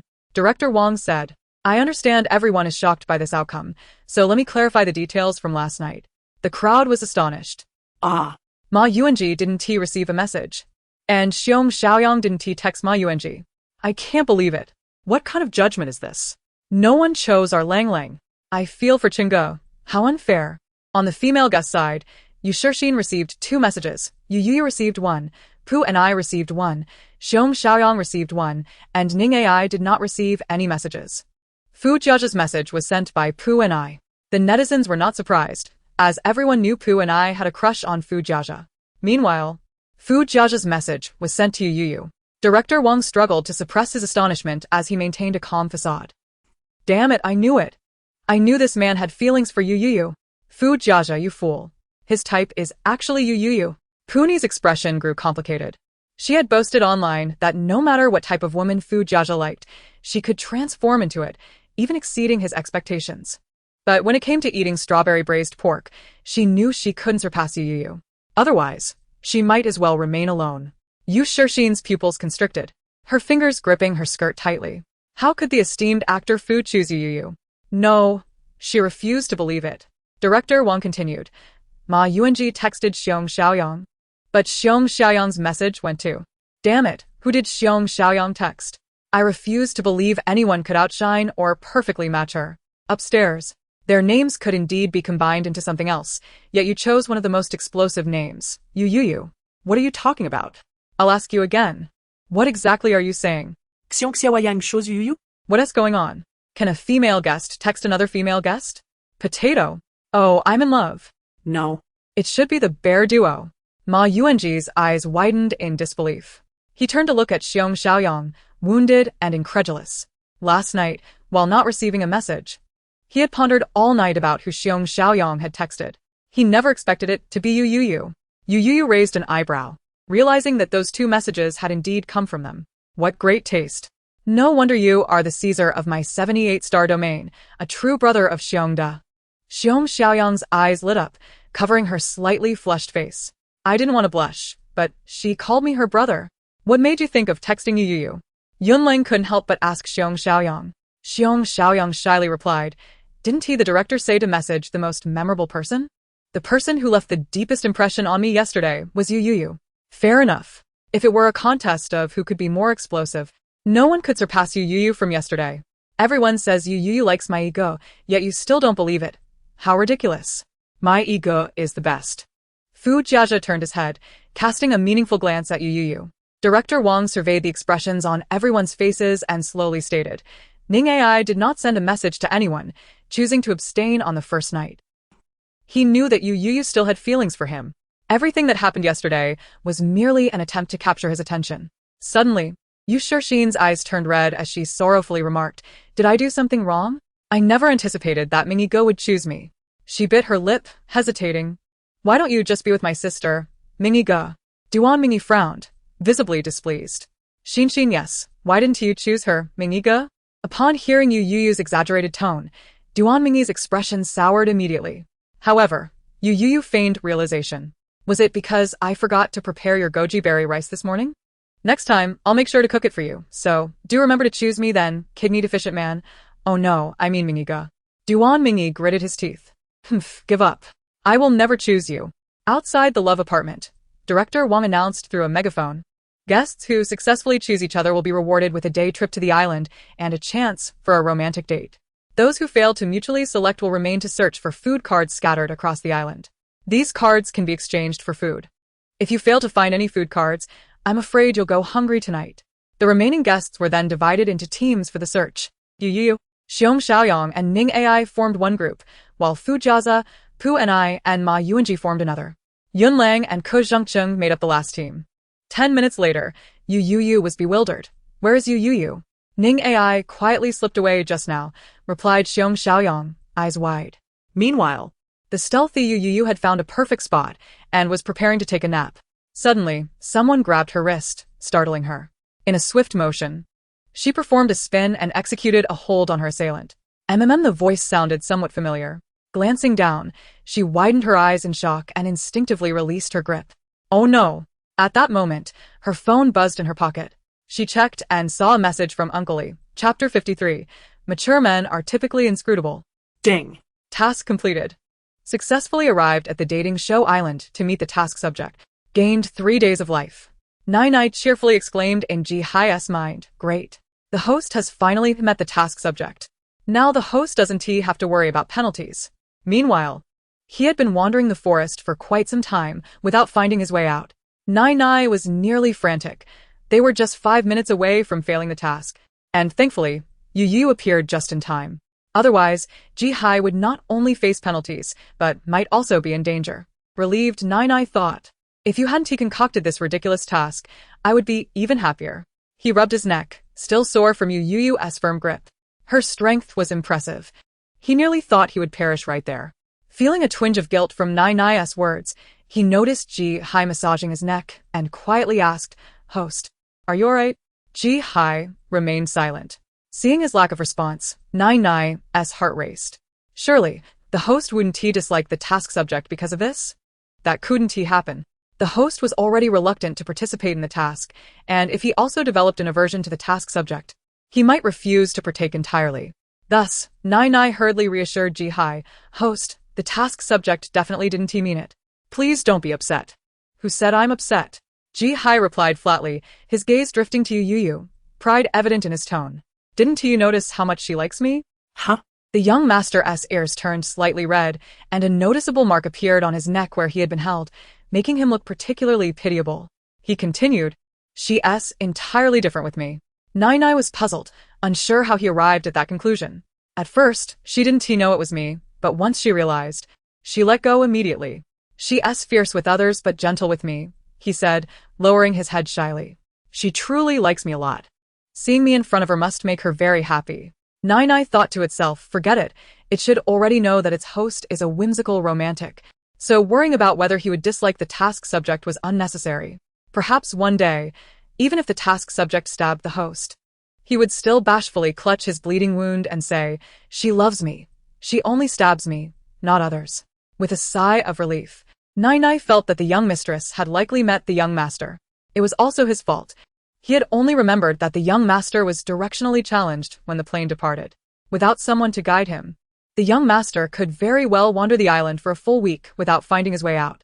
Uncle Lee put down his phone and continued piloting the plane, deeply sighing, his face filled with concern for his young master. He hoped the young master would remember the advice he had given before leaving. 2 hours earlier on the island, Uncle Lee had repeatedly cautioned, "Young master, once you meet the young mistress, you must suppress your true nature." Realizing that expressing such a sentiment might provoke the young master's anger, Uncle Lee chose his words carefully. Just remember to maintain the demeanor you had when you first met the young mistress. Remember, mature men always keep their composure. That's what makes a true domineering CEO. His young master was far too fond of being himself. It would be a miracle if he managed to win over the young mistress. After all, who would be attracted to a childish, sharp-tongued domineering figure who enjoyed drinking Wangzai milk? After putting away her phone, Youyou glanced at Ji-hai and noticed that, although he was impeccably dressed as usual, he seemed somewhat disheveled. "How did you end up here?" she inquired. Ji-hai opened his mouth to speak when Nai-Nai's voice interrupted his thoughts. Ding. Task activated. Please, host, adopt a cold expression, with a mocking smile, and say to the task subject, "Woman, listen carefully. You are mine, and you will always belong to me alone." Ji-hai was taken aback. Task completed. Reward, 1 hour of life. Such a ridiculous task was reminiscent of the time Nai had forced him to tear up the divorce agreement in front of Youyou while uttering nonsensical phrases. Ji-hai didn't hesitate for even a second, his face devoid of emotion as he stated, "I want to do it. Your brain is a necessity. Please don't treat it as mere decoration. Use it when necessary, though it may not always be effective." Nai, irritated, retorted, "Host, how can you say that about me?" Ji-hai raised an eyebrow. "True, I misspoke." Nai's eyes lit up. Could it be that the host was finally recognizing that such comments were inappropriate? Ji-hai leisurely remarked, "Because you clearly have no brain." Nai was left speechless. Host. Ji-hai appeared slightly surprised. "Did I say something wrong? Is the system capable of thinking?" Nai was instantly at a loss for words. It indeed could not think, as it was merely a string of data, devoid of a human brain. However, it is truly disheartening. How infuriating. Though Nana may lack intellect, she possesses keen insight. Nana struggled in frustration. "You consider yourself clever?" Ji-hai scoffed. "Are you unaware that she harbors feelings for me? If I were to express these sentiments to her, would she not become even more infatuated, unwilling to part from me? Have you not already created enough chaos for me?" Upon hearing his words, Nana's lips twitched, and she cast a sidelong glance at Ji-hai, recalling the smile on Youyou's face when she claimed she could not live without him, which quickly silenced her. Thus, she could only kindly remind Ji-hai, "There are 29 minutes remaining for the task. Please complete it promptly. Otherwise, failure will result in your erasure by the system." Ji-hai narrowed his eyes, clicking his tongue. Sooner or later, he would exact his revenge on the fools. Across from him, Youyou blinked innocently, her expression one of curiosity and confusion. Feeling her gaze upon him, Ji-hai suddenly recalled the items he had purchased on the plane and Uncle Lee's teasing words, causing his ears to redden and his neck to flush a delicate pink. Chapter 54. Long live the Gamba Dad. Regarding Uncle Lee's admonitions before departing the island, the young master merely curled his lips in disdain. What was there to maintain? He had always been a mature and composed individual, hadn't he? Thus, Ji-hai, with a cold expression, addressed to Youyou. "You inquire why I am here? Ah, I should be asking you that."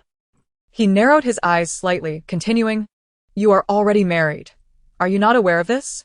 Why partake in a romantic variety show and engage in a relationship with them?"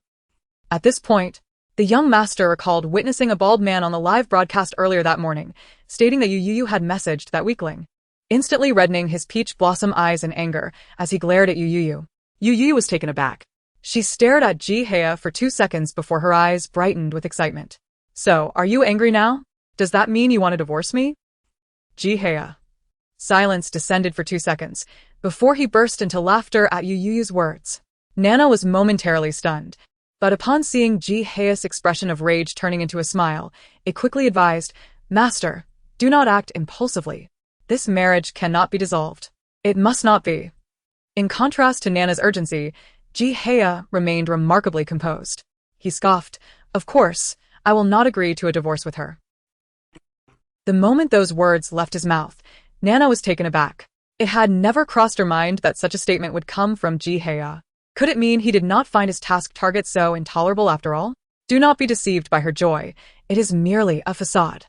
If I were to agree to a divorce, she might just leap from a building. The young master held his head high. "I have no desire to bear such a heavy burden at a young age." Nana. Never mind. It decided to remain silent.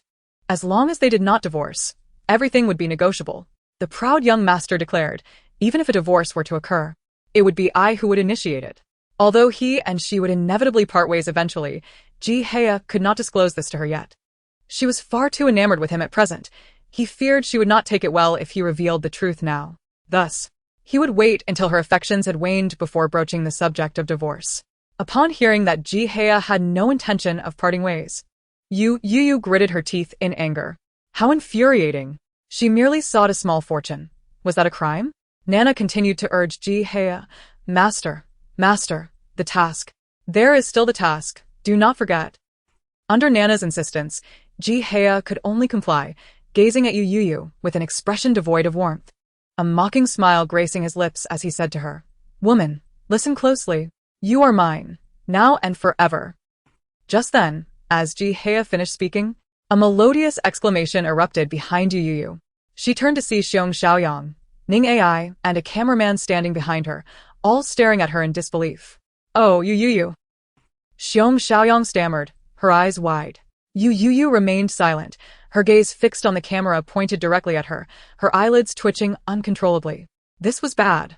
Ji-hye glanced at the three behind Youyou, his expression unchanged. Before he could react, he found himself suddenly tackled to the ground by Youyou. Due to the small slope behind them and the dense thicket of trees, Xiong Xiaoyang and the others could only watch as the two disappeared from view. As they observed Youyou vanish, Xiong Xiaoyang's eyes widened in realization. Did I just see wrong? How could there possibly be a man so strikingly handsome beside Youyou? Ning Ai's face remained calm. You did not see incorrectly. Xiong Xiaoyang clutched Ning Ai's hand tightly, repeatedly uttering, Oh my god, oh my god.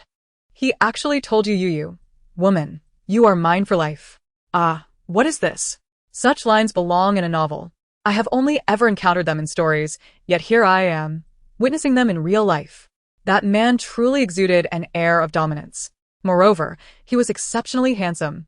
In all my time in the entertainment industry, I have never encountered anyone more dashing than him. Even Emperor Fu would pale in comparison. Beside them, Ning Ai remained silent. Meanwhile, the viewers in Xiong Xiaoyang's live stream were utterly stunned. Who was that man just now? I feel like I am the emperor. First, I am unpredictable. Second, I am inherently suspicious. And third, I desire to possess handsome men as my own. Dialing the secretary, You have 3 minutes. I want all information about this man, including his measurements. My fingers, which were once scrolling through my phone, have turned into chopsticks. I have encountered my type. So handsome whistles. Ladies, I have sent a private message. He appears to be a ride-hailing driver, and I must clarify my position. Isn't the crux of this matter the unusual relationship between Youyou and this man? What do you mean? Teacher, I can solve this problem. Youyou tackling him was an attempt to silence him. Oh no, my Gamba dad is not in jeopardy, is he? What on earth is a Gamba dad?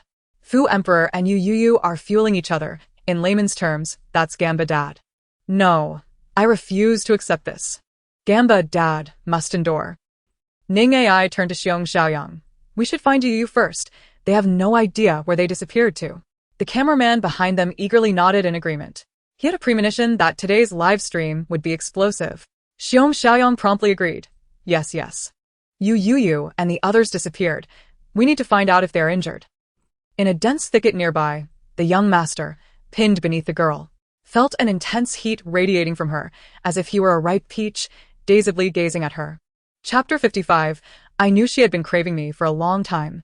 As they tumbled down, they found themselves at the bottom of a gentle slope, the grass beneath them thick and lush.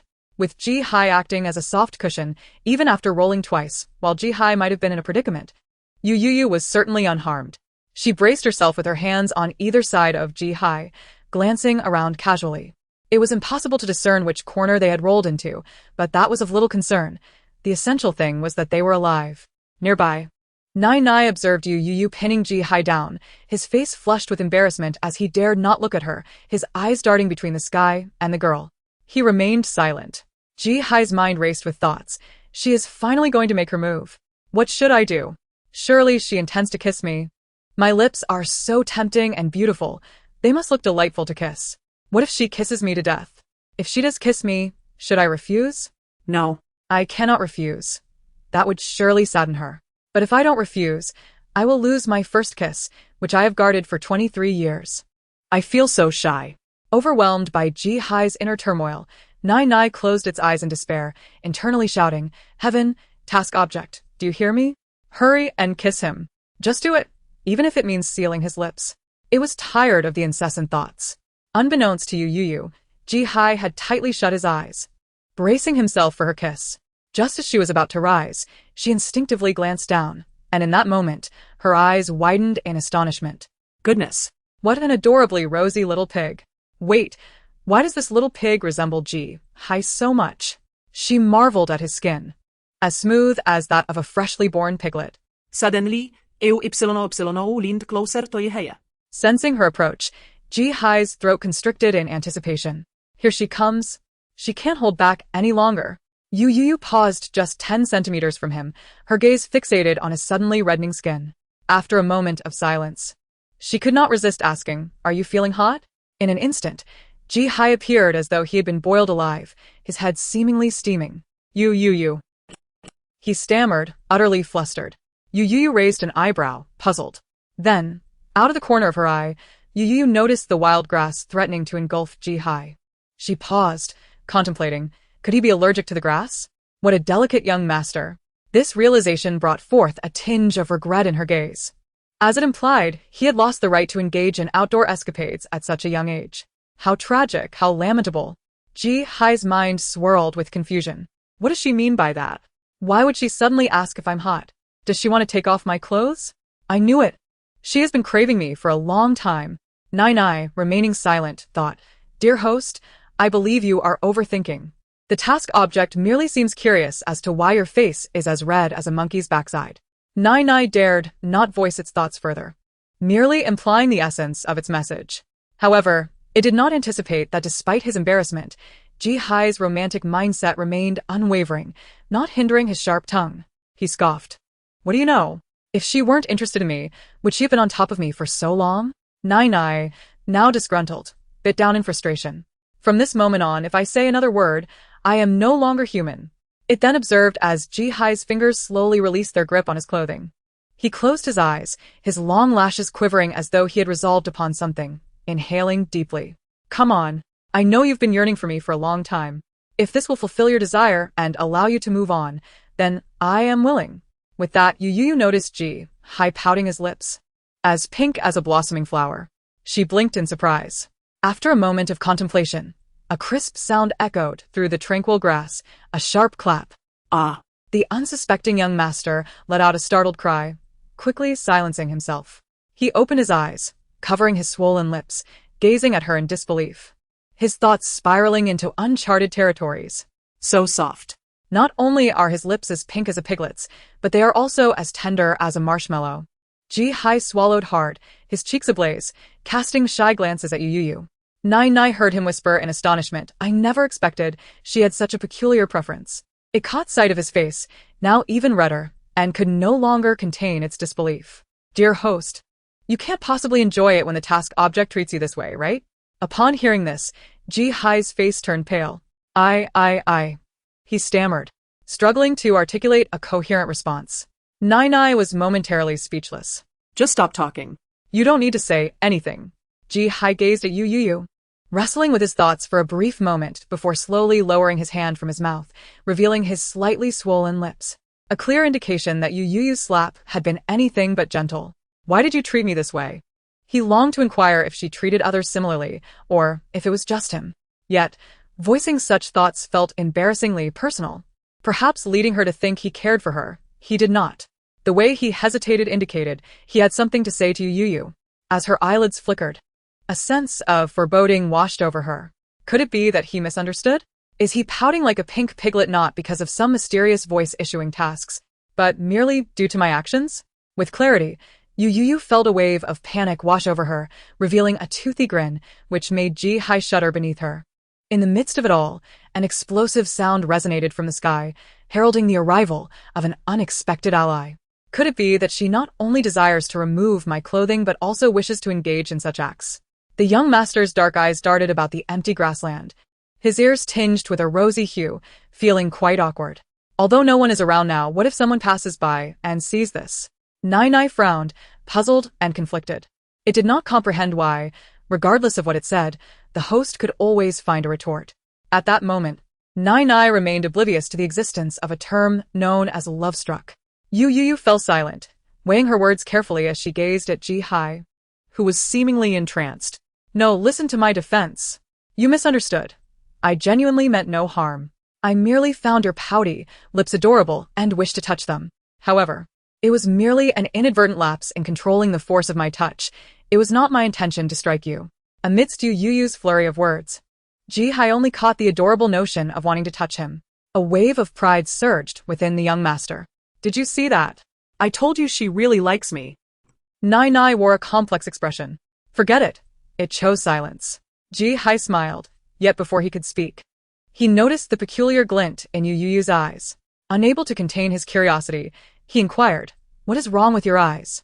They say that using one's gaze to inscribe words in the air is quite cunning.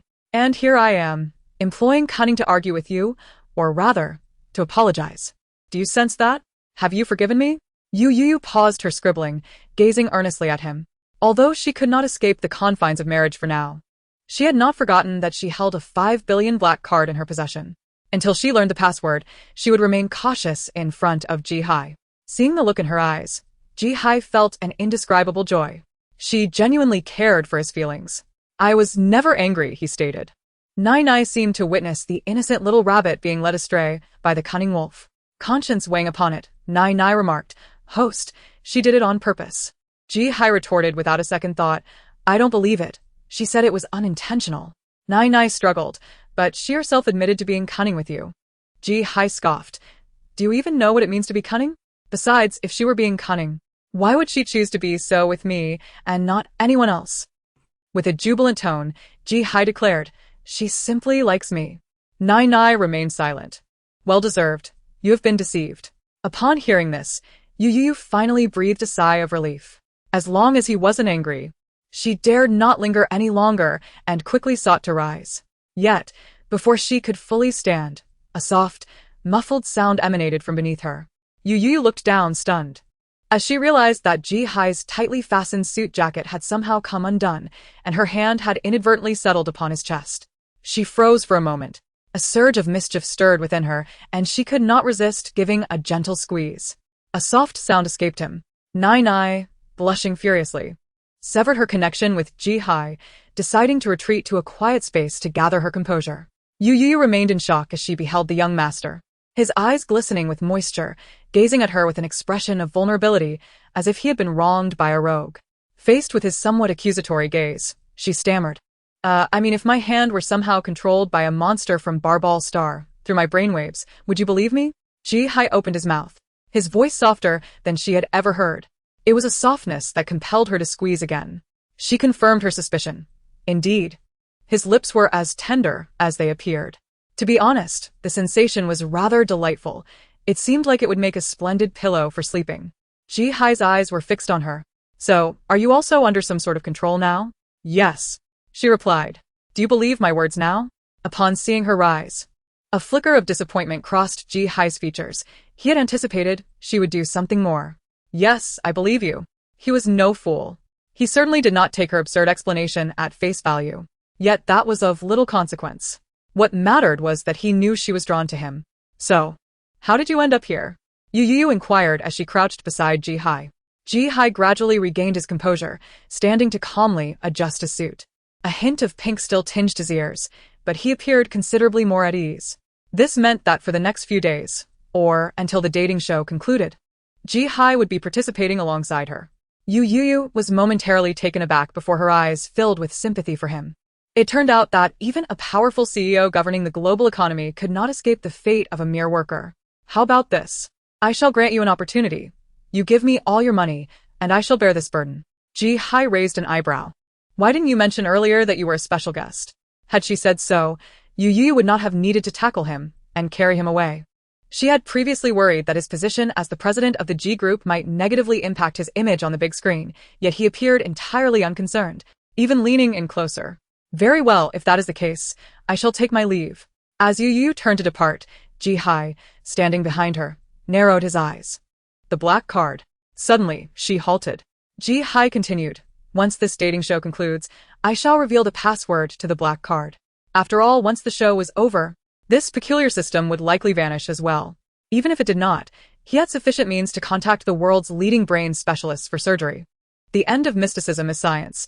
He could hardly believe that such a thing could persist. A loud crash echoed in the sky, heralding the arrival of the old servant. No sooner had he spoken than Youyou appeared before him, charmingly holding his hand with warmth. Sister Youyou? Xiong Xiaoyang and the others stood before her, gazing at her in astonishment. What are you doing? Youyou, ever quick with her tongue, replied, Oh, helping the old gentleman cross the street. Chapter 57. The one who claimed to be a pure bystander has already been exposed for being secretly married. Youyou, you ought to reconsider what you have just said. Grandfather? One night. What? You said yes. You indeed had a night together. One night? How many times in that night? 8 or 10 times. Youyou, quickly let go of my hand. I cannot accept this. I am so sexy, beautiful, and juicy, yet I have never touched a man's hand. Why can you, Youyou, touch such a handsome man's hand? I am tired. It seems that genuinely sincere, humorous, kind, gentle, and lovely girls are unappealing to boys. From now on, I shall go mad like Director Yu, becoming the craziest woman of the new era. Madness begins with doing handstands. Congratulations upstairs for possessing the most advanced consciousness of the new era. Welcome to the mental hospital. Our mental hospital is in need of talents like you. Xiong Xiaoyang and the others were momentarily taken aback by Youyou's words. Sister Youyou, even if you are spouting nonsense with your eyes wide open, it should not be said like that.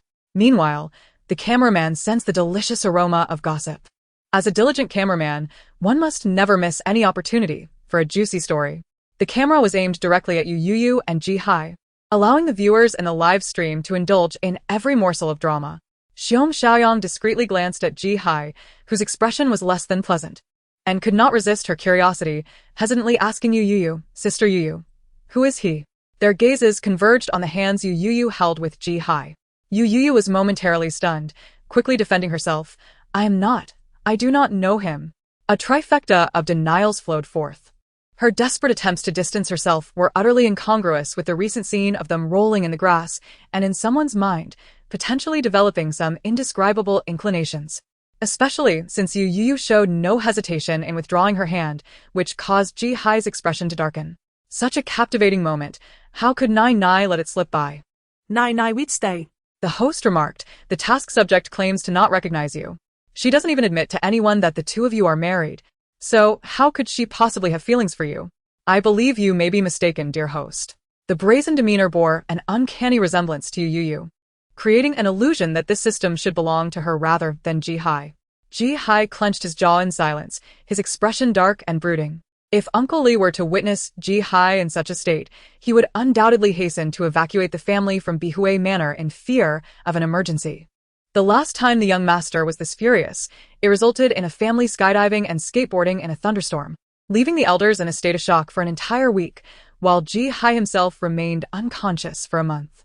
It was an instance of inflicting harm on 500 while suffering 1,000 in return. Xiong Xiaoyang seemed perplexed. What do you mean you don't know him? Indeed. I don't know him at all. Youyou chuckled, rubbing her hands together. Just a stranger, nothing more. The last one who claimed to be a stranger was exposed for secretly marrying, another interjected. You can't possibly be? We were holding hands so tightly before you arrived. And now we suddenly claim to be strangers? Who would believe that? From my years of experience, these two certainly know each other, regardless of others' opinions. Youyou was determined to keep her relationship with Ji-hai a secret. Although divorce was not feasible at present, she was confident that it would happen in due time. Marriage could be quiet, but divorce was a different matter altogether. Moreover, she hoped to gain something from the dating show. Last night's live broadcast had been quite enjoyable. If they discovered her connection with Ji-hai, how would she continue to profit? Suddenly, the smile faded from Youyou's face as she slapped her palm in frustration. Damn it. Speaking of promotions, the director still hasn't transferred the earnings from last night's broadcast. Xiong Xiaoyang, somewhat confused, inquired if you don't know him. Why did you let him tackle you earlier? Youyou's smile vanished instantly. Don't you think you're asking a bit too much, Xiongda? Ha ha ha. I'm loving this. Xiong Xiaoyang, ask more. Xiong Xiaoyang is great, but she lacks subtlety. Seeing Youyou in a predicament is more shocking than witnessing my great-grandmother rise from her grave to call for her granddaughter. This woman is not right. Youyou forced a smile, slightly awkward, and explained, I twisted my ankle. It was purely accidental. Oh. Xiong Xiaoyang nodded in compliance, about to ask further questions when Ning Ai quickly covered her mouth. Did she not notice that despite Youyou's smile, a murderous intent was glaring in her eyes? This person was still intent on asking more. If this continued, Youyou might resort to extreme measures. To protect her black card, Youyou promptly followed Ji-hai. Hey. Where are you going, young master? It's a dead end up ahead. You can't go that way. Young master, you've worked hard walking. Let me fan you and wipe your sweat. Youyou's overly sweet demeanor left the live stream viewers in shock. This was the first time they had seen her display such servility and good temper towards another. When Youyou says she's not familiar with him, it's as fake as claiming I don't like money. I've truly seen it all. I've witnessed Youyou selling swords, but never her servile side. This is hilarious. Throughout the dating show, Youyou has always acted aloof, as if no one is worthy of her. It's not that she doesn't like them. She simply feels they are undeserving. Watching Youyou act like a sycophant is more upsetting than my boyfriend running off with another woman. Youyou was genuinely distressed. She trailed behind Ji-hai, glancing at his gloomy expression, which was more unsightly than anything. She held her head in despair, unable to decipher the source of his displeasure. Was his foul mood due to? A sudden realization brightened her eyes. In the next moment, she discreetly approached Ji-hai and tugged at his sleeve. Chapter 58. One must be kind and have skills, have education and medical records. Ji-hai cast a cold glance at the girl's smiling face. Reflecting on her attempts to appease him throughout their journey, his expression softened considerably, yet he remained displeased. Youyou paused, hearing the young master coldly and haughtily declare, Don't tug at me. We're not familiar. Youyou widened her eyes. You little rascal. When did we become strangers? We've shared a marriage certificate after all. She was nearly tempted to flash the marriage certificate in his face, but ultimately refrained. After all, he was a person of high esteem. What was a little temper to her? She, Youyou, was resourceful and capable. She lacked nothing. One must be kind and have skills, have education and medical records. Exhibit eloquence and charm, possess a distinctive collarbone and spunk, and have a sharp mind. With such perfection, what small annoyance could she not endure? Since he did not wish for her to tug at his sleeve, she simply wouldn't. Flexibility and resilience, bending for a morsel of rice, and yielding for riches were her true nature. She cleared her throat, donning a sly grin, and instead of tugging on Ji-hai, she leaned in closer to him. Hey. Hey. This time, Ji-hai refrained from reiterating their unfamiliarity, instead slightly lifting his chin, turning his head to glance at her with a mix of arrogance and pride. His tone remained as frigid as before. What is it? Aside from Ning Ai's indifferent expression, Xiong Xiaoyang and the cameraman closely trailed behind them. The cameraman seemed to bear not merely a camera but an Italian cannon, eager to thrust it between Youyou and Ji-hai. Youyou shot them a warning glance to remain stationary before leading Ji-hai several steps away to a secluded spot. The previously irate young master fell silent at her touch, behaving surprisingly well during their departure. Finally, Ji-hai surveyed the tranquil surroundings, lost in thought, his ears reddening. Why had she brought him here? Did she intend to continue their earlier conversation? Ji-hai pressed his lips together, maintaining a proud and resolute stance. No. He absolutely could not forgive her so easily. At the very least, she needed to coax him once more. He frowned slightly, unable to resist taking a step back. If all else failed, even a half-hearted acknowledgement would suffice. Just as Ji-hai hesitated, Youyou unexpectedly stood on tiptoe and whispered in his ear, You can pull. A hint of confusion crossed Ji-hai's face. What? Youyou, sensing his unease, quickly added, I'll keep watch for you. It's all right. She patted her chest, casting him a reassuring glance, asserting, With me here, I guarantee no one will dare to taste a single morsel of your troubles.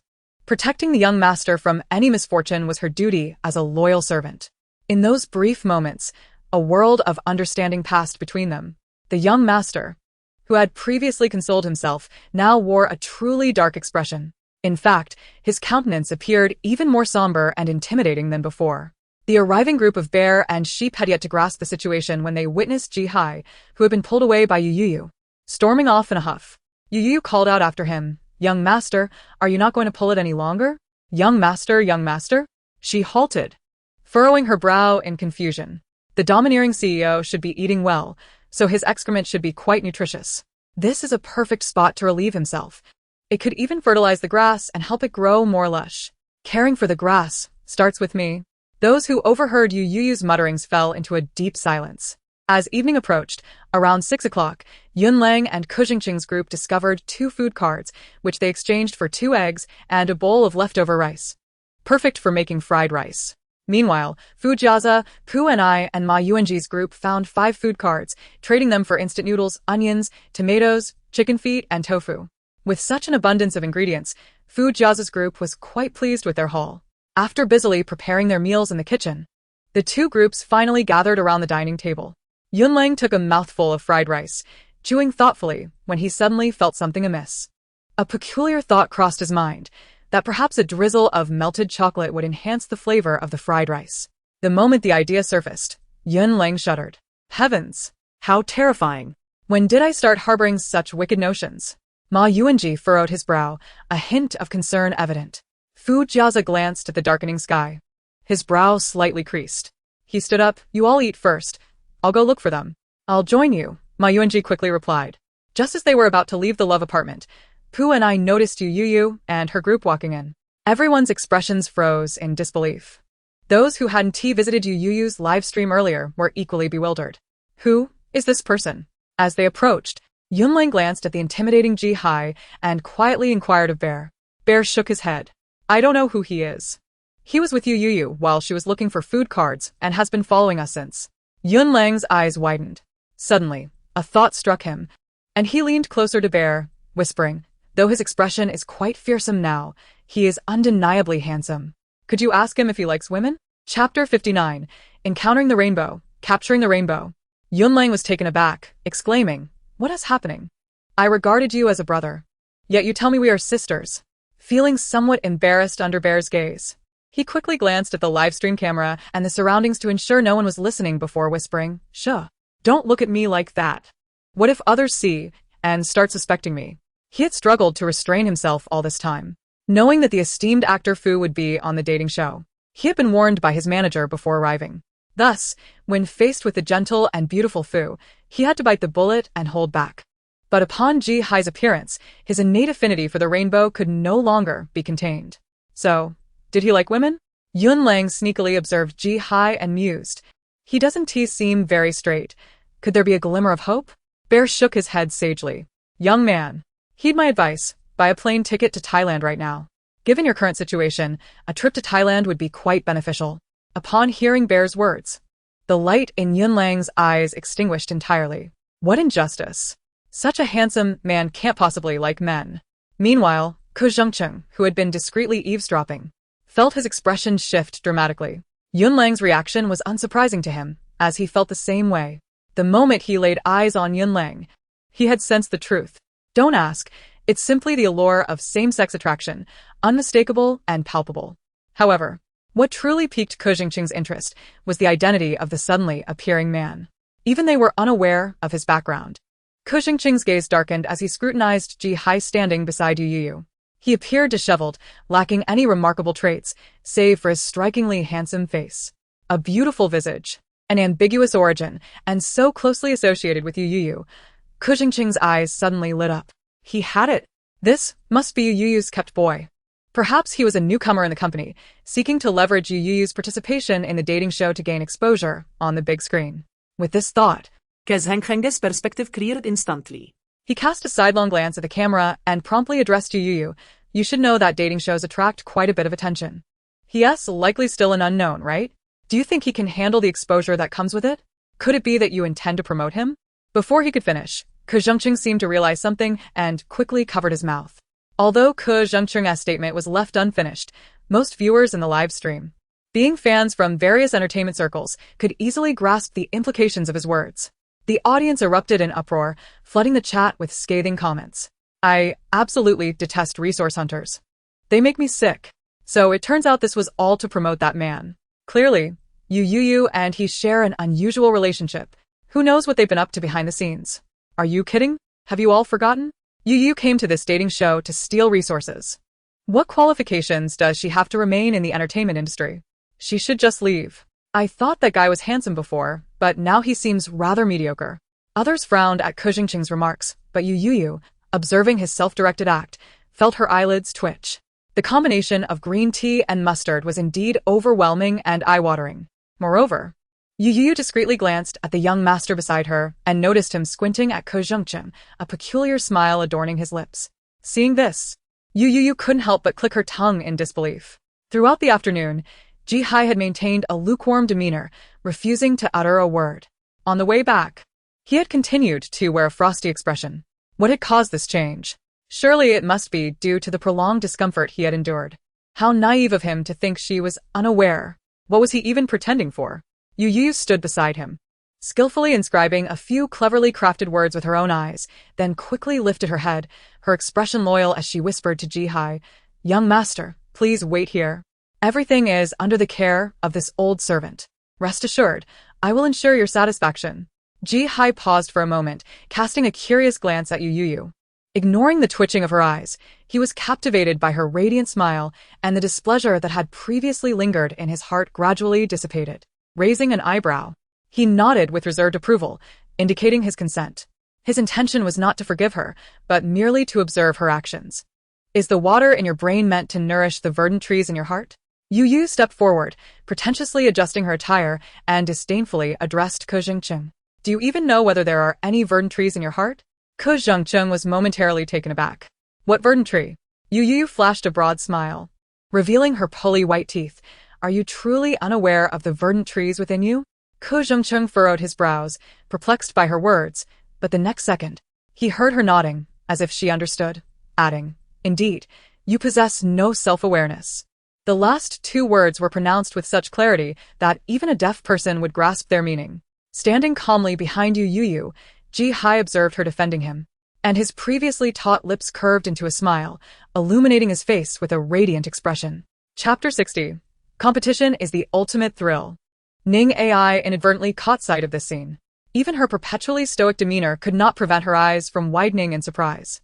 After all, she had witnessed the foul temper of this young master throughout the afternoon. Why was he now smiling so readily?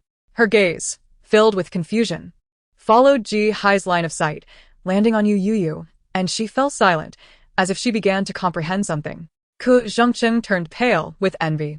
However, Youyou's aggressive stance toward him only confirmed his suspicion that she was lashing out because he had hit a nerve. Thus, he wore a smug smile as he addressed Youyou. "Youyou, I know you are upset with me, but my previous remarks were solely for the good of your friend."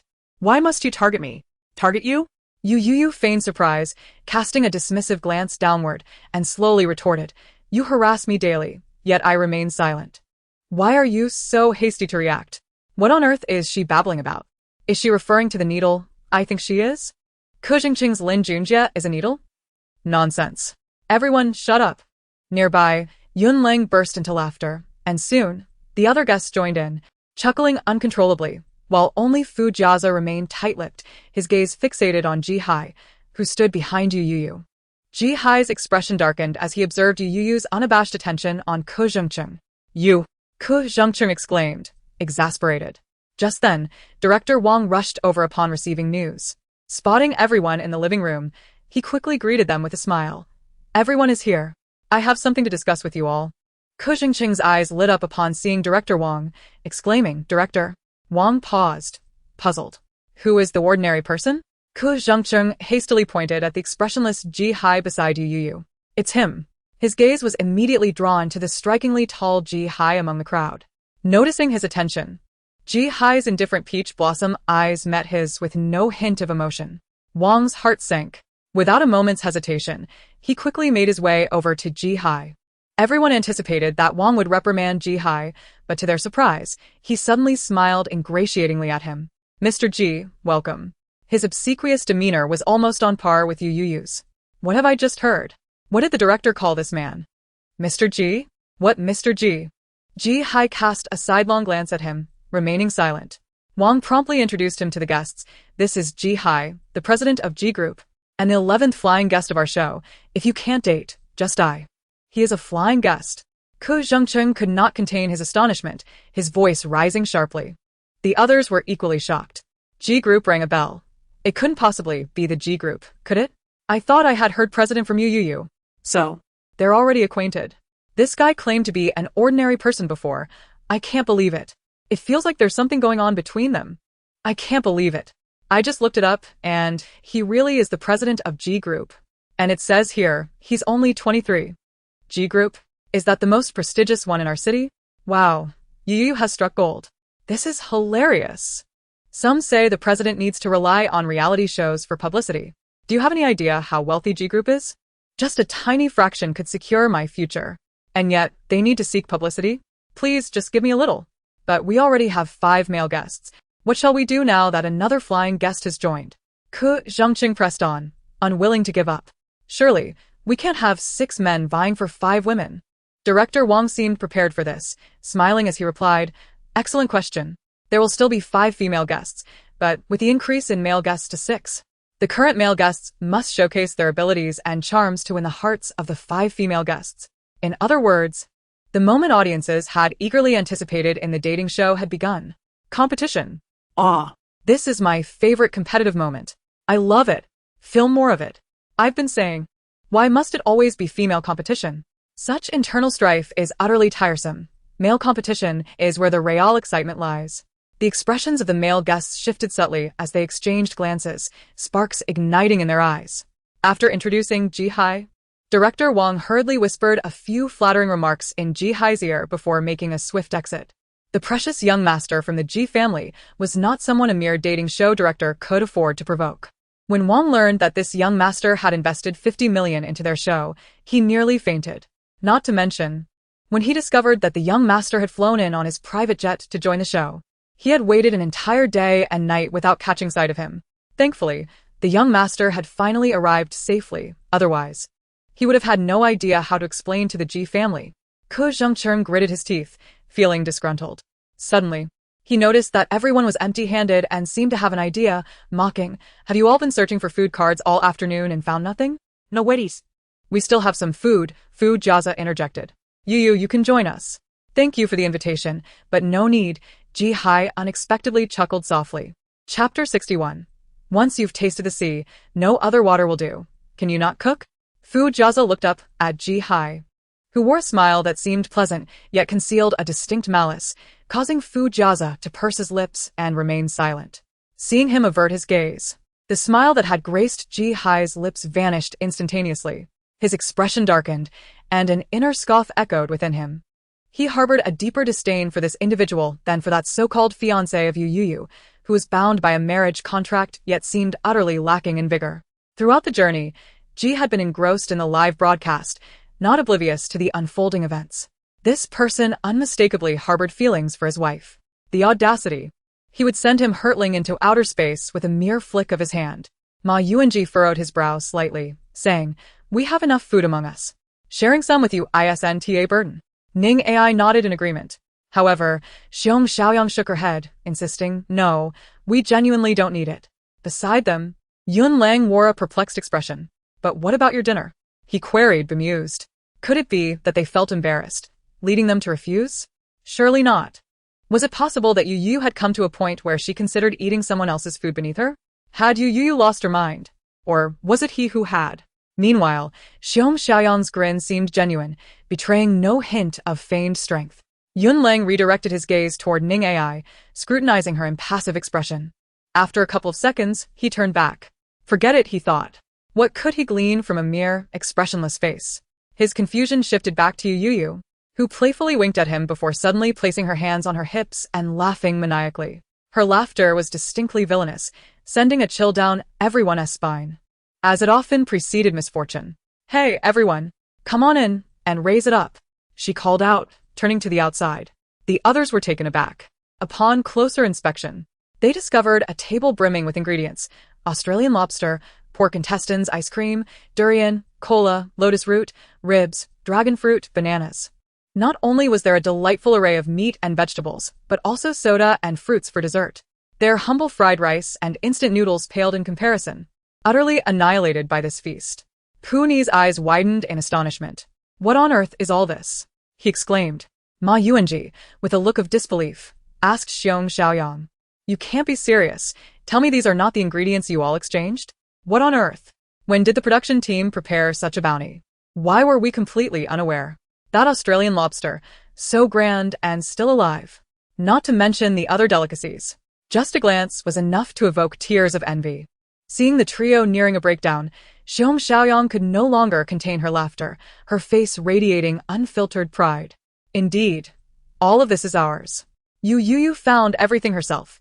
She is truly amazing. Upon hearing this, Yunlang and the others cried out in agony and envy. Why? Why is this happening? Pu and I stared at his unappetizing instant noodles, feeling utterly despondent.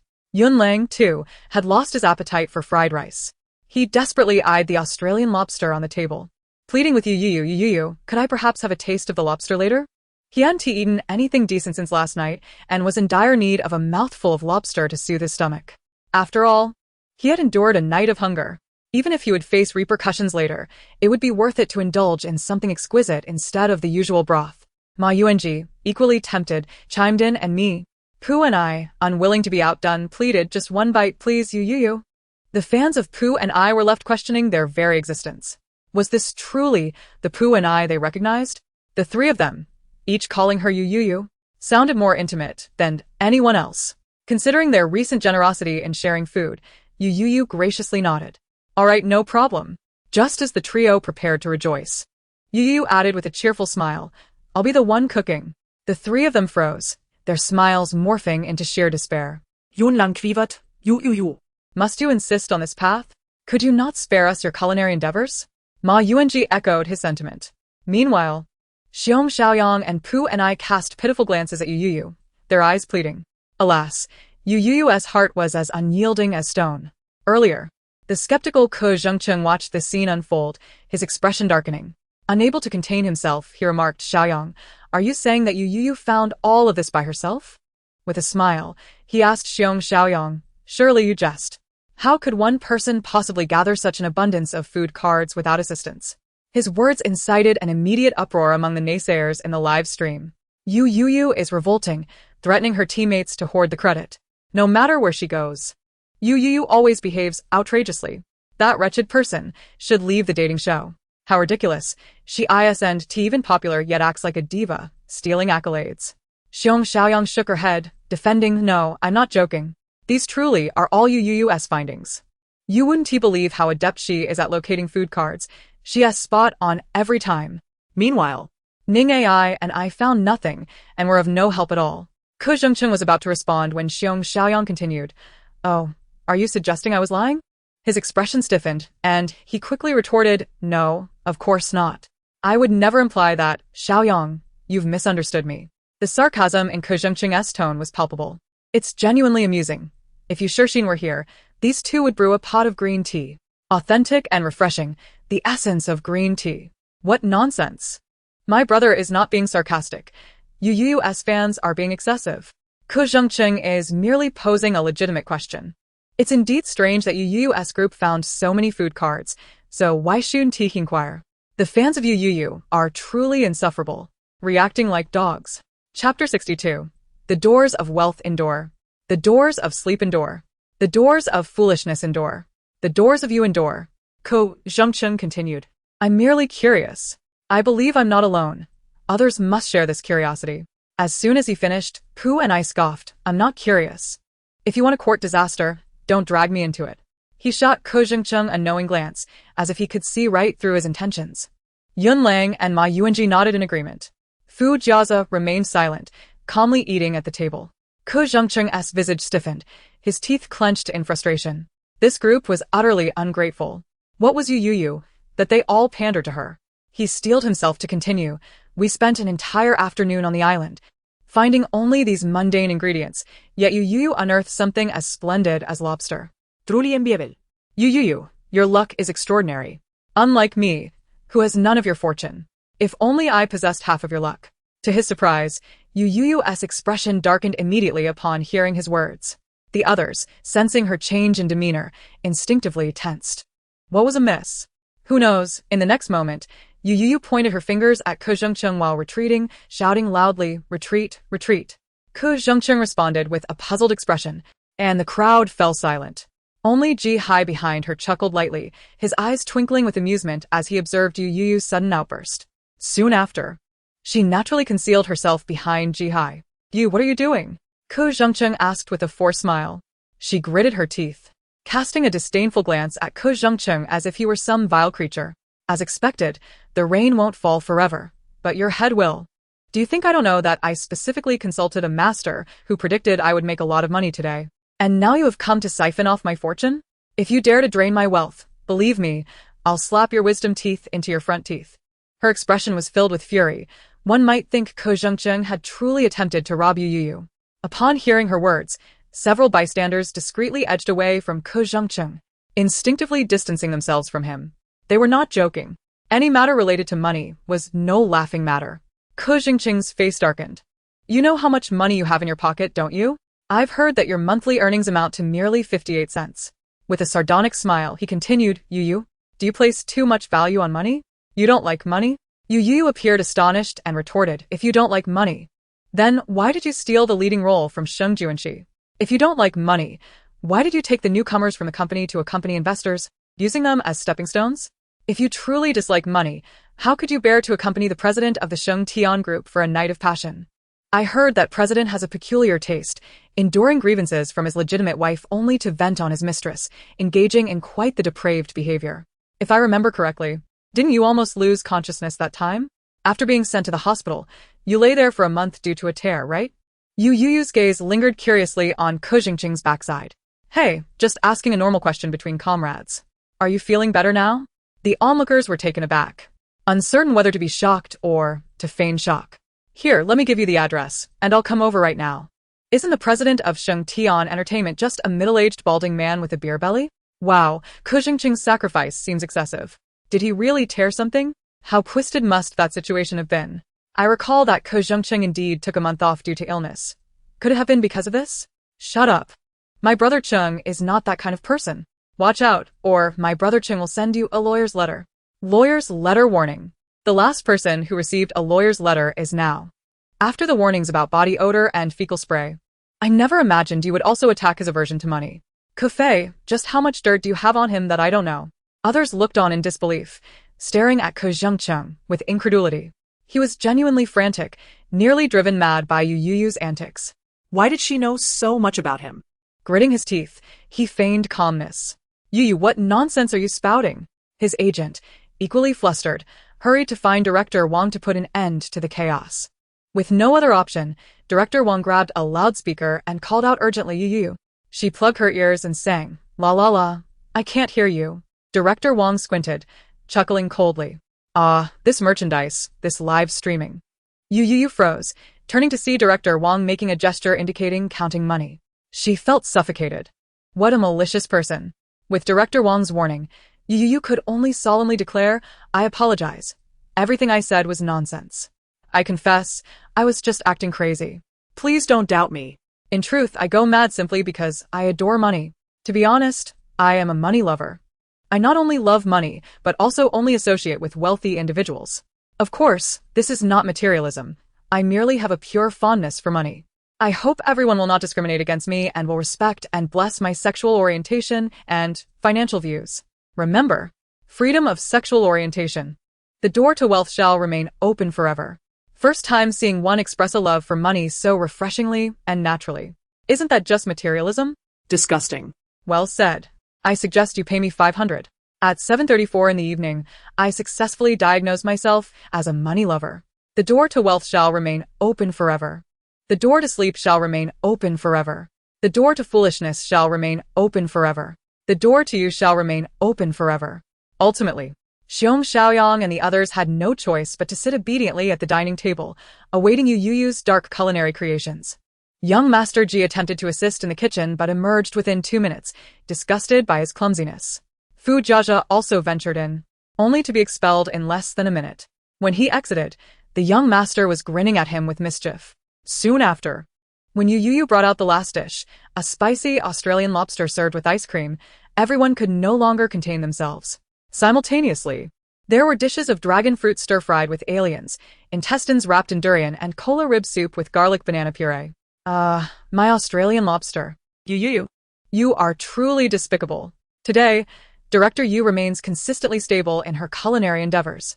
I'm starting to gradually accept this. What should I do? So, what does the intestines wrapped in durian actually taste like? As everyone hesitated, Ji-hai had already picked up his chopsticks and began eating. He sampled a rib from the cola soup and took a sip of the cola broth, offering a positive review. Delicious. You little rascal.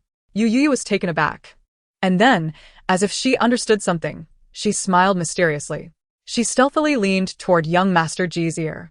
Chapter 63. The painful melodrama of the overbearing president's stand-in. The girl's sudden closeness caused Ji-hai to stiffen uncomfortably. He felt her breath brushing against his ear, and instantly, the tips of his ears flushed crimson. His previously aloof expression transformed into one of panic. Clutching his chopsticks tightly, his lips pressed into a straight line, he appeared calm, yet internally, he was frantically communicating with Nai. What should I do? I merely complimented her once, and she is so delighted. Does she now wish to kiss me in front of everyone? Faced with Ji-hai's distress, Nai had come to terms with it. In truth, it was a positive sign that the host imagined the target of the task had feelings for him. The more the host indulged in this fantasy, the greater the likelihood he would take the initiative to fulfill the task. Thus, Nai eagerly responded, yes, yes. Look, others are too afraid to eat the food prepared by the target, but you dare. Not only that, you praise their cooking. The target must be very touched. Ji-hai was conflicted. No, I can't make our relationship public. We will divorce sooner or later. Nai fell silent. Just as she was about to give up. Ji-hai lamented, but she really likes me. What should I do? The young master fell silent, his face flushed. He shyly nodded, acknowledging you are right. Since she wishes to kiss, it would not be inappropriate to allow her. Youyou, oblivious to the deep crimson hue of the young master's skin, leaned in closer and whispered softly in his ear, is it that you've held back for too long and now wish to release a fart? The gentle tone of her voice betrayed an unmasked concern. Merely the essence of her care was enough to send one's heart racing. The young master, who had been shyly awaiting a kiss, suddenly became quiet. Ji-hai, noticing his silence, presumed he was overwhelmed with joy from her concern. Thus, she continued in his ear. Hee, I knew it. Your eagerness to praise me surely stems from your inability to hold back a fart, seeking my favor. Worry not, I shall sing loudly shortly. During my performance, you may let it all out. I promise no one will catch wind of your discreet emissions. She vowed with an earnest expression, her face reflecting utmost sincerity. Ji-hai's grip on his chopsticks tightened slightly. Youyou appeared quite aggrieved and hurt. Noticing the slight reddening at the corners of his eyes, Youyou froze, staring blankly at him, momentarily speechless. The guests, engrossed in their meals, turned to observe Ji-hai's gritted teeth, bewildered by the unfolding drama. What transpired between the two? Meanwhile, the online viewers, having caught wind of Youyou's earlier words through her microphone, fell into silence, particularly when they noted the faint blush gracing Ji-hai's eyes. At that moment, they ground their teeth in frustration. Youyou, you are truly insufferable. Oh, seeing the CEO's eyes redden has shattered my heart. This is the first time I despise Youyou for having a mouth. Let us crowdfund 5,000 to procure the finest poison to silence Youyou. After being stingy for 80 years, I am now willing to donate 1,000 for Youyou. Upstairs, I genuinely, am crying to death. Director Wong, seated in front of the broadcast camera, was equally on the verge of tears. Oh, dear Youyou, you have provoked the most precious and uncontrollable young master of the Ji family. Of all the people to annoy, you chose him. Do you realize how tall the grass has grown over the grave of the last person who spoke to Ji Xiaoya in such a manner? Ji-hai was nearly driven to madness by her antics. Just as he intended to speak, a clear chime resonated in his mind. Congratulations, host. You have activated the item, the mouthpiece of the melodramatic CEO. Item usage duration permanent. Item activation conditions. Anywhere, anytime, super mouthpiece. Automatic trigger. Before Ji-hai could comprehend the implications of this so-called mouthpiece, his own mouth moved faster than his mind, addressing Youyou. I must be insane to allow you to trample on me like this. His expression was one of bewilderment, yet his tone was fierce and filled with loathing. At that moment, the entire first floor fell into a stunned silence, everyone gazing at Ji-hai in disbelief. What had they just heard? Youyou blinked in mild surprise. Could this be another task imposed upon him? Yet, she had not heard any sound. In that instant, Ji-hai felt a surge of despair. Previously, he had only embarrassed himself in front of Youyou alone. Now, he faced public humiliation in front of everyone and the live-streaming audience. His face turned pale with anger. Internally, he cursed Nai, the unreliable companion, repeatedly. Then, amidst the bewildered stares of the onlookers, he darkly turned and ascended the stairs. Once Ji Hai's figure vanished at the end of the second-floor corridor, the tense atmosphere on the first floor began to ease, as if they had narrowly escaped a calamity. It had been utterly terrifying. Unable to contain her curiosity, Bear Lam softly inquired of Youyou, "Sister Youyou, what happened between you and the CEO just now? Was it not because of something you said that made him so furious?" Pooh and I, puzzled, asked as well. Although she had not caught the specifics of their conversation, she had noticed the exchange that seemed to trigger Ji Hai's sudden change in demeanor. Youyou swallowed, taking a sip of the cola rib soup, dismissing Pooh Ni's words. "How could I possibly say the wrong thing?" she proclaimed confidently, spreading the mashed garlic banana evenly on the fatty intestine wrapped in durian, taking a hearty bite and asserting, "My performance throughout this journey has been nothing short of spectacular, so touching that I nearly moved myself. With my clever little mind, how could I ever misspeak?" Youyou emphasized impossible, absolutely impossible. Her words conveyed a profound self-assurance. What kind of outrageous claims is she making? I am truly astonished. The one lacking sense is undoubtedly Youyou. Wait, I've been meaning to ask, does the CEO perhaps suffer from a severe case of melodramatic CEO syndrome? I recall hearing his quotes in Bear Lam's live stream before, and just now once again. Who could resist a strikingly handsome man who relishes reciting melodramatic CEO lines? The group expressed their skepticism towards Youyou's claims, clearly unconvinced. Youyou, patting her chest in assurance, reminisced about the earlier events, unable to suppress her admiration. The young master truly lived up to his title. This act was performed with such finesse, devising such a flawless plan in mere seconds. Indeed, he was a magnate wielding control over the global economy, a mastermind. After ascending the stairs, Ji Hai's mood was dark and tempestuous. Any living being that crossed his path would likely meet their end. What on earth is this ridiculous mouthpiece? Nai, unable to quell her fear, softly clarified. It is a reward bestowed upon you, esteemed host. Ji Hai's eyelids twitched, a cold smirk gracing his lips. You call this a reward? Nai, sensing his disbelief, hastily continued, if you don't believe me, please share what advantages it brings. Should you fail to provide a satisfactory explanation, I shall immediately consult a physician to devise a plan to eliminate this nonsense. Nai swallowed hard. As long as you activate the mouthpiece item, you will gain an entire day's worth of life energy. While the tasks issued by the system can yield greater life energy, the probability of triggering them is rather low. Sometimes, several days may pass without a single task, resulting in minimal life energy gain. Conversely, this mouthpiece item has a significantly higher activation probability, making it possible to trigger at any moment. Just like earlier, you have successfully gained a day's worth of life energy. Nai proclaimed with immense pride. Isn't it convenient? As long as you possess this item, you can acquire an abundance of life points, alleviating any concerns of sudden demise at any moment. Ji Haiyan grasped the implication. So, you mean to say that I could blurt out such foolish statements at any time, anywhere? Upon hearing this, Nana, who had been joyfully laughing moments before, fell abruptly silent. She hesitated. Dear host. Observing her demeanor, Ji Haiyan realized his assumptions were indeed correct. The young master donned a mischievous smile once more. You better pray that you don't fall into my hands one day. It's been ages since I've dealt with fools. Nana exclaimed. What a venomous individual. Threatening while berating her as a fool. Since everyone had worked hard that afternoon, they tidied up shortly after dinner and retired for the night. By 10:30, the guests' individual live streaming rooms were promptly closed. In the stillness of the night, the entire love apartment was enveloped in silence, with only the corridor lights remaining lit. Everyone had washed up and gone to bed.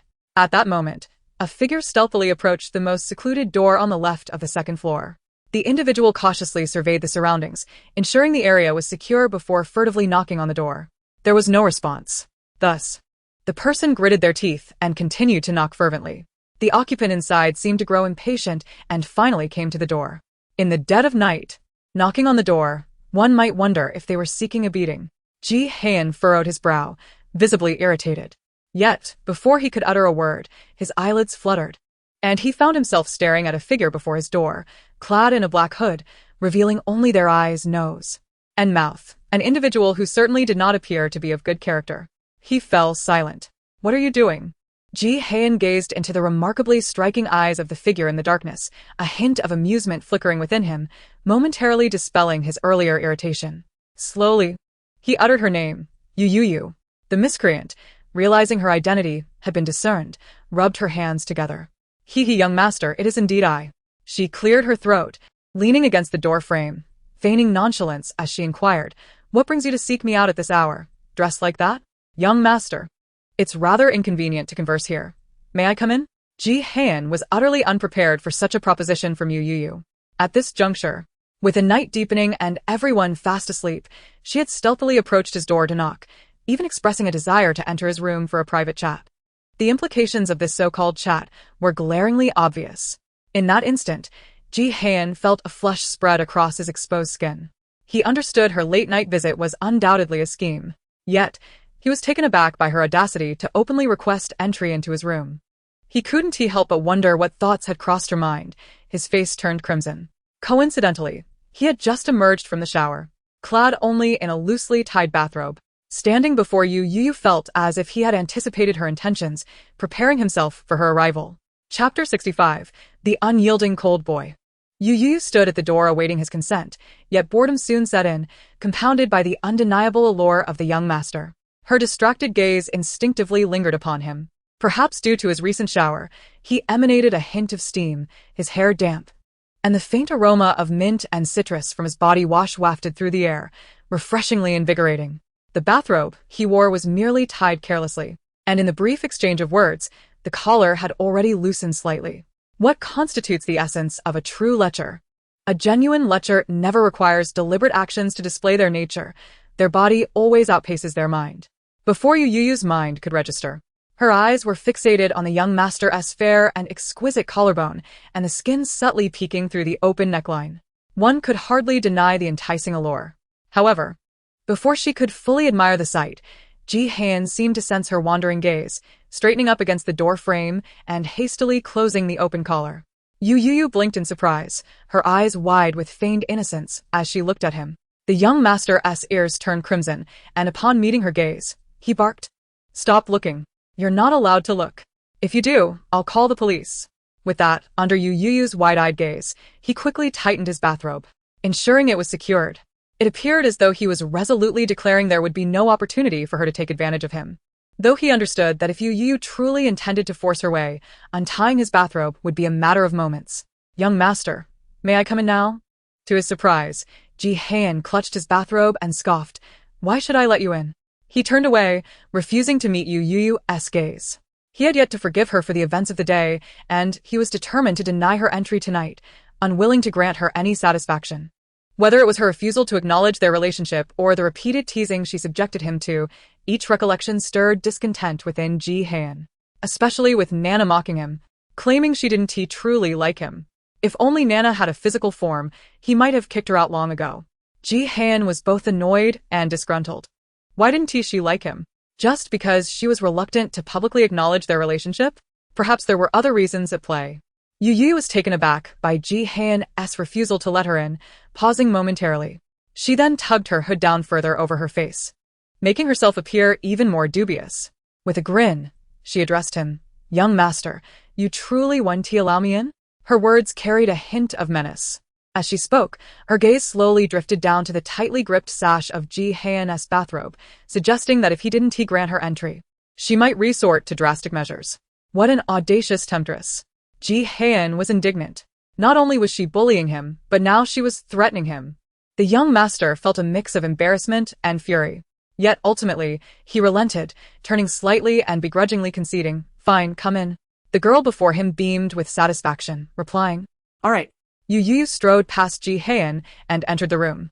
She casually glanced around his quarters.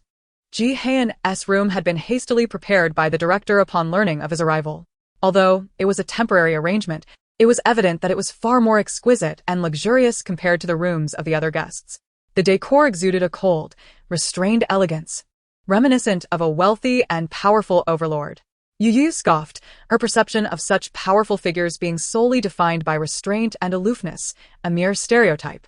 Perhaps these so-called overlords were merely introverted? Out of 10, 9 were likely to be introverted, and the last one particularly so.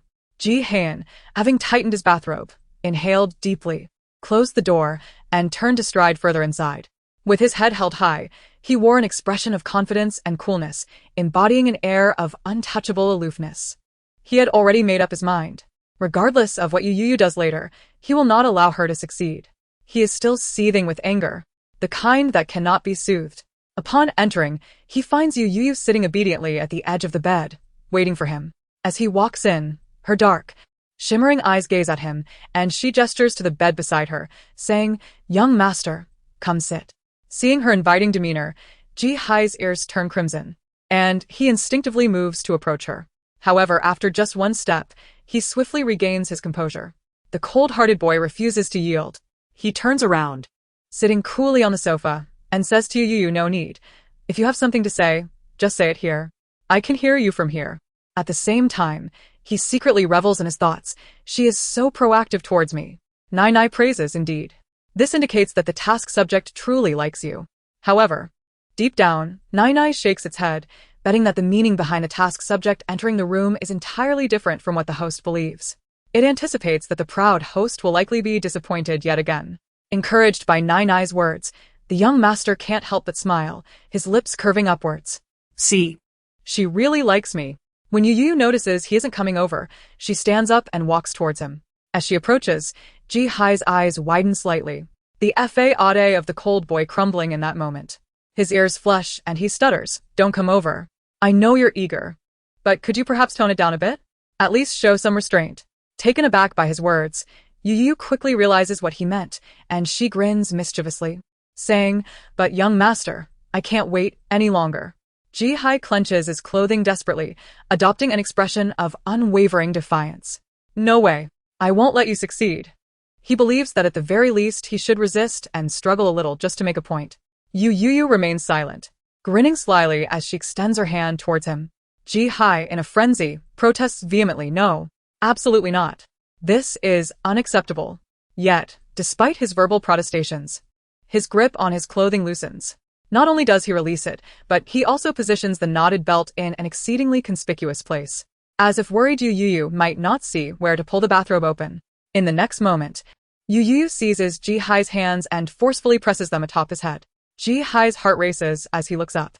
Initially filled with anxiety and excitement, he is taken aback to see Youyou wearing a villain's mask atop her head, exuding an air of sinister playfulness. Instantly, he falls silent. "Can't you take off the mask?" Youyou responds without a second thought, "That wouldn't do. What if my face gets captured on camera?" Ji Hai's mind is tranquil as he ponders. "Are you planning to continue like this? Is that a problem?" Youyou blinks innocently, her gaze filled with confusion. Ji Hai scoffs, "It's not acceptable. I can't feel anything with you wearing that mask." Youyou regards him with a peculiar expression. "Does this need to have a feeling?" Ji Hai grows flustered under her gaze, feeling both embarrassed and anxious. "Of course. Don't you want it too?" Youyou proudly lifts her head chest out, declaring, "No matter where or what mood I'm in, as long as it's needed, I can always be there." The young master, pressed against the sofa, is astonished and incredulous. "You. So she really likes me so much that as long as I'm by her side, she always feels something." The last statement flushes Ji Hai's entire face. Nai initially wanted to chime in but finds its moral compass prohibits such declarations. Thus, it can only murmur vaguely, Yes, everything you say is right, esteemed host." Seeing her earnest demeanor, Ji Hai feels a mix of gratitude and joy. Consequently, he closes his eyes, abandoning all resistance.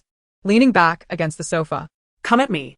He presents himself as if ready to be molded and shaped. As for his previous declarations of staunch resistance, those notions fade away, replaced by a miniature devil within him, wielding a large fork and fiercely poking, "Get lost, all of you," simultaneously kicking them away 800 meters. During the wait, Ji Hai feels his heart pounding, his fingers unconsciously curling, yet he tightly clasps Youyou's hand. Ji Hai is momentarily stunned, opening his eyes in confusion as he gazes at Youyou. Suddenly, she speaks earnestly, "Young master, I was wrong about today." He pauses, then comprehends her words. With a cold and indifferent expression, he regards her in silence. Noticing this, Youyou inwardly curses, "Damn it. Truly worthy of a domineering CEO controlling the world's economy. He can indeed maintain such an impassive demeanor." Thus, Youyou continues, I did not intend to claim we were strangers in front of everyone.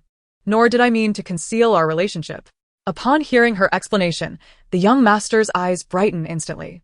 It seems he seeks confirmation, suppressing the smile, threatening to surface. As he coolly regards Youyou and asks, so you concealed our relationship for my sake? Nai watches in astonishment, internally exclaiming, this man actually suppressed a laugh. Impossible. Absolutely impossible. Youyou chuckles, of course not. I'm a woman intending to divorce with a fortune of billions. If those online people found out, they would berate me to no end. He excitedly boasts to Nai, who had mocked him earlier. Did you see that? She said it wasn't intentional to hide our relationship. She did it all for my benefit. You even claimed she didn't like me. That's sheer nonsense.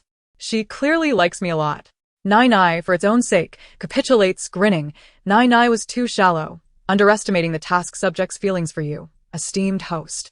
It appears that the task subject truly likes you.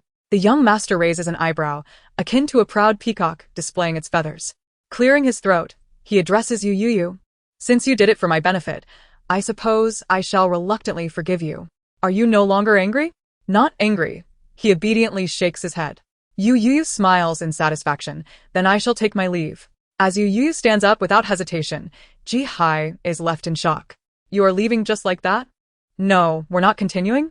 Continuing what? Upon seeing Youyou's perplexed expression, Ji-hai realizes he had overthought everything. He swallows hard, sitting down dejectedly, turning away from her to hide his expression. It's nothing. You may go. The young master pouts, feeling disgruntled, still harboring discontent. He grabs a nearby cushion, hugging it. But unable to contain his frustration, he strikes the cushion fiercely. He mutters, what? Turns out I was the only one looking forward to this. You claim to like me, but I see you really don't. Suddenly, a clear and curious voice comes from behind. What are you mumbling about? In front of the deflated body pillow, Ji-hai momentarily froze, his dim eyes suddenly sparkling with life.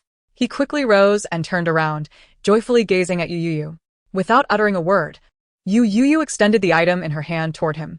Ji-hai blinked, lowering his gaze to find a bowl of Australian lobster fried rice, remarkably ordinary yet delightful. Did you make this? He inquired. She replied. It dawned on him that she had descended just now, knowing he hadn't eaten dinner, specifically to prepare this fried rice for him. A smile involuntarily crept across Ji-hai's lips. Is this made just for me? Youyou, feeling utterly exhausted, had woken up mid-slumber, realizing she was angry, and had come down to prepare the meal. While she lazily nodded in agreement, she hurriedly thrust the fried rice into his hands.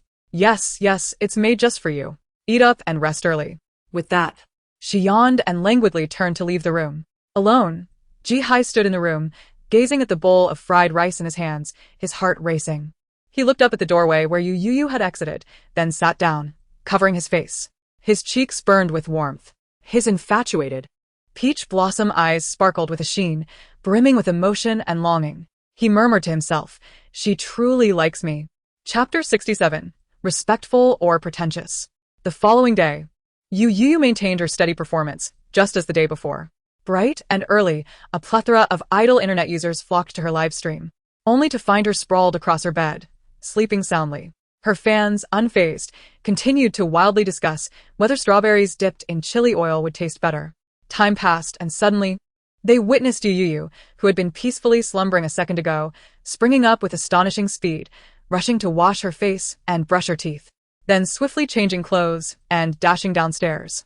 The speed and precision of her movements surpassed even that of a special forces soldier. New fans were bewildered by her sudden transformation, while veteran followers urged them to switch the live stream to check if breakfast was ready on the first floor. Curiosity filled the air as they questioned how she managed such a feat. The seasoned fans sighed deeply. They, too, wished to know. Yet, despite their ruminations, they could not fathom how Youyou had anticipated this. Damn it, why can't we possess such a skill? If only we could. When our mothers called us for meals, we could stride out confidently, declaring, I am here for dinner. Is the food ready? Taking the path of our mothers, leaving them with no recourse. Preempting our mothers, rendering them speechless.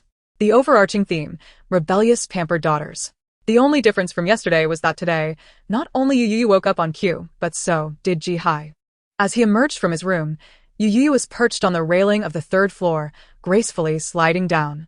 Upon spotting Ji Hai, she manually halted her descent, sitting at the bend of the second-floor railing, grinning at him. What a coincidence, young master, you've just awakened too. Ji Hai nodded coolly, but, unable to restrain himself, furrowed his brow and said, "Don't call me young master anymore. What respectable wife calls her husband young master all the time? Those who know us understand we are a couple. Those who don't might mistakenly think we are a master-servant pair." Hearing this, Youyou felt a chill. It was one thing for a disobedient son to deny his father. Now, even her attempts to sweet-talk her way into a quick divorce settlement seemed thwarted. How harsh. How utterly ruthless. Yet, Youyou would not surrender easily. Having devoured countless melodramatic CEO novels in the psychiatric hospital, she swiftly recalled how the heroines faced similar situations with the male leads. The next moment, they witnessed Youyou's dark, clear eyes widen in fear as she gazed up at the man before her, trembling slightly, her voice quivering, filled with despair and sorrow. It was a sight that tugged at the heartstrings. However, the moment she spoke, all filters shattered. "Young master, why would you abandon your old servant? What have I done wrong to displease you? I erred, yet I shall dare again." Ji Hai raised an eyebrow. Youyou quickly corrected herself. "I wouldn't dare. I absolutely wouldn't." Yet, this was not the outcome Ji Hai desired. Regardless, today he must compel Youyou to change her form of address. "Nai, Gudio," chimed in, "Host, why is it imperative for the task subject to change how they address you? If you don't want the task subject to call you young master, then what do you wish to be called? Could it be husband?" "Yeah," he coldly retorted. "You're talking nonsense, I would never." Nai fell silent, observing Ji Hai's ears reddening swiftly, and remained quiet. "You speak of trivialities. Show me you one blush." However, since the host desires the task subject to address him as husband, why take such measures? The host could simply offer money. Nai thought that as long as the host's money was adequate, the task subject might even consent to kiss the host, considering any hesitation a disrespect to wealth. Yet, it was evident that the host had yet to realize that, in the task subject's eyes, money held greater significance than him. Meanwhile, Youyou suddenly softened, resembling a delicate, pitiful flower, sinking to the ground and clinging desperately to his pant leg, her face etched with profound sorrow. Ji Hai, caught off guard, tightened his grip on his pants, pulling them up forcefully. He knew that if he let go, Youyou would strip him entirely. Nevertheless, he felt his pants gradually slipping down. His face flushed crimson, a mix of embarrassment and anger. Was this woman being too audacious? To directly attempt to undress him in public? Even if it stemmed from her affection, he would not yield. Thus, to preserve his dignity, the young master could only nod vigorously. "You may call me whatever you wish. Is that sufficient?" Youyou, with a cunning glint in her eye, smiled and asked, "Respectful or pretentious?" The young master, gripping his pants, nodded furiously. "Respect, respect, respectful. Now can you release your grip?" Youyou chuckled, finally letting go, and Ji Hai managed to keep his trousers intact. Rising from the ground, she cheekily addressed him, "Young master, you may proceed." She believed that through her meticulous, fatherly care, Ji Hai would eventually agree to divorce, handing over the divorce settlement willingly. If not, she would truly have to resort to slapping him, for a father's love could be as fierce as a fan. Ji Hai, blushing, said nothing as he adjusted his pants. Reflecting on the earlier incident, he scoffed internally and coldly walked past Youyou, descending the stairs. He would not give up. One day, he would ensure she addressed him differently. Fortunately, at that moment, the viewers were engrossed in the live stream on the first floor, oblivious to the camera at the staircase, only catching sight of Ji Hai's indifferent expression as he descended, followed closely by a beaming Youyou. Indeed, the CEO exudes an air of aloofness. Mr. Ji is undeniably handsome. Ah, sisters. I have always felt that Mr. Ji and Dean you complement each other perfectly. Tell me, how can one be cold and indifferent while the other is prone to fits of madness? Yet they seem so well matched. Never mind, coconut oil is the real deal. The fans of Youyou should be more reasonable. Just because they see a man, they start pairing him with others. Isn't that rather distasteful? Chapter 68. Unlike Ardinu, who only sells swords but not tea. Brother Mingy, sister Shirxin. This is the Mr. Ji I mentioned to you this morning. When Duan Mingy saw Ji Hai, his pupils constricted. It truly was him. Shirxin had been eagerly awaiting Ji Hai's arrival. Her face instantly brightened with a sweet smile as she eagerly greeted him. "Mr. Ji, hello. You can call me Xin." She had long heard of the precious and favored young master of the Ji family, Ji Hai. Initially, she lamented her lack of an opportunity to meet the legendary young master, but now, unexpectedly, he was here to participate in a dating show, an exceptional opportunity for her. Could it be that young master Ji came for her? Thinking of this, Yu Shixin suppressed her inner delight and excitement. Ji Hai was in a foul mood, expressionless as he poked at the mango jam toast on his plate with a fork. Casting a glance at Yu Shixin, noticing this, she quickly beamed at him, her purity and beauty evident. The fans in the live stream began to lavish praise on her beauty. Orangutan? The young master scanned her from head to toe, lazily remarking, indeed. She bears a striking resemblance. One could mistake her for an orangutan. Perhaps you should visit the city zoo. I wager your ancestors are all inside. You might even emerge as a true female orangutan, causing a sensation throughout the zoo. In every zoo across the nation, you would be the only one of your kind, monopolizing the spotlight, far more lucrative than your endeavors in the entertainment industry. Buffed Youyou, who had been fervently slurping her noodles, found herself sputtering as Ji Hai's words caused her to spray her pasta all over Yu Shixin, who let out a shriek and rushed to the restroom. Kong Xiaoyong couldn't contain herself and laughed out loud, quickly covering her mouth to diminish her presence. Others were momentarily taken aback. Last night, upon meeting Ji Hai, they sensed that his temperament might not be the most amiable. Now, it was evident that not amiable was an understatement. Moreover, his sharp tongue bore an uncanny resemblance to Youyou's demeanor. Were they not of the same ilk? In front of the camera, both exhibited an attitude of nonchalance. Meanwhile, in the director's studio, Director Wong was silently wiping away tears at the sight. While Youyou could still plead for mercy, Ji Hai was an entirely different matter. The rebellious figure dominating the capital's social scene was no joke. When discussing Ji Hai, who wouldn't be haunted by nightmares, Youyou first cast a praising glance at Ji Hai before turning towards the camera with an innocent expression. Dear fans, do you believe me when I say it was unintentional? Although she could not see the barrage of comments, she already guessed that Yu Shixin's fans must be vehemently criticizing her. Thus, Youyou smiled broadly, her expression delightfully mischievous. All right, I confess, it was indeed deliberate. Fu Jiaza was amused by Youyou's words. As he noticed the grease at the corner of her mouth and reached for a tissue, Ji Hai, frowning, had already handed her a handkerchief. Seeing this, Fu Jiaza pressed his lips together and set the tissue aside. The fans of coconut oil, witnessing their interaction, erupted into a frenzy in the comments, declaring that coconut oil was indeed genuine. She sat down, biting her lip and with reddened eyes, asked Ji Hai, Mr. Ji, do you have any misunderstandings about Xinxin? She can explain everything to you. I only hope you do not come to dislike her due to a misunderstanding. Youyou replied. You are mistaken. I dislike you not because of any misunderstanding, but because I genuinely dislike you. Yu Shixin's pitiful expression froze on her face. Ultimately, she could only force a smile and say, while I do not know what misunderstanding you hold against me, I wish to clarify that my name does not refer to the word for orangutan but rather to prosperity and flourishing. Ji Hai responded with an indifferent "oh," causing Yu Shixin's heart to constrict. Isn't he just a CEO? What is there to be so arrogant about? How rude! I once thought Ji Hai was quite decent and could pair well with Xinxin, but now it seems he is utterly unworthy. To disrespect my dear Xinxin, I assure you, the Ji group is finished. Xinxin's fans are not to be trifled with. I'm dying of laughter. Who knew Mr. Ji had such a remarkable talent for tea appraisal? Truly our brother-in-law, the fans of coconut oil are immensely satisfied. Why does Mr. Ji only scold your sister and not Ardinu? Perhaps your sister is too much of a tease, unlike Ardinu, who only knows how to sell swords and not tea. Coconut oil is truly divine.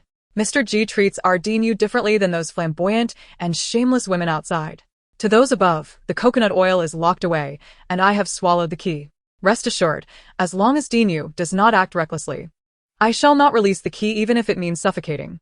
The fans of Yu Shixin passionately engaged in the comments, while Youyou's fans fervently supported her, leading to an uproar as Yu Shixin's fans became incensed and began to attack Youyou. The fans of Youyou remained unfazed.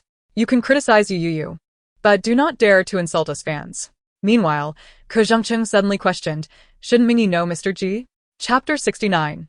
The Emperor's Disguise. The Duan family is among the most distinguished families in the city, and the Ji family is even more prominent. The leaders of the business world. The Ji family has a presence in nearly every industry, with an unmatched scale of operations. It is not unusual for individuals in this circle to be acquainted with one another. Duan Mingyi smiled awkwardly, nodding towards Ji Hai, and said stiffly, "Young Master Ji. Long time no see." Ji Hai lounged lazily against the back of his chair. He held no interest in this foolish, weak-willed man who was betrothed to his wife. In fact, he found this weakling exceedingly bothersome. Should he just deal with him directly? Not to mention, there were rumors that his wife had once held a deep affection for this weakling. Could those who utter such nonsense not think before they speak? The young master smirked. Clearly, she adored him to no end. Not to elaborate further, he was certainly not weak. With this thought, the young master proudly lifted his noble head, his striking visage appearing even more unattainable and regal. Duan Mingyi, flustered, lowered his head. Instantly, Ji Hai's expression turned meaningful. Surely, this was not merely his illusion. He inquired, "Do you know me from before?" He gritted his teeth, striving to suppress the fear rising within. Simultaneously, he fervently reminded himself that he was now immensely powerful. There was no way he would ever fear Ji Hai again. Having spent 5 years abroad, Ji Hai had matured. He could hardly believe that he was still the reckless individual from before. Surely, no one here is unfamiliar with the name of young Master Ji. Ji Hai remained silent, yet his gaze towards Duan Mingyi grew even more profound. As long as he maintained his disguise, no one would discover his fear of Ji Hai. However, it seems that he is the only one who believes he has successfully disguised himself. In the presence of Ji Hai, despite his outward appearance of composure, his body trembles uncontrollably. It is no exaggeration to say that if he were to serve food in the cafeteria at this moment, even the cafeteria staff with 30 years of experience would pose no challenge to him.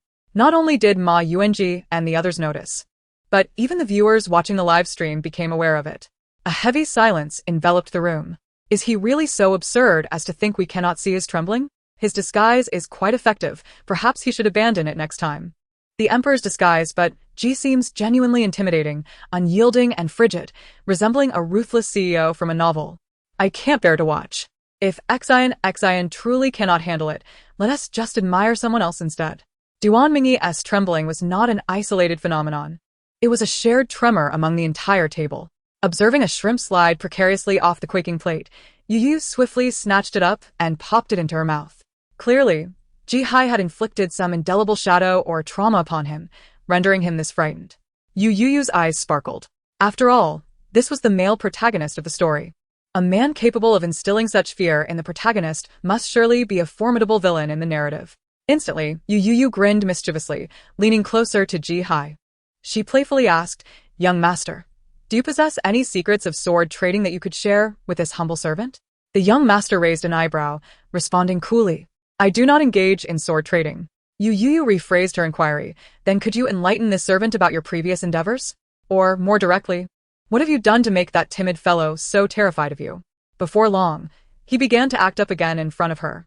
The nearby Xiong Xiaoyang and others, while appearing to enjoy their breakfast, had elongated their ears, their attention entirely focused on the unfolding drama. Youyou scoffed lightly. "In my past, I committed numerous misdeeds. I have no recollection of my actions." His tone was laced with a peculiar pride. Ma Yuanji almost choked. Youyou blinked. "So, what did you do to him?" Ji Hai narrowed his eyes. "To be honest, I truly do not recall." Meanwhile, Uncle Li, far away at the Baishui Manor, observed this scene and sent a text to his young master. Moments later, he slowly set down his phone, a knowing smile on his face. Chapter 70. Yet, there will always be those who trade swords in this world. Casting a glance at his phone and after a brief pause, the young master, who had appeared lethargic, suddenly wore a smile. "Ah, it's you." This smile seemed to carry a hint of familiarity. Do you not feel that G's smile seems oddly familiar? I feel like I have seen it on someone's face before. It feels so close, yet I cannot grasp it. They fell silent for a moment before their gazes landed on Youyou, and then realization dawned upon them. "Ah, I know. That's the smile of a sword trader." "No, I refuse to believe it. Ji is noble and aloof. How could he possibly be akin to Youyou in trading swords? Bring back our ruthless CEO. Woe is me." Meanwhile, Uncle Li, watching the live stream, felt a pang of concern. Oh no, the young master's stoic and cold persona was about to crumble. It had been a long time since he had seen such a sight. Indeed, he hadn't anticipated that things would remain unchanged. Duan Mingyi gazed at him, astonished.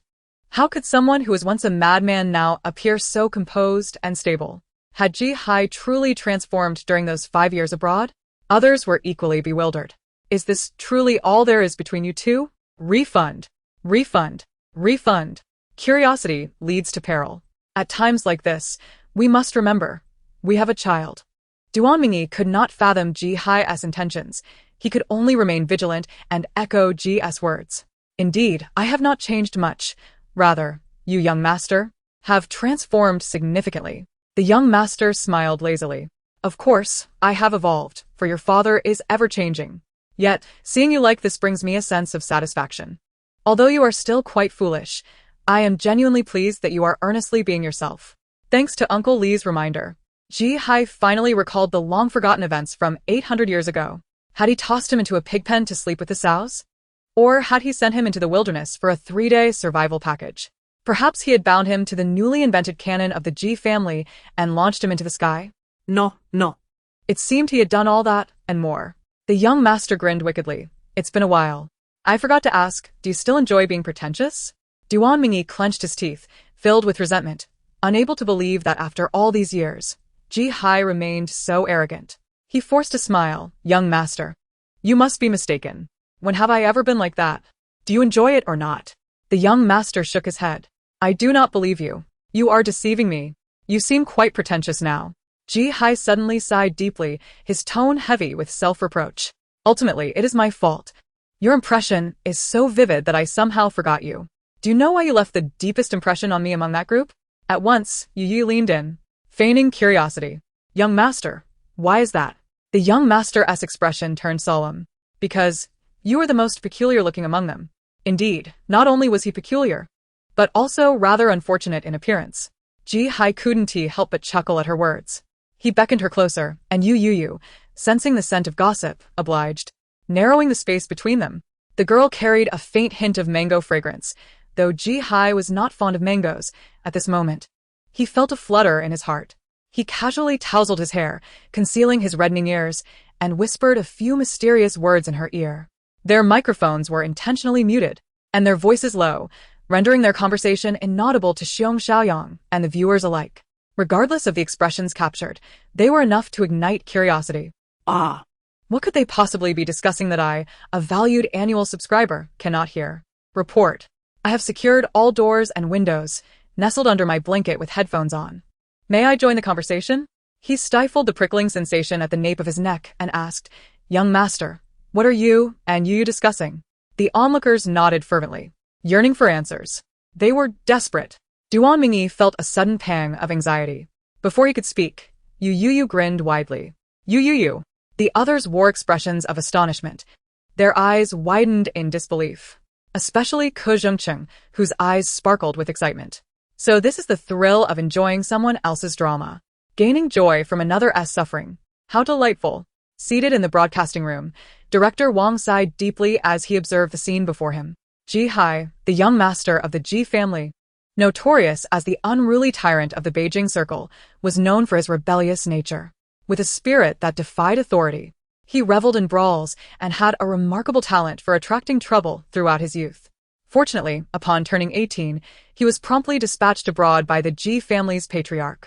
Chapter 71. After finishing their meal, the director instructed the participants to take a brief respite before gathering on the beach outside. The group settled on the living room sofa, engaging in lively conversation. Upon entering, Ji Hai made a beeline for Youyou, who was curled up on the side of the sofa, engrossed in her TikTok feed. He lazily closed his eyes beside her, exuding an air of indifference to the world. There are 5 levels of spiciness: mild, medium, hot, extra hot, and hot. Instantly, Xiong Xiaoyang's eyes sparkled with excitement. She eagerly leaned closer, mischievously declaring, Sister Yu, I know. Ignoring her, Youyou remained slouched on the sofa, expressionless as she scrolled through her next video. Having finally encountered a topic she could relate to, Xiong Xiaoyang grew increasingly impatient when Youyou continued to dismiss her. Over the past couple of days, Xiong Xiaoyang had shed her initial fear of Youyou and now boldly tugged at her arm, seeking attention. Sister Youyou, ask me what I know. Youyou, exasperated by Xiong Xiaoyang's persistence, reluctantly complied. Really? I'm so curious. What do you know? Xiong Xiaoyang beamed with satisfaction, puffing out her chest as she proudly proclaimed, "There are 5 kinds: spades, hearts, clubs, diamonds, and—" She paused dramatically, winking at Youyou. "And if you don't like me, I will be sad." Nearby, Pu and I, leaning against Ning Ai's shoulder, stifled a laugh. Such a cheesy line, haha. I'm going to die laughing at this little rascal. Does she really think she is funny? Indeed, Xiong Xiaoyang believed she was quite clever, her eyes sparkling with anticipation as she awaited Youyou's praise. Youyou fell silent for a moment before slowly responding, "I don't." Xiong Xiaoyang was taken aback, blinking in confusion. It was clear that despite her online escapades, her speed could not match Youyou's seasoned wit. At that moment, she gazed at Youyou, utterly bewildered. The others, similarly lagging behind the trends, mirrored her perplexity. Only Ji-hai, with his eyes closed, chuckled softly, his expression relaxed and devoid of sleepiness. The young master smirked. "Brew, brew, brew." Youyou blinked, astonished that someone could keep pace with her humor. Without hesitation, she sprang up, raised her right hand in a rock-and-roll gesture, and passionately sang, "Dinosaurs carrying wolves, carrying dinosaurs, carrying wolves, carrying wolves." The others reacted. Sometimes, being online alone feels so isolating. Is Ji the same as Youyou, a bit eccentric? Wow, I adore him even more. Help. Ji. Please don't indulge Youyou too much. Why join her in her madness? Knowing the truth, I can't help but say, Ji-hai is a devil. And those who provoke him often meet a grim fate. Few among the affluent heirs of Beijing have escaped his wrath. What an honor it is to witness the wealthy heirs spill the tea. Coconut oil is locked in. I want to allow anyone to miss out. From the dry and dull to the vibrant coconut oil, it's all about passion without attachment. Under the sunshade outside the apartment, Yunlang asked Director Wong, "Director, what are we doing this afternoon?" Pu and I glanced at the glaring sun and frowned. "Are we going to be outdoors?" Holding a megaphone, Director Wong affirmed, "Yes. Today's activities will indeed take place outdoors." Unable to contain herself, Xiong Xiaoyang pouted. "The sun is so strong. I'm going to get tanned." The director announced the groupings. For the female participants, Pu and I, Xiong Xiaoyang, and Ning Ai will be in one team, selecting suitable swimwear for each other. Youyou will team up with Yu Shixin. The moment this division was revealed, gasps filled the room. Yu Shixin's expression darkened significantly. Youyou grinned, leaning closer to Yu Shixin's sister. "What a coincidence." Duan Mingyi immediately objected. "I oppose this. It's not acceptable." Youyou loved to tease Shixin, and pairing her with Shixin was simply outrageous. Director Wong remained unfazed, dismissing the objections. "It seems the director is brewing something scandalous right at my doorstep. You can't be serious. Pairing them together? Have you lost your mind? The atmosphere of this dating show is truly chaotic, and you got it down pat." Director Wong struggled to suppress a smile. What was his purpose in inviting Youyou to this dating show? Was it merely to be toyed with, driving him to exhaustion and baldness? Certainly not. He was after the buzz surrounding Youyou. As she stirred controversy, he profited quietly from the sidelines. Simply put, it was a delightful arrangement. Chapter 72 Sister. A kiss from you will unlock the full text. This grouping is something else. You really understand group dynamics. Director. You're getting old. Don't play with fire. It's bound to backfire. Ugh, just because he is a CEO, he can openly bully others? Could it be that my Ji is being bullied by your brother? Perhaps she knows her brother is merely a weakling in Ji's eyes? The first to emerge were Ke Zhengcheng and Ma Yuanji, clad in loose beach shorts, radiating summer vibes. Wow. Ma Yuanji looks muscular. I never expected that. Ke Zhengcheng doesn't even have abs. What is he showing off? Come on, you don't understand. Chengcheng is 30 now. Maintaining such a physique is impressive for a middle-aged man. To Ke Zhengcheng's fans, I can only say, don't love him too much. Next up were Yunlang and Fu Jiaza. Fu, you would excel in business. You exude credibility. What's going on? Yunlang, doesn't he look like a plain chicken? I refuse to believe it. He must be secretly wearing fake abs. Although I know Fu adheres to male decorum, this is too much. Wearing a short sleeve to the beach is just tragic. Following them was Xiong Xiaoyang's group. Xiong Xiaoyang wore an adorable sheep-themed swimsuit, adorned with lovely clouds. She had chosen a serene cream-colored dress for Ning Ai, tied at the back with a black bow.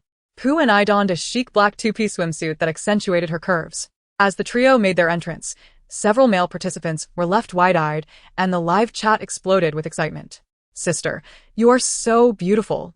Kicks away other puppies, runs forward wagging tail, More puppies appear, fights with other puppies, kicks away other puppies, wags tail, covered in scars. Hello, dear.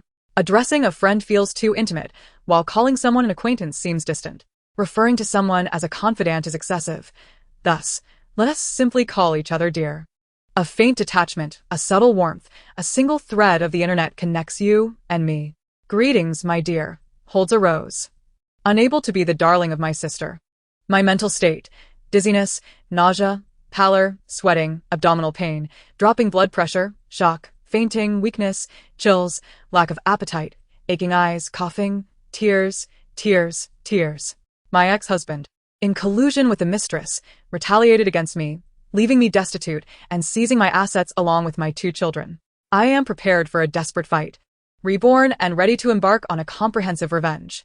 To know the outcome of my vengeance, a kiss from my sister will unlock the full tale.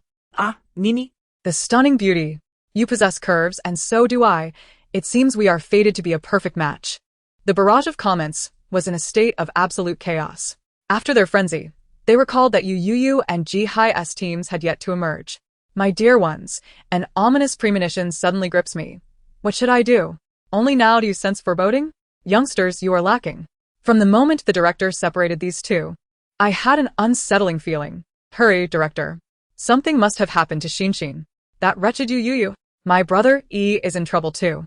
Director, what are you doing? Hurry and save them. This is no joke. Something dire is truly at stake. A young man approached the beach, clad in a sleeveless black tank top and shorts, a black cap concealing his fluffy black hair, and a simple silver necklace adorning his neck. He strolled lazily toward them. The tank top revealed little, yet the sight of his long arms, with their smooth muscular lines and the visible inverted triangle shape of his physique, was enough to send viewers into a frenzy. This physique.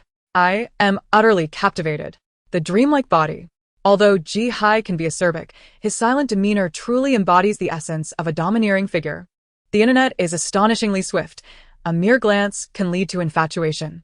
Initially, I was drawn to hands, then to abs, followed by an admiration for Adam's apple, and ultimately, I realized I am simply a lover of beauty. Amid the collective gaze, the young master abruptly halted, casually leaning against his pocket, calling out over his shoulder. Still not out? Do you wish for me to personally welcome you? The brim of his cap slightly lowered, revealing only the lower half of his smooth face, concealing his expression. Yet, the subtle curve of his lips and the flash of his white teeth under the sun were dazzling. The previously excited commenters fell into silence upon witnessing the scene. How could such a handsome visage carry such a smug smile? But in the next moment, they saw a struggling figure emerge from the apartment. Ah, my eyes, my eyes. Duan Mingyi donned a tight red swimsuit. At first glance, it appeared quite ill-fitting. Upon a closer look, it was indeed a sight to behold. This prompted viewers to recall the catchy slogan from a popular milk ad, "Look again, and I'll drink you up." No, we do not wish for that at all. What audacity. Even if my brother is slender, I still adore him. Dear ones, do I seem convincing? Help. Ha, US fans, please do not be so cruel. Duan Mingyi lowered his head, unable to meet the camera's gaze. As he shamefully shuffled forward. Ji-Hi, he will not let you off the hook. Oh, what a coincidence. Chapter 73. Youyou truly reserved the only opportunity for the spotlight for herself. The voice behind her was unmistakably smug. Youyou's transformation into this current version was merely an attempt to attract attention. Ultimately, she still cherishes herself. Despite her peculiar appearance, she would never despise herself. Duan Mingyi turned to speak, but suddenly noticed Youyou's swimsuit. Ji-Hi, upon hearing Youyou's voice, excitedly lifted the brim of his cap to look in her direction. The sunlight was somewhat blinding. As he glanced over, his eyes instinctively squinted. The once peacock-like young master, eager to showcase himself, now wore a bewildered expression. There stood Youyou, clad in a tight Ultraman-themed swimsuit, striding toward them with an air of nobility and chill. The afternoon sun dazzled above her, creating an illusion as though she emerged from the light. The young master stood, staring at the distant Ultraman, questioning his very existence. Where is my beautiful wife? How bold. The foolish, pitiful creature should kneel and beg for mercy in the presence of Ultraman. Duan Mingyi. Damn it, Youyou must truly be unwell. Like Ji-Hi, they are both lunatics. The group under the sunshade, hearing Youyou's words, couldn't help but chuckle. Oh no. I was so preoccupied with what Yushirshine might become in Youyou's hands that I completely forgot Youyou herself is a conspicuous drama queen. Youyou's fans. Go away. Where is my Shinshin?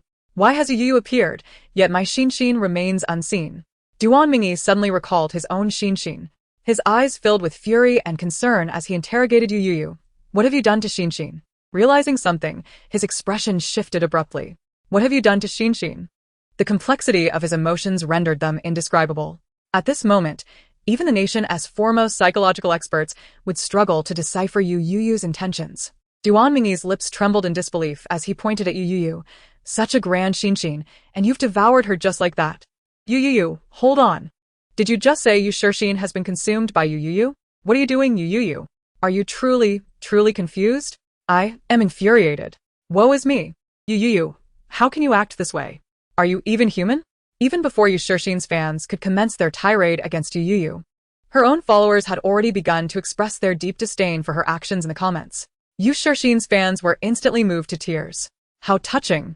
I always believed Youyou's fans were devoid of morals and boundaries, yet I never anticipated such kindness. It's all right. Now that you've apologized on behalf of Youyou, we shall overlook the matter of her consuming Shinshin. Yes, we forgive you, Youyou. Observing this scene, the other guests' fans fell silent. What is this? For the first time, they felt an overwhelming disconnection from the live broadcast. It is well known that Youyou's fans have a peculiar disposition. Yet, the frenzied followers of Yushirshine were hardly normal either. Just then, the fans who had previously criticized Youyou suddenly experienced a dramatic reversal of sentiment. They rubbed their hands in excitement before their screens. The real show is about to commence. I'm aware that you have a peculiar preference, but surely you wouldn't actually indulge in such a thing, would you? The indiscriminate consumption of unwholesome substances, utterly heedless of the potential for gastric distress. Alas, Teacher Yu is destined to transform into a delightful fish tea today. The flavor of Teacher Yu is reminiscent of green tea. Teacher Yu, having indulged in Yushirshine today, shall find it impossible to partake in fish powder come tomorrow. Fans of Yushirshine, what say you? The fans of Youyou are indeed as irksome as Youyou herself. You relish consuming excrement, but I certainly do not. Duan Mingyi furiously retorted, when have I ever expressed a fondness for such a repugnant act? Oh, my Youyou smirks, recalling that last time when I witnessed you affectionately embracing my dear sister's neck with such fervor. Youyou clicks her tongue, questioning if you are aware of the gaze you cast upon my sister. Like a dung beetle drawn to dung, Duan Mingyi stared in disbelief, his eyes wide open, exclaiming in exasperation, Youyou, do not speak carelessly. Although he is already in a relationship with Shinshin, their connection has yet to be officially announced. Could it be that these two are truly involved in a clandestine affair? Thank you. Shinshin remains single. It feels as though we are witnessing something genuine. Upstairs, perhaps indulge in something more delightful, like coconut oil. Under the watchful eyes of the crowd, the much-anticipated Yushirshine finally emerged from the apartment. Preparing to swim, she had tied her long hair up and donned a white sun protection jacket, her fingers lightly clutching the fabric as she lowered her head and approached them step by step. She appeared utterly ordinary. Youyou, what on earth are you doing? Are you living up to your mother's expectations? I am filled with disdain. Youyou has indeed reserved the only opportunity to stand out for herself. Youyou, you certainly know your place. If you truly dare to harm our dear Shinshin, then do not blame us when the time comes. Shinshin is truly beautiful. I can't help but be captivated by her charm. Just then, Youyou suddenly broke into a mischievous grin, a smile that was particularly cheeky. She directed a playful whistle toward Yushirshine, saying, Come, my dear sister, let the show commence. Faced with the choice between relinquishing her grip and allowing Youyou to defecate atop her head, Yushirshine chose without hesitation to let go. Consequently, a gust of wind swept through, parting her coat and revealing the swimsuit beneath. The world around her seemed to fall into a profound silence, leaving only the boundless stillness of the sea. What manner of swimsuit could it be? For the first time, they were overwhelmed by the sight of a swimsuit. The vibrant hues of the northeast floral coat were ubiquitous, akin to a lifeless pig. It was truly remarkable. Chapter 74. Those who do not understand will face difficulties. At this moment, they could see nothing. In their minds, only the image remained. A dead pig, entirely consumed by that lifeless creature. Are you out of your mind?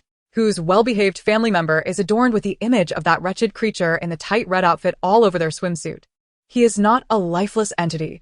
He is the epitome of my admiration, my heart's idol, my muse, whose existence shatters my heart. I am merely intrigued by the origins of these peculiar swimsuits donned by Youyou. In the very next moment, Youyou, with an imaginary microphone in hand, cleared her throat, her expression exceedingly solemn.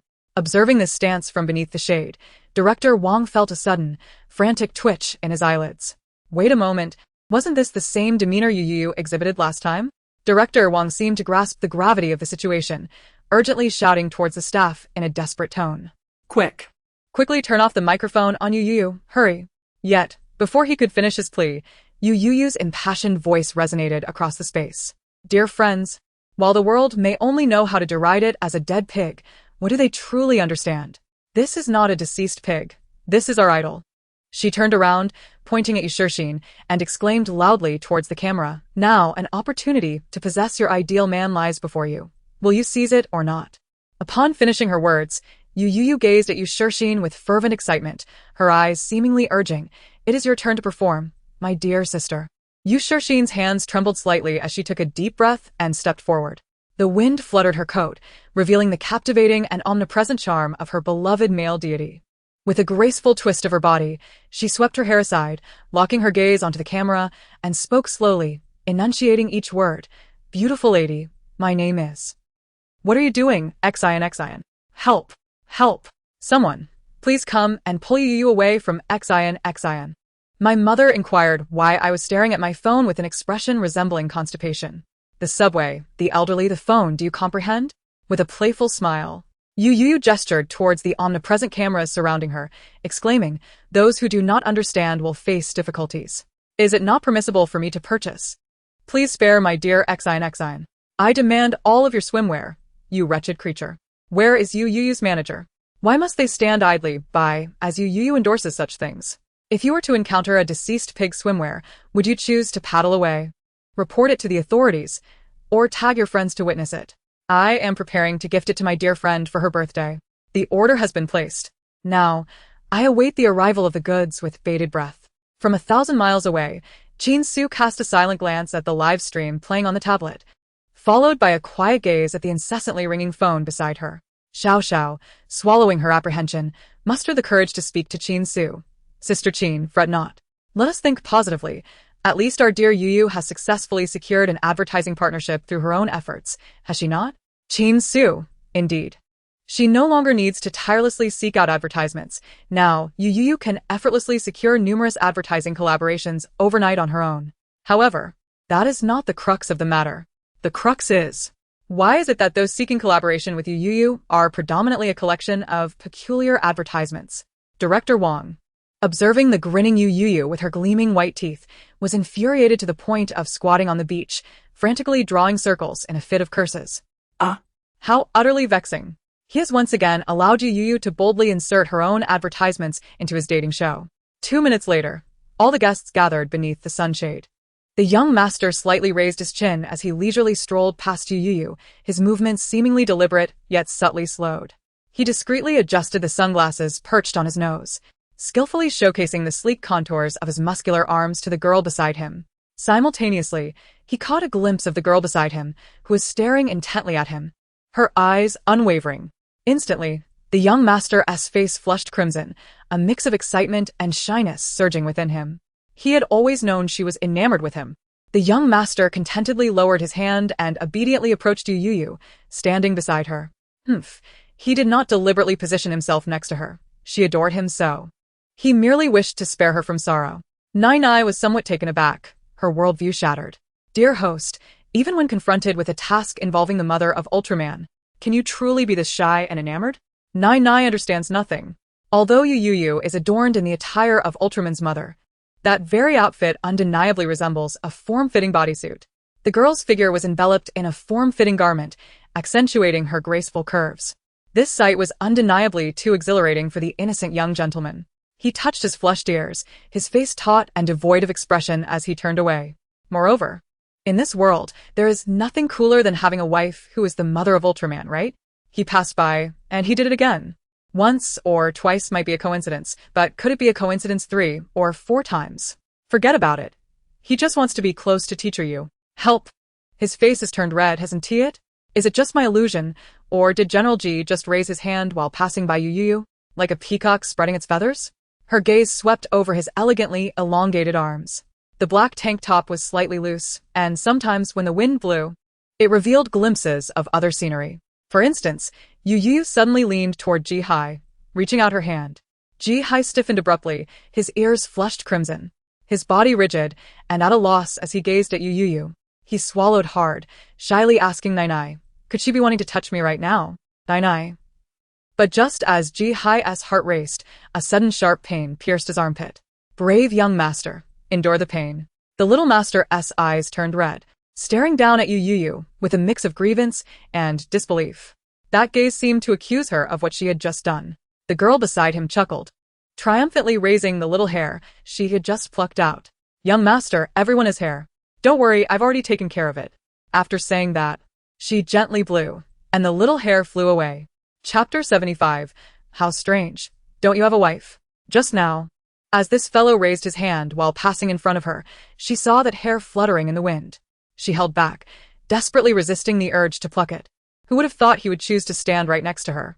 Although she was an honest person, was there really such bullying of honest individuals? Youyou smiled darkly. Young man, you will regret this. If an honest person suddenly stops being honest, the consequences could be quite dreadful. Director Wong stood in front with a megaphone, calling out to the guests, please listen carefully, everyone. Now each guest must form teams to collaboratively create a beach artwork that reflects their hearts. The winning team will earn the privilege of an early start in the next round. Yun Lang immediately raised his hand. Director, is it free team formation? Looking at Yun Lang, Director Wong seemed to recall something, smiling meaningfully as he shook his head. Seeing the smile on Wong's face, Yun Lang instinctively frowned, unable to suppress a murmur. Why did he feel that the director's smile was so ominous?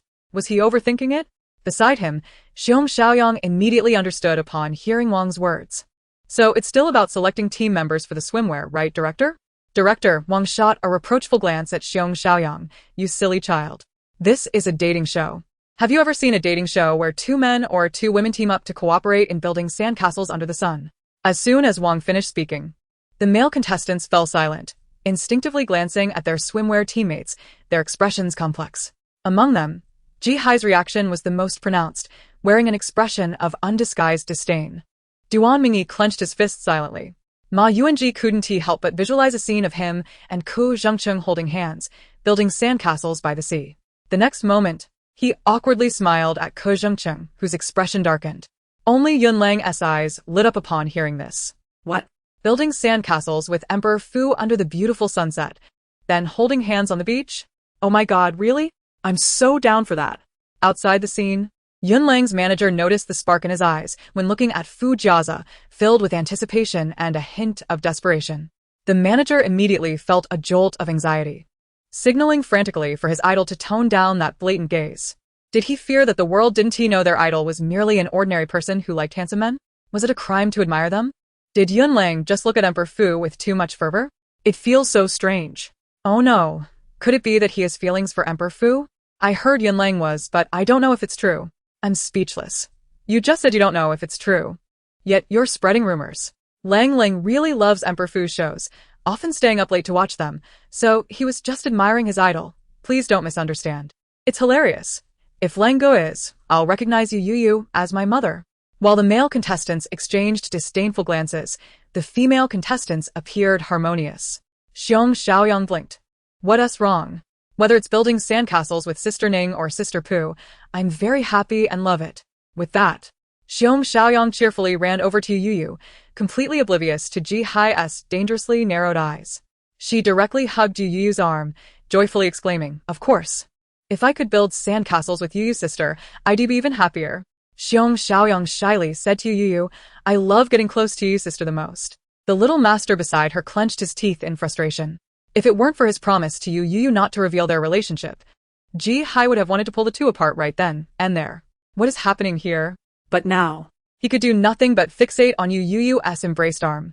At this moment, his mind conjured an image of a version of himself wielding a needle, mercilessly pricking Xiong Xiaoyang. Xiong Xiaoyang cried out in distress, internally complaining to Nai Nai. What does she mean, hugging my wife in front of me? I'd just throw her onto the Ferris wheel to see if she dares to hug someone else's wife again. How strange. Doesn't she have a husband? Nai Nai. She nodded in complex agreement. Yes, this is too much. Xiong Xiaoyang remained oblivious to Ji Hai's gaze, but Youyou felt it. She glanced down at her arm, tightly held by Xiong Xiaoyang, seemingly coming to a realization. Suddenly, her heart sank. That rascal. She finally understood. She had claimed to attend this dating show for company inspections. But the real purpose was for Xiong Xiaoyang. Earlier, she could feign ignorance, but now, upon seeing Xiong Xiaoyang hug someone else instead of her, she could no longer maintain that facade. Realizing this, Youyou began to resentfully pound her chest in frustration. You rascal, if you like Xiong Xiaoyang, just say so. I'm not against you two being together. Just agree to sign a divorce agreement and share the black card password with her. Don't say you can't be together. Even if you have children, I'd willingly take care of Xiong Xiaoyang during her confinement. Youyou secretly gritted her teeth, regretting not noticing sooner, almost missing the chance to showcase herself before the young master. Fortunately, there was still an opportunity for redemption. It was not too late. The first step was to fervently prove her innocence in front of the young master.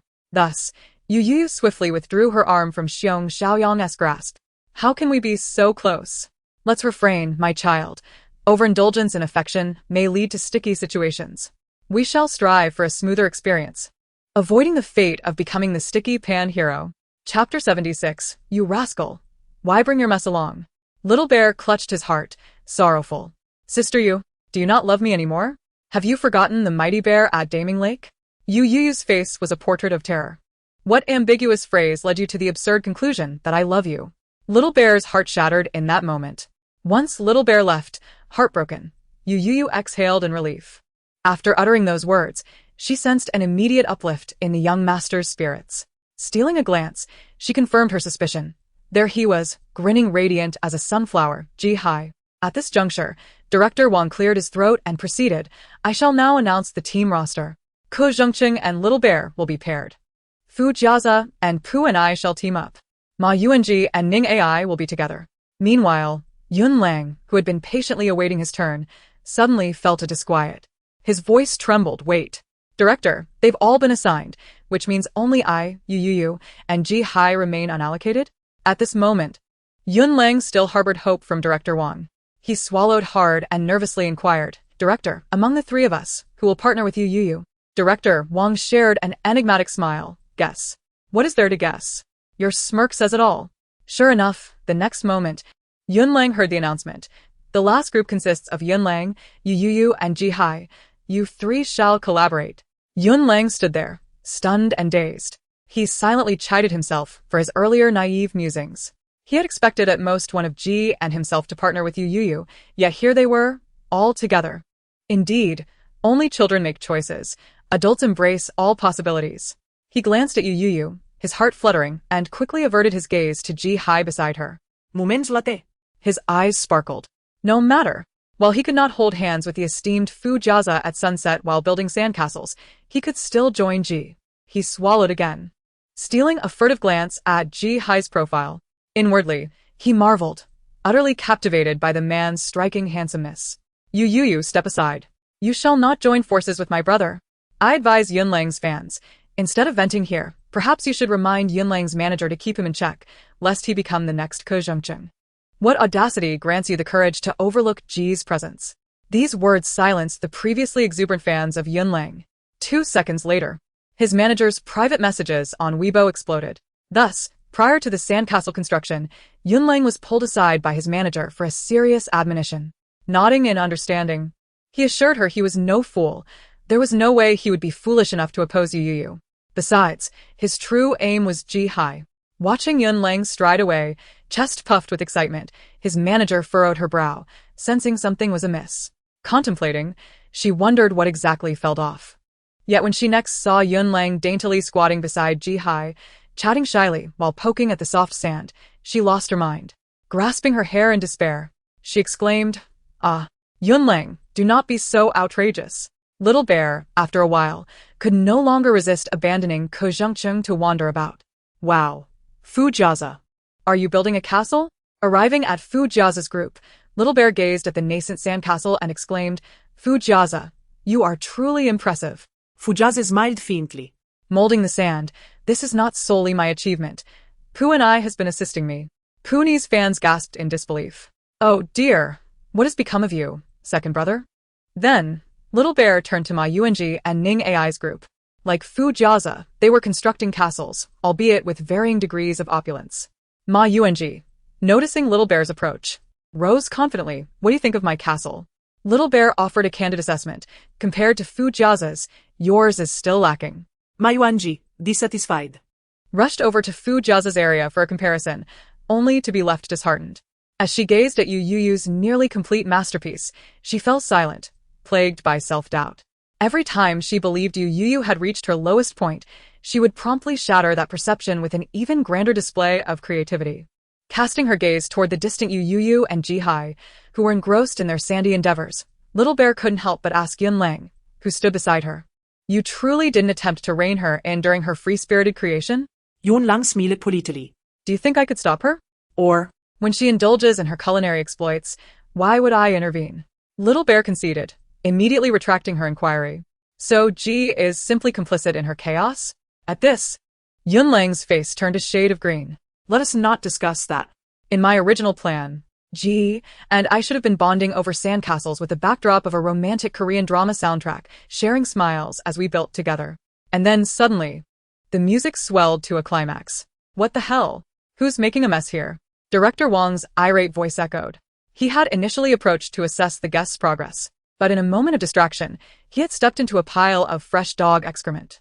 Worse still, he had done so with his bare foot, having bared his precious foot to savor the feel of the sand. Upon closer inspection, he realized the offending pile was part of an impressively constructed sand toilet. It looked so genuine that an unsuspecting passerby might mistake it for a public restroom. And who would be so cruel as to create such a piece of beach art? Director Wong needed no clever deductions. He knew exactly who was responsible. You rascal, why bring your mess along? Chapter 77, The Sacred Sanctuary of Human Thought, the Essence of All Things. Director Wong. Upon hearing Youyou's remark, Director Wong was utterly flabbergasted. Youyou, do not push the limits. As he raised his noble foot, carefully turning, he glared at the incredibly realistic sandy toilet, demanding, while I have allowed you the freedom to express your creativity, Youyou, is this not a tad excessive? Pray, enlighten me. What have you created? Cannot you see?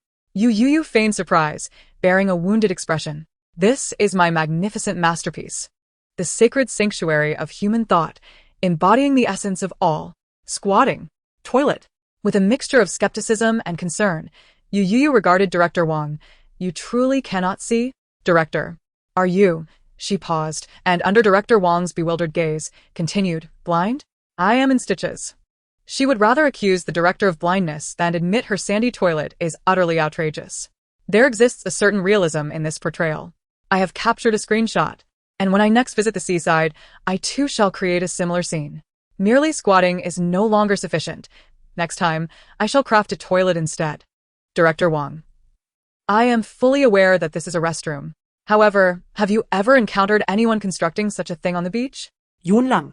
Unable to contain himself, interjected. Indeed, hasn't Youyou done just that?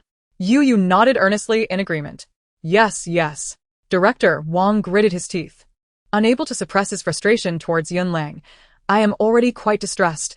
Do not provoke me to strike you at this moment. Yunlang shrank back, hiding behind Jihai, and meekly murmured, Oh dear, I am so frightened.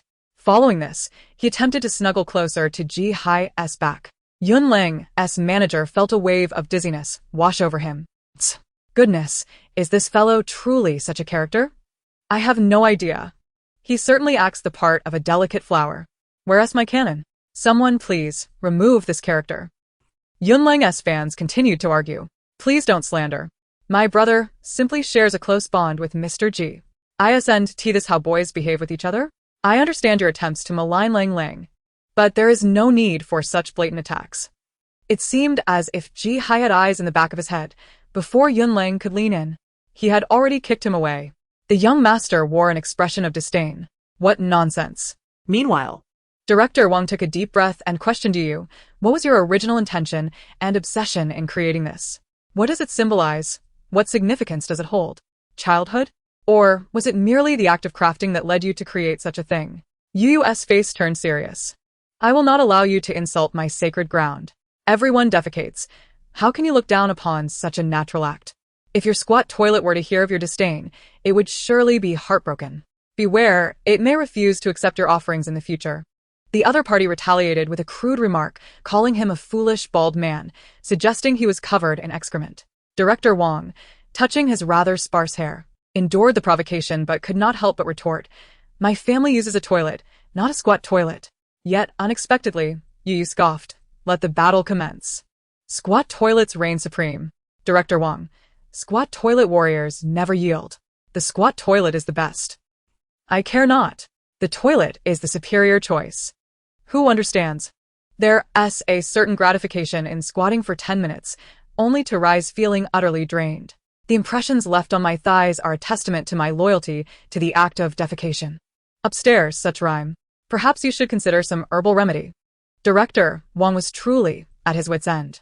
Who could possibly remove this troublesome ancestor? Suddenly, from the corner of his eye, he noticed something in Youyou's hand. He paused for several seconds before hesitantly asking Youyou, "What is that you are holding?" All eyes converged upon Youyou's hand. In the next moment, expressions of intrigue spread across their faces. Online viewers also furrowed their brows. The camera was positioned somewhat distantly, rendering the object unclear. Yet, due to this obscurity, it bore an uncanny resemblance to something else. They began to doubt themselves. Surely, it could not be what they imagined?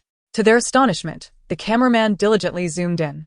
Thus, viewers helplessly witnessed a lump of excrement magnifying on their screens, growing larger and larger. At this moment, the clarity of the hundreds of thousands of pixels became painfully evident. They were left in utter disbelief. Family who understands. One is simply enjoying a peaceful day at home, only to be assaulted by a lump of excrement. This is the first time I have faced excrement so directly. I am nauseated. I have never scrutinized my own waste so closely. Enough, enough.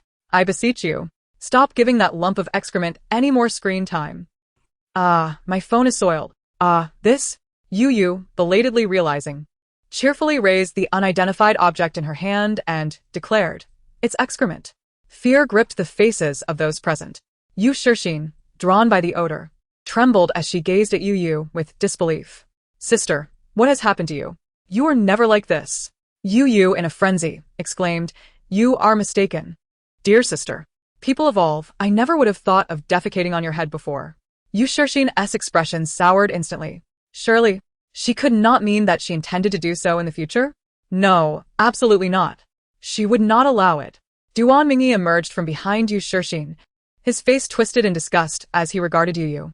"Youyou, your fascination with excrement is truly repugnant." Youyou replied with a teasing tone. "Oh, you flatter me. I could never compare to you. I merely enjoy playing with excrement, albeit with a moral compass. Unlike you, who seems to relish consuming it.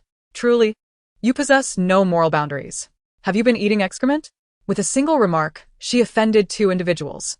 The expressions of Duan Mingyi and Youyou darkened considerably. Duan Mingyi gritted his teeth, warning Youyou, "If you continue to speak nonsense, I will." "What will you do?" Chapter 78. Youyou gazed at the lump of excrement with affectionate eyes. Duan Mingyi immediately stiffened, unwilling to utter another word. Director Wong twitched his lips, hopping backward. "Youyou, is what you are holding truly excrement?" Youyou feigned innocence. "I am merely joking. I am no dung beetle, rolling in excrement for amusement." Duan Mingyi clenched his jaw. "So, what do you truly mean?" Director Wong's eyes sparkled with realization. "Then what is it?" Youyou pointed in the direction from which she had come, indicating it was merely sand soaked in seawater. The online viewers suddenly understood. It was clear now why Youyou and Ji-hai had been mysteriously squatting by the sea. They were in search of excrement. "Oh, Ji-hai, you truly indulge her. Don't you? You, a powerful CEO, are stooping to accompany this little madwoman at the beach, seriously molding excrement. I am left speechless. Moreover, it seems that the realistic lump of excrement in Youyou's hand was crafted with care by Mr. Ji himself. Is it any wonder these two are such a perfect match? Recite with me thrice daily.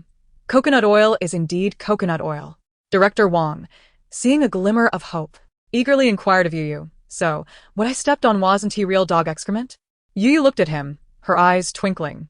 She then pointed to the pile of dog excrement beneath Director Wang's foot and earnestly stated, "That is not real dog excrement." Director Wang sighed in relief.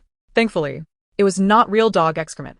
Since it was not, it mattered little to him. He casually wiped the soles of his feet and then brushed them off, finally setting his elevated foot down. Observing Director Wang's actions, Youyou quietly supplemented her unfinished thought. That was the dog excrement from Wang Wei's poetry. Wang Wei, Indeed, everything is from my poetry. Director Wang was momentarily taken aback, his lips quivering. So, you mean to say? Youyou grinned mischievously, thus, Director? What you stepped in was indeed real dog excrement. Director Wang felt darkness envelop him as he looked down, trembling at the sight of his hands. He not only stepped in dog feces but also inadvertently touched it with his hands, subsequently smearing it on himself. Overwhelmed, he shouted at Youyou, "I despise you." In the end, what Youyou believed to be a masterpiece was coldly dismissed by Director Wang as the most abysmal production of the year in the realm of romantic variety shows. Their endeavor was simple. They had excavated a heart-shaped hole and taken numerous photos together. A glance at their pictures revealed an almost palpable sweetness, which Director Wang found utterly delightful. After all this time, we finally have a semblance of romance in this show, he exclaimed, thoroughly satisfied, as he pointed at the pair. Though Emperor Fu's castle is indeed impeccably constructed, truly remarkable. Fu and I also examined their photographs and acknowledged the undeniable romantic essence within them. She felt a twinge of desire to capture a moment with Emperor Fu as well, but she knew he would likely refuse. With that thought, she could only sigh in regret. Meanwhile, Youyou was deeply affected by Director Wang's comments, standing there with a heart full of longing and disappointment as she gazed at her perfect work. 10 minutes later, Director Wang cleared his throat and remarked, "It seems that apart from the first prize, the other awards are rather lackluster." He announced, "You all have 5 minutes to don your life jackets. The game will commence in 5 minutes. As the other guests began to put on their life jackets, Youyou found herself deliberating on which two of the three individuals present should go up. Yunlang, with his mind solely focused on Director Wang's words about holding hands, raised his hand and volunteered, "Sister Youyou, you've worked hard. Rest nearby while I go with President Ji." Yunlang's manager interjected, "You brat, your intentions are glaringly obvious." Yunlang's fans were moved, thinking, "Our Lang Lang is truly kind." Observers noted, "I always knew that this lad was extraordinary. He actually wishes to swim hand in hand with President Ji." They speculated, President Ji will undoubtedly refuse. They also noted, "Have you noticed although President Ji rarely speaks, whenever Youyou is on screen, he is always nearby?" As anticipated, Ji Hai looked thoroughly displeased and commanded, "Stay away." Yunlang's heart shattered. "President Ji," he exclaimed, but it was futile. Ji Hai remained indifferent, adhering to his principles of masculinity, refusing to hold hands with anyone other than his wife. In truth, Youyou had no intention of sending Yunlang with Ji Hai either. She could already envision the expression on the young master's face if he were to hear such a proposal, hands on his hips, his demeanor radiating nobility and aloofness, questioning what competition warranted his personal involvement. Shaking her head at the thought, Youyou quickly tossed the life jacket handed to her by the staff to Yunlang. "You'll come with me," she stated decisively, swiftly donning her own life jacket. Yunlang's hands trembled as he held the life jacket. The outcome of this endeavor was uncertain. Just as he was about to don the life jacket, it was abruptly snatched from his grasp by Ji Hai. Stunned, he watched Ji Hai coldly slip it on. Yunlang gazed at Ji Hai's indifferent profile, his heart brimming with affection. Is this what it feels like to be protected? Even the most stubborn of Yunlang's fans were left speechless. "You're not serious, are you?" Ji Hai, fearing that she might remove his life jacket, protected it with both hands. "I don't care. You can only hold my hand." Chapter 79. Woman, this is your limit. Youyou was taken aback. The young master, realizing what he had just uttered, felt his ears flush with embarrassment, his heart racing. He stammered while looking at Youyou, unsure of what to say, flustered and anxious. At that moment, everyone was preoccupied with preparations for entering the water, completely oblivious to the two of them. However, viewers in the live stream noticed them standing together. Initially indifferent, they were soon shocked to see Ji Hai whisper something to Youyou, only to have his ears turn red immediately afterward. In that instant, those witnessing the scene widened their eyes in astonishment, particularly the fans of Coconuts, who erupted in excitement. The comments flooded with exclamations of disbelief. Yet, due to the preparations for swimming, Everyone had already removed their microphones, rendering them unable to hear the exchange. Moreover, the distance from the camera made it impossible to decipher their conversation through lip reading. I can't believe my eyes. Did I just see President G blushing? Could it be that Youyou flirted with him? No way. If you said President G made a flirtatious comment, I could accept that, but Youyou? Are you serious? This is hilarious. Youyou, the ironclad straight woman, can't possibly flirt. I'm so curious. What did they say to each other? Help. Yeah. You're a domineering figure. How can you blush? Meanwhile, Ji-hai remained unaware that his reddened ears had been captured and shared online, with fans even creating memes from the image. If he knew, he would undoubtedly be furious, gnashing his teeth and commanding his assistant to shark them all. Yet, the young master was consumed with regret. What foolish words had he just spoken? To claim she could only hold his hand? Ji-hai anxiously inquired of Nai. Do you think she might misunderstand my intentions? Nai was taken aback. Master, did you mean something else? What you said was clearly an invitation to hold hands with your task partner, right? How could I have misunderstood something so obvious? Upon hearing this, Ji-hai's ears flushed again. Clenching his teeth, he insisted, I did not. I was simply what? Nai asked, bewildered. Ji-hai fell silent, and after a brief pause, he became flustered and defensive. Mind your own business. Nai, caught off guard by Ji-hai's sudden outburst, was left speechless. Family? Has anyone ever been this speechless before? After confronting Nai, Ji-hai felt a mix of discomfort and frustration. After all, his wife should not hold hands with other men. Wasn't his statement justified? Had they divorced? No. Was she his wife? Yes. So, could they hold hands? Absolutely. Having rationalized his feelings, the young master proudly raised his chin, donning an expression that declared he was in the right. He then cleared his throat and, with an icy gaze, addressed Youyou. Do not misunderstand. My earlier comment carried no significance. Youyou remained silent, merely narrowing her eyes as she scrutinized the young master before her. Misunderstandings and trivial matters are of no concern to her. What truly matters is something else entirely. Youyou gazed thoughtfully at the young master, who clung tightly to his life jacket, and inquired, Young master, are you absolutely certain you do not wish to reconsider staying back and participating in the competition with this old servant? As for the young master's remark about only holding hands with her, Youyou dismissed it as inconsequential nonsense. Well said, but do not utter it again. My hands are precious and not for everyone to hold. Unless, of course, it costs 100 for each time. Ji-hai shot her a glance, resolutely affirming his stance. Seeing his unwavering demeanor, Youyou could only regard him with a knowing expression. She languidly remarked, Since you are determined to go, you shall not blame this old servant later. Upon hearing this, Ji-hai's expression faltered momentarily. However, he soon grasped the implications of Youyou's words. By the shoreline, each group of guests had donned their life jackets and completed their warm-up exercises, linking hands with their companions in preparation to dash forward into the water at Director Wang's command. Ji-hai coughed lightly, his expression taut and aloof. He then elegantly extended his hand towards Youyou, a noble yet frosty gesture. His lips unconsciously uttered, I know you have long desired to touch me. Now I grant you the opportunity to do so openly. With that, he let out a soft, scornful laugh. Woman, this is all you amount to. Before Youyou could respond, Ji-hai had already rendered himself utterly mute. Internally, he felt a wave of shame wash over him as he clenched his teeth in frustration. What foolishness am I uttering? He was nearly overwhelmed with disgust.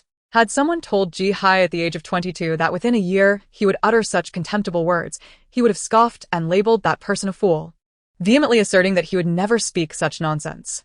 Yet here he was now. Ji-hai closed his eyes, inhaling deeply, feeling an intense flush of embarrassment and annoyance. The sensation of never knowing if his own words would betray him was utterly maddening. Observing Ji-hai's darkening expression, Nai quickly withdrew, understanding that as long as she could run swiftly, the master would never direct his ire towards her. Youyou had long grown accustomed to the occasional outlandish declarations from the prideful and aloof young master. Respect personal boundaries, amen. Yet in the next moment, his hand was seized by Youyou.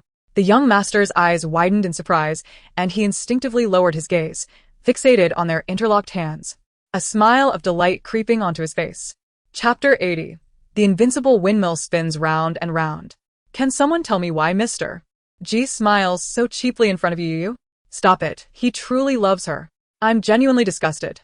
Does even the CEO need to join a dating show now? Just roll away. Everything seems like seduction. Are you perhaps a hooker in disguise? Just as the young master pretended to reluctantly hold Youyou's hand, Director Wong blew his whistle, announcing the start of the competition. All the guests promptly plunged into the sea, gripping their teammates' hands tightly as they swam forward. Ji-hai could only internally revel in the moment while maintaining an impassive facade as he walked into the water with Youyou. Before they could begin swimming, Youyou suddenly exclaimed, "Wait." She turned to him, her face serious, and commanded, "Hold me tightly." Ji-hai paused for a second, his eyes widening in astonishment. This "Isn't quite appropriate, is it?" Youyou urged, "Hurry." As soon as her words fell, the previously hesitant young master leapt toward her, wrapping his arms around her like an octopus. He exclaimed gleefully, "I've got you." The staff and viewers in the live stream were bewildered. "Aren't you two supposed to be racing?" They hugged. I knew there was something between them. so sweet. I love it. The girl's form was soft, her skin-tight swimsuit cool against him, creating an indescribable comfort. Meanwhile, the young master, with his back to the camera, blushed furiously. His mind raced with thoughts of how soft and fragrant she was. He quickly snapped back to reality. "No, I cannot allow myself to feel this way."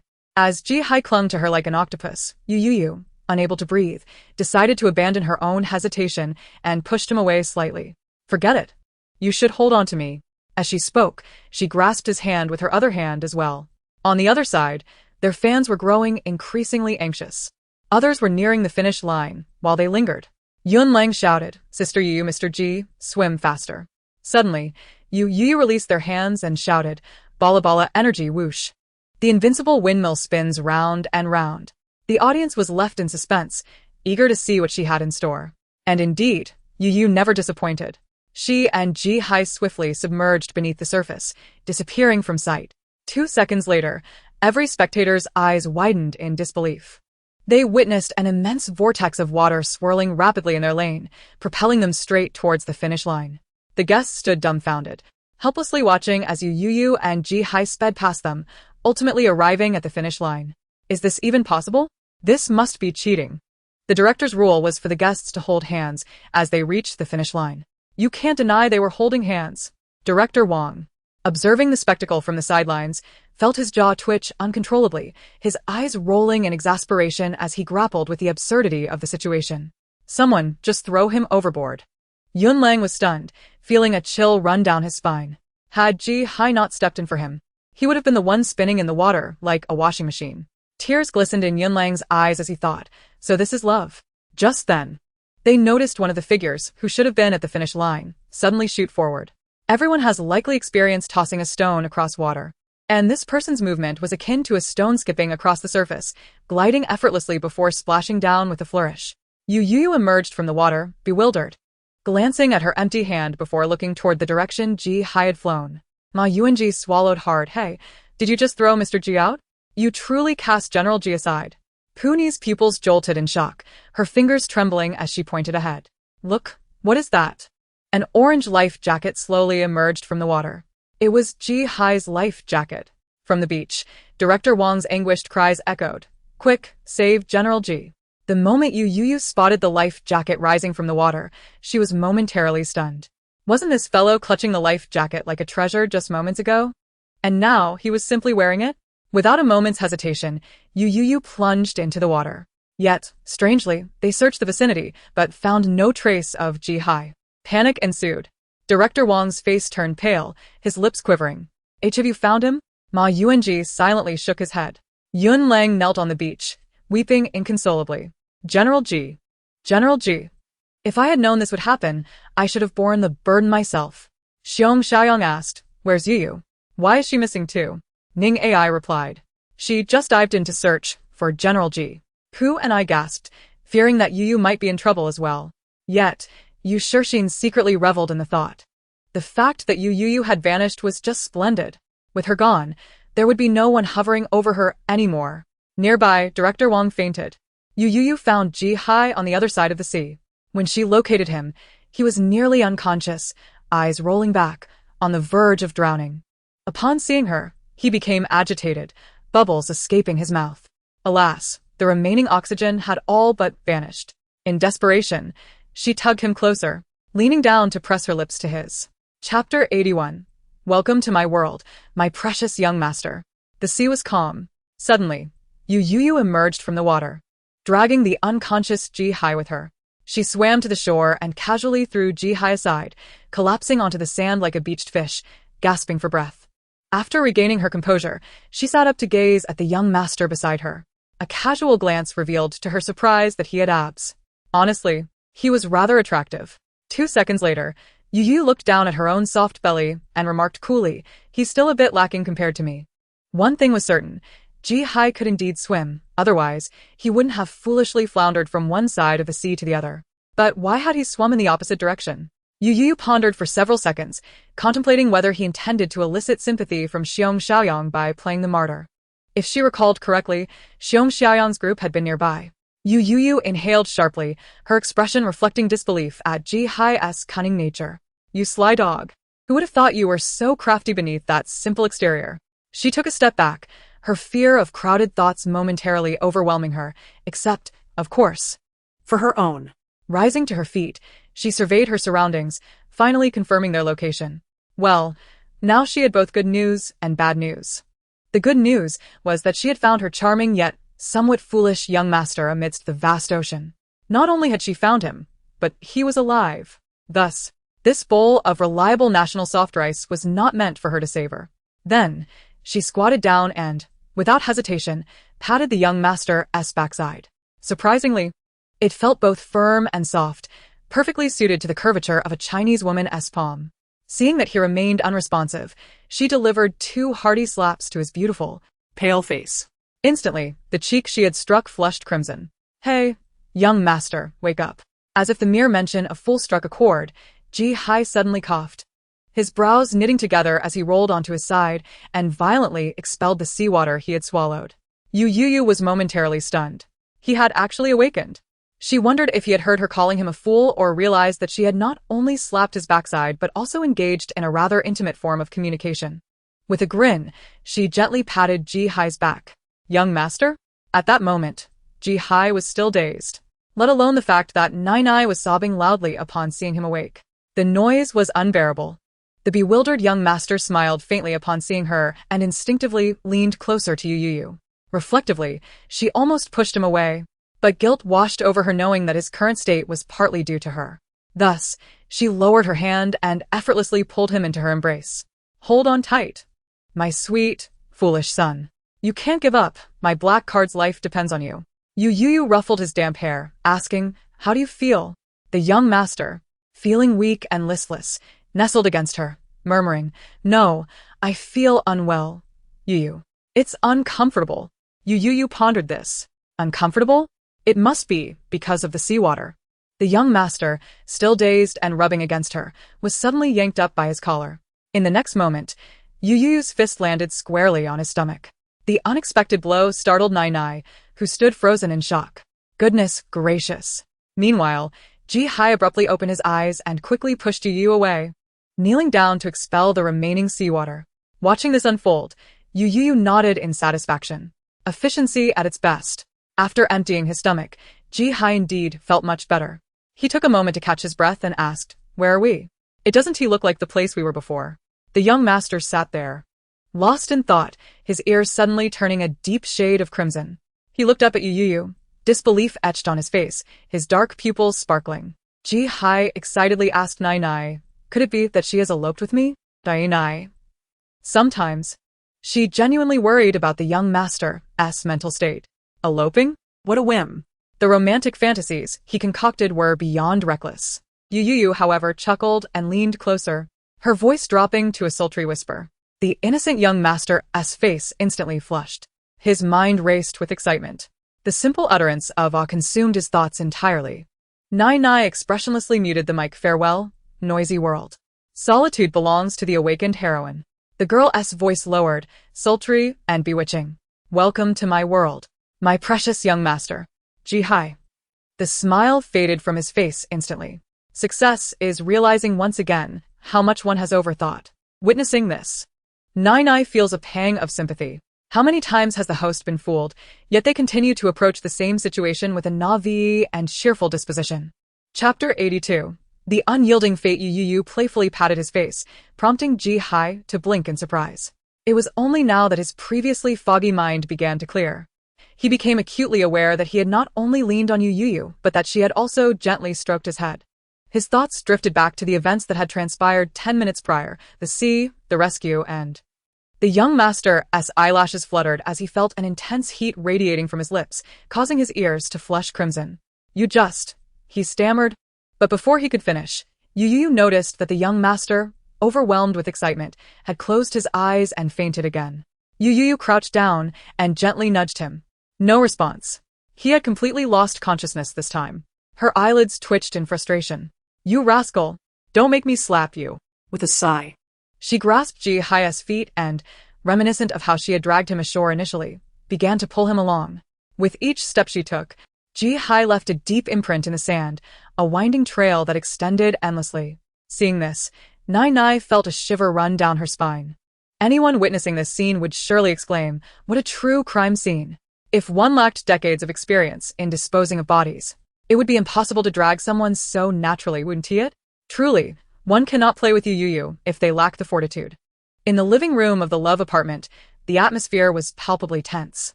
Director Wong was frantic, unable to sit still, pacing around the room. Fu Jiaza and the others wore furrowed brows, and the live broadcast was chaotic. Could Director Yu and President Ji really be in trouble?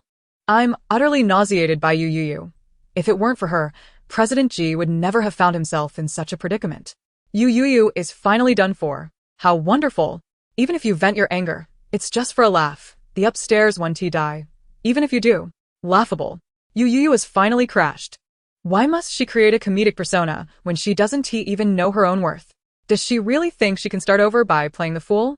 Yu Shixin's eyes were red from crying. Brother E, do you think sister is really in danger? Duan Mingyi, seeing Yu Shixin in such distress, felt his heart ache and quickly reassured her, Xin, don't worry. We've dispatched people to search, and the director has contacted the island's rescue team. I believe they will find Youyou soon. Xin, you're too kind-hearted, Duan Mingyi said, wiping her tears. Youyou bullies you, yet you still care for her. She's nothing but trouble. I believe she's. Before he could finish, a mocking voice rang out from outside. You truly have two eggs hanging below your brows. You can blink, but can't see. Youyou, with her half-dry clothes, appeared at the apartment door. Supporting the unconscious Ji-hai. With a cold smile, she remarked, Grandson, can you see now? Look closely at how much your grandfather resembles his former self. Duan Mingyi stood up in anger. Youyou, how can you speak to me like that? But no one paid him any attention. Xiong Xiaoyang rushed towards Youyou, tears streaming down her face. Sister Youyou, you scared me. I thought you were really in trouble. Everyone breathed a sigh of relief. It was just a misunderstanding. Ugh. It's been so hard.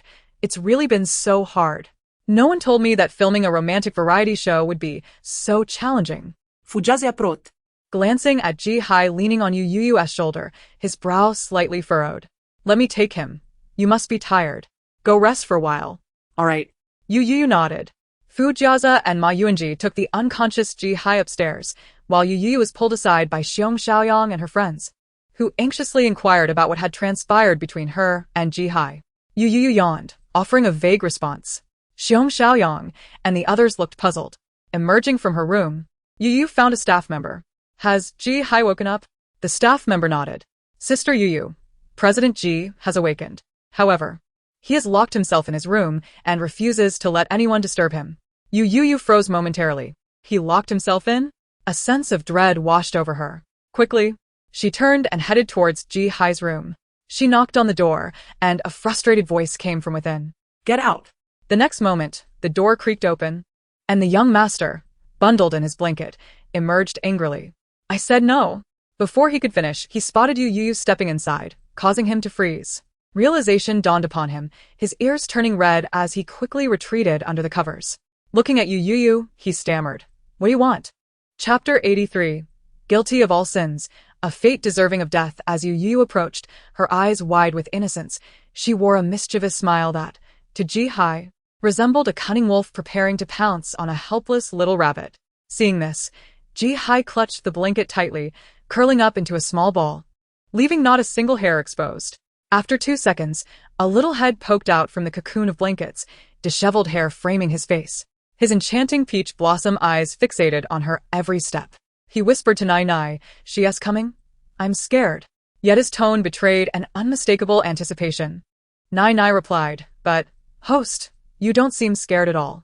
After a moment of contemplation, he candidly stated, "Not only am I not scared, but it seems I'm also a little excited." Grasping the blanket tightly, Ji-hai retorted, "You must be blind. How can you not see what fear looks like?" Nai, appearing innocent, mused, "Perhaps I truly am blind. As long as you're happy, that's what matters. She just kissed me in the water. And now she's, you know," Ji-hai exclaimed, his ears flushing red, fidgeting. "Now that she's tasted such sweetness from me, she must be eager to pin me down and kiss me fiercely." His voice brimmed with concern. "Oh no, I'm about to be kissed to death." Nai was baffled. "But you haven't even been kissed yet. Where is this theory of being kissed to death coming from?" Truly, he is a man who controls the global economic lifeline.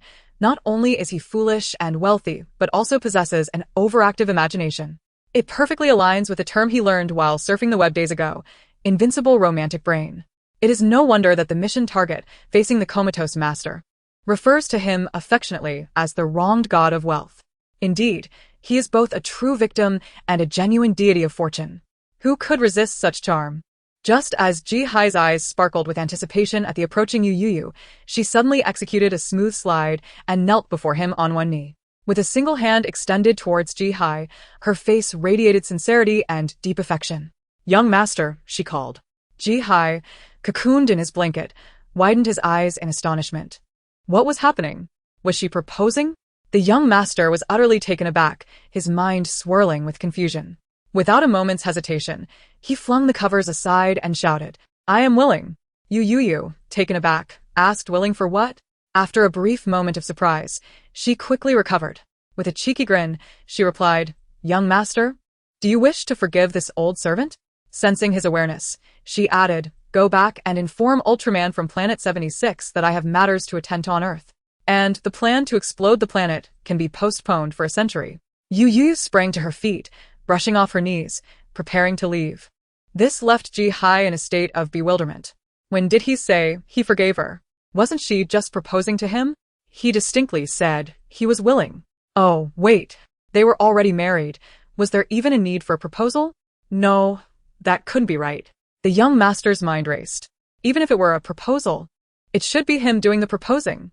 After all, he was a strikingly handsome young man. It was no wonder he felt something was amiss. Perhaps he should find time to hold a proper ceremony. His wife deserved nothing less. In mere seconds, Ji-hai had envisioned the perfect wedding location, only to abruptly awaken to the reality that he was planning a wedding when he intended to divorce. He shook his head, realizing he could not delay any longer.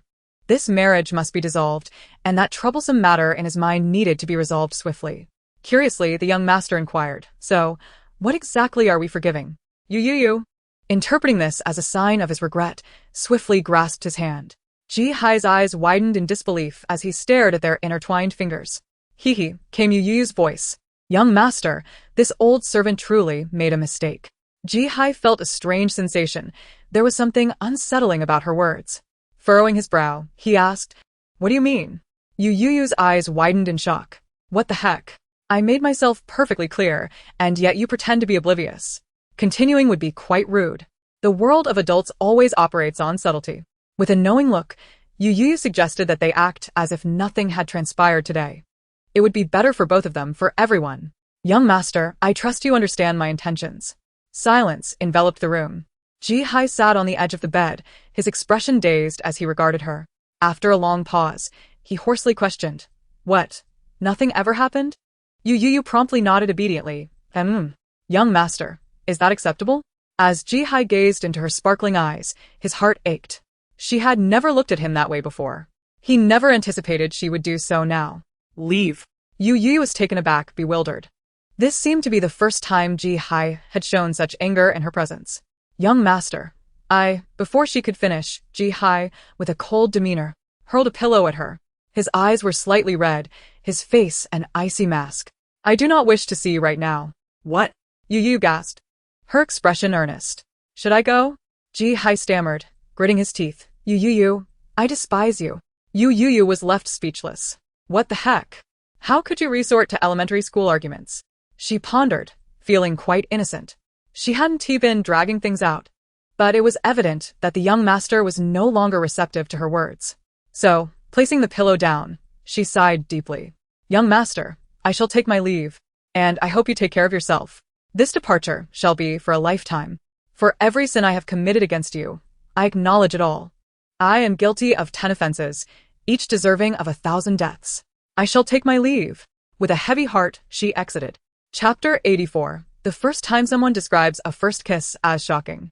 With the door locked behind her, the young master, who was supposed to be furious, stared in disbelief at Youyou's departing figure. He sank down, lost in thought, never imagining she would truly leave. Nai, witnessing zi haisha unsun demeno. Hesitantly attempted to comfort him. Master, do not be too angry, perhaps. Nai's words trailed off, realizing something was amiss. Why had the master suddenly become enraged? Their recent exchange left it utterly perplexed, as it had understood little of their conversation. Was their communication encrypted? It certainly didn't seem so. Yet. The master had just been eagerly anticipating a kiss, only to turn dark and stormy moments later. Meanwhile, the young master lay face down on the bed, burying his face in the pillow as he sobbed uncontrollably. She is a heartbreaker, a true heartbreaker. After everything she did, she claims she wants to pretend nothing happened. My first kiss is ruined. Nai was stunned. Wait, how could a first kiss die? That's absolutely shocking. Suddenly, a knock echoed through the closed door. Ji-hai, still buried in his sorrow, quickly lifted his head. He sprang up, hastily arranging his hair and clothes, striding to the door with determination. Clearing his throat, he opened the door, adopting a nonchalant posture. Regretting it? Upon lifting his gaze, he found a cold-faced man clad in a suit standing at the entrance. Ji-hai froze momentarily, questioning whether he had opened the door incorrectly. He closed it, then reopened it. What the heck, it's still him. He shut the door once more, only to open it again. Still him. After repeating this several times, Ji-hai narrowed his eyes at the expressionless man before him. Staying here any longer would be quite rude. You have 3 seconds to transform into Youyou. The man replied, Young master, it is I. His voice was deep and resonant as he added, Liaotian. Ji-hai's tone turned sinister. I will give you one more chance. Say you are Youyou after undergoing gender reassignment surgery. Unfazed, the man replied, Young master, I am Liaotian. Finally, Ji-hai could no longer contain himself and shouted, Get out. He slammed the door shut, retreating into solitude. Gazing at the closed door, Liaotian pulled out a notebook and, reading the lines verbatim, remarked, Young master has not been this angry in a long time. It seems it is still because of that woman. With a flick of his hair, he continued to read aloud, as the heir of the foremost financial conglomerate, you are being utterly unreasonable. Meanwhile, the live broadcast was currently on hiatus, with everyone resting in their respective rooms above. Only Youyou lay languidly on the living room sofa. Upon touching the black card resting against her left chest, her worries deepened. Would she remain oblivious to the password of the black card for the rest of her life? Director Wong entered from the apartment door. Youyou's eyes sparkled, and she approached him with a beaming smile. Director Wong, she called. He trembled slightly, and with a chuckle, pointed at himself. It's me, little you. The situation became increasingly unsettling. When had Youyou ever been so humble and polite in front of Director Wong? His voice quivered, nearly brought to tears by her erratic behavior. Sister Youyou, my dear sister, just speak your mind. There's truly no need for this. Youyou rubbed her small hands together, recalling, I remember our group won the championship in the last competition, right? Director Wong was taken aback, then nodded. Yes, indeed. Despite numerous unexpected events, Youyou's group was undeniably the champion. Wong hesitated before asking, So, what do you mean? Youyou flashed him a mischievous smile. Half an hour later, after observing that everyone, except for the reclusive Ji-hai, was in good spirits, Director Wong instructed them to gather in 10 minutes. Soon, the guests appeared at the apartment entrance, having tidied themselves. At that moment, the live stream of the dating show commenced. Finally, it started. Do you know how I spent those 2 hours? I swear, I will never criticize you for the show again. Please don't just turn off the live stream at the slightest disagreement. I woke up without seeing you live. Help, I feel like I wasted my sleep. I was indifferent to the dating show, but now I've fallen in love with it because it didn't start broadcasting. Director Wong, holding a megaphone, announced. Based on this afternoon's competition results, the group that secured first place is Youyou's team. I trust there are no objections? Recalling the moment when Youyou and Ji-hai spun in the water, like a dragon sucking up water, flinging Ji-hai out. The crowd cleared their throats and nodded in unison. Yes, we understand. Such a breathtaking scene is hard to forget. Director Wong continued, due to unforeseen circumstances. Not everyone reached the finish line, so we will rank based on the sand piles at that time. Youyou's group has won a luxurious yacht. The Fu Jiazi group has secured a boat. The Ma Yuangdi group has 2 surfboards. The Kuzhengcheng group has 2 inflatable swimming rings. Everyone gasped at the last announcement. Director Wong, however, wore a knowing expression. Young man, why is there nothing on the island? Scanning the surroundings, it was evident that everything was abundant. Now, you may collect your tools as per the staff's reminders, and while the sun has yet to set, chase after it. Downstairs, there was a commotion. Ji-hai was curled up under the covers, asking Li Outyen, what is going on down there? Li Outyen replied, the young mistress has won a luxurious yacht and is quite pleased. However, compared to the young master's private yacht, it pales in comparison. If it were the young master's yacht, she would be even happier. Ji-hai scoffed, of course. And then, Li Outyen continued.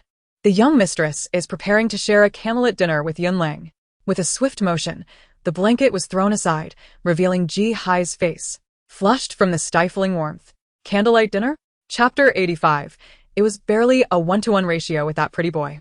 Inside the luxurious yacht, the terrace was adorned with stars. Gentle winds, the sea, and a candlelit dinner. At a glance, the long table, measuring 1.8 meters, was laden with an array of exquisite and tempting dishes, creamy mushroom pasta, red wine, and pepper-roasted lamb chops, cheese-baked lobster, French garlic frog legs, sauteed prawns with mashed potatoes, and black pepper steak.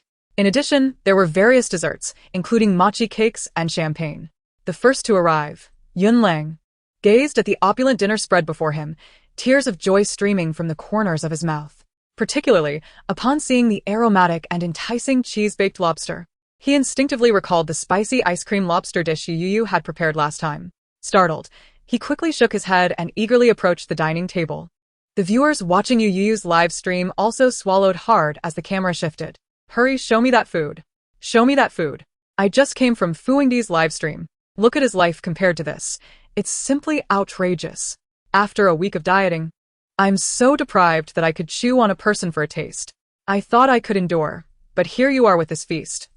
Are you even human? Breakfast, eggs. Lunch, boiled chicken breast. Dinner, boiled vegetables. Midnight snack. Your delivery riders are ready. I can't take it anymore. This is making my cravings unbearable. Although I can't cook, I can order excellent takeout. I work just to support my landlord, delivery men, and takeout workers. All my money goes into my mouth. That's me. Excited, Yunlang rubbed his small hands together, just as he was about to sit down when suddenly, Ji-hai appeared, pushing him aside with a proud stance. Yunlang exclaimed, huh? The moment Ji-hai arrived, the comments exploded. Today Ji is exuding a mature and noble aura. He's in a suit. It's well known that men in suits are irresistible. How does this man consistently reach new heights of handsomeness? Does anyone genuinely like him? He has made mistakes, and that fire in my heart remains unquenched. So handsome, so handsome. I must date someone like him in this lifetime. I absolutely adore him. I must find a way to win him over. Standing beside Ji-hai, Yunlang seemed to catch a whiff of something. He instinctively inhaled, detecting the refreshing and cold scent of agarwood. The aroma was increasingly sophisticated, embodying the quintessential fragrance of a charismatic CEO, mature and steady. Yunlang's heart fluttered. Meanwhile, Ji-hai, who had taken a seat, calmly retrieved a handkerchief from his chest, leisurely wiping his hands, elegant and refined. Truth be told, it was no wonder Yunlang's heart raced. Ji-hai radiated an allure akin to a peacock in full display. Even the viewers in the live stream were mesmerized, let alone Yunlang standing beside him. Who could possibly withstand this? Li Outyen followed behind, expressionless, observing his young master exuding an ostentatious charm. 10 minutes prior, upon hearing that the young mistress would dine with a handsome youth, the young master hastily descended from his bed. In less than 10 minutes, he transformed into an exquisitely polished figure, starkly contrasting the disheveled state he had been in moments before, with tousled hair and reddened eyes from sulking. Dressed to the nines, He was impeccably refined, with every hair in place, each curve of his hairstyle deliberate and meaningful, showcasing the young master's meticulous attention to detail. Mr. Ji, Yun Lang greeted. Ji Hai raised his lashes slightly to glance at him, but remained silent. Remembering their earlier encounter, Yun Lang inquired with concern, "You were resting in your room earlier, forbidding anyone from entering." I hadn't had the chance to ask, "How is your health now?" Ji Hai was neither warm nor cold, just barely managing to maintain a 1-to-9 ratio with the pretty boy. Huh? Yun Lang was taken aback, instinctively asking, "What do you mean by 1-to-9? Ji Hai cast him an inscrutable glance. "One punch from me, and he goes to the underworld." Yun Lang inhaled sharply. Can a 1-to-9 ratio really be like that? Wait. Gee, what pretty boy are you talking about? Where did this pretty boy come from? Ji Hai remained silent. Yun Lang, with a hint of mystery, leaned closer. Curious to inquire, "Gee, which reckless pretty boy dares to provoke you? Tell me, and I will have a word with him." Ji Hai raised an eyebrow, turning left and walking straight ahead. "You'll know who it is soon enough."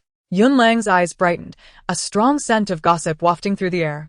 With the tantalizing gossip practically served to him, he hesitated no longer and promptly turned to the left, heading in the direction Ji Hai had indicated. A minute later, he reported back, "Gee, I didn't see the pretty boy you mentioned." He scratched his head, mumbling, "All I saw was a mirror." "Hey, it turned out to be me. Quite handsome, indeed. Haha. How can this kid be so naive?" Being oblivious is a blessing. He can ignore all the sarcasm around him. Ji Hai fell silent, noticing Yun Lang still standing beside him. He scoffed. "What are you looking at?" Ji Hai's face was undeniably appealing to Yun Lang. He gazed at the young master's beautiful face, his heart fluttering uncontrollably. "Looking at you, Ji Hai. This kid. Hilarious." Ji doesn't comprehend the oddity of Yun Lang's words. He's undoubtedly a straight man. Though Ji Hai did not grasp why Yun Lang would utter such phrases, he was successfully grossed out by him. Who cares what you see? If anyone should gaze, it should be his wife. The young master expressed disdain. "Why are you still standing there staring at me? Are you hoping to sit on my lap?" Chapter 86, "You brat, are you a pervert or what?" This statement caused viewers of the live stream to gasp. Sure enough, they saw Yun Lang immediately lower his head, his eyes fixated on Ji Hai's long, straight legs beneath his suit pants. In that moment, his eyes seemed to glimmer with a deadly red light. "Can I really?" Ji Hai. Yun Lang's fans, no joke. "Can someone wake him up?" Yun Lang's manager was so furious that she slammed her hand on the sand, wincing in pain. "Haha, I'm about to die laughing. I knew he wouldn't be able to hold back. He truly adores him." "Yun Lang, do you remember you're on a dating show? Even if you're tempted by men, you shouldn't be so obvious about it." Ji Hai squinted at Yun Lang, his eyes filled with scrutiny and contemplation. Finally, he understood something. His eyes widened slightly. And then he stood up, unceremoniously kicking Yun Lang on the backside.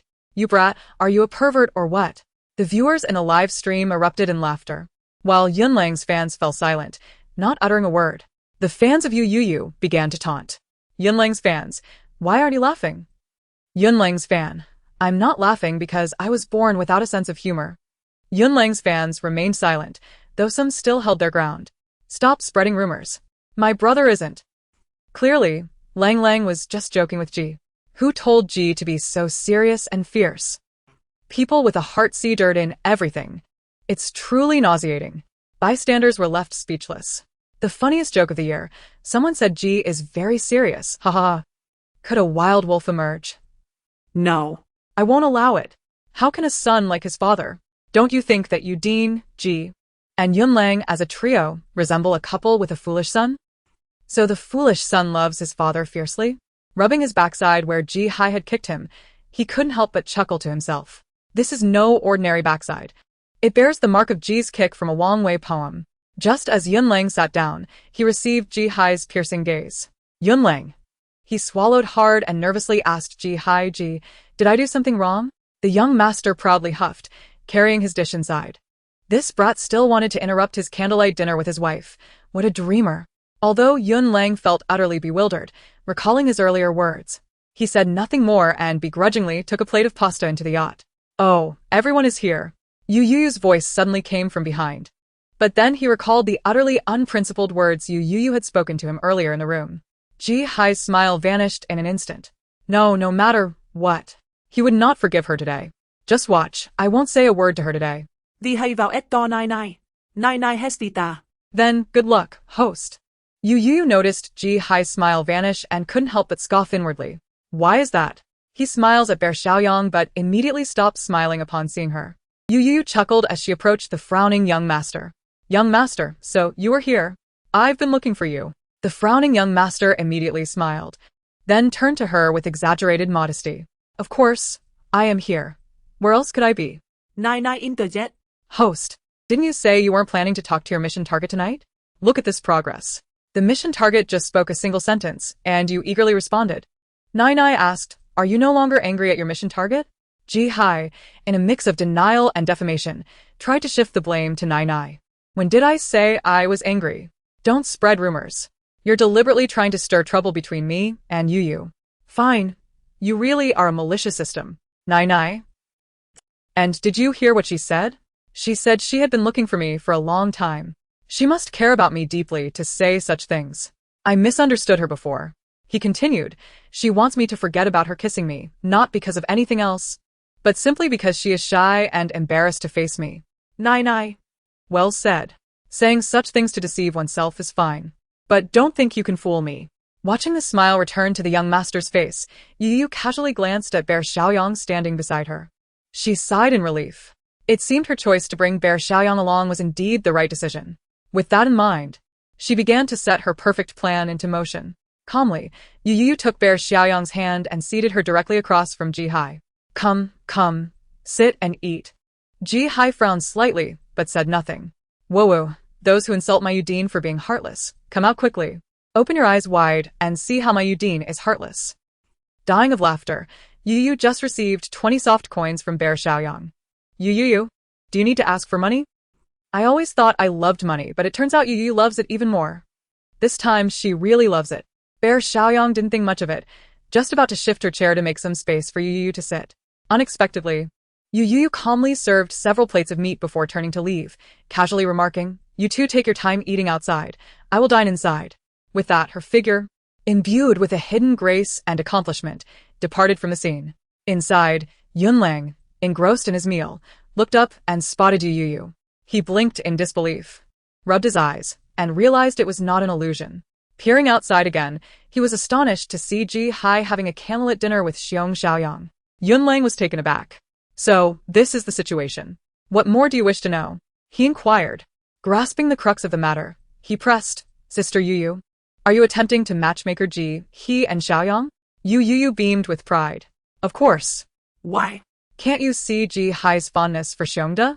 Although the two were not in the spotlight, the connection between them remained palpable. Upon hearing Youyou's assertion, the online audience fell into a stunned silence. Chapter 87. The genius on the left, the madman on the right, and me in the middle, I am the emperor. Viewers in front of their screens twitched at the corners of their mouths, eager to understand how Youyou arrived at such a conclusion. The young master trails after you every day. Where do you perceive his affection for Xiong Xiaoyang? As loyal viewers of the live stream, they would stake their limited integrity on the fact that Ji Hai had never shown a glimmer of interest in Xiong Xiaoyang. Even if he had, it was undoubtedly through Youyou's perspective. She would rather suspect Ji Hai's affection for Xiong Xiaoyang than entertain the notion that he might have feelings for her. Dear friends, could it be that she is truly oblivious? Let me perish. Do you understand that feeling of anticipation when preparing to indulge in a live stream, only to find your hopes suddenly shattered into a million pieces? In truth, the stern Ji Hai and the adorably fierce Xiaoyang seem quite compatible. As always, we ship whoever is on camera, predominantly focusing on the thrill of the chase. How amusing. It is already the year 3202. Yet some still perceive Ji Hai as a humorless tyrant. Yunlang fell into a brief silence before turning to Youyou with hopeful eyes.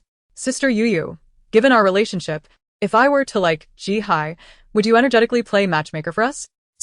You, my friend, have let your guard down, thinking that the absence of cameras allows for foolishness. Who can inform Yunlang that his microphone is still live? Speechless. Lang was merely hypothesizing. Correct. He was just posing a question to Youyou. Youyou abruptly halted her meal, pondering their relationship. What relationship could we possibly have? She suddenly set her plate down, distancing herself from him. Then, with a wary glance, she said, You, my dear, Do not harbor any ulterior motives to ride on my coattails, do you? Yunlang? Bullet comments. I knew this fellow was secretly surfing the internet under the covers at night. How careless of me to let Youyou realize her own popularity. Damn it, the thought that I contributed to this guy's arrogance makes my teeth grind. Meanwhile, the fans of Youyou were in a frenzy. You. I am truly exasperated. I am utterly baffled. If you can suspect Yunlang likes you, why can't you entertain the idea that Ji Hai might have feelings for you? I finally understand. She is not oblivious, merely blind when it comes to Ji Hai. Is this an alternative expression of the fact that in Youyou's heart, Ji Hai holds a special place? Perhaps there is still hope for Youyou. Why is she not special with others, only with Ji Hai? This is love. Ignore it. This is love. Youyou and Ji Hai's fans, please do not take it too far, nor be too resilient. Such self-revelation, I am truly moved to tears. Yunlang nearly fainted at Youyou's words. Matchmaker? Even if I were granted 100 lives, I wouldn't dare. Oh, dear heavens, this is simply outrageous. He fervently shook his head in a bid to clear his name. No, of course not. Sister Youyou, you misunderstood. If I were to ride your coattails, I would immediately go out and forcibly kiss Ke Zhengcheng. What a fierce vow, what a ruthless individual. I believe Yunlang has no feelings for Youyou. A person, no matter how fierce, would not choose to forcibly kiss a pile of excrement. Youyou gasped at Yunlang's declaration. Upon seeing he was about to continue, she quickly raised a hand to stop him. Do not say another word. I believe you. However, you like Ji Hai and wish for me to matchmake you too? The audience in the live stream began to perk up. How thrilling, how thrilling. The scent of gossip fills the air. First time front row gossiping, the adorable little fly excitedly rubs its tiny hands and, delightedly, lets out a small squeak.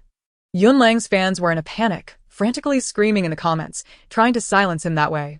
Meanwhile, Yunlang's manager, watching the live stream, was sprinting towards him at an astonishing speed.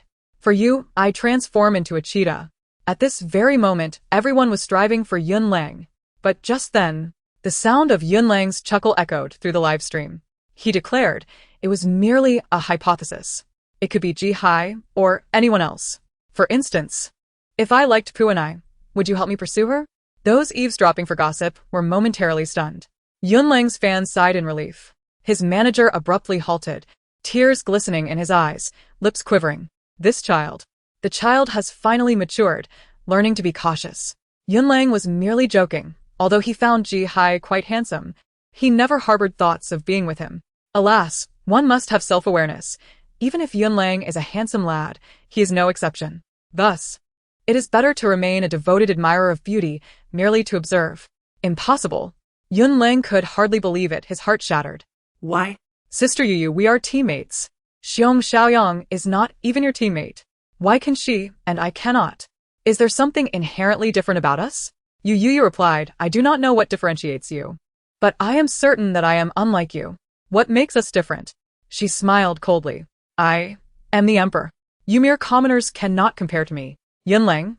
Seeing his disbelief, Youyou continued in a mock-serious tone. Firstly, I am capricious. Secondly, I am inherently suspicious. Thirdly, when I see money, I wish to seize it for my treasury. Fourthly, when I dislike someone, I wish to eradicate their lineage. Fifthly, I, the emperor, am never wrong. Sixthly, those around me are always more anxious than I. Yunlang. This marks my 498th identity confirmed online in my 3rd year of surfing. A suddenly awakened royal identity. The supreme emperor of the internet. And the early morning court sessions. I am in tears. The genius on the left, the madman on the right, and me in the middle. I am the emperor. I have learned. I shall promptly seek my best friend to procure a sword and have her kneel before the emperor. Yunlang seemed to have an epiphany, unable to suppress a chuckle as he asked, Isn't the emperor quite wealthy? Sister Youyou, where is your fortune? It is widely acknowledged that Youyou's management agency has been persistently subsidizing her endeavors. In Chapter 88, fools have their blessings but fools do not. Youyou was momentarily taken aback by the remarks directed at her. She gazed skyward, unperturbed, and continued, What do you know? There is still a 7th point I have yet to mention. Seventhly, I am overshadowed by the malevolent empress, lacking any real power. Thus, it is not that I am devoid of funds. Rather, the wicked empress has gone too far. The wicked empress? Yun Lang was momentarily bewildered. Youyou clenched her teeth and indignantly proclaimed a name. Qin, that scoundrel. Yun Lang mused, if memory serves, isn't Youyou's agent also surnamed Qin? The agent remarked. You'd best keep both eyes open while you sleep tonight. At that moment, Qin Su, in a fit of frustration, tossed her phone aside and rose from her seat. She felt an urge to unleash her fury, but suddenly realized that things were different this time. No one was there to quell her emotions. A swift glance reminded her that her assistant, Xiao Xiao, had already boarded a plane hours earlier. She smiled, knowing that by morning, Xiao Xiao would reappear by Youyou's side. Regaining her composure, Qin Su leisurely resumed her seat, humming a tune as she picked up her phone to continue watching the live broadcast calmly. After all, which artist embarks on work without a personal assistant? She certainly would not admit that her own experience of being caught in the rain was the reason she felt compelled to tear her assistant's umbrella apart. Meanwhile, Youyou remained in a state of heavy sighing, rambling on. And lastly, when I face pressure from the inept officials in court, no matter how dissatisfied I may be, I have no choice but to enter into a marriage alliance. Yun Lang erupted in Laukata. Haha, Sister Youyou, a marriage alliance? What are you joking about? Youyou shrugged, refraining from elaborating that the original owner had sold herself into marriage due to being unable to contend against the black fans. Yun Lang gazed at Youyou, who was engrossed in her meal, with a look of deep longing. After finishing a plate of lamb chops, Youyou set down her dish and extracted dental floss from her pocket, grimacing as she tended to her teeth while stating, "You must understand, fools indeed have their blessings. However, fools do not." Yun Lang was left speechless, while Youyou quickly polished off a plate of lamb chops. The atmosphere in the open-air restaurant outside the yacht had plummeted to an extreme low. This live broadcast was simply exhausting to watch. Viewers witnessed the scene featuring Ji Hai and Xiong Xiaoyang, yet the dialogue they heard was that of Youyou and Yun Lang. The overall sentiment was one of wanting to laugh heartily at Youyou's conversation while feeling restrained from doing so upon seeing Ji Hai's stoic demeanor. He turned his head, gazing into the distant night over the sea, his expression devoid of emotion, lost in thought. He remained silent, and Xiong Xiaoyang dared not move, fixating on her fingers. Stealing a glance at the taro cake on the long table, she swallowed hard, nearly succumbing to her cravings. Despite appearing impassive, Ji Hai was internally urging Nai Nai countless times. "Hasn't 10 minutes passed yet?" Nai Nai checked the timer, swallowing nervously. "Host, it has already exceeded 10 minutes. Nai Nai was exceedingly anxious, fearing that the young lord might become displeased and storm off at any moment. To her surprise, Ji Hai merely took a deep breath and continued, "Notify me again in 5 minutes. Huh. Ji Hai's tone turned fierce as he declared, "I shall give her 5 more minutes." Nai Nai felt helpless. "You ought to yell at the task target inside, not at me." The young lord huffed, "Regardless. If she does not come find me in 5 minutes, I will truly leave." As 5 minutes swiftly elapsed, Nai Nai couldn't help but suggest, "Host, shall we wait another 5 minutes?" Ji Hai remained silent, though his demeanor suggested he was somewhat swayed by the proposal. His silence left Nai Nai indecisive. 5 minutes is too short. Let us make it 10. Do not fret, host. I believe that if we continuously lower our expectations, we will surely be able to wait for the task target to arrive. This statement caused Ji Hai to lose his composure. I am not giving her any opportunity. I said I won't wait, and I truly won't. With that, Ji Hai stood up abruptly, startling Xiong Xiaoyang, who looked at him with a helpless expression. The viewers were also taken aback as they witnessed Ji Hai striding into the yacht, holding a plate of steak confidently. Nai Nai was perplexed. "Aren't you not waiting?" The young lord retorted, "I am not waiting. I am going directly inside to find her." Nai Nai was left speechless. The audience erupted in excitement. "Ah, he is going. He is really going. Pay attention. This man is called Xiao Yi. 20 minutes ago, he was abandoned by his wife, who mistakenly believed he had developed feelings for another woman. Now, he is finally taking the initiative to seek out his wife. Let us eagerly anticipate what he will do next." Seeing Ji Hai enter, Xiong Xiaoyang's tension dissipated instantly. She disregarded everything else and began to indulge in her meal, tears of happiness streaming down her cheeks as she relished the abundance of food before her. With so much to eat, it was a steal for just $20. Upon entering, Ji Hai noticed Yun Lang sitting beside Youyou, happily slurping pasta, a grin plastered on his face as he chatted with her.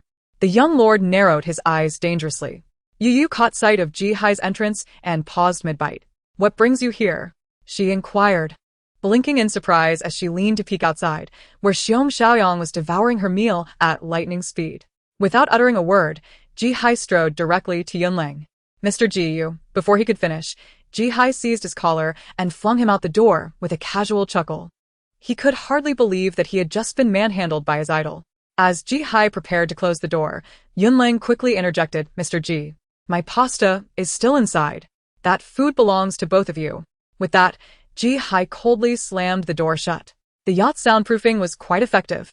Once the door closed, all external noises ceased to exist. Turning around, Ji Hai found himself locking eyes with Youyou, who looked at him with a mix of innocence and curiosity. Tentatively she spoke, young master? In chapter 89, this is candlelight. This is dinner. The young master heard her words and snorted softly, his expression stern as he approached Youyou. Without a hint of emotion, he plopped down directly across from her. Youyou blinked, obediently asking, young master, what brings you here? Are you dissatisfied with the arrangements made by this old servant? Upon hearing this, Ji Hai's eyes narrowed slowly. Arrangements? Your arrangement was to leave me and that big sheep outside, while you secretly enjoyed a candlelit dinner with that pretty boy inside. He suddenly let out a cold laugh. Youyou, have you gone too far? Huh? Youyou was utterly bewildered. What do you mean by leaving you and Xiong Xiaoyang outside while I sneak off to have a candlelit dinner with Yunlang? You are truly speaking nonsense and unjustly accusing me, she retorted, shocked by his venomous words. Her efforts for the evening were nearly overturned. Can you believe it? If it were anyone else, Youyou would have long since slapped them awake. Yet, before her stood not just anyone, but the esteemed and infuriatingly arrogant god of wealth. Youyou could do nothing but express her anguish. Young master, I am wronged. When did I ever share a candlelit dinner with Yunlang? Why speak so ambiguously? Were she and Yunlang truly hiding inside, enjoying a candlelit dinner? In reality, they were merely scavenging for scraps on the yacht. The two of them sat in a row, plates in hand, focused on their meager meal, looking more like beggars outside than anything else. However, to her surprise, upon hearing her words, the young master let out a cold laugh. He then pointed to the warm yellow light above. This is candlelight. He gestured to the remnants of the lamb chops before Youyou. This is dinner. This is a candlelit dinner. The young master wore an expression of utter disdain as he questioned Youyou with authority. Everything is here, and you still claim you are not enjoying a candlelit dinner. Youyou was taken aback. You brat, sometimes it's not that she wants to slap you, but because you truly deserve it. Although we do not know what the inside of the yacht looks like, just from the outside, I can assure you there is no candlelit dinner within. Could he possibly be referring to the lights in the room and the steak he brought, claiming that this is a candlelit dinner? Silence is my bridge to tranquility this evening. Is he really sulking outside because he believes Youyou is having a candlelit dinner with Yunlang inside? That nearly scared me. Thankfully, this kid has a shred of sense. I almost thought he was clever enough to realize Youyou was trying to set them up. Damn it, I thought this fellow came in with such bravado to stir trouble, but he has been holding back all this time just to let out this absurdity? Observing the suddenly silent Youyou, Ji Hai understood she must have been struck by his words, feeling guilty and unsure of how to defend herself. Thus, with a light huff, Ji Hai rose and took a seat opposite Youyou. Between them stood a white round table. Ji Hai placed the previously served steak upon it. Lifting his chin slightly, his face a mask of the cold, unyielding demeanor of a domineering air. Li Outyen. Young master. Li Outyen, who had been waiting outside, responded to Ji Hai's call, gently opening the door to enter. Upon entering, he held a platter adorned with a bottle of high-end red wine, unfamiliar to Youyou, and 2 elegant wine glasses. Youyou was taken aback. Li Outyen approached expressionlessly, his suit appearing akin to that of a refined butler in this moment. He placed the wine on the table, setting the glasses before them. After briefly exiting with an empty platter, Li Outyen returned within seconds. This time, he bore a beautifully crafted lamp, European in style, with several white candles atop it. He calmly placed the lamp to the side, lit the candles, then returned with a vase filled with roses, setting it on the table. Before departing, he lit a flameless incense placed on the cabinet by the door. The air filled with a subtle blend of leather, amber, and wood, rich with the sweetness of vanilla, creating an unexpectedly intoxicating atmosphere. The entire ambience resembled that of a candlelit dinner. Finally, Li Outyen exited quietly. Youyou was left in stunned silence at this series of events. Nai, equally speechless, felt a smile creeping up. So, The task at hand was not to enjoy a candlelit dinner outside, but rather to set one up inside for themselves. For some reason, witnessing this scene reminded Nai of a saying, "The location of a candlelit dinner is inconsequential. Even the dinner itself matters little. What truly matters is with whom you share it. If that person is not you, all ceremonies lose their significance." Once all fell silent, the young master across from her elegantly drew out a handkerchief to wipe his hands, then uncorked the bottle of red wine, pouring it into the glasses. Undoubtedly, the first glass was meant for Youyou, while the second was for himself. As Youyou gazed at the wine glass before her, seemingly about to speak, the young master interjected, "Stop pretending. Jean-Ma has already informed me that while I was away, you secretly indulged in 5 bottles from the wine cabinet." Youyou froze. Was this brat planning to make her pay for it later? Chuckling nervously, she rubbed her hands together. "Young master," Hai narrowed his eyes. He was acutely aware of her thoughts. With a slight huff, he said, "No blame here. I merely wanted to convey that you should not feign ignorance of wine in my presence." Saying this, he lifted his glass and glanced at Youyou.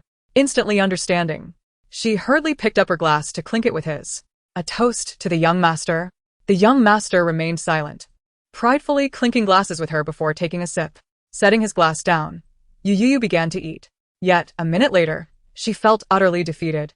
Looking down at the knife and fork in her hands, her expression twisted in frustration. Were these utensils truly meant for dining? At this moment, Youyou felt more inadequate than ever. She contemplated requesting a pair of chopsticks from Hai. A wild boar cannot consume fine grains. If this continued, she feared she might not manage a single bite tonight. However, before she could lift her head, a long, slender hand whisked away the seemingly mangled steak before her. In its place was a plate of perfectly portioned steak, cut with precision. Chapter 90. So, is his dating show a part of your plan? Youyou looked up, surprised at him. The young master lifted his chin slightly, and when their eyes met, he immediately turned to boast to Nai. "Quick, look. She's looking at me. She must think I look particularly handsome right now." Nai responded, Indeed, master. Your recent actions were truly impressive." Hearing Nai's words, Hai felt elated, as if a little tail were wagging behind him. He was filled with vexation. She will surely love me even more now. Yet, Hai maintained an air of composure as he addressed her. "Why are you staring at me? This was not specifically cut for you. I merely wanted to exchange the poorly cut steak." Nai was left speechless.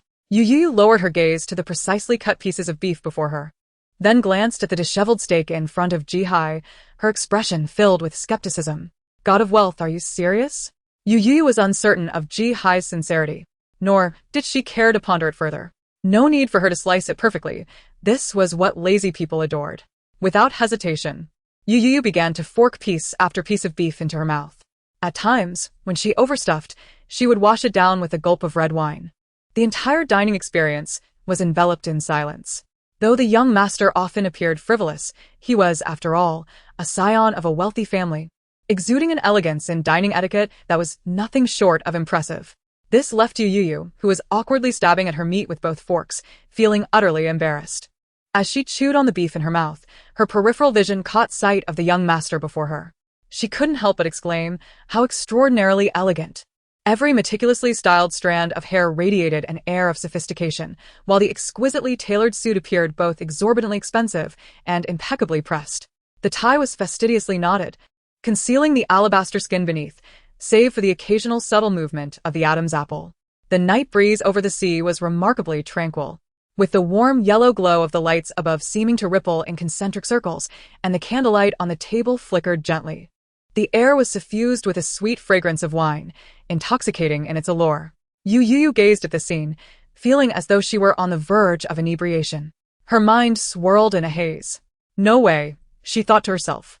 "Could merely gazing at the god of wealth render me tipsy?" She found herself questioning her own thoughts. After a brief moment of daze, she fixated her gaze on the young master once more, staring intently. Time seemed to stretch as she continued to watch him, her sense of inebriation becoming increasingly pronounced and intense. A frown creased her brow, sensing something amiss. Lowering her gaze, she then realized that the entire bottle of red wine on the table had nearly been consumed by her incessant sipping. So that was the source of her impending drunkenness. Unbeknownst to her, The young master she had been staring at had already flushed a deep crimson, akin to the color of a ripe fruit, pride emanating from him. She'd just stared at me for a total of 520 seconds. Do you know? That? 520. 520. Not a second more, not a second less. How could I not discern her thoughts? Tonight, I am simply dashing. Nai interjected, come now. Tell me what her thoughts are. Meanwhile, the viewers in the live stream, having overheard their entire conversation, erupted with excitement. Youyou has been to Mr. G's home? She even stole a sip of Mr. G's prized wine. Those two must have known each other for ages. How could they pretend not to? Oh my gosh, the coconut oil is real. Wait, are you all serious? Why, ISNT their footage from inside the yacht. Folks, these two must be having a candlelit dinner hidden away on the yacht. I'm dying of curiosity. What is the relationship between these two? In the director's booth, Director Wong was taken aback by the flood of comments. His assistant hesitated before asking, Director, do Youyou and Mr. G know each other? Don't ask me. I'm just a passerby, Wong replied, though uncertainty gnawed at him. He had always found Mr. G's sudden investment in his dating show quite peculiar. After all, this young master was notorious for causing chaos wherever he went. As he pondered, it dawned on him that Mr. G seemed to have followed Youyou into the dating show almost immediately. Could it be that G Hai truly came here because of Youyou? Wang's brow furrowed as he realized the implications. So, his participation in this dating show is all part of your scheme? Meanwhile, the online buzz around Youyou and G Hai surged to the top of Weibo's trending searches overnight, with everyone speculating about their relationship. Yet, Youyou remained blissfully unaware of the whirlwind surrounding her. Even if she were informed, her attention was captured by a pressing concern. Where is G Hai now? Liao Tian, expressionless, pointed towards the sea. Youyou. Liao Yan's words instantly sobered her from her tipsy state. At this late hour, your young master has jumped into the sea. And you aren't rushing to save him? Liao Tian replied, the young master forbids me from going. Youyou's mind cleared. She wasn't overly concerned, but she was about to say she would take her leave when Liao Yan suddenly looked at her and said, young madam, although the young master knows how to swim. He paused, gazing into Youyou's bewildered eyes. The young master is directionally challenged. Youyou, so he may also. Liao Tian nodded. Yes. He not only gets lost on land, but also in water. Youyou was taken aback. Then you must hurry to save him. Liao Yan remained expressionless. Young madam, the young master has explicitly forbidden me to intervene. Youyou, so? Liao Yan, if you do not promptly stop the young master, you may find that he has swum far from the island by tomorrow. Youyou was rendered speechless. Indeed.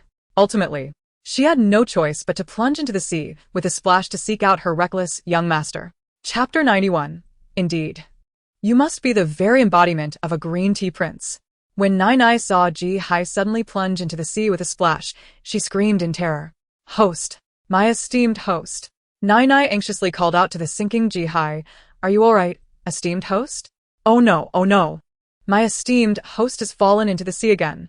Having seen him intoxicated and swaying moments before, Nai felt an ominous premonition. Before it could dwell on its thoughts, G Hai had smoothly tumbled overboard. Did you sneakily indulge in some chocolate without me? How could you fall so gracefully? Nai felt utterly exhausted. If he was drunk, he shouldn't have tried to act cool when the task was to help him off the boat. He had even insisted he didn't need assistance. Now, look where that bravado had led him. Fortunately, as soon as G Hai hit the water, before he could even flounder about, the quietly observant Liao Yan followed suit and leaped in after him. However, before Liao Yan could reach G Hai, he heard him shout, don't come near. Nai. Liao Yan was stunned. Floating on the water, he scrutinized his young master, confirming he had not misheard. Expressionless, he swam back to shore. He understood what the young master intended. If he did not want him to approach, then who else could it be but the young madam? Are you really leaving? Your name is Liao Yan. Don't you have even a hint of rebellion in you? Simultaneously, Nai looked at G Hai with disbelief. Host, what on earth are you doing? Although G Hai had indulged a bit too much tonight, he was still lucid. He floated leisurely on the surface of the water, paddling with a languid stroke. Nai was not surprised. It knew the host could swim. Shall we place a bet? G Hai suddenly proposed. Nai poset? What sort of bet? He replied, I bet she will definitely come to rescue me. Nai needed no guesswork to know who she was. Ji Hai let out a self-satisfied chuckle, akin to a boastful child, declaring, "And she will surely kiss me. Because she cares for me." If Nai still didn't grasp that Ji Hai had intentionally jumped into the sea to lure his target to his rescue and steal a kiss in the process, then it truly would be a fool's errand. Nai looked at Ji Hai in utter disbelief. You. So, you deliberately leaped into the sea to trick your task target into rescuing you, and then to charm her? What a cunning man. You are truly the very essence of a green tea prince. Your scheming is more complex than a beehive, it's utterly overwhelming. Meanwhile, Youyou had also plunged into the sea in pursuit. The only solace is that this time, I did not find that reckless young master on the other side of the sea. Not far from the yacht, in the midst of the ocean, Ji Hai was leisurely soaking in the water when he caught sight of Youyou approaching him. In an instant, he resembled a drowning frog, kicking his legs and splashing water everywhere. Then, he surrendered, as if all his strength had evaporated, sinking heavily into the depths of the sea. Although aware that this young man was merely putting on a show, his acting bore a hint of an Oscar winner, startling Nai, who almost cried out. Yet, she quickly regained her composure. As he sank, Ji Hai did not forget to raise his right hand high, seemingly offering it to Youyou to grasp immediately. Nai, feeling quite speechless, observed the male protagonist, who had unexpectedly fallen into the water, losing consciousness as he descended to the ocean floor. He believed his life would conclude with a regrettable period at this moment. However, just then, a beam of light pierced through the ocean's surface, penetrating the dark abyss below. Ji Hai, in a daze, opened his eyes and saw the light rushing towards him. Closing his eyes, awaiting rescue, his eyelids twitched. He gritted his teeth, muttering, "For heaven's sake, don't force me to slap you." Nai, now innocent and wide-eyed, was taken aback. Meanwhile, Ji Hai felt someone grasping his wrist, and Nai's eager voice echoed in his ears, filled with excitement. He felt himself enveloped in a warm embrace, with a gentle hand cradling the back of his neck. In that instant, soft lips pressed against his. Oh my goodness! This is not something you can buy. It was her kiss. A fragrant kiss, a sweet kiss, utterly intoxicating. Ji Hai felt a mix of frustration and discomfort, as if he had unsaid curses lingering on his lips. Yet the next moment he froze, realizing that Nai had indeed hit the nail on the head. In his stupor, the girl's soft lips had already met his. This was unlike the initial feeling of drowning and losing consciousness. The sensation was soft and vividly clear. At that moment, it felt as if fireworks were exploding in his mind. Everything around him seemed to slow down, and Ji Hai's heart fluttered. Simultaneously, the most iconic Korean drama theme reverberated in his thoughts. Ji Hai suddenly snapped back to reality, his heart brimming with uncontainable hostility towards Nai. He gritted his teeth, declaring, "You have 1 second to get out of my head." Nai, appearing innocent, replied, "Master, don't you think that moment was quite special?" Clearly, she was exhilarated. This scene resembled the idol dramas she adored, igniting her youthful heart. Ji Hai scoffed, "Not at all. And what are you, a child, doing watching such intimate moments? It's inappropriate for minors. Cover your eyes and log off." Although dissatisfied, Nai pouted and logged off. Meanwhile, Youyou noticed Ji Hai's lips were tightly sealed, preventing any air from passing through. Furrowing her brow, she hesitated for a moment, fearing that he might truly drown. Thus, she parted her lips, her tongue gently tracing the seam of his lips, and slowly nibbled on his lower lip. Chapter 92. Young man, don't say it, you're already moved. With her palm pushing forward on the back of his neck, she finally succeeded in passing air to him. His eyes widened slightly, and the tension in his body completely dissipated. He truly felt like a puddle, his body uncontrollably sinking, yet fortunately, Youyou held on to him. So this is what a kiss feels like. Ji Hai, dazed, leaned against Youyou's shoulder, feeling utterly soft and vulnerable. He genuinely enjoyed this. Even the typically proud and stubborn young master had to admit at that moment that he indeed liked being close to her. The boundless sea enveloped him, but Ji Hai only felt his heart pounding in his chest, an overwhelming sound that reverberated, clearly proclaiming his burgeoning feelings for her. "Do you think I really won't make it to 30? Nai was taken aback, surprised that Ji Hai, who had always disregarded his life, would one day pose such a question. "You will be fine. With Nai by your side, you absolutely won't come to harm," she reassured him. "As I mentioned, as long as you diligently complete the tasks assigned by the system and accumulate life energy, your illness will be resolved without worry." Ji Hai felt a flicker of hope. Could his ailment truly be cured? He had never held such expectations before. But now, he lowered his eyelashes, pondering. Nine Eye's tone was earnest. Moreover, have you noticed? Although your current life energy is minimal, your body is significantly better than before. Consider today as two incidents. If it were your former self, you would have likely suffered a high fever after the first fall and remained unconscious, let alone the second. Nine Eye's words rang true. Given Ji Hai's previous physical condition, he should have been bedridden after the first plunge. His family was well aware of this, which is why they hastily sent Li Outyen over soon after he fell into the water.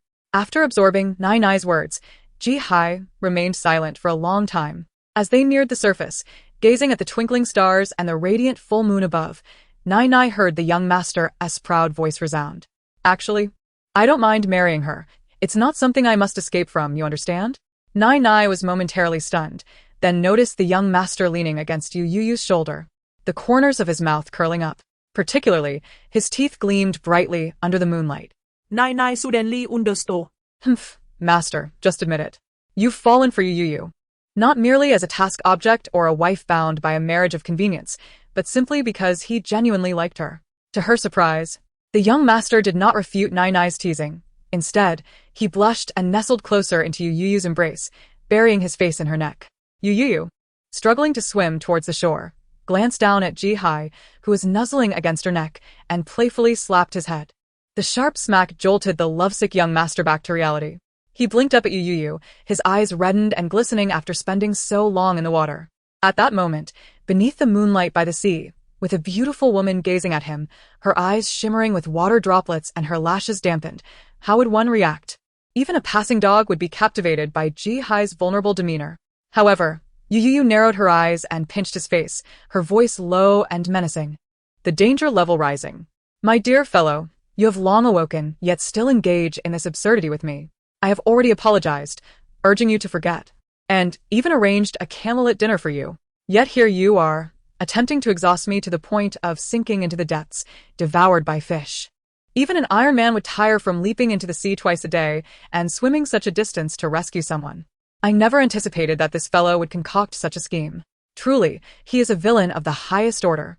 Nine Eye, pardon me. But what led you to such a conclusion? She assumed Ji Hai would be as bewildered as herself, but to her surprise, Ji Hai's eyes sparkled upon hearing Youyou's words. He eagerly inquired, so the matter you wish me to forget is indeed this? Nine Eye, is this truly the crux of the issue? Indeed. What else could it be? She shot him a sidelong glance, her voice dripping with sarcasm.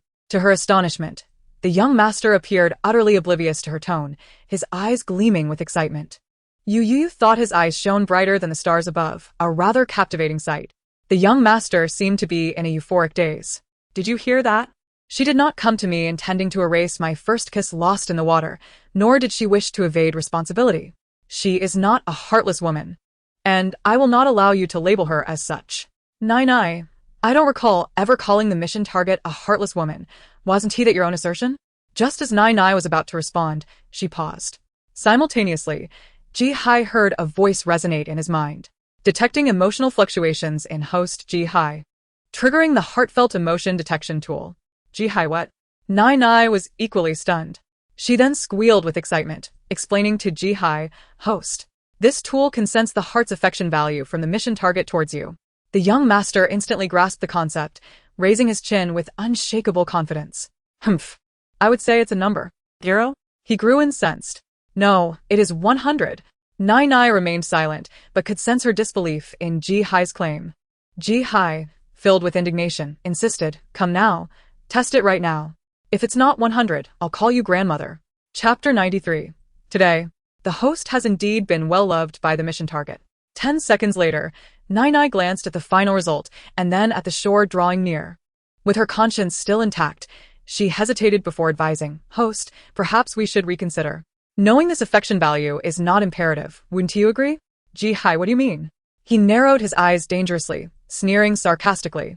Are you saying you were so overwhelmed by her affection for me that you felt jealousy, thus wishing to conceal this secret for yourself? Nine Eye, my native language is speechless. At this moment, Nine Eye truly found herself at a loss for words. I was indeed shocked, but jealousy is not part of it. Ji Hai scoffed arrogantly. You lie, I do not believe you. You are envious of my being so deeply cherished.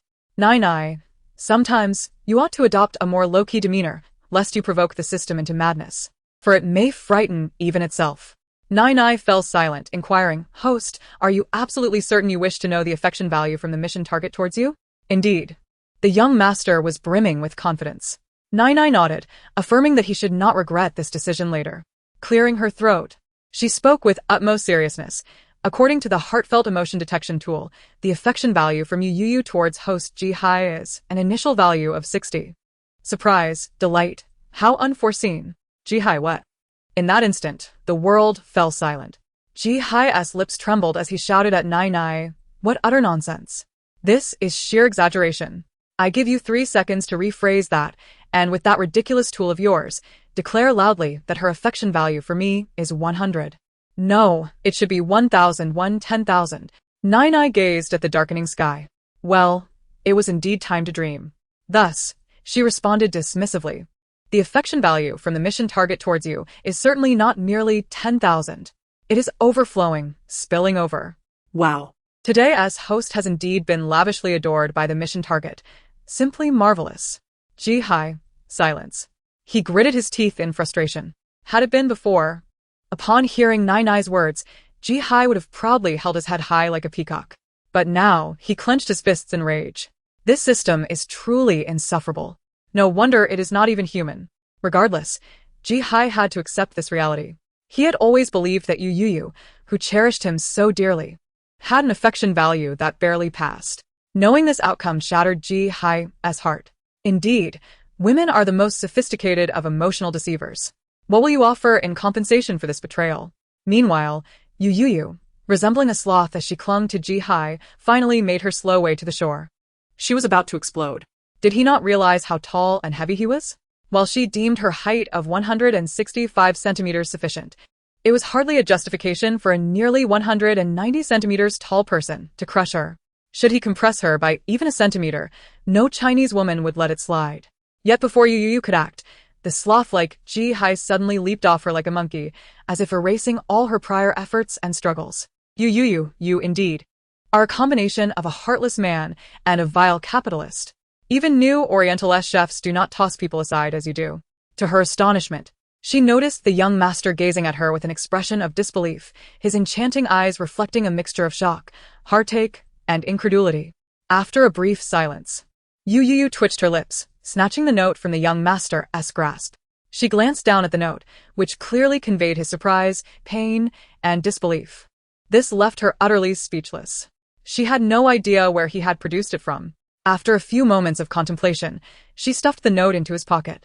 The young master's body stiffened. His suit, soaked from the seawater, clung tightly to him. As the girl leaned closer, not only did she radiate a sweet fragrance, but he could distinctly feel her fingertips parting his pocket, trailing down his thigh. Ji-hai what? Oh, this woman.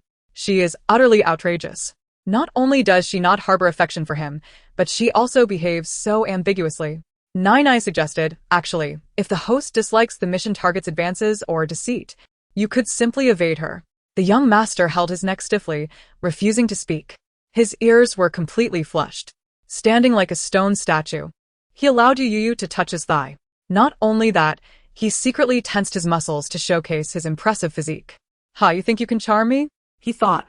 A flicker of anxiety coursing through him. Did she discover that he was aware of her previous theft of his underwear, which she sold at the seafood market? Or was she aware of his knowledge regarding her incessant desire for his divorce settlement? However, that couldn't be right. He had known about her avarice for quite some time. After all, what is life without a little penchant for wealth? Unable to comprehend, he decided to feign ignorance. Youyou's mind raced as she concocted a facade, preparing to shout, Young master, I am but an old servant. Just as she was about to voice her grievance, Ji-hai had already discerned her intentions. She would undoubtedly claim innocence and act as if nothing had transpired. With this in mind, the young master angrily shoved her aside. Beware, woman. My patience is finite. Do not dare to challenge my boundaries. In the following chapter, my dear wife, with whom are you indulging in intimate exchanges? Youyou, taken aback, could only blink in disbelief. What? I was previously a nearly divorced wife, and now I'm merely a mistress? Is this how the affluent play their games? Faced with Youyou's skeptical gaze, Ji-hai's face flushed crimson. He clenched his jaw, choosing silence as he haughtily turned away from this mortifying situation, leaving Youyou bewildered and stationary. She blinked, pondering the absurdity of it all. Can someone knowledgeable about men come to enlighten me? I can't handle this young master's whims any longer. Truly, earning a living is arduous. Hey, don't move your hands. Yes, just like that. Focus the camera on them. The shot is blurry. On the opposite side of the beach, Li Outyen, with an impassive expression, held his phone, aiming the camera directly at Youyou and Ji-hai. The disdainful voice of Lu Nianyan, the mother of Yezi, emanated from Li Outyen's earpiece. He quietly removed the earpiece, realizing that even without it, he could hear every word she uttered. Outyen, is this the latest version of Tomato 19? Why is the shot so blurred, and the night mode performance is abysmal? My dear husband has money to spare, but lacks other resources. Upon hearing Lu Nianyan's remark, Liao tienes a lipsuisha. Capturing the young master and his lady in a kiss. If the young master discovered this, even his ashes would be scattered. What intimate exchanges? A deep voice interrupted. Wife, with whom are you indulging in intimate exchanges? Upon hearing this voice, Lu Nianyan instinctively retorted before even turning her head. I am not engaging in any intimate exchanges with Lu Qinchen. Ji Jingchen, approaching, narrowed his eyes slightly and casually sat beside her. This was a rare occasion where Lu Nianyan was caught red-handed, yet she remained innocent. Thus, Lu Nianyan proudly raised her chin, smugly declaring, See? I haven't done anything wrong. Ji Jingchen glanced at his wife's phone, observing a dark screen, but it was evident she was in a video call with someone. He ruffled Lu Nianyan's hair and asked, Whom are you video chatting with? Outyen. Lu Nianyan replied with a mischievous grin. You should see our son, and my dear Youyou. Suddenly, Lu Nianyan's eyes widened, and she exclaimed, Hey, quickly point the camera, over there. I think I saw someone running. Lu Nianyan squinted at the darkened phone screen, trying to discern the figure illuminated by the dim moonlight. Oh, it's my wild child, she remarked to Ji Jingchen. Look at how poorly you've taught our son. He has no gentlemanly demeanor. Ji Jingchen furrowed his brow. Before he could voice his thoughts, Lu Nianyan, suppressing her delight, turned serious and said, You have been utterly negligent. It pains my heart. Therefore, I shall reward myself by sleeping with Lu Qinchen's doll tonight, and I will listen to Lu Qinchen's lullabies to fall asleep. Ji Jingchen cast a forlorn glance at Lu Nianyan, understanding that her resentment stemmed from his restrictions on her interactions with her paper husband. She was now seeking ways to exploit the situation. Well, I have already allowed her 5 hours without seeing that paper husband, Ji Jingchen thought, feeling a sense of pride. Compared to before, today marked an epic advancement. His wife still harbored feelings for him. Meanwhile, the single Li Outyen had discreetly ended the call and departed alongside Youyou along the beach. The next day, after breakfast, the guests lounged in the living room. Youyou sprawled lazily on the sofa, yawning, while Pooh and I held a mirror, scrutinizing something with a forlorn expression. Turning to Youyou, she lamented, Sister Youyou, what are these blemishes on my face? With a dismissive glance, Youyou replied, Firstly, let us rule out the possibility of cat fur. If not, perhaps consider injecting some sheep placenta, who knows what it is, but it will vanish once it expands from within. Pooh and I gazed enviously at Youyou's face, exclaiming, Wait, have you been barefaced since the start of the show? You're so fair and clean. You haven't even applied lipstick or drawn your brows. Every day, I barely have time to eat breakfast, let alone spend 5 minutes in the bathroom brushing my teeth or washing my face. No time for makeup. Since Youyou debuted, I've never uttered a word against her. In my next life, I wish to possess her beauty. Damn, it's so enviable.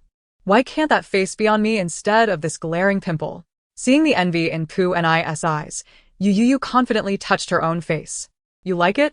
I like it too. It's my type. Pooh and I chuckled. How can you be so self-absorbed? Youyou, with a serious expression, replied, It seems you still do not understand me. Humor is my attire, comedy is my instinct, and beauty is innate. Chapter 95, the classic of mountains and seas, has at least 20 pages related to you. Truly shameless. Her voice wasn't low, and everyone present could hear her clearly. The atmosphere, once lively, became instantly tense.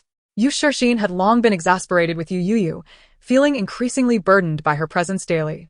Yu Shixin's eyes sparkled as she discreetly glanced at Youyou's profile across the sofa, secretly reveling in her decision.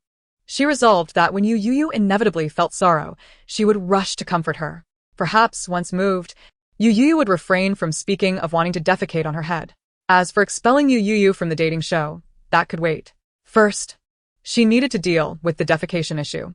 Others dared not speak, choosing instead to steal glances at Youyou, whose smile was gradually fading.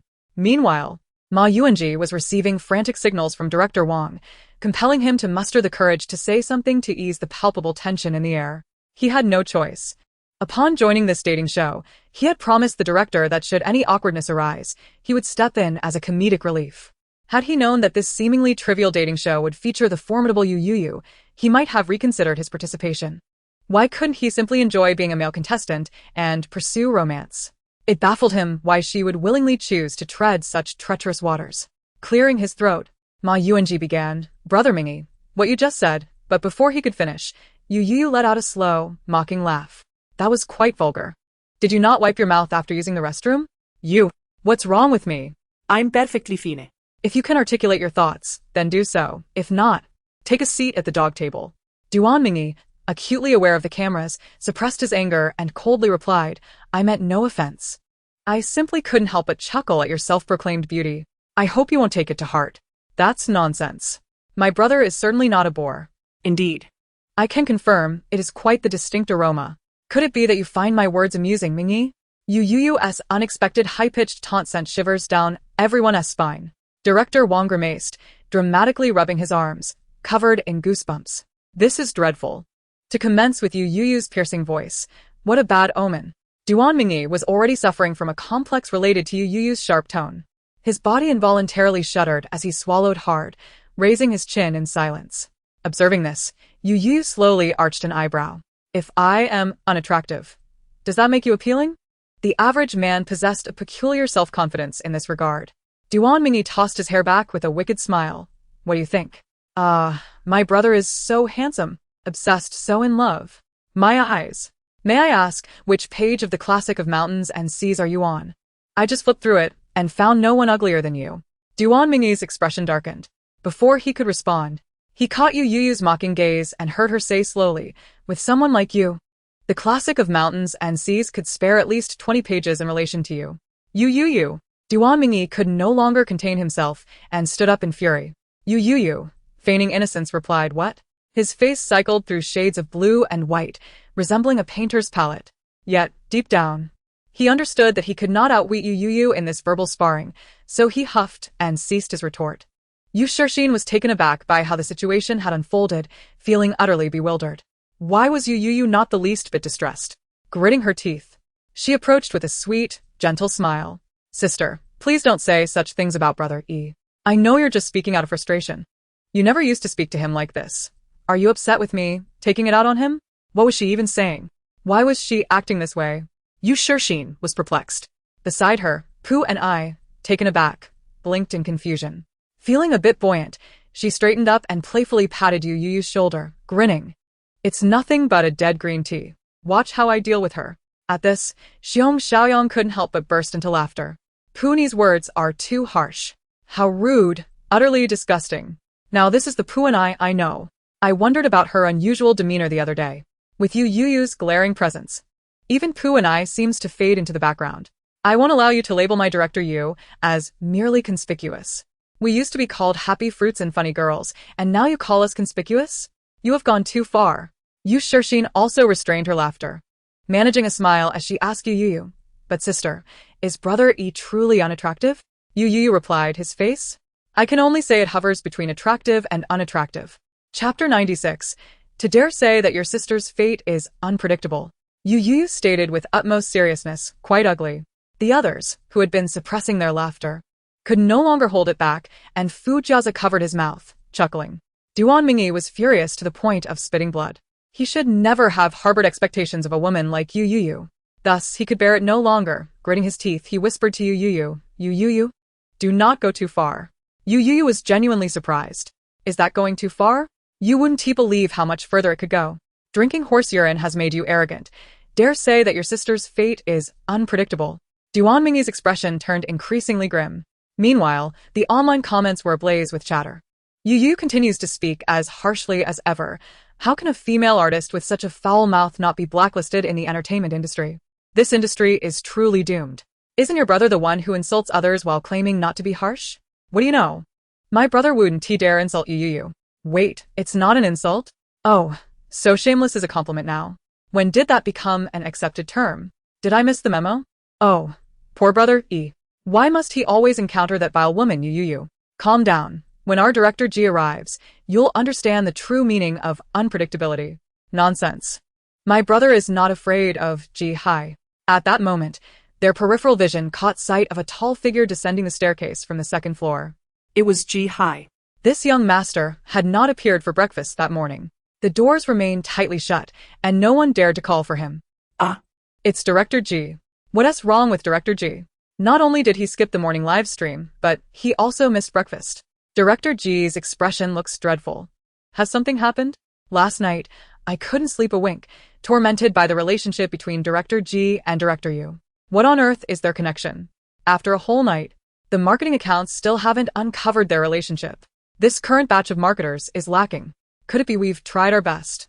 But I genuinely cannot find any link between them before joining this dating show. I wondered why those two always exchanged glances in secret. Duan Mingyi instinctively fell silent upon seeing Ji Hai. The moment he realized he was still fearful of Ji Hai, his already grim expression darkened further. Upon seeing Ji Hai, Yunling stood up with a smile and greeted, "Good morning, Ji Ge." Ji Hai cast a cold glance at him, his demeanor aloof and silent. Yet, he subtly glanced at Youyou. Their gazes nearly collided, causing both to awkwardly divert their eyes to the floor or ceiling, fidgeting with their necks and pockets, yawning. They appeared busy, yet it was unclear what they were preoccupied with. Youyou gazed at the aloof and sulky young master before her, internally chanting thrice. "It is all for the black card. All for the black card. All for the black card." She then shook off Puni, who was leaning against her, stood up with a smile, and approached Ji Hai. The girl's eyes sparkled with mirth. "Young master." Ji Hai, lowering his gaze, was instantly captivated by the smile adorning her face, his heart racing uncontrollably. Listening to the thunderous beats emanating from his chest, he gritted his teeth. Begrudgingly confesses Tonana, am finished, evet truly fallen. The moment I see her, my heart stirs. She need not do anything, yet I find myself enchanted countless times. Nana replied, "It's rather difficult to assess. Perhaps your previous incarnation was a frivolous lamb. As your friend, I feel a pang of sorrow. As a mere cog in the corporate machine, I rejoice. I wish you success soon, and for me to achieve my own aspirations." However, the young master maintained his icy demeanor, snorting disdainfully. "Is there something you need?" Youyou rubbed her hands together. "Young master, you haven't had breakfast yet, have you? Please sit. I shall prepare your meal right away." With that, she hurried off towards the kitchen. Observing Youyou darting away, the young master's sour expression transformed into one of radiant delight. He glanced back at Yunlang and the others seated in the living room, slowly taking his place at the dining table. "She cares for me so much, and you still claim she doesn't harbor feelings for me?" Nana retorted. "It's impossible for her to feel negatively." Before she could finish, Nana sensed a wave of hostility and quickly added, "However, the subject of your affections does indeed harbor a distinct emotional response towards you." This revelation struck the young master profoundly. He inquired with feigned composure, "What is this distinction?" Through Nana's recent experiment, it seems that the emotional response of the subject is exclusively directed towards you. What do you mean? To utilize the emotional response detection tool, there exists a prerequisite. The user must exhibit signs of affection towards the other party or have previously been enamored to activate the tool. Nana continued, "Currently, the detection tool can only measure the subject's feelings towards you, not towards anyone else." Ji Hai seemed to grasp the implication, straightening his languid posture. In that moment, his voice trembled with emotion. "Because Youyou has felt affection for me, you can detect her feelings towards me. Outside of myself, you cannot measure her feelings for others, as she lacks the requisite conditions to activate the emotional response tool with them. So, not only is the initial emotional response value not 60, but they possess a value of 0, correct?" Nana affirmed, albeit reluctantly. As Youyou emerged from the kitchen with a steaming sandwich, she lifted her gaze only to find Ji Hai staring at her intently, resembling a ravenous fox. Startled, she nearly dropped the plate. What was wrong with the young master this time? His gaze seemed to strip her of her coins, as if he wished to seize every last one. Chapter 97. Their Private Antics. Instantly on guard, Youyou narrowed her eyes at him, baring her teeth. What are you coveting, young master? Why must you desire her meager offerings? She scrutinized Ji-hai with a peculiar look, then slowly approached him, placing the sandwich before him. Young master, it's time for breakfast. The young master, now brimming with delight, took a hearty bite of the sandwich, cheeks puffed with contentment. His mind swirled with the realization that he held a unique place in Youyou's heart. Were it not for the circumstances, he might have asked her what made him so special to her, whether she held a particular fondness for him. Youyou's earlier words somehow echoed the sentiment of Delang. Rise and take your medicine, how amusing. What's going on? These two are so sweet first thing in the morning. When has Ji, the young master, ever enjoyed a sandwich so much? Previously, he always displayed disdain at breakfast. I can't take it anymore. I can't bear to witness his unrefined delight. Noticing Youyou resting her chin on her hand while regarding him, Ji-hai felt his ears grow warm. Why was she looking at him so? Was it because? He glanced at the nearly finished sandwich in his hands. Was she expecting a compliment? Clearing his throat, he feigned nonchalance. It's good. Do you like it? Uh-huh. Youyou blinked, responding with an enthusiastic "oh," before promptly shouting towards the living room, Actor Fu. The young master says the sandwich you made this morning is delicious. He loves it. A job well done. The somewhat bashful Ji-hai was left dumbfounded. Fu Jiazi paused before replying, there's no need for that. As long as the young master enjoys it, that suffices.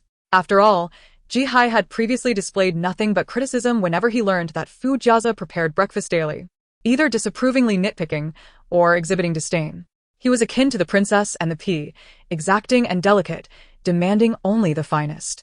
It was exceedingly rare to hear a word of praise from him. The audience was left in utter disbelief at Youyou's bold actions. Not only the diehard fans but also casual viewers were overwhelmed. You truly are a tough nut to crack. Why not simply acknowledge it was your own creation and let their feelings blossom? It's just too difficult for the fans to ship these two. Youyou. Your wit is unparalleled. Someone please silence Youyou. A handsome reward awaits. I understand now. It seems Ji is the only one who is truly awakened to this connection. For Youyou, getting her to realize it is as challenging as ascending to the heavens. Ji-hai glanced down at the sandwich in his hand, his expression darkening. Did Fu Jiazi make this? Yes. Not you? No. She seemed to catch on to something, grinning mischievously as she asked, Are you hoping to taste my breakfast? The viewers in the live stream erupted with excitement at Youyou's words. Oh, you hit the nail on the head. Alert! A trace of affection has been discovered in Youyou's blank mind. Hee, keep the conversation going, I love hearing this. Ji-hai's ears turned crimson, and he immediately turned his head to avoid her gaze. The thought of having enjoyed Fu Jiazi's sandwich so thoroughly made his expression stiffen, and he replied tersely, No. I didn't mean that. Youyou shrugged, choosing not to pursue the matter further. No, Director Yu, what are you doing? Can't you see? A double negative implies affirmation, meaning the young master desperately wishes to relish the breakfast you personally prepare. Perhaps it's best to leave it be. Given your astonishing culinary skills, it's best to leave him with some fond memories. Ji-hai lost interest in his sandwich, which had once seemed delectable. Now. It felt as if he were choking on a loaf of whole grain bread laden with chia seeds, nearly impossible to swallow. Suddenly, a bottle of Wangzai milk, complete with a straw, was placed before him. Ji-hai paused momentarily, locking eyes with the mischievous gaze of the Wangzai. It was as cheeky as ever. He looked up, slightly bewildered, at Youyou, who had placed the milk in front of him. The audience on the other side of the live stream was utterly shocked. What was happening? Youyou had actually handed a bottle of Wangzai milk to Mr. Ji. Goodness, Youyou, what are you doing? What does it mean to give Mr. Yavankai milk? Which domineering CEO drinks Wangzai milk? They all act recklessly behind the scenes. Oh my. It turns out that the domineering CEOs drink such high-end stuff. I usually just drink a little. Then I'll have some, to make myself a bit prettier. Upstairs, drinking one tea work, it has to be Doge face. I can already imagine how displeased Ji-hai must look at the lowly Wangzai milk that is so unbefitting of his status. I'm dying of laughter, haha. Youyou is indeed a fool for giving Mr. Ji Wangzai milk. Isn't she just asking for trouble? Truly oblivious to the consequences. Once you anger Mr. Ji, just wait for your downfall. Youyou herself was also holding a bottle of Wangzai milk, sipping through the straw. Seeing Ji-hai looking at her, she asked in confusion, What's wrong? Noticing the Wangzai milk beside him, she added, Don't want a drink? If you don't want it, then I want tea take it. When she left, Uncle Lee had only stuffed a box of Wang Zai milk into her luggage, and she had nearly finished it in just a few days. Seeing her about to take it away, Ji Hai quickly grabbed the Wang Zai milk beside him, who said, "I don't want a drink. I want a drink." With that, it seemed he wanted to prove something to Youyou, as he eagerly took several gulps from the Wang Zai milk. Ever since appearing on the dating show, he hadn't had Wang Zai milk. Now, taking a sip, it was still that familiar taste. Yes, he liked it. Watching the young master happily drinking the Wang Zai milk, Youyou raised an eyebrow. She knew he enjoyed it. In the bishy manner. The most abundant item in the wine cabinet wasn't the 1982 law fight, but an entire wall of freshly dated Wang Zai milk. Especially in this fellow's study.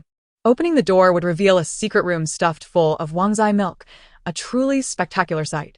Chapter 98. Let go of personal dignity. Enjoy a life of mischief. Not only that, but Zhangma had also chuckled when she told her that the young master had acquired Wang Zai milk when he was 5 because he loved it so much, leading to a global chain of sales. Perhaps when you reach the Arctic and can't have a taste of your hometown's cuisine, you can definitely enjoy a sip of the young master's milk. Meanwhile, the netizens who had just been frustrated fell silent at the scene. Although Ji Hai was not dressed in a suit today, but in casual attire, with his tousled hair lazily falling over his forehead, he looked as youthful as a college freshman. But as soon as they remembered his true identity as a domineering CEO, the incongruity struck them hard. Fake domineering CEO. Deep voice, serious demeanor, drinks coffee like water. Real domineering CEO. Spoiled, proud, red-eared, enjoys Wang Zai milk. It's really hard to judge. I'm literally dying from laughter. They said Mr. G would erupt in fury. Whoever said that should clean their eyes and take a good look at Mr. G now. This man is simply exuding affection. Indeed, Youyou truly understands Mr. G. I wonder who would dare to say the coconut oil is fake. Family?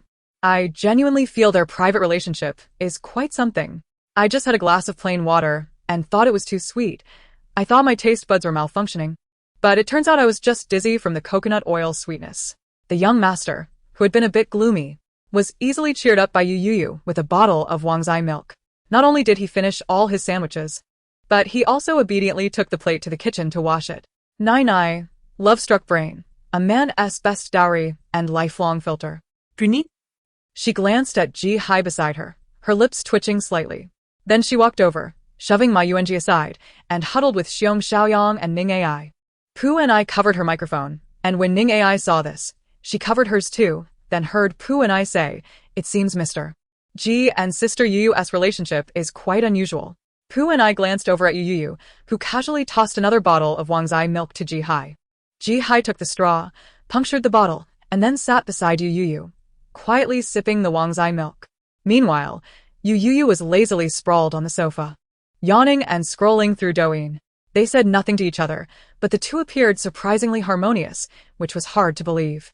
Yet, the seemingly quiet young master was fervently thinking to Nai, "Look, she gave me my favorite Wang Zai milk again. It must be because she heard Uncle Lee say I love Wang Zai milk, so she brought it with her when she went out. She really loves me." Xiong Xiaoyang's eyes lit up as she vigorously nodded. "Yes, I think so too." Ning Ai, indifferent, replied, "You must have known her for a long time." Puni? Surprised, asked, "How do you know?" Ning Ai, intuition. Pu and I pondered thoughtfully. Xiong Xiaoyang leaned in mysteriously and whispered, "Sister Pu and I, don't you think that whenever Sister Youyou is in the same frame with Mr. G, their atmosphere becomes quite different?" Pu and I, different in what way? Sour and sweet. 20 minutes later, Director Wong approached with today's script and task card, looking at the guests lounging on the sofa. "Please take care of your personal belongings. We will depart the island and head to the city in 10 minutes. Everyone paused in surprise. Departing the island for the city. Wonderful. After several days here, they felt suffocated and were eager to go out and have some fun. Yun Lang was filled with excitement, asking Director Wong, "Director, where are we going in the city?" Director Wong smiled enigmatically, replying, "You'll find out when you get there." Xiong Xiaoyang continued, "What will we be doing today?" Director Wong repeated, "You'll know when you get there." The other guests began to tidy up their belongings, and seeing Youyou's lack of enthusiasm, Yun Lang curiously asked, "Sister Youyou, we can finally go out to play. Aren't you happy?" After 3 days of ocean views, he was on the verge of nausea. Yun Lang instinctively wanted to shake his head.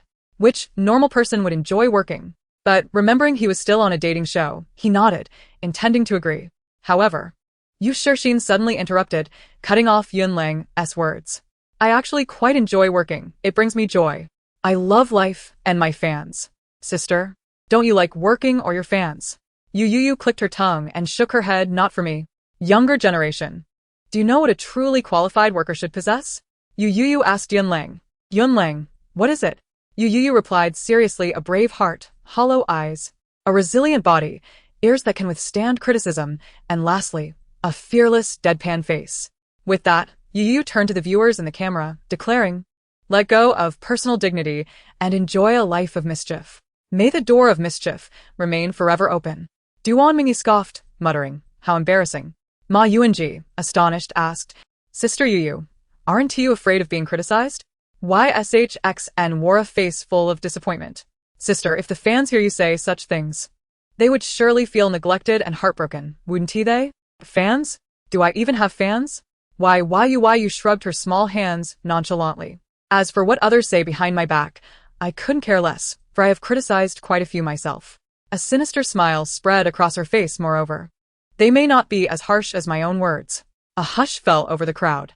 That makes sense. In the end, Youyou patted Yunling's shoulder, her expression turning serious. Young man, I shall impart one last piece of wisdom. Yunling's lips twitched. Reluctant to know, yet he played along. Sister Youyou, what is it? Youyou replied, a nugget of wisdom. The abbreviation for work is. Nearby, Jay Ziying, who had been sipping milk, suddenly looked enlightened and remarked, no wonder I dislike this wretched job. It turns out it's because I'm not a fool. Chapter 99. Learning is inferior to pig farming. Youyou quickly chimed in. I dislike working too. Epsilon and El Naga, suddenly invigorated, exclaimed, Esodor. Thankfully, I have you. Otherwise, the next fool who enjoys working might just be him. Thank you, work hero, he said, clasping his hands together in gratitude. New Jersey shrugged. Who among the good-hearted enjoys working? PN added. Not being exploited by capitalists is my final bottom line. Others nodded in agreement, but YSHXN, who had previously claimed to enjoy working, wore a dark expression. 10 minutes later, the guests, having gathered their belongings, prepared to depart. Youyou walked beside Hotache, shivering her spicy strips. When suddenly a voice filled with resentment emerged from behind her. Youyou. Upon hearing that voice, Youyou froze, nearly dropping her spicy strips in fright. A shiver ran down her spine. It was not merely her cowardice. The resentment in that voice could genuinely feed 10 vengeful spirits. Was such heavy resentment directed at her? Youyou questioned herself. It made no sense. Though she often misbehaved, she was, at her core, a genuinely good person. The model citizen, as they said. The standards for being a good citizen. Good food, good sleep, and good company. She noticed a young girl with twin ponytails approach her, who smiled brightly at her. Youyou fell silent. The girl's smile was rather charming, albeit tinged with a sense of fleeting vitality. Youyou. I'm Shio, your life assistant. Q and G sent me to take care of you. Indeed. This was the Shio whom Q and S had hurriedly sent over the previous afternoon. Youyou's eyes lit up in realization. Oh. So you are the life assistant that Q and picked for me. How considerate of her to remember me amidst her busy schedule. She smiled warmly. Thank you, Q-N. You've been so kind. In the distance, Q-N-S smiled. Do you dare repeat what you just said in front of me? The original protagonist did not receive any special treatment at the company, except for the selection of assistants, where she enjoyed a privilege akin to that of a first-tier star. It is not an exaggeration to say that the process of selecting an assistant for her resembled the rigorous selection of concubines for an emperor in ancient times. Layer upon layer of scrutiny, repeated tests, only those meeting the criteria would be retained. However, the company had previously been rather careless in this regard, resulting in a notorious incident where the protagonist, while in the restroom, received a roll of toilet paper laced with a stronger version of menthol oil from a disguised hater, leading her to scream in agony for 3 days and nights in the hospital. This incident had trended on Weibo for a solid half-month. One must wonder, which female celebrity can maintain her presence on the trending list for half a month merely due to a single trending topic. At that time, the company buried its face in shame, feeling utterly humiliated. They desperately wanted to suppress the trending topic, yet poured 2 million into it without success. It can only be said that Youyou's haters were both powerful and wealthy, especially after the fact. when they discovered that the hater had not merely applied a stronger version of menthol oil to the toilet paper. She had soaked the roll in the oil for an entire week before letting it dry for another 3 days. Faced with such a complicated process, even gold would have been thoroughly marinated. This was no ordinary toilet paper. This was a walking embodiment of menthol oil, as if conjured from a Wong Kar-wai poem. Experts would exclaim upon seeing it, having found a minuscule amount of toilet paper amidst an abundance of menthol oil. Accompanying the protagonist through 3 days and nights of torment in the hospital, QNS swore never to be careless in selecting an assistant for her again. From then on, she began personally selecting assistants for her. However, to her astonishment, the resumes that eventually landed in her hands made her dizzy. Can you imagine? Out of 100 resumes, 99 were submitted by hidden haters infiltrating from all directions. Such a degree of targeted sabotage, frankly speaking, why Youyou's treatment could have allowed her to usurp the throne in ancient times. Who but an emperor could endure such indignities? The lone exception among the remaining 1% was, of course, Shio. She patted Shio's shoulder and said with a warm smile, "I've heard your name from QN. She put in quite a bit of effort to help me find an assistant." After 2 sleepless nights, once the assistant was selected, QNS hurriedly called her with tears in her eyes to inform her of the chosen candidate. "Becoming an assistant to a sister is no easy feat, child. You've had a tough journey to stand by my side. Haven to you?" Why you asked with kind eyes. "Not really," Shio replied. "I sent out 100 resumes in total. I was rejected by 98, leaving only yours and another company." Though her words were blunt, why you couldn't help but smile at her choice. "You have good taste. Do not worry. I will ensure you never regret your choice today. Pray tell, which company shares such discernment in selecting you?" "Learning is inferior to pig farming." Youyou, what? "The name of that company is literally learning is inferior to pig farming." Shio chuckled. "To be honest, my university major relates to animal husbandry. But I find pig farming lacks challenge. Following you, Youyou is far more exhilarating." Youyou. Nearby, JHY could no longer contain his laughter. "You rascal. Dare to laugh again, and I'll have you sharked." Seeing her glare at him with a dangerous look, JHY glanced around and leaned closer to Youyou, whispering, "Raising pigs is inferior to raising you. Don't worry. I will ensure to raise you by the highest standards, even better than pigs." Chapter 100. Young Master. "You seem quite hot." Youyou's lips twitched. "I truly thank you, pig-raising hero." Subsequently, she regarded her new assistant with a complex expression, her lips twitching. "Well said, but refrain from such words in the future." She patted Shio's shoulder earnestly. "However, you are indeed correct. Being by my side is indeed far more challenging than pig farming." As she spoke, a sinister smile crept across her face. "Rest assured, dear sister, I shall ensure that your future life is filled with challenges at every turn." Xiao's eyes widened in surprise. A passing staff member sighed, perhaps startled by Youyou's intimidating presence. However, to everyone's astonishment, just 2 seconds later, Xiao, gazing intently at Youyou's teeth, earnestly remarked, "Sister Youyou, there is chili pepper on your front teeth." The staff member was taken aback. Youyou paused. "Ah?" "That must be from the spicy strips I just had." Without a hint of decorum, she licked her teeth with her tongue, inquiring, "Is there more?" Xiao leaned closer, nodding affirmatively. "Yes, there is." Youyou wore a peculiar expression. "There is more?" Then, she bared her teeth, grimacing as she adeptly and perfectly licked around her incisors in a swirling motion, resembling a slow-motion effect enhanced by special effects. Both grotesque and somewhat indecent. The staff watched with a complex mix of emotions. "Perhaps you have encountered a similar expression before?" Their gaze drifted uncontrollably towards Ji-hai, who stood beside Youyou. She mused, surely, Mr. G would no longer harbor any feelings for Sister Youyou after witnessing this. Yet, to her surprise, she noticed a faint blush creeping across Ji-hai's ears. In that instant, the staff member could only exclaim internally. This moment was perfectly encapsulated by 2 words, utter disbelief. Nai too found it curious. "Host, why are you blushing?" Seeing that even Nai could perceive the blush, she thought, "You, my dear, are truly not picky at all, are you?" The young master shyly covered his face, merely uttering, "Her tongue is quite dexterous." Nai paused, her not-so-bright mind momentarily stalling.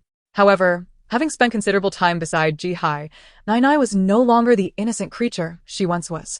After just a second's hesitation, She quickly grasped the implication.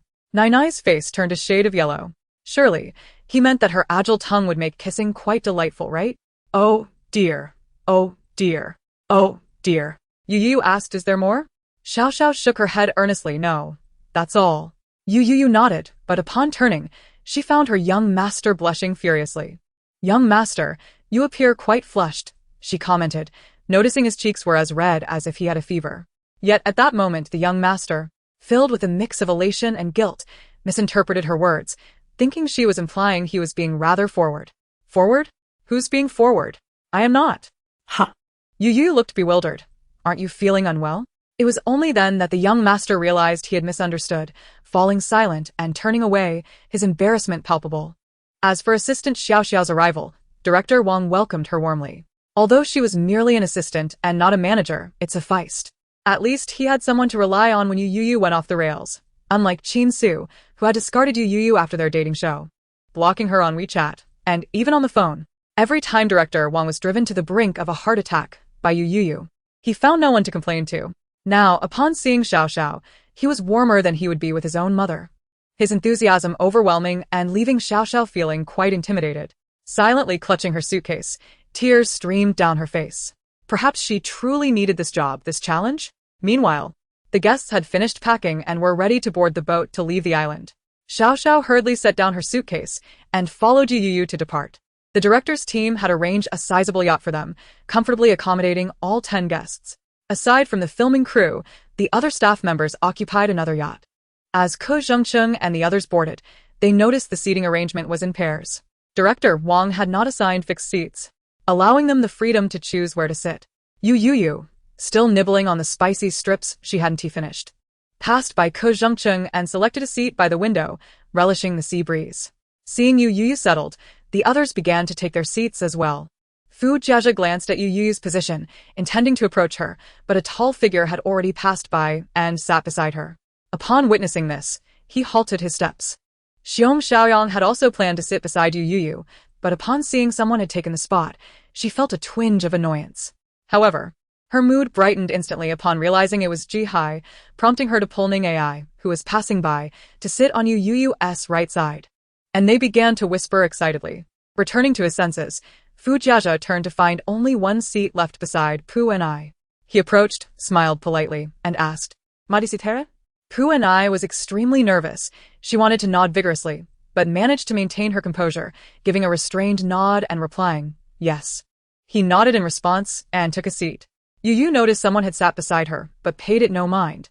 After quickly finishing the spicy strips in her hand, she lazily lowered her eyelids, casually gazing at the water beside the boat.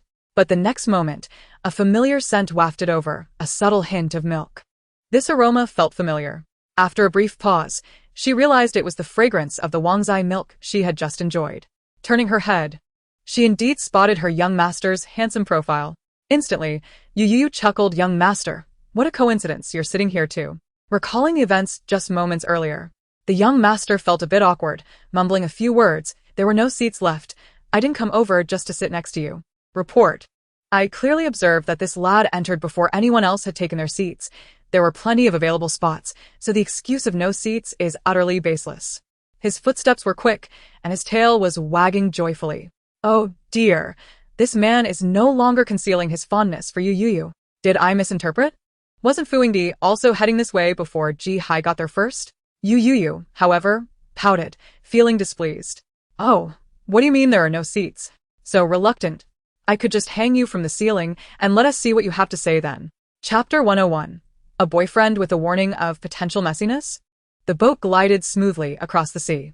The journey was quite tranquil, and the atmosphere was somewhat dull. However, as they were live streaming, the guests could not check their phones or doze off, so they resorted to gazing at the scenery outside and engaging in light conversation with those nearby. This resulted in a rather subdued atmosphere in the live stream, dampening the audience's enthusiasm. Consequently, Director Wong instructed them that aside from casual chit-chat, they could also sing or dance, showcasing their talents in front of their charming guests. Upon hearing Director Wong's directive, Ko Zhengcheng immediately stood up, eager to take the lead. In that case, allow me to start us off with a song. With the opportunity to showcase themselves presented by Director Wong, Ko Zhengcheng knew he couldn't let this chance slip by. He was determined to make a lasting impression on the female guests and the viewers. Great. The others enthusiastically applauded and cheered, expressing their anticipation for Ko Jingqing's performance. With confidence radiating from his demeanor, he began to sing an emotionally charged old song.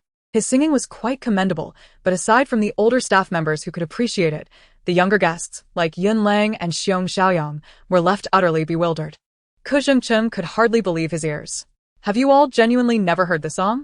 Yun Lang appeared somewhat bewildered. I really haven't. Xiong Xiaoyang chimed in. Well, it's not entirely true that I've never heard it. I think I've hummed a few lines that I caught from my dad when Xianbei sang the song long ago, but it's been quite a while. So I can't recall it clearly now. am truly sorry, Xianbei. Pu and I chuckled softly. Xiaoyang, you need not apologize. It's simply a matter of generational differences, haha. Generational differences? Yun Lang paused momentarily, then burst into laughter. That's right. Considering Ko Xianbei is the eldest among us, it's only natural that there would be a gap. Upon hearing their remarks, Ko Jingqing's expression turned awkward and dismal. This song was, after all, his finest performance. He had anticipated their astonishment and praise, only to have his age laid bare for all to see. Afterward, Youyou sweetly smiled, displaying great understanding. Unlike Youyou, who was rather venomous and dismissive, Shixin was genuinely kind-hearted. However, why had Youyou and Ji-hai suddenly grown so close? Ji-hai didn't he seem like someone who easily allowed others into his personal space? Or was it possible that Youyou was covertly trying to entice Ji-hai? With how deeply she admired him, it was implausible that she would pursue Ji-hai. That was simply out of the question. With Youyou's support, Ko Jingqing felt somewhat less awkward. He feigned nonchalance and jestingly remarked, "It appears that the generational gap between us and the youth is indeed quite significant. This song was immensely popular in our time. I never imagined you all hadn't heard it. It truly evokes a sense of nostalgia." Yet, Ko Jingqing's expression stiffened, and a shadow crossed his eyes. Was Yun Lang implying that at his age, he shouldn't be participating in a dating show, or was there a deeper insinuation? He forced a smile, dismissing it as mere banter, and suggested that Xianbei need not take it to heart. Yun Lang truly lacks emotional intelligence. How could he say such things in front of others? Even if he is a celebrity, one would think he would be mindful of others' dignity. Aside from Youyou, those who just spoke were rather rude. They clearly lack conversational finesse. ISN, Ko Jingqing in his 30s. The average age of the other guests is under 25. A 3-year gap is a generational difference. It's not wrong for someone in their 30s to be here. What nonsense are you spouting? My brother is barely 30. Not in his 30s. What are you talking about? With that face, claiming he has over 30 is already being generous. You dare tell me he has only 30? Ah. You don't understand. In the eyes of the fans, our brother merely looks a bit anxious, and that's what makes him seem mature. Right. ISN, the daddy boyfriend trend quite popular lately? Oh. The kind that comes with a warning label? Subsequently, Pu and I, who had a rock music background, stepped up and performed a rock song that electrified the entire venue, earning unanimous praise from the younger guests. Xiong Xiaoyang gazed at her starry-eyed, clutching her heart. Sister, you're so cool. Mwah. Pu and I instinctively wanted to laugh heartily, but then she caught sight of Fu Jiazi beside her, who smiled gently at her. You sang beautifully, he remarked. Puni's face flushed with shyness as she softly replied, Thank you. The fans in the live stream erupted with excitement. Oh my, thank you. Yun Lang, not to be outdone, followed suit and sang a currently popular song, performing quite adorably. However, when the audience remembered that the target demographic for this video was not them, their excitement only grew. Brother Mingyi, what about you? Duan Mingyi responded warmly, since everyone is singing, I shall sing a song as well. Xin, what would you like to hear? His affection for Youyou was blatantly apparent. Some in the crowd began to cheer exaggeratedly. Youyou's cheeks turned rosy, concealing her delight, and then casually asked Youyou ahead of her, Sister, what would you like to hear Brother Mingyi sing? Dear sister, I remember you used to love hearing Brother Mingyi sing. What song would you like him to perform? I'll make sure he sings it, alright? She looked at Youyou with innocent eyes, her face radiating kindness and purity. Youyou, calmly munching on spicy squid, had no intention of engaging with Youyou. What was there to discuss? After all, it was merely my foolish yet affluent sister who couldn't resist stirring trouble. The younger brother's eyes were filled with hurt as he gazed at Youyou. Strangely enough, Youyou seemed to understand the boy's feelings. Duan Mingyi clenched his fists. Meanwhile, The younger brother suddenly brightened up, lifting his chin and teasingly remarked, "I didn't ask you. Why are you explaining to me?" He then muttered under his breath, "Admit it. You care about how I feel." The young lad seemed to forget that he was still wearing a microphone, and his quiet mumbles were heard by the viewers in the live stream. "Ah, I can't take it anymore. How is this man so adorable? He's just too cute. From now on, he's no longer the Jizong from the first day. He's now the little lad who enjoys drinking Wangzai milk. My heavens, I can't believe it. Youyou has done so many terrible things. Why does she get to be with such a lovely boy? I refuse to accept this." Yushirxin's face stiffened for a moment before she continued, "Sister, you're joking again. I distinctly remember you used to adore hearing Brother Mingyi sing. My dear sister, are you truly unaware of a woman's feigned indifference? Or are you merely pretending not to understand?" "What?" Youyou pondered. Sometimes when a man is struggling to maintain his dignity and pride, a woman will flatter him despite her true feelings. That statement feels quite off. Men are so prideful. Sometimes, even when they are weaker than me, I must pretend to be the weaker one. Upstairs, others are driving Maseratis, while you're still in your Macabaka. To think Youyou understands this. I always thought she was as dense as a wooden block, utterly clueless about emotions and other matters. She has always been quite astute. The male guests appeared increasingly awkward, while the female guests chuckled softly. Youyou shrugged helplessly. It's my fault for giving him too much face, making him think he asked something special. Duan Mingyi was infuriated by Youyou's words. He felt compelled to sing a song to prove he didn't have a duck-like voice. However, due to his overly excited state, his performance was remarkably poor. The expressions of others were complex, especially Yushirxin, who covered her face in embarrassment. It was utterly mortifying. They were all taken aback. Yet, deep down, Duan Mingyi felt a sense of pride. He knew Youyou had once again fallen for his charm. Youyou clapped, smiling brightly as she genuinely praised him. "You sang wonderfully. Truly deserving of your reputation." Duan Mingyi's expression darkened. Following that, the others took turns performing. Even Fu Jiaza, under the encouragement of the crowd, reluctantly sang a song. The atmosphere on the ship was lively, yet only Youyou and Ji Hai appeared disinterested, seemingly unimpressed by the festivities. When it was Youyou's turn, she blinked her eyes and said, "Let me play a song that I've been particularly fond of lately." As she approached the Bluetooth speaker, a palpable tension filled the air, and everyone swallowed nervously. They could hardly fathom the intensity of the song that Youyou favored. When the prelude began, everyone was momentarily stunned. The melody was so familiar. At the same time, she sang along enthusiastically. The Wuming Mountains connect with the mountains beyond. Moonlight spills over the Xiangshan. The others were taken aback. Who understands? My idol collapses every year, while my mom's idol shines ever brighter. I want to tag my friends to listen, but I'm afraid the wild boar won't appreciate the fine grains. Wuming Mountains connect with the mountains beyond. Screams. As the song concluded, Youyou disconnected the Bluetooth with a look of satisfaction and elegantly tucked away her glow stick. Listening to Madame Luxiang, the embodiment of grace. Elegant. Simply too elegant. After some playful banter on the boat, everyone finally settled down. Suddenly, Youyou felt a weight on her shoulder. Nai sighed.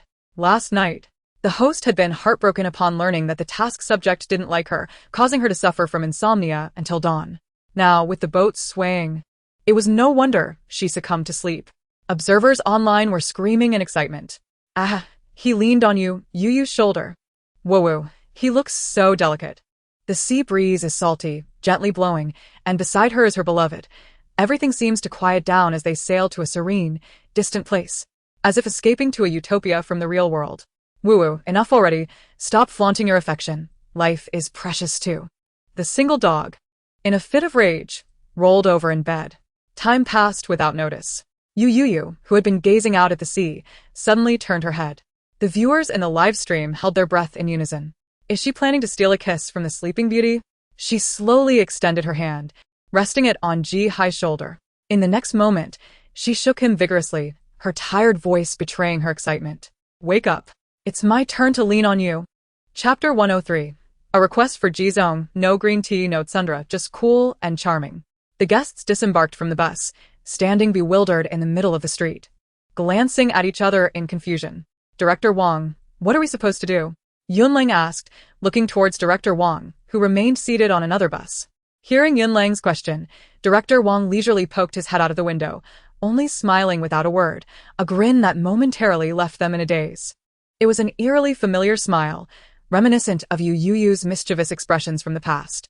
As realization dawned, their brows furrowed deeply, and ominous premonitions surged through them. Meanwhile, Youyou narrowed her eyes, casting a meaningful glance at Director Wong. She hastily finished off the last few pieces of spicy strips, casually tossing the wrapper into Ji Hai's pocket. The next moment, they heard Director Wong from inside the bus, speaking through a loudspeaker.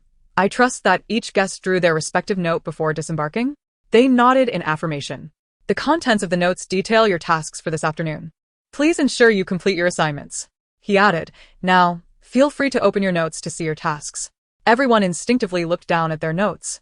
And then Director Wong added, "Oh, and one more important point. You may freely form teams for this afternoon's activities, with no limit on team size." This revelation surprised everyone. The prospect of forming teams freely was unexpected. Youyou's eyes brightened at the thought of inviting him to join her team, leaving the young master bewildered. "Young master?" Youyou noticed Ji Hai staring at her in a daze and spoke up. The viewers in the live stream could no longer contain their excitement. "Stop pretending. Though he seems reluctant, he's probably overjoyed inside. I figured it out. He's a scheming green tea in private. Boss, a request for Ji Zong. No green tea, no tsundra, just cool and charming. It's getting intense. I just saw you actively invite Ji Cha-Cha. Are we finally getting some sugar?" Ji Hai agreed, and Youyou felt completely reassured. She nodded and remained silent. The young master, unable to contain his excitement, finally approached Youyou and whispered, "Even if you hadn't invited me, I would have chosen to team up with you." Among all present, he had only wished to partner with her. However, his ears turned crimson and he stammered, "And no, it's nothing." Oh. Youyou paid no mind, but viewers who overheard Ji Hai's soft words were ecstatic. "Ah, so sweet. So sweet, so sweet. You, my friend, are indeed the pure love warrior. I can't handle this anymore. In this moment, my desire to fall in love has reached its peak. Woo-woo, it's the new year, Youyou's new year." However, just as the excited fans were reveling in their sugary moment, what happened next left them completely flustered. For in the next moment, Youyou turned to Xiong Xiaoyang and said, "You should join me too." Xiong Xiaoyang was taken aback, her expression faltering as she discreetly glanced at Ji Hai behind Youyou. Indeed, Ji Zong's face had darkened to the point of resembling spilled ink. Xiong Xiaoyang gulped. Youyou, isn't this a bit inappropriate?" She thought to herself that if she dared to intrude on Youyou and Ji Zong's private world, Ji Zong might very well take her out that very night. "What do you mean inappropriate? This team needs you." The young master was simply too concerned about appearances. He seemed to care a great deal about Xiong Xiaoyang but lacked the courage to act. Fortunately, he had her, someone adept at reading the room, otherwise, he would remain single for life. The young master, with a dark expression, could no longer hold his tongue. He pulled Youyou behind him, casting a glance at Xiong Xiaoyang. The young master shot her a glare and said, "Go find Ma Yuanji." "Yes." On the other side, Ma Yuanji was puzzled, peering from behind Ji Hai as Xiong Xiaorong hurried to his side. Youyou was left feeling exasperated. She turned to Ji Hai and asked, "What are you thinking? Why don't you want Xiong Xiaorong on our team? Don't you like her? What a missed opportunity." In her mind, she cursed him for being so dense. The young master maintained a stern face and huffed, "It's just not happening." "Why not?" "Because I'm here, Youyou. It's precisely because you're here that we need Xiong Xiaoyang. You need to take initiative to have a chance. Do you understand this principle?" Finally, under Youyou's concerned gaze, the young master stiffly declared, "Not familiar enough. Need to avoid misunderstandings. Youyou." The astute netizens immediately sensed something amiss. Could it be that this fellow has known all along that Dinyu has been subtly trying to match him with Xiong Xiaoyang? What? He knows? I always thought he was oblivious. After a brief moment of astonishment, Youyou laughed in exasperation. "You and she are not close enough to avoid misunderstandings, but with me? There's no need for such caution, is there?" The young master before her narrowed his eyes slightly, his gaze dropping to her with an inscrutable expression. Under Youyou's scrutiny, he slowly remarked, "Of course, our relationship requires no such pretenses, don't you think?" He silently mouthed 2 words. In Chapter 104, "Even tofu has a brain, yet you do not." It was true that Youyou was no expert in reading lips, but the boy's exquisite mouth was hard to ignore. Soft and rosy, with a delicate shape akin to petals, Even without sound, she discerned the 2 words he had uttered. A jolt ran through her brow. Without further thought, she sprang up and covered his mouth, her heart racing as she imagined the terrifying consequences if Ji-hai actually spoke those words aloud. For the 2 words he had said were, wife. Staring at the shape of his lips, when she finally deciphered the words, Youyou was left utterly bewildered. Struck by shock, holding Ji-hai's mouth, she gritted her teeth and whispered, if you want to team up with Xiong Xiaoyang, then don't. I'll comply with you, but I advise you to choose your words carefully and not to act recklessly. Ji-hai, with his mouth covered, made muffled sounds, seemingly agreeing. Yet his almond-shaped eyes sparkled with mischief and triumph. Not only that, but he also slyly lifted his hand, feigning nonchalance as he pressed his palm against Youyou's lower back, inadvertently nudging her closer. To an outsider, it appeared as if they were embracing. However, Youyou remained blissfully unaware. Once she was certain Ji-hai would refrain from further indiscretions, she released him. She had come to a realization. If he wished to remain solitary, then let him do so. The old servant will no longer attend to you. The viewers watching the live broadcast were left wide-eyed as they witnessed the 2 suddenly embrace in front of a crowd. What just happened? Why did they suddenly hug? Ji Cha-cha said their relationship requires no avoidance. Oh, please tell me what your relationship really is. This fellow is clearly more than just a surface-level green tea. He is an advanced green tea. Nai was also in a quandary. After pondering for a long while, it asked Ji-hai, host, did you figure out? Did he realize that the task object was trying to set him up with Xiong Xiaoyang? On the other side, having successfully snuck an embrace with Youyou, the young master wore a smug grin, as pleased as a peacock displaying its feathers. He proudly snorted. Of course. The young master, brimming with self-satisfaction, continued. She has been so obvious about wanting me to have a candlelit dinner with Xiong Xiaoyang and to be on the same team. How could I possibly be unaware? I'm not foolish. Nai fell momentarily silent, apologizing internally for having assumed him genuinely dim-witted. The other guests were equally puzzled by the sudden embrace. But before they could speculate further, the boisterous voice of director Wong rang out. Now, welcome everyone to the Zombie Kingdom. The atmosphere seemed to still for a moment. The guests, holding their notes, looked utterly bewildered. Without giving them time to ponder, Director Wong's bus sped away, leaving them standing alone and confused. Ku Zhengcheng swallowed hard, fear evident in his voice as he asked, what is the Zombie Kingdom? Fu Jiazi furrowed his brow, scanning their surroundings with a hushed tone. Something feels very off. Everyone should be cautious. Yes. Pu and I nodded vigorously, adding, and have you noticed how eerily quiet the street is? The passers-by are completely silent. Just as Pu and I finished speaking, Youyou suddenly wore a mysterious smile. Congratulations, you've caught on to the key point. Huh? What key point, Sister Youyou? Duan Mingyi felt a twinge of anxiety and, seeing Youyou play coy, impatiently urged, Youyou, just clarify the key point already. No more riddles. Youyou didn't even glance at him, casually remarking, for some people, I just want to say, my palm is well suited to your face. The young master, eager to please, asked, oh, why is that? Because if you can't articulate your thoughts, a couple of slaps will teach you how to speak properly. Duan Mingyi, feeling humiliated, retorted softly, Youyou, don't go too far. The young master let out a lazy chuckle, glancing at him. Even tofu has a brain. Yet you do not. What more can be said? Did that bald fellow not say it clearly? Welcome to the Zombie Kingdom. What does Zombie Kingdom mean? Yu Shixin instinctively inquired. Youyou inhaled sharply, her expression one of disbelief. Sister, how is your tofu brain so utterly mushy? The term Zombie Kingdom should be quite straightforward. A nation surrounded by zombies is called a Zombie Kingdom. Nearby guests couldn't help but burst into laughter. Ji-hai ignored Yu Shixin and leaned closer to Youyou, whispering softly, just so you know, no matter what happens later, you must not abandon me when you run. Although Ji-hai had sensed something off since they got off the bus, he could tell from Youyou's demeanor that she had likely already mapped out an escape route in her mind as soon as Director Wong finished speaking. Youyou blinked, feeling guilty as she grinned at Ji-hai and nodded randomly. All right, I promise I won't leave the young master behind. But just then a sharp, piercing scream echoed nearby. They turned to see a horde of moaning zombies suddenly surge into the deserted street behind them. The bystanders screamed in terror at the sight. To their horror, the zombies lunged at the nearest passerby, viciously biting into them, and the closest individual was tackled to the ground, blood splattering onto the zombies as they tore into flesh. Witnessing this gruesome spectacle, Ku Jingqing's legs turned to jelly, his voice trembling with fear. Are these zombies real? Duan Mingyi, equally terrified, clutched Yu Shixin tightly, attempting to reassure her. Don't be afraid. I'm here. Ji Hai cast a disdainful glance but soon lowered his gaze, grasping Youyou's sleeve, and pitifully murmured, Youyou, I'm scared. Chapter 105. Zombie General, feast on them. Youyou. While she could understand her foolish yet wealthy sister's fear, why was this boy also beginning to tremble? Suddenly, she recalled their shared trait. Both were foolish yet affluent. However, the young master was far more charmingly foolish than her sister.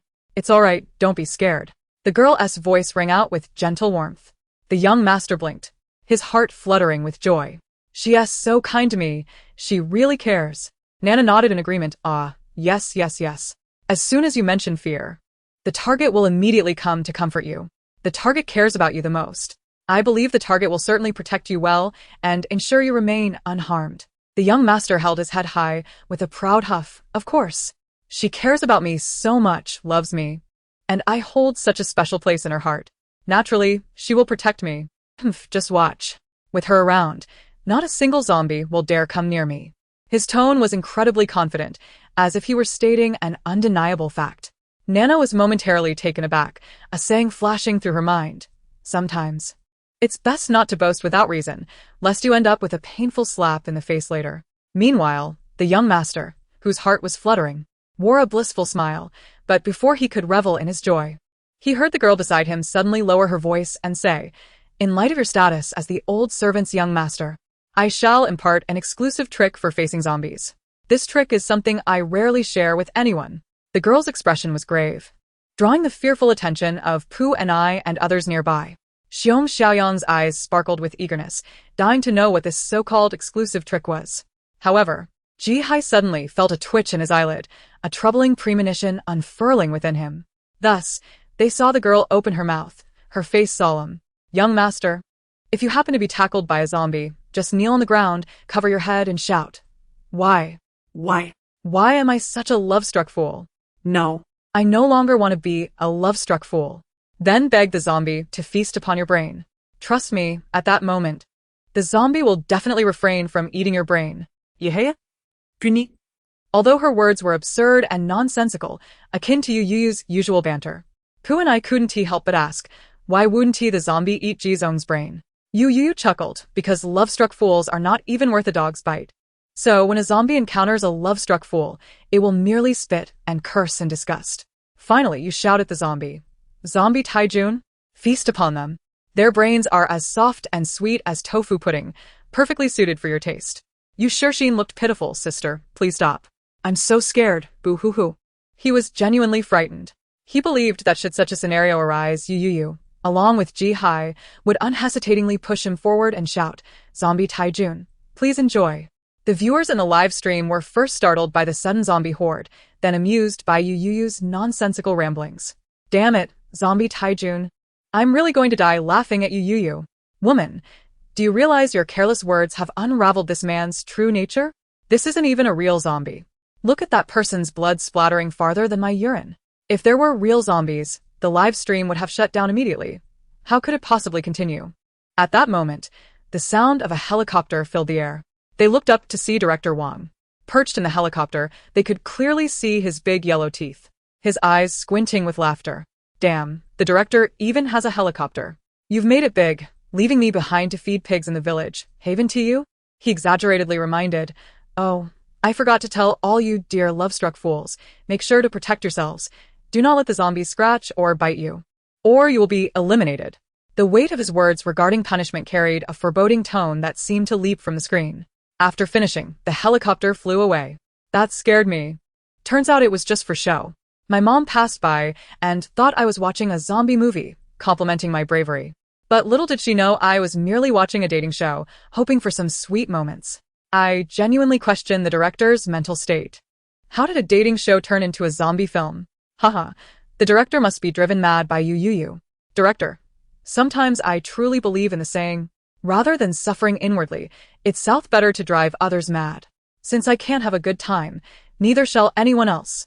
The director's mental state is a perfect fit for our fish noodle mental asylum. They all sighed in relief. fearing they had momentarily stepped from a dating show into a post-apocalyptic zombie realm. It seemed their task today was to survive the zombie wave while fulfilling the tasks written on their notes. Chapter 106, A Fiery Kiss with Zombies. However, they no longer had the time to ponder the tasks written on their notes, as the zombie horde was now advancing towards them. What now? What should we do? Geshengenges legs tremblet. They're coming. They're coming. What do we do now? Duan Mingyi's face turned pale from Yu Shixin's grip. He gritted his teeth to endure the pain, and then withdrew his hand to reassure Yu Shixin. Don't be afraid. Everything is under control. I will protect you. Tears of gratitude shimmered in Yu Shixin's eyes. Brother Mingyi, you are so kind to me. Duan Mingyi glanced at the zombies gnashing their teeth ahead and forced a smile. Only the delusional youth Yun Lang felt both fear and excitement upon witnessing this scene. This is the immersive large-scale horror zombie escape game I have longed for. And it's a paid immersive experience. How exciting, how thrilling. What are we waiting for? Run. Seeing Ma Yuanji approaching them without hesitation, he shouted. As soon as he finished speaking, they saw a figure swiftly dart past them, disappearing down a path yet to be completely overrun by zombies. The escape was executed with such speed and fluidity, as if the route had been rehearsed countless times in their mind, with not a single misstep. Their expressions were blank. What just flew past us? Only Ji Hai looked at the empty space beside him, his face darkening. He had just asked that person to escape with him. He had promised so earnestly, yet turned around and forgot about him? Nana clicked her tongue. I told you, don't boast without reason, or you'll truly end up with a slap in the face. Ji Hai turned without hesitation, rushing towards the path Youyou had just fled down. But that path had already been blocked by 2 to 3 dozen zombies, rendering it impossible for Ji Hai to pass through. Immediately, the young master's expression darkened. Director Wong, watching from the broadcasting room, was stunned to see Youyou escape. This was not part of his plan. He hadn't anticipated that Youyou would devise a way to slip away in such a short time. Fortunately, he reacted quickly and dispatched another group of zombies to that small street, perfectly sealing off the only escape. When he saw Ji Hai fail to escape, a smug satisfaction filled his heart. Thankfully, he had acted swiftly. But the next moment, he suddenly saw the young master turn to face the camera. His once tender peach blossom eyes were now filled with cold indifference as they locked onto the lens. The gaze seemed to convey a warning to Director Wong. You better not sleep too soundly tonight, or one day, I will come for you with a blade. Instantly, Director Wong froze, the realization of his recent actions hitting him like a thunderbolt. He had inadvertently separated Mr. Ji from Youyou. There was no time for the guests to react. They were swiftly engulfed by the relentless horde of zombies. Meanwhile, Youyou, who had managed to escape earlier, strolled leisurely down an empty street. The surrounding roads had been evacuated, likely due to prior arrangements. All the zombies had congregated on the street she had just left, leaving the current street eerily silent, with only Youyou wandering aimlessly, even her own shadow having failed to keep up. Finding a spot to sit and leisurely savor her spicy fish bites, Youyou suddenly recalled what the young master had said mere minutes before her flight. What were his words again? Something about her needing to take him with her, not leaving him behind. A jolt of realization struck her. How could she have been so absorbed in her own escape that she completely disregarded the young master's plea? Now, having abandoned him, she could only imagine how furious he must be. The zombie tide continued to encroach upon them, yet amidst the tension and terror, the sight of a throng of zombies closing in, one could occasionally witness the dramatic demise of hapless passers-by. Even when aware of the threat, people would instinctively kick at the zombies lunging toward them, caught between the urge to flee and the need to restrain themselves from using lethal force. Had I been here, I would have certainly lost control and dispatched them, one thought. With everyone on the brink of panic, remembering to hold back is an insurmountable challenge for this group of guests. Xiong Xiaoyang, relying on her strength, shielded Pu and I and Ning Ai behind her, brandishing a long iron rod to block the zombies advancing toward them. The other male guests were equally resolute. Suddenly, the viewers in the live stream noticed Ji Hai in the corner, expressionless as he kicked a zombie into a room, swiftly locking the door behind him with a decisive click. Upon closer inspection, the viewers realized several zombies were confined within that room. They watched as Ji Hai deftly navigated through the zombie horde, luring them in and locking them away in another empty room. What on earth is Ji Hai doing? The young master looked up at the sky, an innocent whistle escaping his lips. He wielded a toy water gun he had found, playfully washing away the zombie makeup from his face. With the makeup gone, he grinned widely, triumphantly declaring, "Congratulations, you have now transformed back into a normal human." Chapter 107. Oh no, they're pawing at me and touching my legs. I can finally understand why those wealthy heirs claim that Ji Cha-Cha is their childhood trauma. The notorious troublemaker of the capital truly is no joke. My mistake. I had overlooked the true nature of this man, blinded by his insufferably charming facade in front of Director Youyou. It's unbearable. How can there be such a shameless and tea-sipping man? Just then, a familiar voice echoed in the distance. "Young master, your loyal servant comes to rescue you." The girl's voice made everyone pause. In that moment, the young master's eyes sparkled. Previously sullen, his face lit up with joy. The sheer number of zombies surrounding him was overwhelming. He kicked away one that was tugging at his long legs, nimbly dodging another lunging at him. Wailing to Youyou, "Youyou, save me. There are so many zombies. It's terrifying. They're pawing at me and taking advantage of me. Please, Youyou, help." "What the? So you really are a green tea type, aren't you?" I knew he was a shameless green tea, but you all wouldn't believe me. "I want to allow you to call him that. He is not a green tea. He is my darling. My darling. He even knows how to whimper. How outrageous. Indeed, it's Ji Cha-Cha.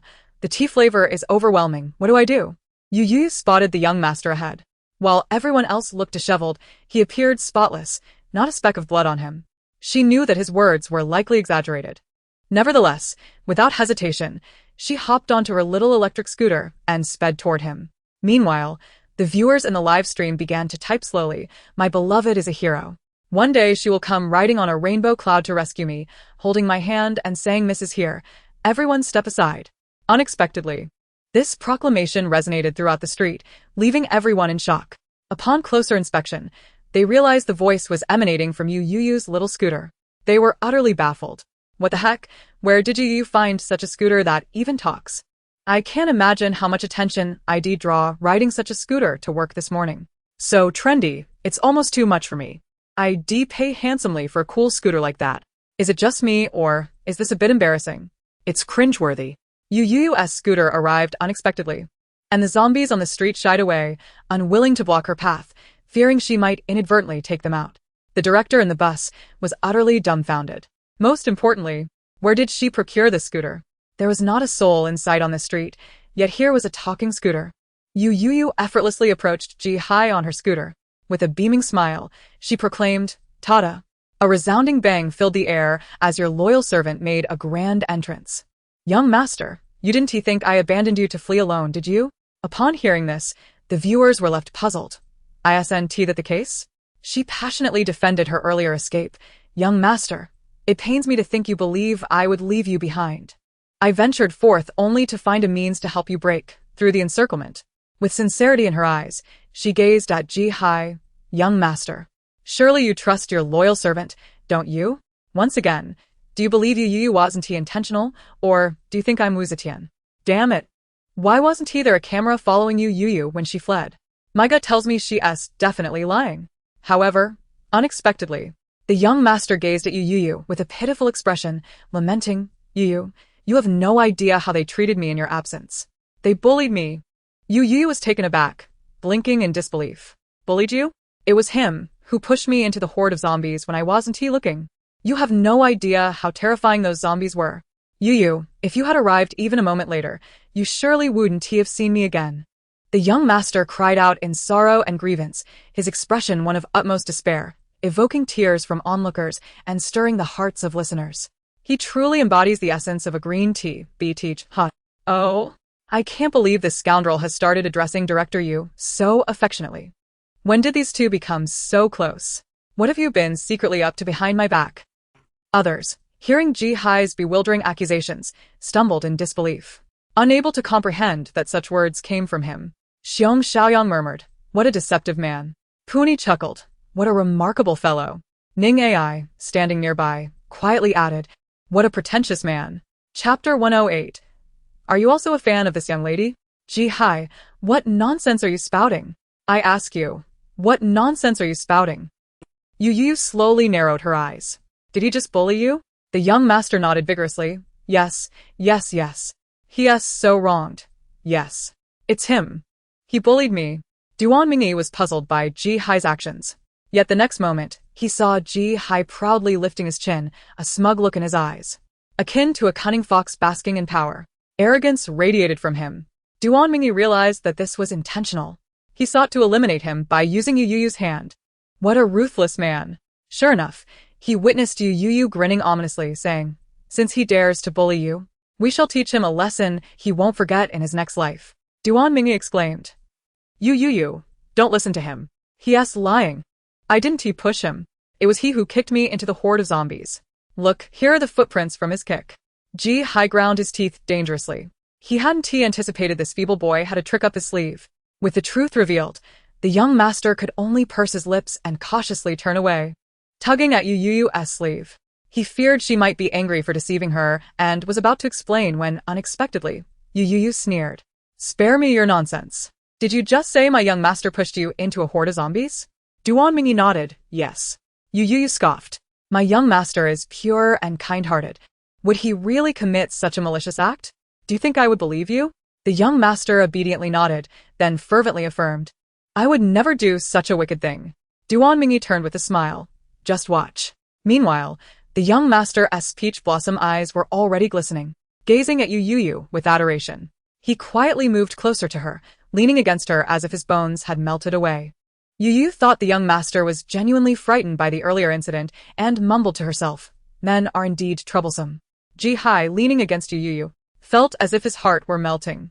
His cheeks flushed crimson, his ears burning as if pink bubbles were incessantly rising around him. The barrage of comments was filled with astonishment. "What is happening? Why are you two suddenly hugging? He's causing trouble, and she's indulging him. Oh my. Repeat after me. Coconut oil is indeed real."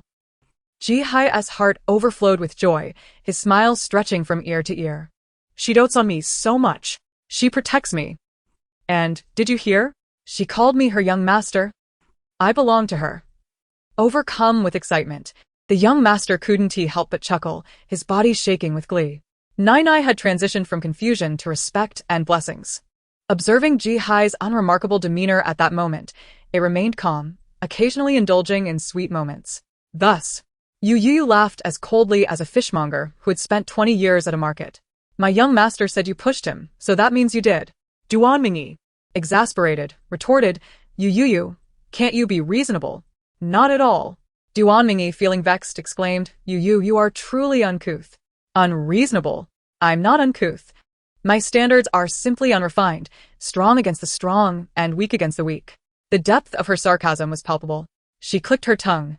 "But I still can't compare to you. After all, you merely stand on the street doing nothing and lower the standards of an entire block." Duan Mingyi was on the verge of being driven to madness by Youyou. As he dodged the approaching zombies, he continually strained his voice to counter her words. Youyou remarked, "As for the footprints on your rear, I can't help but think they are your own." Duan Mingyi jumped in outrage. "The footprints are behind me. How could I have stepped on them?" Youyou shrugged. "Perhaps you have a third leg?" Suddenly, she covered her mouth, speaking mockingly. "Oh, my apologies, I misspoke. It should be a fourth leg. After all, your third leg is far too thin and short to manage a kick to your backside. That would be quite a tall order." Duan Mingyi turned green with anger at her words. "Youyou, can you clean up your mouth a bit? Everything can be questioned, but a man's size should never be doubted." Youyou replied earnestly, "What do you know? Only when foul words are spoken can the mouth be clean. If foul words are swallowed, the heart becomes tainted. Adults should learn to find reasons within others. It's the words that are dirty, not my character. No wonder my heart is so pure. It's because I greet fools every morning. Purity doctrine. Hands together. Amen." Duan Mingyi. He was so enraged that he was ambushed from the side by a zombie and scratched. Director Wang's slow voice resonated, repeating thrice for all to hear. Duan Mingyi was left despondent. Indeed, he was directly driven to despair by Youyou. He didn't even need her to urge him forward. The young master, quite self-aware, stretched his long legs to sit on her back seat, tightly wrapping his arms around her waist, leaning against her back, and shouted, "I'm ready. Take me eloping." He nestled against Youyou's back, unable to resist nuzzling closer. Meanwhile, Director Wong, holding a walkie-talkie, shouted frantically, "Don't let Youyou leave. Block them." They had no choice but to surge towards Youyou. "Make way. If I bump into someone, I won't take responsibility." Youyou, riding her little electric scooter, kindly warned. The zombies hesitated at her words, but director Wang's voice blared through the earpiece. Block. Block her. I refuse to believe she dares to bump into you. Thus, when surrounded by zombies, Youyou's little scooter proclaimed, "Are you also a fan of this young lady?" When Youyou pressed the brakes to avoid a collision, the scooter chimed, "You should be grateful for my great kindness." When zombies were in the way and got bumped, the scooter declared, "Here's a grand exit for you." Chapter 109. The Love of Mankind, the Nightmare of Mankind. The sheer number of zombies encircling Youyou made it impossible for viewers in the live stream to discern the specifics of the situation. All they could see was a massive horde of zombies, a black mass blocking the path entirely. The only thing viewers could clearly hear was the small electric scooter's audacious proclamations as it announced the arrival of the young lady, commanding everyone to make way, rendering the barrage of comments utterly silent. "I am in desperate need of assistance. I am on the verge of embarrassment. Can that little electric scooter of hers cease producing such commotion? This is my first realization that watching a live broadcast demands such immense courage. Never mind. Just confirm whether they cleared the way when I previously instructed them to do so." I shudder to think how utterly devastated I would be if I were in her position, laughing uncontrollably. The heartbreak is truly unbearable. Do you not find this rather exhilarating? No jest, as a 20-year-old stunning beauty, I genuinely require this magnificent treasure to boldly navigate the campus. The epitome of human affection and the embodiment of nightmares. Whenever a zombie dares to approach the little electric scooter, Ji-hai, seated in the back, brandishes his spiked club, exclaiming, "Come any closer, and I shall devour you." The young master swings the club without reservation, a twisted smile adorning his face. "All shall be devoured." Roaring version, "You all shall be devoured." Where on earth did he procure that spiked club? Today's version of my Doraemon young master. The zombies. It is exceedingly challenging. They are truly at their wits' end. With Youyou's little electric scooter in front and Ji-hai's club behind, they are utterly overwhelmed. Oh, and let us not forget the relentless director Wong. Shrieking in their ears, demanding they halt Youyou and Ji-hai. The zombies grit their teeth, cursing under their breath. Damn. Earning a little money is no easy feat. Ultimately, Youyou, riding her electric scooter, skillfully maneuvers through the relentless tide of zombies. Observing the two, who ultimately managed to escape, director Wong felt utterly exhausted. Damn it. Let any director come and direct this reality show. Due to Youyou's astonishing speed on the electric scooter, the live broadcast crew could hardly keep pace, leaving director Wong no choice but to tearfully deploy a drone to follow them. How unfortunate that you have also been eliminated. Ku Zhengcheng feigned disappointment, sighing, indeed. It is somewhat regrettable. However, secretly, Ku Zhengcheng could not have been more delighted. Thank heavens they finally escaped that dreadful place. This is hardly a game for mere mortals. No matter where they fled, a zombie would invariably leap out to startle him. If this continued, he feared he might indeed suffer a heart attack. Sitting in a chair, sipping water, he reflected on how blissfully serene this moment felt. He could not resist silently exclaiming, "The light boat has passed through countless mountains." Ning Ai entered without uttering a word, her demeanor cold as she settled into a corner to rest her eyes. As the remaining guests noticed their companions dwindling, they realized this could not continue and resolved to band together. At last, they barely escaped the relentless waves of zombies and found a temporary haven. Xiong Xiaoyang collapsed wearily against Pu Ni's shoulder, panting heavily. "I cannot endure this any longer." She was covered in the blood and viscera of the zombies. Pu and I embraced her to provide comfort. Just moments ago, Xiong Xiaoyang had protected her, having saved her from elimination several times. However, Pu and I suddenly turned, a cold smile gracing her lips as she confronted Yu Shixin, who was huddled beside Fu Jiaza. "Did you not just push Ning into the horde of zombies and then escape?" The four girls were paired off, with Xiong Xiaoyang and Pu and I together, while Yu Shixin was with Ning Ai. Yet, inexplicably, Ning Ai had fallen into the zombie tide and was eliminated, while Yu Shixin emerged unscathed. Yu Shixin shrank back, her voice a pitiful whimper. "Sister Pu, you misunderstand me. I would never push Ning into the zombie horde. But I admit, it was indeed Ning who protected me, allowing me to escape safely. I absolutely did not push her." She bit her lip, lamenting, "It is my fault. I failed to protect Ning, and she was eliminated because she shielded me." As she spoke, tears began to stream down her cheeks. The quiet room was filled with her soft sobs, impossible to ignore. Ma Yuanji felt a twinge of awkwardness at her tears, but did not approach to console her. As for Yunlang, He was preoccupied with thoughts of the adoration and praise from fans regarding the scene, his spirit soaring at the mere anticipation. He would undoubtedly look striking. Pu and I, observing her pitiable and aggrieved state, scoffed. Upon hearing Pu Ni's words, Yu Shixin's face drained of color. It suddenly dawned on her that only Fu Jiazi, Yunling, Ma Yuanji, Xiong Xiaoyang, and Pu and I remained among the guests. Ning Ai had just been eliminated, leaving her with these 5 for protection. However,